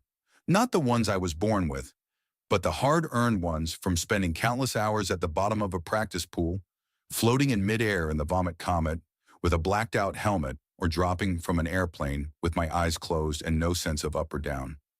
This is what Bennett tried to drill into us. It's not enough to be clever in a tight spot. Survival depends on not having to think. Right hand goes to the pouch on my thigh and grabs the plastic stick. Left hand probes my side, searching for the spray of air. There it is. Put my rubbery fingertip on the leak. Push the yellow gooey plastic stick into the hole. Keeping pushing.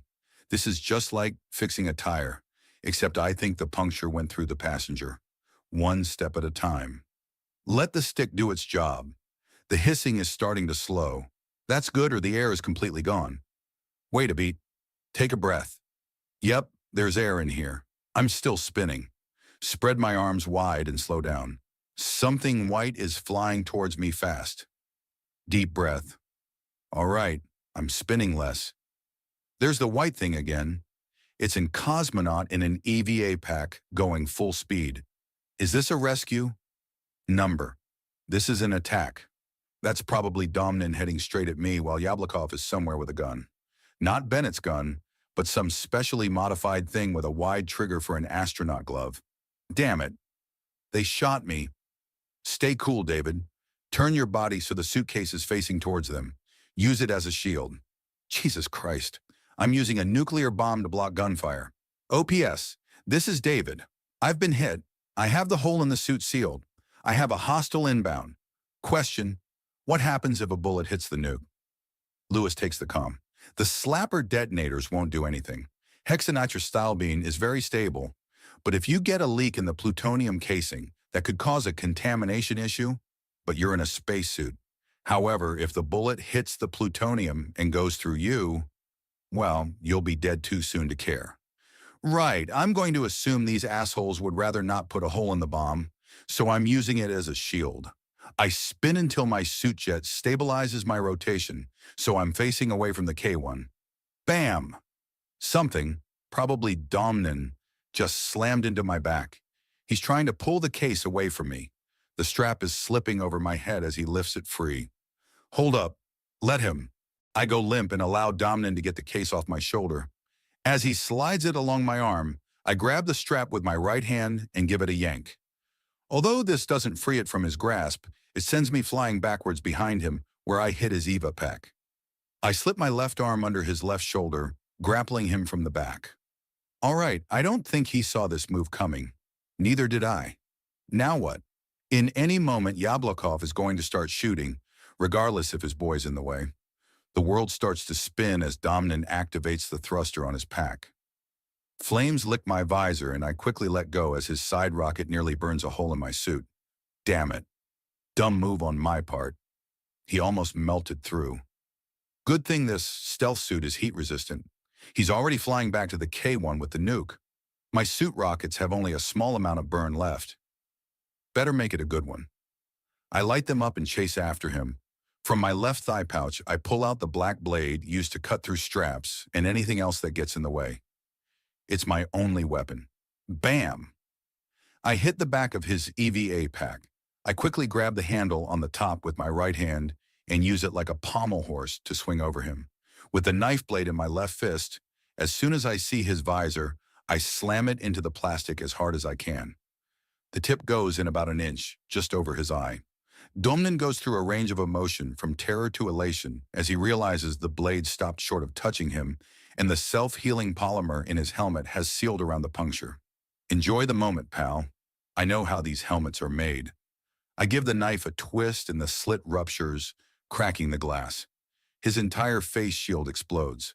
The blood vessels on his skin rupture and blood pours out his nose and eyes. The poor son of a bitch made the fatal mistake of trying to hold his breath in a vacuum. Crack! I feel the vibration of something, probably a bullet, as it hits the top of Domnan's EVA pack. I push myself backwards so his body and the jetpack are between me and the K-1, which is growing closer real fast. We're heading towards the base of the main tower below the upper EVA airlock where Yablokov has found a position to take shots at me. We're moving a hell of a lot faster than I'd like. There's no time to try to commandeer Domnan's rocket pack. I can only get ready to use him as a human airbag. Bam! We slam into the module. It feels like I just fell off a house and landed on the sidewalk. Bang! The nuke just bounced off the outer wall and ricocheted into my shoulder. Shit, we're all bouncing backwards. Damn you, Newton. Think fast. We're about to be in wide open space with Yablokov free to take shots all day long with his damn space rifle. Chapter 80. Last stand. Crack. A bullet grazes the top of my helmet and my head jerks backwards. It's so goddamn loud, I'm positive it split my skull. Nope. Still here. Thank God these things are designed to deflect micrometeorites. I pull myself into a ball behind Domnan so I'm a smaller target. The nuke is drifting to the side, still in his grasp. Maybe I should reach for it. Thwack, thwack. His body jerks back and forth like a puppet being yanked around. Blood streams out of his chest and shoulder. Christ. Yablokov is trying to hit me by shooting straight through his friend. David, what's your status? Asked Baylor. Fucked. I'm floating around out here, and Yablokov is shooting at me. Fortunately, I have Domnan's dead body and his Eva pack to use as a shield. Did you say you're using him as a shield? Yes, but Yablokov is still taking shots. David, that's not good. No shit. I mean, you'd be better off using the nuke to block the gunfire. Well, it's out of reach. I glance at Domnan's death grip on the strap. My reach. What I mean is that those EVA suits use a monopropellant that could be set off by a bullet strike? Oh, so I should just turn myself in. Great idea. Number sorry. Just be aware of that. Yeah, got it. Thanks. Okay, the crazy Russian is shooting at you, and it turns out the nuclear device is a better shield. Maybe if I reach over and grab Domnan's arm, I can get it to swing the pack back at me. The moment I grab his triceps, a bullet hole emerges a centimeter away from my fingertips. I pull my arm back in and try to ball up as small as I can again. The EVA hits me in the visor as bullets strike the corpse over and over. How much ammo did they bring up here? The K-1 is getting smaller, but that doesn't mean much. If Yablokov has a good scope, he can shoot at me for miles. There's no air resistance and the actual gravitational effect on the trajectory is insignificant. Making matters worse, he's got the sun behind him, making it hard for me to spot him. I notice there's a bulge in Domnin's thigh pocket.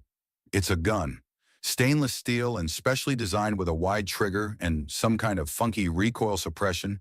You'd almost think it was a tool. I guess it is, but for putting holes in people. All right, David, go for it. I reach a hand down, trying to keep it concealed behind his body as long as I can, and snatch the grip. Thwack! A bullet goes through his thigh and grazes my knuckle. A trail of blood shoots out like a geyser, then freezes into small drops. Okay. We have a gun, but Yablokov has a space rifle. This isn't quite fair. You know what? Don't give him time to think about it either. I snake an arm around, grab the controller for the rocket pack and push the forward button. Flames erupt right next to my helmet, and the EVA suit hurtles towards the K-1. The nuke drifts backwards, and I grab the handle with my left hand, not letting it drift away. I straighten my body out as much as I can, so I have a tiny profile. Thwack! Thwack! Thwack! I feel the vibrations as Yablokov unloads into Domnin as we fly towards him. I can't even imagine what the corpse looks like now. The droplets of blood are like tiny red comets flying away from him. The K-1 begins to dominate my field of view, and I spot Yablokov floating over the top of the EVA spire in his own pack. He's got a long silver rifle in his hands. I raise my gun and fire at him. It's a wild shot, but he sees the explosion of gas from the cylinder and knows he's now a target. He presses a button, and his rockets send him downwards behind the top of the spire. I've got a few seconds before he takes up another position. Move fast, David. Any moment now, and he's going to come creeping around the side of the station from a remote position and start shooting at me. But which way? Out of the corner of my eye, I spot a shadow moving across the solar panels to my left. That slick bastard. He went way the hell out for me to do that. I yank the nuke off the strap and clip it to my remaining tether. I then turn Domnin's body towards the direction his pal is heading and push the forward thruster. Flames lick around me as the rocket pack shoots forward and upwards toward the trajectory of the shadow. Using a rail, I pull myself around the spire to the opposite side of Yablokov, cutting off his sneak attack. As I reach the other end, Domnin's dead body is floating right towards the other commander. Confused and thinking with his gun and not his brain, Yablokov momentarily starts firing rounds into the already ripped-apart cosmonaut. Yablokov decides he'd rather take the shot at me than Domnin and brings his rifle to bear on me. I only have a second to get my shot. Chapter 81. Adrift. I brace my gun against the side of the spire and take careful aim. Not at Yablokov, but the canister at the back of the EVA pack with all the warning stickers on it. Sparks fly an inch from my head as Yablokov fires a round straight past Domnin and almost into my head. The two are about to collide. I squeeze my trigger. Bang! Bang! Bang! I hear every shot because the only place for the vibration to go is into me. It's the last one that sets off the explosion I can see, but not hear. Domnin's EVA pack rips apart in an orange ball of flames that swallows Yablokov. Parts of Domnin and his suit fly off in a dozen directions. Yablokov spins wildly out of control, but somehow manages to stabilize himself. His jets fire, and he rotates towards me. As the flames die down, I can see that his helmet is cracked and his face charred. I can't tell if the burnt thing looking back at me is alive or dead. All I know is that it's filled with fury. His thrusters blaze and send his carcass directly at me. I unload the rest of the magazine into his chest. A pointless effort. He's already dead. I try to jump out of the way, but the edge of his EVA hits me hard in the shoulder. Tendrils of blood and fuel flow from him and his pack as his furious trajectory sends him into a solar panel. Blue and black glass panels break apart and shatter into thousands of pieces. I feel the station shake and try to cover my faceplate from the debris. Tiny shards rain against my suit. There's another impact, and I look below as the burning corpse smashes into Ivanka. The impact is followed by an explosion, and the entire docking section lights up in an orange ball when his exploding EVA pack sets off the fuel on the other craft. Boom! The sound makes its way through the station and into my suit through touch. I feel the station rattle and lurch as the explosion tears the lower section away. My grip is knocked free and I go flying, choosing to hold on to the nuke instead of trying to make a futile grasp at the rail that's now too far away. As I drift helplessly away from the K-1, the wreckage of the docking section floats off like a severed limb in the ocean current. OPS. Holy shit, can you reach the K-1? Patching through, says Baylor. Tense seconds go by as the K-1 grows smaller and smaller. I try my suit jets, but they're all spent. David, asks Sonnen, sounding far away. Thank God. Are you okay? The hatches are sealed up. What about you? I got the nuke. We should be able to find it from my suit transponder. Wait, why don't you bring it back to the K-1? Asks Baylor. Sonnen swears in Russian. We don't have any EVA suits. We don't even have any working spacesuits. By the time a resupply makes it here, I'll be out of oxygen, I reply. The K-1 is already a small dot. It's like a little jewel, a deadly one, like any interesting gem, but beautiful no less. I hear Laney protest in the background. Let me talk to him. David, what's up, Glitter Menace? What about your reserve rockets? Use them to tackle Domnin. Okay, maybe we can improvise something. What about the EVOs? They have to be initiated from outside the station. Damn it. What about... There's got to be something. Kiddo, all that matters is the mission. I've got the nuke. The bad guys are dead. We'll be able to retrieve this thing before I become a shooting star, and all will be right with the world. No, it won't. Don't give up. I can hear her sobbing on the other end of the comm. I'm not. I'm just accepting the idea that there are no more alternatives. Make sure that Vin finds those kids in Rio that help me. If that happens, I'll die a happy man. The Earth is so big and beautiful right now. I'm on the day side and night is approaching. It's such a wonderful metaphor for what's happening. Bennett, Peterson, Tyler, they all died for an important reason I get now. I know why they did it. I can hear the static of the open channel, but neither Laney nor I know what to say.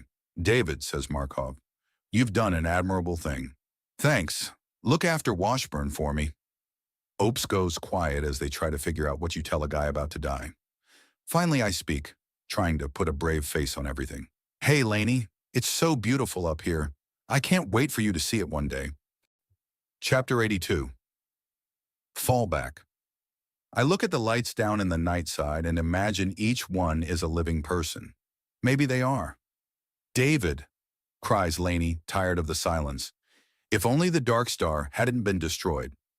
Yeah, is it? You said all the ships were destroyed in the explosion? I meant the Russian ones. Wait. Hold on. Checking telemetry. Yeah, it's still there. Well, that's a relief. Too bad it's about 1 kilometer away now.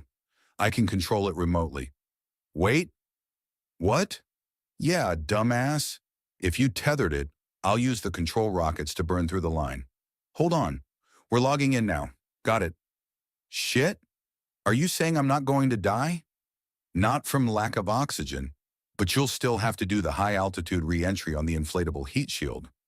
Nobody has ever tried that before. To hell with the martyr bullshit. I want to live, or at least die trying to.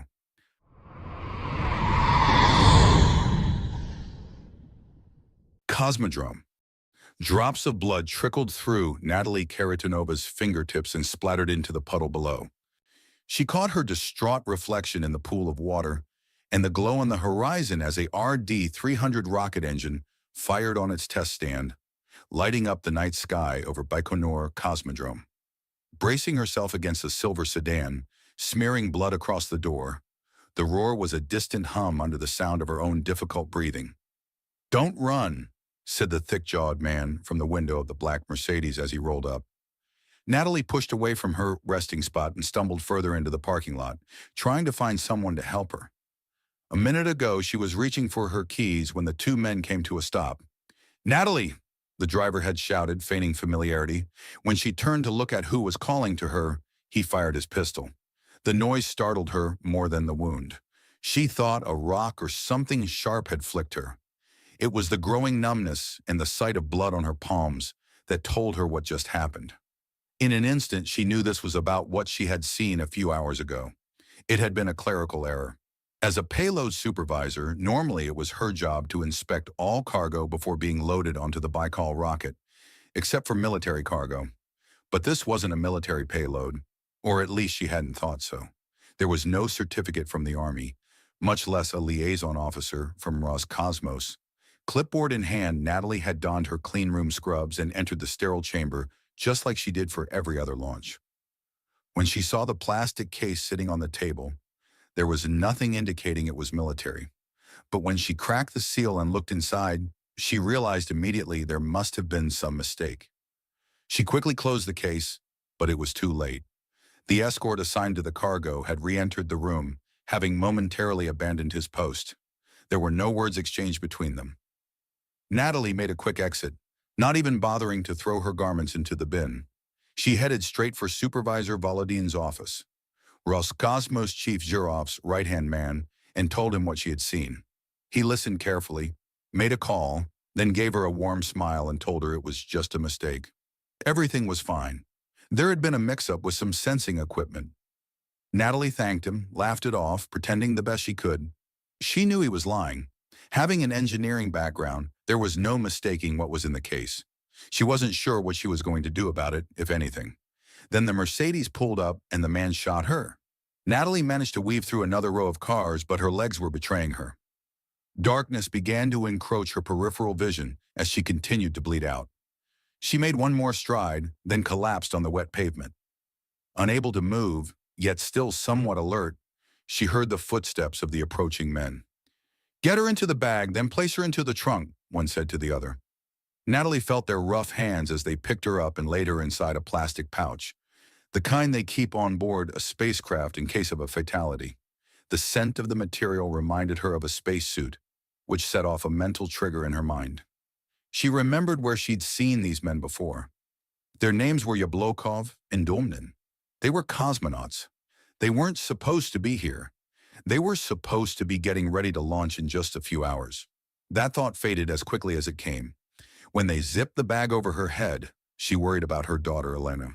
If Natalie didn't call and remind her, she would forget to start the oven and dinner would be cold. Chapter 1, Space Gun. To -4 hours. I think my commander is insane. Not the kind of insanity natural to anybody willing to sit on top of 1,000,000 gallons of explosive fuel, but the workplace shooting kind of nuts. I tell myself I'm the crazy one. This is Commander Halston Bennett we're talking about. I've known him for years. Yet a second ago I saw him in the prep room mirror slipping a gun into the side pocket of his spacesuit when he didn't think anyone was looking. At first I don't think anything of it. Bennett, after all, is the manliest man you'll ever meet. A former Navy pilot, SEAL instructor, and a NASA astronaut before coming to work for iCosmos. Of course, a guy like him would carry a gun into space. Military pilots are taught hand-to-hand combat in case they come down in hostile territory. Russians keep pistols on their Soyuz craft in case they land somewhere with wolves, which is just about everywhere there.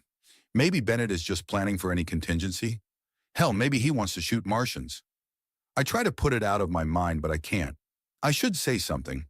Maybe it's just a standard operating procedure I don't know about. In that case, telling Renata, our launch manager, that he has a gun won't be a big deal. But what if it's Bennett's little secret? Maybe he's not supposed to do this, but the piece is his good luck charm. If I rat him out, he could be out of the company, and I'll probably catch shit for being the one that finked on an American hero. An American hero. Halston Bennett is the kind of man that made me want to become an astronaut. He's the man I want to be when I grow up. He's also the one that trained me to go into space. Space. Holy shit. Of course this would happen on my first mission. Hell, I didn't even know I was going until 12 hours ago. I was an alternate for Robbie Carlyle. I got a phone call at 3 a.m. telling me I needed to get my ass to Canaveral in the next hour. The official story is Carlyle suffered a sprain while working out. The real story is that he slipped in the shower getting busy with some girl other than his regular girlfriend. I've been listed as an alternate 6 times. After the 5th time, the astronaut I was alternating for defiantly refused to show up with the flu, a broken leg, or visible cold sores.